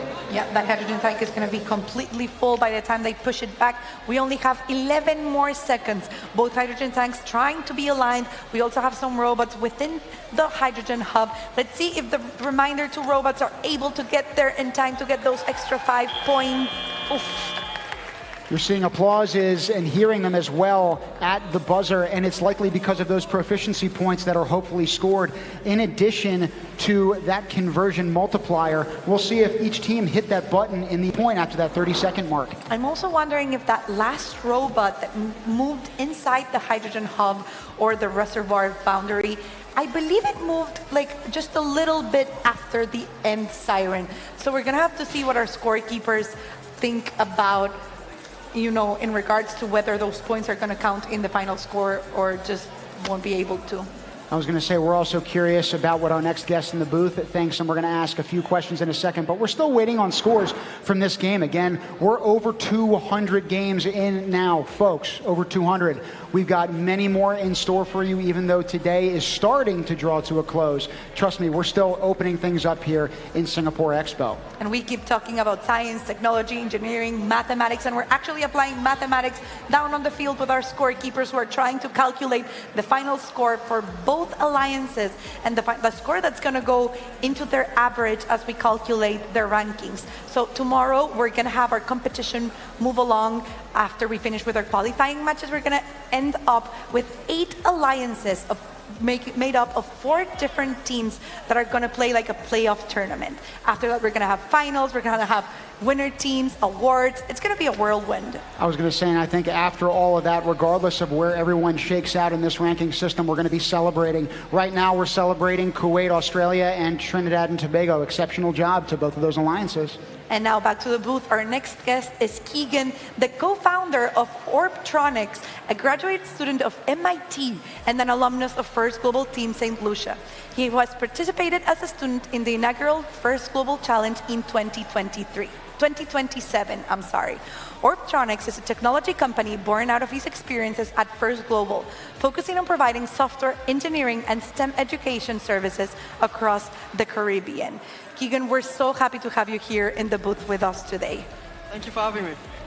So, you know, this year is the first time since 2018 that we've had a team from St. Lucia back with us at First Global. I know you played a major role in refounding that team. I want to know why it was important for you to reinvent Team Lucia here in First Global. Okay, firstly, we were ecstatic to be able to get the opportunity to reform Team St. Lucia.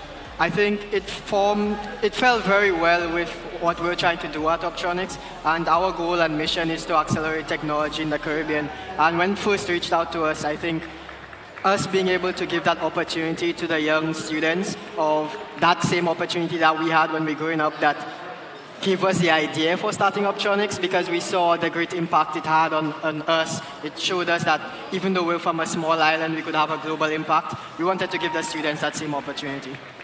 My friend, I was very excited to get you in the booth because I still remember talking about St. Lucia in that first year when you were competing on that pitch in DAR Constitution Hall. Trust me, I won't forget it.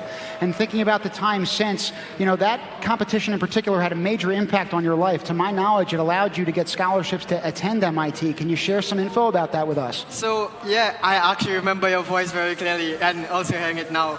I think it really did have a major impact on me. One, I think from a mindset point of view, I talked about I'm coming from a small island, and coming to First, it gave me that international exposure and made me feel that I could have a global impact. And then I think I had that story to tell on my scholarship applications, and then it also gave me, okay, I could start a company, I could do X, Y, and Z in my community, and then that reflected in what I did. And I think people started to notice, and I got scholarships and I got recognition. I was going to say, and trust me, there is still much more to do as well, and we know there's more to come from you. There's also more to come from the field of play, and I'm sorry, we got to get down to the field of play. We're starting up in 3, 2, 1. Let's go. Keegan, thank you for joining us. So for everyone back home and here on the Singapore Expo with us, we're starting on match 207, with the Red Alliance being formed by Team India, Team Sierra Leone, and Team Vietnam. As for the Blue Alliance, it's going to be conformed by Team Jamaica, Team Mauritius, and Team Kenya. Now, Sierra Leone, one of the countries competing right now, has one of the world's youngest democracies. It was, in fact, established 16 years ago in 2007. It translates, like we had said during the Parade of Nations, to, quote, lion mountains. They're definitely bringing some ferocity onto this field of play and trying to create change in their home nation. It's very interesting to see the strategies that each team are going towards. I love how we can see some of them going straightly into the hydrogen hub to gather those oxygen and hydrogen balls, and how other teams just try to push them out on the field so they can get them wherever they are and don't have to go all the way back to the center of the field. They just have them at their convenience. Agreed. You've got some that are ingesting those particles. You've got some that are dumping those particles. You've got some that are pushing those hydrogen tanks. We're all trying to push towards a better and brighter future, but we all have different capacities and roles to play regardless of our skill sets to that ultimate end for all of us. We have about 1 minute and 10 seconds left, and Team Jamaica doing a great job right now depositing those oxygen particles. You still see those hydrogen particles in that robot. We'll see if they can go to their hydrogen tank and empty those out. We also were able to see Team India, they're close to the hydrogen hub, to the hydrogen tank. Let's see if they're able to drop them properly inside, because as we've seen, alignment is kind of an issue. Oh, wait, look at that teamwork. So their partners, Team Sierra Leone, were actually holding the hydrogen tank in order for their alliance companions to be able to get those hydrogen balls in. I don't think we had seen that type of teamwork here before. We saw some semblance of that earlier today with 2 robots making contact with that hydrogen tank, but it was because one was dumping and then the other was immediately pushing it to that oxygen accumulator. This time, they were actually getting pinned it together in order to facilitate that dump process. You're completely correct. Yeah, we're down to the last 15 seconds. It looks like all 6 teams are making their way back to the boundaries that will get them those intermediate or expert proficiency points. We're going to be able to see if they're fit in there in just a few seconds. I hope that they do. We might have 5 already perched up. I also could see us getting to another triple-digit score, considering the fact that that red regional alliance was already at 70 points. Again, nothing is final until those referees come onto the field and tabulate those scores, but applauses are certainly due all around. We have no winners, we have no losers, we have scores at the end of the day, and all of us at the end of the day are walking away smiling. I'm very excited to see. I have a feeling one of the robots by the end of the game was actually able to lift itself from the hydrogen hub structure, and it would be able to get those 10 points of expert proficiency in energy conversion. As a reminder, those points would be going over to all 6 teams in both alliances as they were working as one global alliance in the end. Now our telestrator is ready to rock here, and as I press this play button, we look like we're ready to roll. As we had said earlier on, not all of those hydrogen particles necessarily make it into that hydrogen tank. You see a couple of them spilling out, but you see that mutual aid coming from the team over there with the other alliance robot actually pinching this section together in order to achieve as much of that hydrogen formation as possible before heading over to their oxygen accumulator. Great job by them. I can't wait to see the final scores, because I have a feeling that we're going to see some movements on the rankings from those strategies. And yep, there we are, just as we were talking about. 86 points from the Red Alliance. All 3 teams getting to climb up the rankings after such an amazing result. We just saw 6 teams compete, but the next one we want to focus on is Guatemala. This team says that although their country might be small geographically, they have a giant heart to demonstrate kindness, ambition, and empathy. They want to make a better world and invite all participants to join them in these goals. Here's Team Guatemala. Tengo 16 años, mis pasatiempos favoritos son dibujar digitalmente y hacer crochet. De la competencia, espero buscar problemas para solucionar. Hola, soy Jimmy Javier Inay García, tengo 17 años de edad. Uno de mis hobbies principales es querer aprender inglés, estoy estudiando inglés. Me gusta realizar varios proyectos acerca de robótica, me gusta también manejar moto. Hola, mi nombre es Mardon Steven Tobias Olivares, tengo 16 años de edad. Uno de mis hobbies es poder adentrarme en el mundo virtual de los videojuegos y también poder ver los partidos de fútbol del FC Barcelona, porque soy hincha de ese club. Lo que más espero de este reto es poder representar muy bien a Guatemala y representarlos dignamente, también poder traer una medalla hacia este país. Mi nombre es Jimena Nicole Cano Carrillo, tengo 17 años. Y pues algunas cosas que me gustan hacer es cantar, bailar y tejer crochet. Y lo que espero de esta competencia es poder crear nuevas experiencias, conocer a nuevas personas y poder hacer algo que me gusta. Y esta es nuestra mascota, Falafel. Hola, mi nombre es Mario Eduardo Rodríguez López, tengo 18 años, mis hobbies son escuchar música y jugar videojuegos. Y de First Global espero aprender cosas nuevas y conocer a nuevas personas. Y quiero recordarles que la robótica no es el fin, sino un medio para exponenciar tu potencial. ¡Team Guatemala! We're now going from a team in America to a team all the way in Northern Europe who believes they are never done learning. Let's hear about Team Norway. Okay, and first of all, can you please explain who you are, your name, your age, and yeah? Okay, my name is Anna. My name is Brage. My name is June. My name is Sophie and My name is Trim. 16 years old. I'm 15 years old. I'm 16 years old. I'm 15 years old. I'm now 15. I think STEM is going to be important for everyone in the future and in a lot of jobs as well, which is why I want to learn more about technology. I'm really excited about FGC because I think it's a really important topic, especially this year's topic, Hydrogen Horizons. I would probably use to inspire a lot more people because women in STEM isn't something you don't see a lot. You mostly see men in STEM. Why is Hydrogen Horizon and hydrogen as energy source important for you and your country? I think it's important because it's a sustainable energy source. And It means that there will be peace and prosperity for the human race, which I support. I'm an avid supporter of.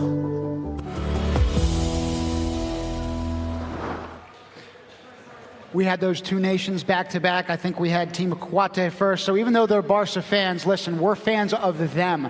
Realistically speaking, we're going to watch them against Norway and their alliances in 5, 4, 3, 2, 1. Let's go, crew.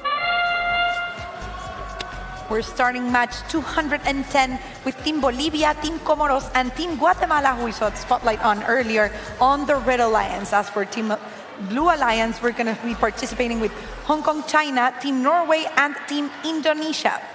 Now, one thing about Norway that we also love is their focus on sustainability as a nation, especially what each person can do. In fact, 90% of their energy is actually generated through hydropower. So talk about sustainable options. Even though we're focusing on hydrogen in particular with this Hydrogen Horizons games, there are some nations that are doing a great job in some other capacities. Yeah, we can currently see Team Indonesia carrying a handful or more than a handful of hydrogen atoms in their storage unit. And also Team Guatemala depositing some oxygen into the electrolyzer and having their human player successfully throw them and deposit them in that oxygen accumulator. For Team Guatemala, they wrote to us and said, work on what you love, and it's never actually going to be tiring. I can guarantee you we actually feel the same way in the booth, despite the fact that I'm talking like an auctioneer as we speak. Goodness gracious, look right now at Team Indonesia and how many of those hydrogen particles that they had. It's no wonder their fans are making so much noise. No, I mean, that hydrogen tank is going to be full in, I mean, we're not even down to the last minute of the match. I was going to say full hearts as well. Understandable with that fan section. I keep referencing them, but I suspect there are going to be a lot of other nations that have their fan squads in attendance here over the next few hours, and certainly tomorrow when we get into playoff matches. I also want to point out that we're seeing that Team Hong Kong China right on the top of the screen as they were propelling or throwing some of those oxygen atoms into the oxygen accumulator. As a reminder, those are going to be each one worth 1 point plus or multiplied by the conversion multiplier if they're able to align properly. I was going to say, you see that team in the background clapping at a cadence. Everyone's trying to march to the same beat. It's pretty hard to do when you've got 3 different countries, all with their cultural barriers, language differences, all competing in this 2.5 minutes. We're looking at 6 very successful robots. We're playing up until the last minute. Let's see if the Blue Alliance is able to push and align. I think they're going to be able to do it. They have 15 seconds. They're going to be able to align that hydrogen tank under the oxygen accumulator. Now we're going to have to see if either alliance gets perfect alignment and they're able to make it back into the hydrogen hub. That applause could very well be because of that fact. We, of course, will not know until the referees make their way onto the field. But as of now, hands are off of those controllers and hands are getting together with claps. Yes, all we can see is celebration. And I mean, why wouldn't you? If your robot did well, it doesn't matter if you win the match. What matters is the number of points that you score through it, because those are going to be added up to your average. Yeah, and the resounding feeling and sentiments that you get from this field of competition are unconditional joy. Regardless of whether a robot or a team seems to struggle, they recognize the importance and impact that they have just by being here. And so again, I feel like the overall sentiment is just absolute happiness. And that's what, again, we're trying to do at First Global. Tim, why wouldn't it be? They're teenagers who are getting to spend time with people from another 190 countries in Singapore. When else are you going to be able to do that again? And they've got scores of people around them telling them that, you know what, you are more than capable. You have value, your experience matters, and you are capable of great things. Everybody needs to be told that every once in a while, Marlene. And great things they're going to achieve. We've heard and we've mentioned throughout this weekend that the students that we have here are the future leaders of the nation, of politics, of education, of science, of every, area that they decide to go into. But now we have our final scores. It's going to be a win for the Blue Alliance with 94 points. But I also want to point out that some of the teams in the Blue Alliance are climbing up in the ranking as well. Both teams had that 1.3 perfect alignment multiplier. We've got our field interview ready to roll with Blair. Blair, after you, my friend.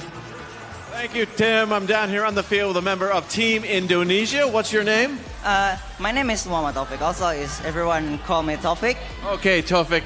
Great job. You were really excited there. You just went to number 3 in the rankings. Why are you so excited? Yeah, we're so excited here because we're doing a great job with our aliens, and also our robots work perfect well.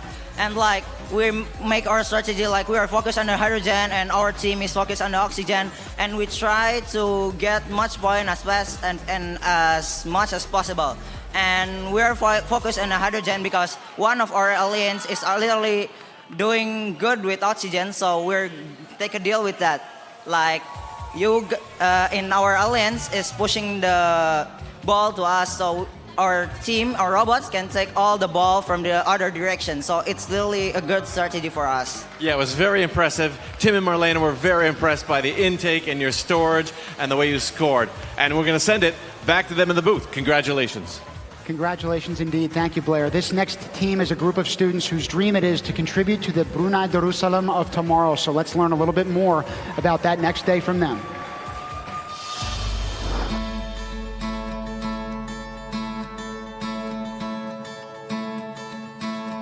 Hi, I'm Zulusni. Hi, I'm Ivo. Hi, I'm Kila. Hi, I'm Noha. And we are Team Brunei Darussalam. Brunei Darussalam is a beautiful country located on an island in Borneo. We have beautiful landmarks, a rich culture, friendly people, and vibrant traditions. The Kampung Air, the largest water village in the world. Province cycling to the traditional way has been preserved for centuries. Brunei is also graced with natural wonders. We got rainforests, pristine waterfalls, and diverse wildlife. Brunei's culture is deeply rooted in Islamic traditions. The country is known for its magnificent mosques such as Sultan Omar Ali Safieddin Mosque. And we are excited to share it with you in this first global competition event. It's nice to meet with everyone. We hope this year's competition will be more exciting and fun. Let's go Team Brunei!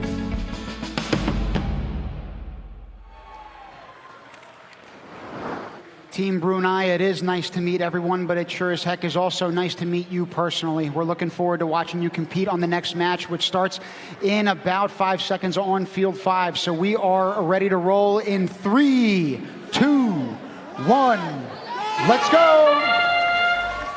We're starting match 213 with it being played from the Red Alliance, Team Syrian Arab Republic, Team Brunei Darussalam, and Team Sao Tome and Principe.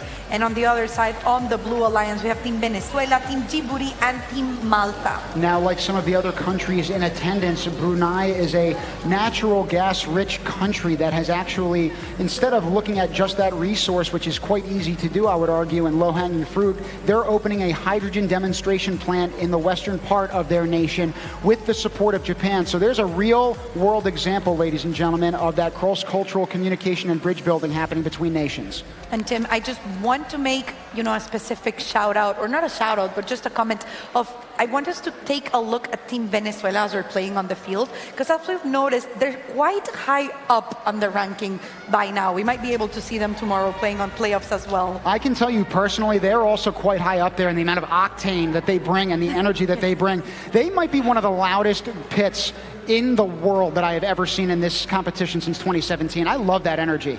I have to agree. We were also seeing the robot of Sao Tome and Principe being able to deposit some balls of hydrogen and oxygen into the electrolyzer. I'm curious to see if the human players were able to, throw them out, but there we go again. Team Venezuela once more for the Blue Alliance, depositing the hydrogen into the tank. Meanwhile, you have Team Djibouti and the Blue Regional Alliance. They have referenced themselves as not just a team, but rather a convergence of aspirations, dreams, and determination. Couldn't agree any more. And we're seeing that happen in every single 2.5-minute game that we have been graced to give you in this Expo Arena. Brunei and Jerusalem being able to get some oxygen to their human players right down by the electrolyzer. We're going to want to see, how they decide to play when they have an alliance that's as strong as the Blue Alliance. But now that we're getting to those last 30 seconds, all the points that they get from the hydrogen hub and the reservoir are going to be going to all 6 teams. For Team Venezuela, every time you see that bridge rise on up, you see the moon rise with it. They're looking to rise in the rankings, as we referenced earlier on. Right now, they're pushing that hydrogen tank for full alignment. We'll see if they can get it. There are a couple blue oxygen particles sitting right behind that. Let's talk about the team that's completely hanging from the hydrogen hub structure in the middle. I believe it was Team Sao Tome and Principe. I think I'm going to have to look at some of those, replays in order to identify which one it was, but the points of that are going to be going towards both alliances. It's going to be expert proficiency points in energy conversion, and it's going to be worth 10 grand points. Man, the second we think we know how a match is going to shake up, they shake it up on us, frankly. These robots are doing different things in every single match. They're starting the matches differently, they're ending the matches differently, and even the robots specifically have different approaches. It's not just the Alliance that might have a changing game plan. That's going to be happening also tomorrow as we go along. They're not going to let us be bored and just have the same match over and over again. They're going to start getting the bar higher as we go. I was going to say, we just saw Kashi, that robot from Team Venezuela in particular, bringing a lot of spirit to this competition. Every single competitor that you see in here has a human spirit that has an impact on you. I say that on a personal level. I'm blessed when I get the opportunity to not be in this booth, but actually down there with those kids. Trust me, those of you at home who are not here, you need to get your butts here in the years to come. And Team Venezuela is very blessed on the fact that they were able to bring a ton of support other than the 5 student members and 2 mentors that most of the team have here with us. But every single team has a support system back with them. They have friends, they have family, they have sponsors. They might even have some professors or politicians in the school that are supporting them as well. And even though we don't have you here on the Singapore Expo with us, we know that you're supporting your team from back home. And we're definitely supporting both of these alliances on an exceptional performance. Team Venezuela, Djibouti, and Malta end up with the 86-32 margin right now. We've got a pit interview ready to go. Melissa, take it away. Hi, I'm here with Team Japan. How are you guys doing in the first global? Yeah, it is very well. Awesome. Well, you guys have one of the most exciting pits here because everyone's coming over. Can you tell us what's going on behind us? Pit? Yeah. I went a lot of pits. Also. What's he doing here? Sorry. We writing the calligraphy. Yeah. Awesome. Yeah, I see you guys actually wrote my name. And what do you call this type of calligraphy? It is calligraphy in Spanish. Hiragana, you said? Yeah, it is hiragana. Awesome. Well, thank you so much for sharing your culture here with us and everyone here at First Global, and good luck with the rest of the competition. Yeah, thank you so much. Thank you. Back to you guys in the booth. Thank you, Melissa. Those smiles say it all. Couldn't be happier to have them with us in this Singapore Expo Arena. Marlene, what do you think of the action so far as we're starting to wind down this day 2? It's exciting, and it's also been ranking up as the day goes by. I'm nervous to see if right now we're having a hard time trying to announce and narrate what's going on in a match, what's going to be of us tomorrow when we have the playoffs and just the best teams in the world playing in the field? It's going to be, like having all hell broken loose. What you're looking at right now on our split screen is actually what's happening in the pits. So again, it's not just the robots that are getting tweaked. Everyone visits effectively every other pit, and as a result of that, gets some iteration of culture that is translated towards them. It's very permeable, right? It's something where all of these ideas are getting exchanged. And in addition, things that are getting exchanged right now are places on that leaderboard. Yes, we've been talking about those rankings, and we were just able to see Team Venezuela on the field, where they've actually managed to stay on the #1 rank as of today. We've talked about how those ranking scores are actually an average of the scores that the teams have been able to get throughout the competition, and what we're going to be seeing as the competition goes by is that those scoreboards are going to keep on changing. We've seen great results also from Team Kazakhstan, who's tied with Team Venezuela. There is, an element that actually differentiates who's going to be on ranking #1 and ranking #2. I'm going to read on it and comment on it the next time that we have our rankings on the screen. But I also want to give a great shout out to Team Indonesia, Team Greece, China, Latvia, all the teams that have been doing amazing with their overall scores. And those who are not currently on that leaderboard are going to work to get there. We've got our next match starting up in 3, 2, 1. Let's go, crew. For match 216, I can't believe we're on match 216 as we speak. We're going to have Team Poland, Team Montenegro, and Team Cyprus for the Red Alliance. And the Blue Alliance is going to be conformed by Team American Samoa, Team Netherlands, and Team Israel. Now, Poland in that Red Regional Alliance is home to one of the world's most famous astronomers, referred to as Copernicus. Trust me, this group is going to be reaching for the stars as they compete here in Singapore Expo. I think we all are reaching for the stars, and I also want to mention every single team down on the field, every single student down on the pits is a star on themselves. You've also got the Star of David on the flag of Israel, obviously a point of focus for a lot of the teams here in competition. As a global community, our hearts go out to them, and certainly their team as they're competing in the first 45 seconds of this match. I'm trying to take a look into Team Montenegro, who's actually outside of the hub, of the reservoir and reservoir boundary, but it looks like they're going to try to get some of those atoms into their robot for scoring points. We're almost halfway through this match, folks. You see those scores automatically updating on the bottom. They're not necessarily accurate. Once again, we've got a lot of things that have to happen before we give you those final scores, but each one of those points is coming from those blue and green particles. Each one of them is worth a point, assuming they make it to the correct part of the field. Yes, each one of them is worth a point before we've multiplied times the conversion multiplier. So we talked about how the different 4 stages of our match. We're going to have the part where we produce the energy by breaking the bonds of water into hydrogen and oxygen. We have the part where we store hydrogen, which is actually an energy carrier in mobile hydrogen tanks. We have the part when the teams transport the hydrogen tanks, just like we're seeing for the Blue Alliance there on the screen. And we also have the part where they convert the the hydrogen and the oxygen into energy itself. That conversion process, again, happens underneath those oxygen accumulators. Now that the 30-second bell has tolled, these teams can at any point hit the button that releases the oxygen particles from the top of those accumulators into those hydrogen tanks. I have a feeling we're going to have fuel cell for both alliances this time. Full alignment, perfect proficiency. So when we reference fuel cells and full alignment, that's the most efficient way in which we can transform that energy into a usable form. So that's assuming every one of those oxygen particles makes it in and doesn't bounce out. That would give the teams a 1.3 conversion multiplier on each one of those hydrogen and oxygen points that they were able to score throughout the game. I love to see the celebration. They're jumping around, they're screaming, they're having a blast. Listen, I love that they get into huddles because it's not just the robots that end up doing it in the last 30 seconds of play. It's the human players after that 30 seconds have elapsed. That is one commonality, despite every match looking different, that you see from all 200 of these matches. And it's what First Global is all about. Oh, for sure. The robot is capable of doing things, but it's not capable of doing anything on its own. And it also wouldn't be able to do anything or to score any points or to move around with a driver who doesn't know what it's doing. Just imagine if you handed me one of those, control systems. I wouldn't be able to score a single point. I was going to say, I often don't know what I'm doing, and that's even outside of the world of robotics, trust me. So we are only as good as the sum of our parts. This type of competition is a living testament to that fact. And the robot is going to be as good as its stride team, as good as its strategy, as good as the communication that the three teams within every alliance are able to talk how they're going to want to be playing the strategy of that match.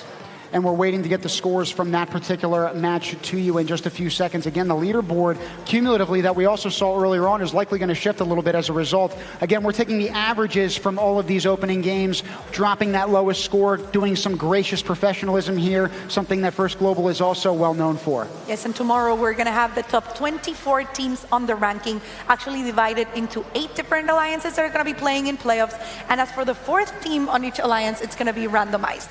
We now have results on the screen for match 216, I'm sorry. It's going to be 100 points for the Red Alliance, all climbing up on the rankings. Marlene, you were absolutely right. Both of them get perfect alignment, 1.3 times that multiplier. So great job on that triple-digit score as well. In the meantime, we've got to talk about the nation of Honduras. Creating meaningful change is all about combining skills, technology, and partnerships. One example of this took place in Honduras back in 2021. Inspired by one of our social media challenges, a past team began establishing a technology center in their region, which came to fruition 1 year later. Let's take a look.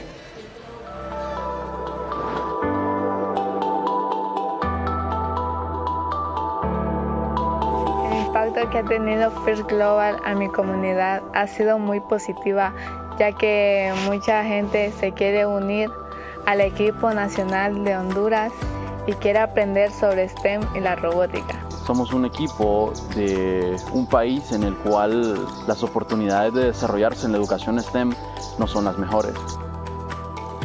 Desde años anteriores se había tenido la visión de poder construir un lugar donde los estudiantes pudieran obtener educación técnica basada en STEM para poder aumentar sus capacidades.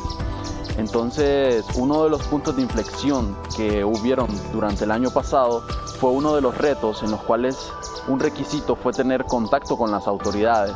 Entonces fueron los primeros pasos de la construcción del centro STEM.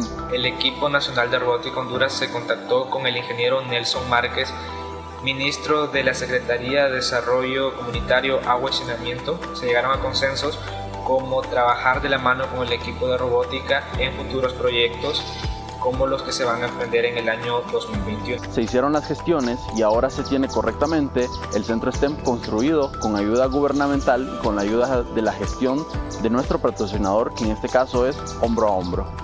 El objetivo del centro tecnológico es abrir las puertas para que jóvenes, niños y adultos tengan la oportunidad de saber STEM y sepamos desenvolvernos en la sociedad como grandes líderes. Porque demuestran que hay personas capaces, personas que desean a través del aprendizaje cambiar el futuro del país. Me siento muy feliz y muy orgullosa al ver lo que el equipo de Honduras ha logrado, a ver todo el progreso que han obtenido en robótica. Gracias a First Global y a la competencia se abrieron nuevas oportunidades para mí. He aprendido bastante a lo largo de la competencia. First Global significa mucho porque estos jóvenes están descubriendo quiénes son, lo que les gusta, qué quieren ser cuando sean grandes, qué misión tienen en la vida. Hacen que la comunidad y el país entero se sientan orgullosos de ellos.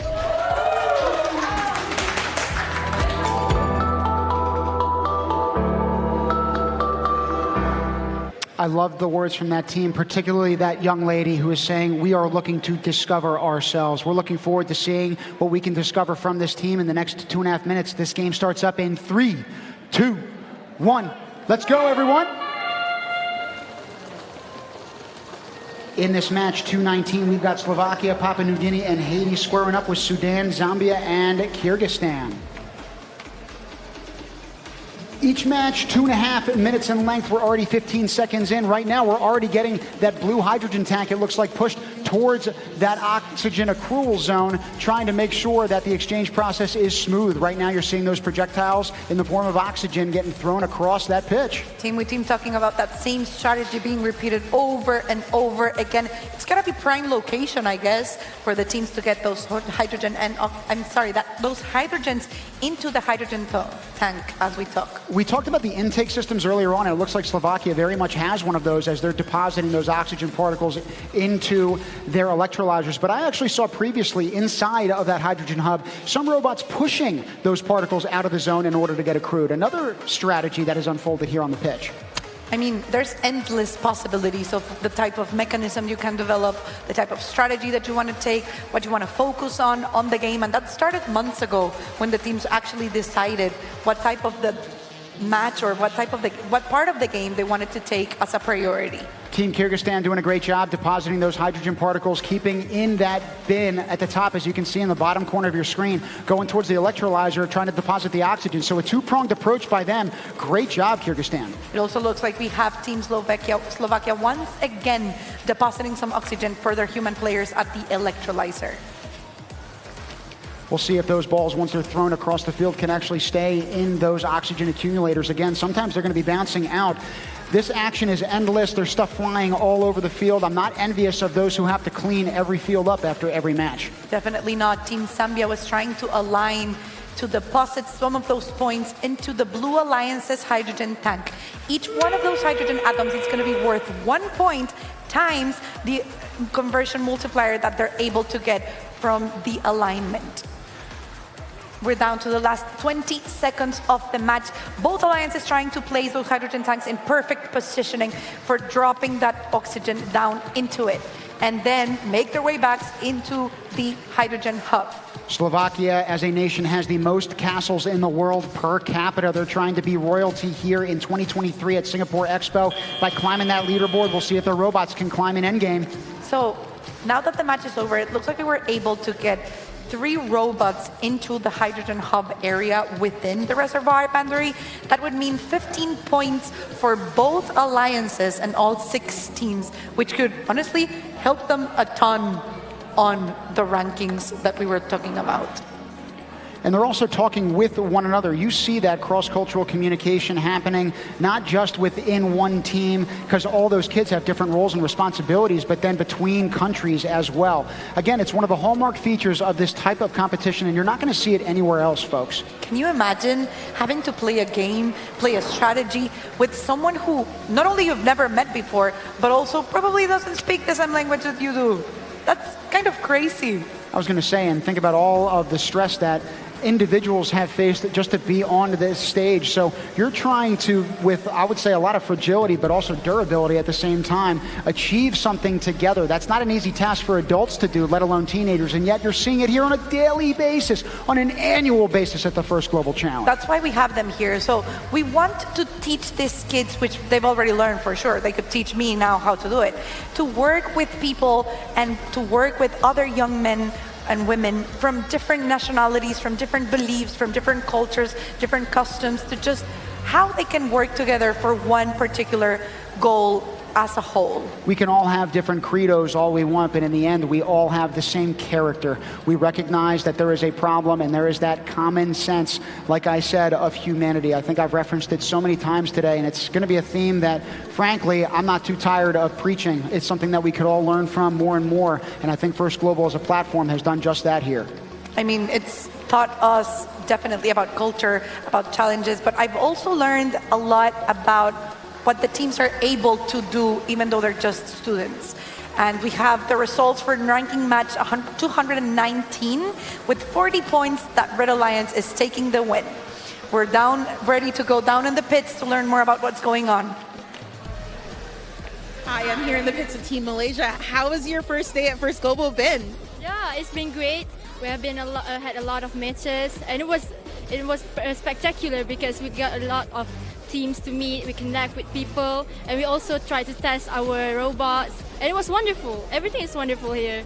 Awesome. So you guys are saying you didn't have to travel very far because you're neighbors to Singapore. How does it feel to have the world come to your part of the world? It was great because there's not much attention to Asia before, and since they are coming to Singapore, it is very clear, it is very near to Malaysia. So I wish they will all come to Malaysia and maybe go and explore our nation, because Malaysia is a wonderful country, I have to say. Awesome. Well, I know I'm looking forward to visiting Team Malaysia in Malaysia at some point. Good luck with the rest of First Global, and see you guys out on the field tomorrow.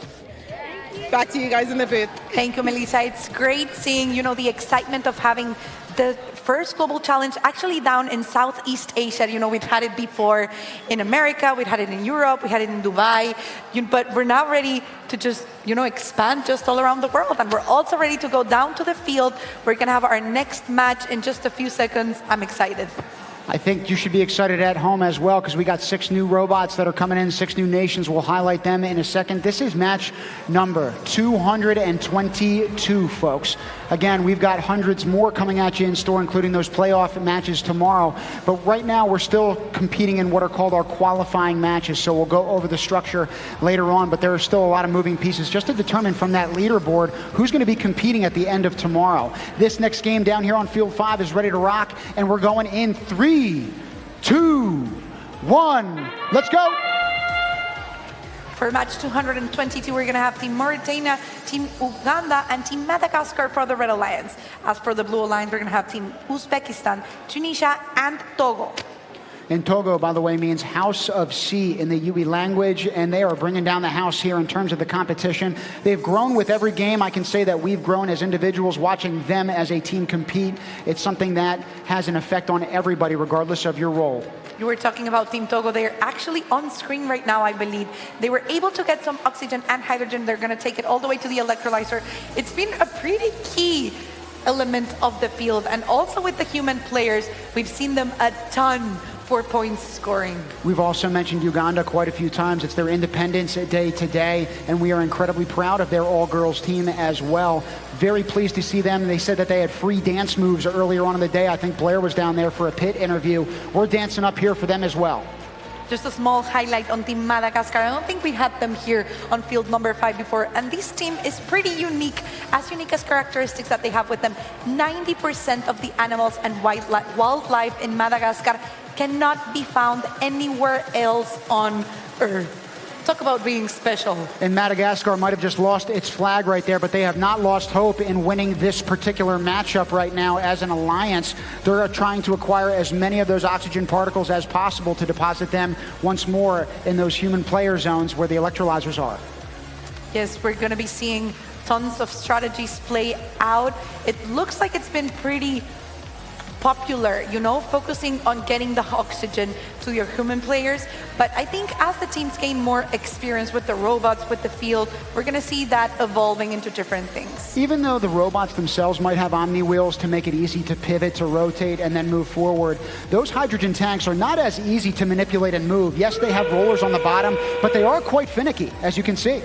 So we're down to the last 30 seconds, but the Blue Alliance already had their hydrogen tank. It was pushed by Team Tunisia under the oxygen accumulator, who were now able to make their way all the way back to the reservoir. As for the Red Alliance, they're going to try to do the exact same thing, place it precisely under. Nope, it looks like they're leaving that strategy, heading straight back to the hydrogen hub.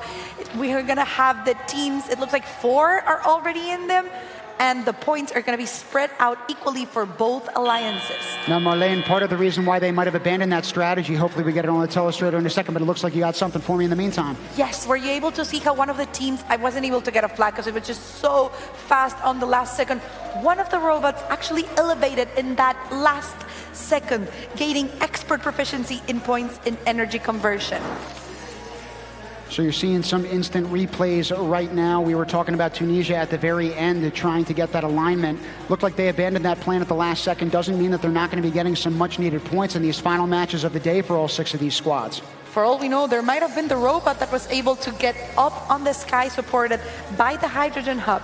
But, you know, it wouldn't really matter because whichever team out of the 6 ones in the field was able to do it, the scores would actually be going to all of them as they become one global alliance on the last 30 seconds of the match. Now, as you see on the telestrator right here, again, we're going to see that Red Alliance pushing that hydrogen tank all the way towards that oxygen accrual zone. Once they end up getting it there, you're going to see at the bottom part of your screen this small section of metal, very hard to navigate around as you see the robots trying to push them around that corner, having a tough time. We were able to get, our final results. Congratulations to the Blue Alliance for those 33 points. It was a pretty close match with 30 points on the Red Alliance, but we're ready to go down on the field with one of the winning teams. Let's go. I am here on the field. What's your name? Esorung. Esui.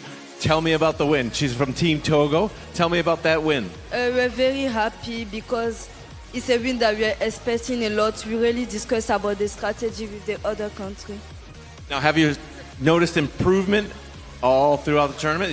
Is each match getting a little easier, a little more high scoring? It was very easy because of the other robots. They did a great job.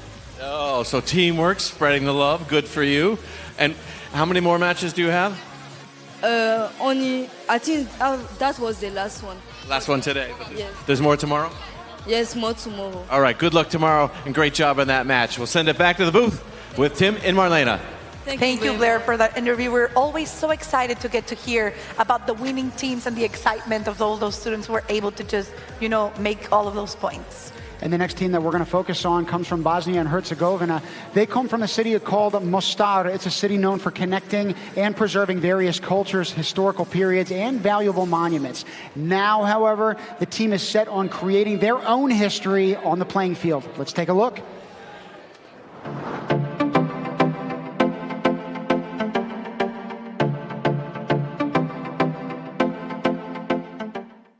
Pozdrav od tima Bosne i Hercegovine. Ja se zovem Ana i dolazim iz Mostara. Pohađam gimnaziju Grgije Martića Mostar i radujem se sudjelovanju First Global Challenge-u. Ja sam Amar i uzbuđen sam što učestvujem na First Global Challenge-u jer mi pruža priliku da upoznam s mladima iz cijelog svijeta. Učestvovanje na ovom događaju pruža mi priliku da razvijem svoje vještine, steknem neprocjenjiva iskustva i doprinesem svojoj zajednici. Sudjelovanjem u First Global Challenge-u razvijam vještine timskog rada i rješavanja problema. To iskustvo bi iskoristio da sudjelujem na projektima koji se bave globalnim i lokalnim pitanjima. Zdravo, ja sam Ilajda Šuta i pozdravljam vas u ime tima Bosne i Hercegovine. Za mene STEM predstavlja veliku važnost jer mi pomaže da upotpunim znanje i također proširim ga u raznim drugim aktivnostima. Energy sources are very important for all of us. As the demand for energy is increasing, the emission of harmful gases is also increasing and it affects us globally. Bosnia and Herzegovina faces those problems most often in the winter period. Therefore, it is important that the renewable energy sources start to be used at the greater extent. Those videos being taken from Sarajevo, you think about the distance it's taken, literally and metaphorically, to come here and to compete. They're closing out their day on Field 5, and we are down on Field 5 in 3, 2, 1. Have at it. We're down to match 225, one of our last 3 matches of the day. From what we know, on the Red Alliance, we're going to have Team Rwanda, Team Spain or España, Team Guinea, and for the Blue Alliance, we're going to have Team Bosnia and Herzegovina, who we're just able to look a little bit more into, Team Tonga and Team Kosovo. Now for Kosovo, I'm glad that you mentioned them last. I think in the Parade of Nations, I talked about all of their interests that they have as a team, one of which I neglected to mention. So I'm pleased to say now that some of them, including their mentor, are Formula One fans. So talk about the buzz that they experience, not only watching those cars fly around, but their robot as well. I'm very excited to see the teams. I believe we have Bosnia and Herzegovina currently on the electrolyzer. Let's see if they're able to get those balls in there for their human players. Yes, and Tim, I hadn't really noticed how they need to get guidance from the human players as to get a little closer, step a little bit more further to the back. You have to move to the left, move to the right, because they don't really have eyes on the robot. You got a couple of controllers out there, of course, and then when you get the universal signal for A-OK, which is that thumbs up, that's when those particles get deposited. So again, great job communicating. I also love, I keep on thinking that they look like claws. you know, like a tiger or a cheetah, just trying to grab a hold of as many hydrogen or oxygen atoms as they can. And you got to be able to latch on to this experience as well. So Bosnia and Herzegovina, we saw that intake system. You're seeing it right now as they get to that corner where the human player zone is. We could also team Rwanda a little bit earlier on. I'm actually going to turn around to see if they were either on the electrolyzer or near their hydrogen tank, because they were ready to deposit some of those balls. I was going to say, you're seeing the drivetrain right now, literally and metaphorically spinning their wheels, not necessarily getting anything out of it in a material sense, but you are absolutely getting something out of it from a tangential sense, and everything you're taking away on a personal level. So every game piece that you move, whether it's just a volume of it a few inches, a few centimeters, if you move, you know, the hydrogen tank early, if you leave it where it is, that's going to affect the results of the match.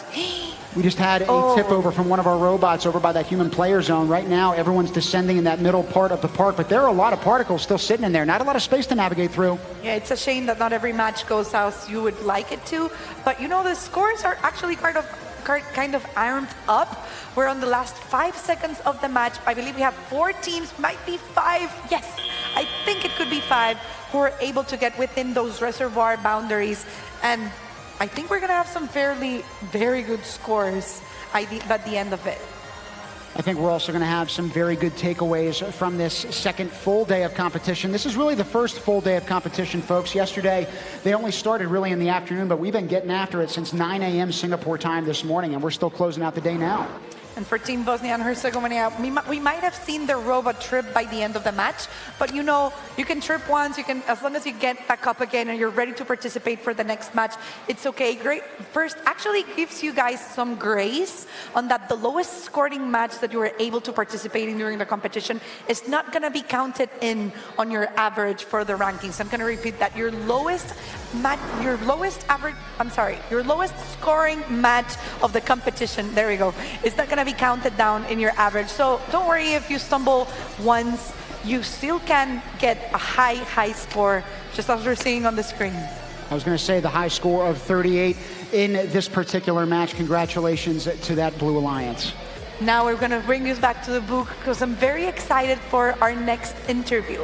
Elnaz currently resides in Toronto, Canada, and has been working with the Afghan Girls Robotics team, also known as the Afghan Dreamers, for the past 2 years as mentor and team coordinator. She comes from STEM background herself and has a BSc in computer science and a master's in information security. So it's great to have you here with us. We have some questions. Could you tell us a little bit about your work with the first global team in Afghanistan? And I also want to know, how did you first get involved in this whole universe of FIRST? As a woman, it's always been important to me to empower other women through technology, and especially the women in Asia and countries such as Afghanistan who don't have so many opportunities. So when I first got to know about Afghan Dreamers, it was like my dream coming true. I had to work with them. I was going to say, Elnaz, every single team in attendance has a goal of some kind in being here, whether it's to be the best roboticist that you could possibly be, or whether it's to remake the world through STEM. What is the goal of Team Afghanistan? The goal of our team has always been empowering women through STEM, because also motivating the women in Afghanistan, because they are banned from education at the moment, and we try to keep the flame burning for them. So we want to show the world that Afghan women, they love STEM, and they will keep on doing STEM and First Global Challenge. We're all so excited for what you guys are doing. And you know, you mentioned that you want to inspire. I heard that you're now helping build up a robotics program serving Afghan students based out of Toronto. Yeah. What are your hopes and aspirations for this program moving forward? Yes. We started this program after so many immigrants moved to Canada. So we wanted to give them the chance to be involved in STEM, because it's harder for immigrants to be involved. And also, again, to show the girls inside Afghanistan that one day they can do STEM as well. And so far, we've been training 1,200 girls online and in a house-to-house manner, underground, and also 450 kids in a center in Kabul. Well, Elnaz, we're so grateful to have you here on the booth with us and also for bringing the opportunity to those Afghan girls back in Toronto. For now, we're going to have to go back to the booth, to the field, as our next match is starting in only 3, 2, 1, go! Elnaz, as you make your way out of here, you keep that fire burning. We're taking a page out of your book. Thank you. And now we're starting with match 228. I think we have, on the Red Alliance, Team Hope, Team Azerbaijan, and Team Croatia. They're going to be playing against the Blue Alliance that's going to be composed by Team Germany, Team Oman, and Team Costa Rica. Now, the potential for Azerbaijan's renewable energy resources and sector is extremely high. They want to maintain a competitive advantage for the low cost of green hydrogen production in the future. That is a true and, I would say, tangible way in which these countries are going to try to create change in the future. Right now, we're gamifying it, but then there is change that's happening in government, in schools, and in education around the globe after this. You were talking about what's happening, in the world in general, but previously here on the field, we were seeing Team Oman depositing some oxygen into the field, into the electrolyzer, and we can now see Team Hope with that expansive storage unit in the robot trying to make their way down the field. And Oman, from what they share with us specifically, has allocated an area of about 50,000 square kilometers back home for green hydrogen projects. So talk about walking the walk. That nation is doing just that. So are the students here down on the field. We go back again to Team Hope with that expansive, storage system that can expand, giving them the opportunity to store way more hydrogen and oxygen within the robot. I think that's going to play in their favor. But we're also seeing in the Blue Alliance, Team Oman once again depositing more oxygen in the electrolyzer for their human players. Right now, those human players only have 50 seconds to drive their robots, whether it be with their controllers or with the instructions that they're verbally giving one another on the sides. Right now, you can see people hopping up and down as well. Those split screens show both of those respective alliances. I want to see if we're going to be able to observe maybe only hydrogen being dropped into the hydrogen tank. We're reaching the last 30 seconds, and having to go back all the way to the regional zone could be crucial for the Red Alliance. I was going to say, for that Red Alliance, they've almost done such a good job at getting those hydrogen particles up there that they had a hard time coming out. That might be one of the greatest deposits of the day that we've seen, and now they're latching that bridge onto that hydrogen tank. They're only going to have 10 seconds to push it all the way back to the oxygen accumulator if they want to get those conversion multiplier. I'm really excited. Let's hope they get it there. That was a close one, but remember, everybody, even if you don't get that hydrogen tank under the oxygen accumulator, you still get a point for every hydrogen atom that is inside the hydrogen tank. Bingo, Marlene. And so you had seen 80 points at the bottom of that board. So even though they didn't get the alignment necessarily for the bonuses that come with it, whether it is partial or perfect alignment, they still got quite a few of those particles in their appropriate places. And it's not only going to be that, we go back to those proficiency points from the energy conversion, where they're going to be getting the proficiency points from all 6 robots. All 2 alliances are going to be getting those 5 or 10 points from intermediate or expert proficiency, boosting their scores high. I was going to say, we had a pit interview earlier today with one of those team members from Germany. You can see that the smile has not left her face at all, regardless of the place that they are in this competition. And that, frankly, is what it's all about. It really is contagious, We were seeing that video, and we couldn't help but smile with her. Truly. And we're looking forward to seeing more of those vignettes over tomorrow's day of competition as well. We're about to get into the last match of today, however. We're just waiting on scores from that previous match that you just saw. Exceptional job by everyone here today. Multiple matches that have happened for each team. You got the volunteers that are getting them swept off the field and then ushered back on at various times. Great job to both. So we have our final scores for match 228. The Red Alliance takes the win with 83 points, getting 58 points from hydrogen atoms. Let's go down to the pits to see what's going on behind there after seeing the match scores. Here we are at First Global, and obviously it's about the robots, but the robots are almost an excuse to build community between these students. You can see behind us a game of headball that's going on. It's literally, they're trying to keep this big inflatable ball up with their heads, and it's literally students from all around the world. But it's not just all the active stuff. Over here, we have games of chess going on between students. Also, I see a game of Scrabble coming up. There's just so many different ways these students are connecting with each other from all around the world. And of course, it's all about the robots as well. Here's our practice field. So, you know, just reminding everyone, this is about robotics, but more importantly, it's about the students connecting with each other and building these bonds that last literally lifetimes. Thank you so much, and back to you guys in the booth. Thank you, Melissa. It looks like we're almost done with our ranking matches for the day, but we're going to have some more matches of a different kind here in First Global. The excitement and the fun is just never ending.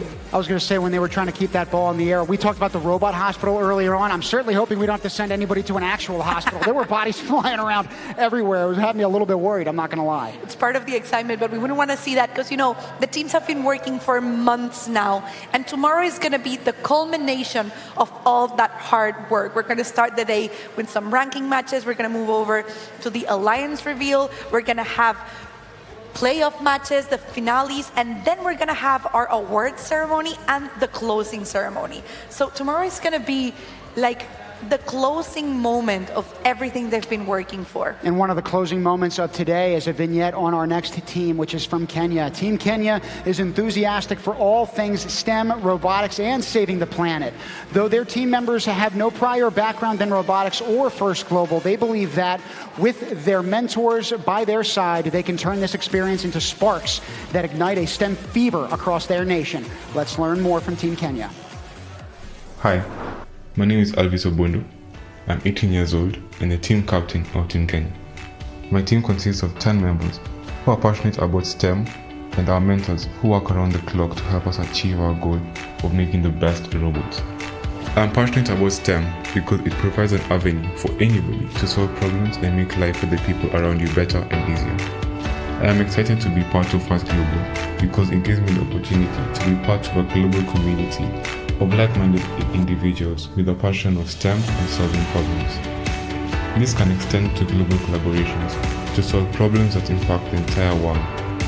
I believe the theme of this year, Hydrogen Horizons, is important for the world right now because we are at a tipping point to whether we can drastically reduce carbon emissions to provide a better future for our society.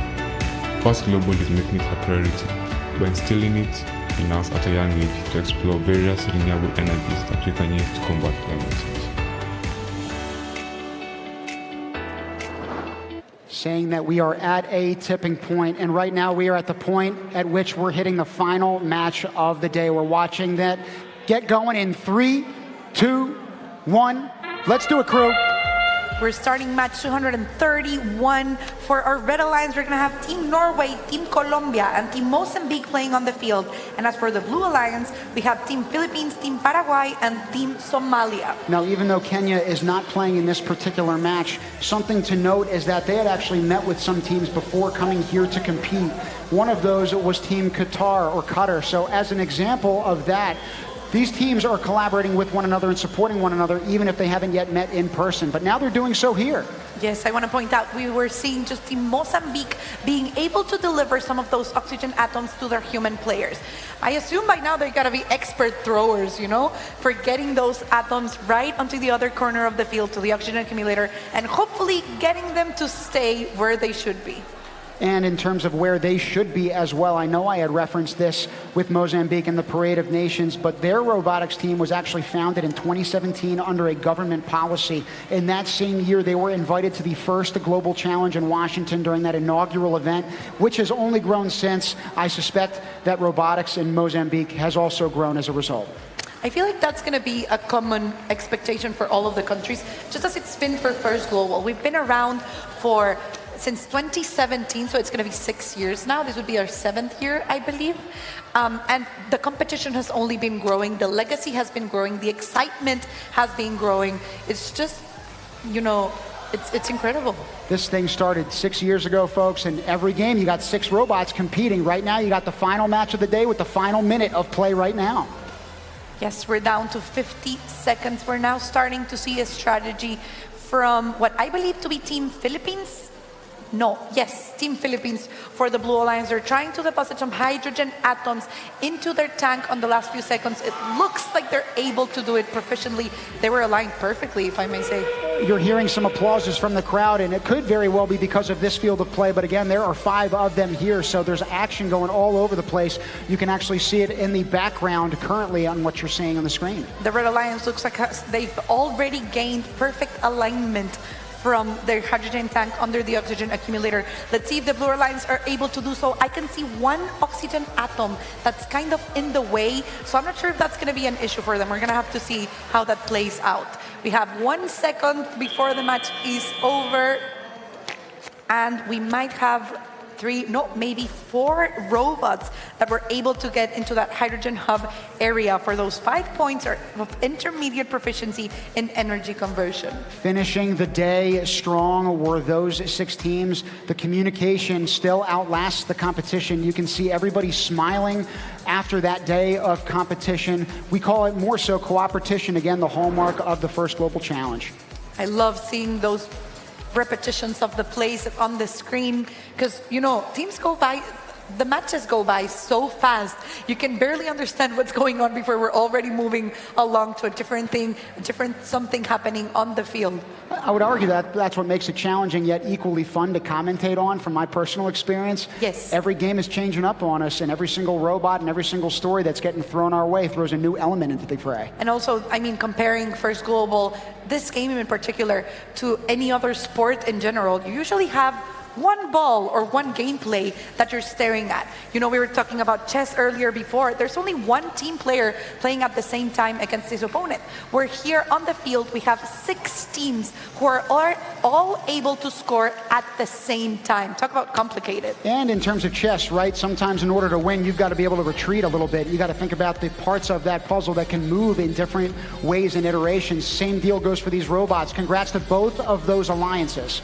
We're able to see 39 points for the Blue Alliance, 33 points for the Red Alliance, and I can't wait to see how we're going to see, you know, changing rankings tomorrow as we endorse our last day of competition. But as we wrap this day up, this 3rd day of the 2023 First Global Challenge, we have certainly seen the competition unfold here at the Singapore Expo. We'll hopefully get the digitized leaderboards up so we can see who's actually leading the competition in ranks.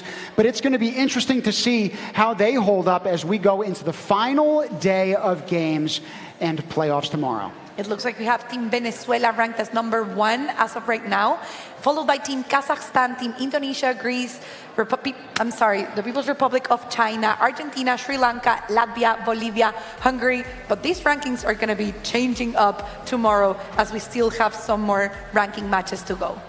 I was going to say, you see those averages as well. So, again, the scores continue to come here, Marlene. Yes, and things will definitely get intense tomorrow. So make sure to tune in as we head into the finals and announce our award winners. From all of us here at First Global, thank you for joining us, and we'll see you tomorrow morning at 9 a.m. Singapore time. In the meantime, here's a recap of all of the action from today. Good morning and welcome back to Singapore Expo for this 3rd day of the 2023 First Global Challenge.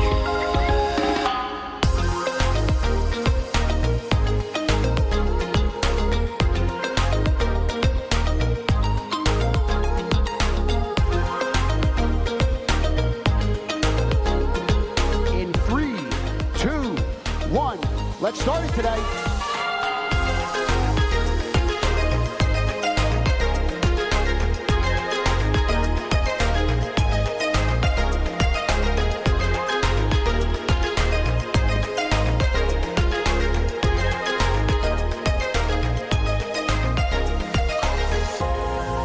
We're very happy. We have so many friends here, and this is our safe and happy place. Yeah. And some other teams drawing their team flags. This is what unites everybody here.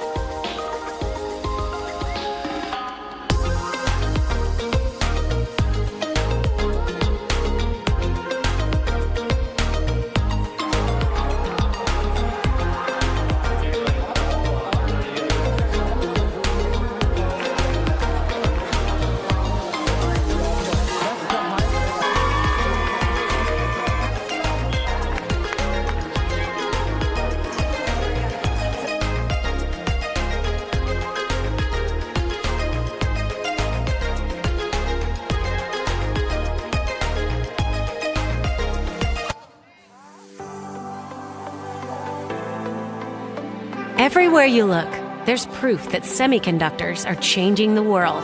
They're enabling new technologies that help save lives, enhance access to education, and shape the future of business and computing. But as semiconductors become increasingly critical to our world, demands continue to grow for them to become smaller, more efficient, and more sophisticated. At Lam Research, we're innovating to meet this demand every day. We create machines that enable modern chip production and push the boundaries of what's possible. We partner with customers to boldly take on the world's biggest challenges while supporting communities and driving greater sustainability. From enabling atomic-level precision to breaking down barriers to collaboration, we're transforming our industry and creating the breakthroughs that make so many other innovations possible. Because at Lam Research, we know semiconductor innovation will change the world in ways we can only imagine. Now, let's prove it.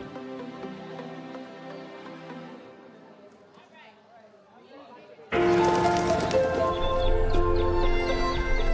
then you turn right. Thank you.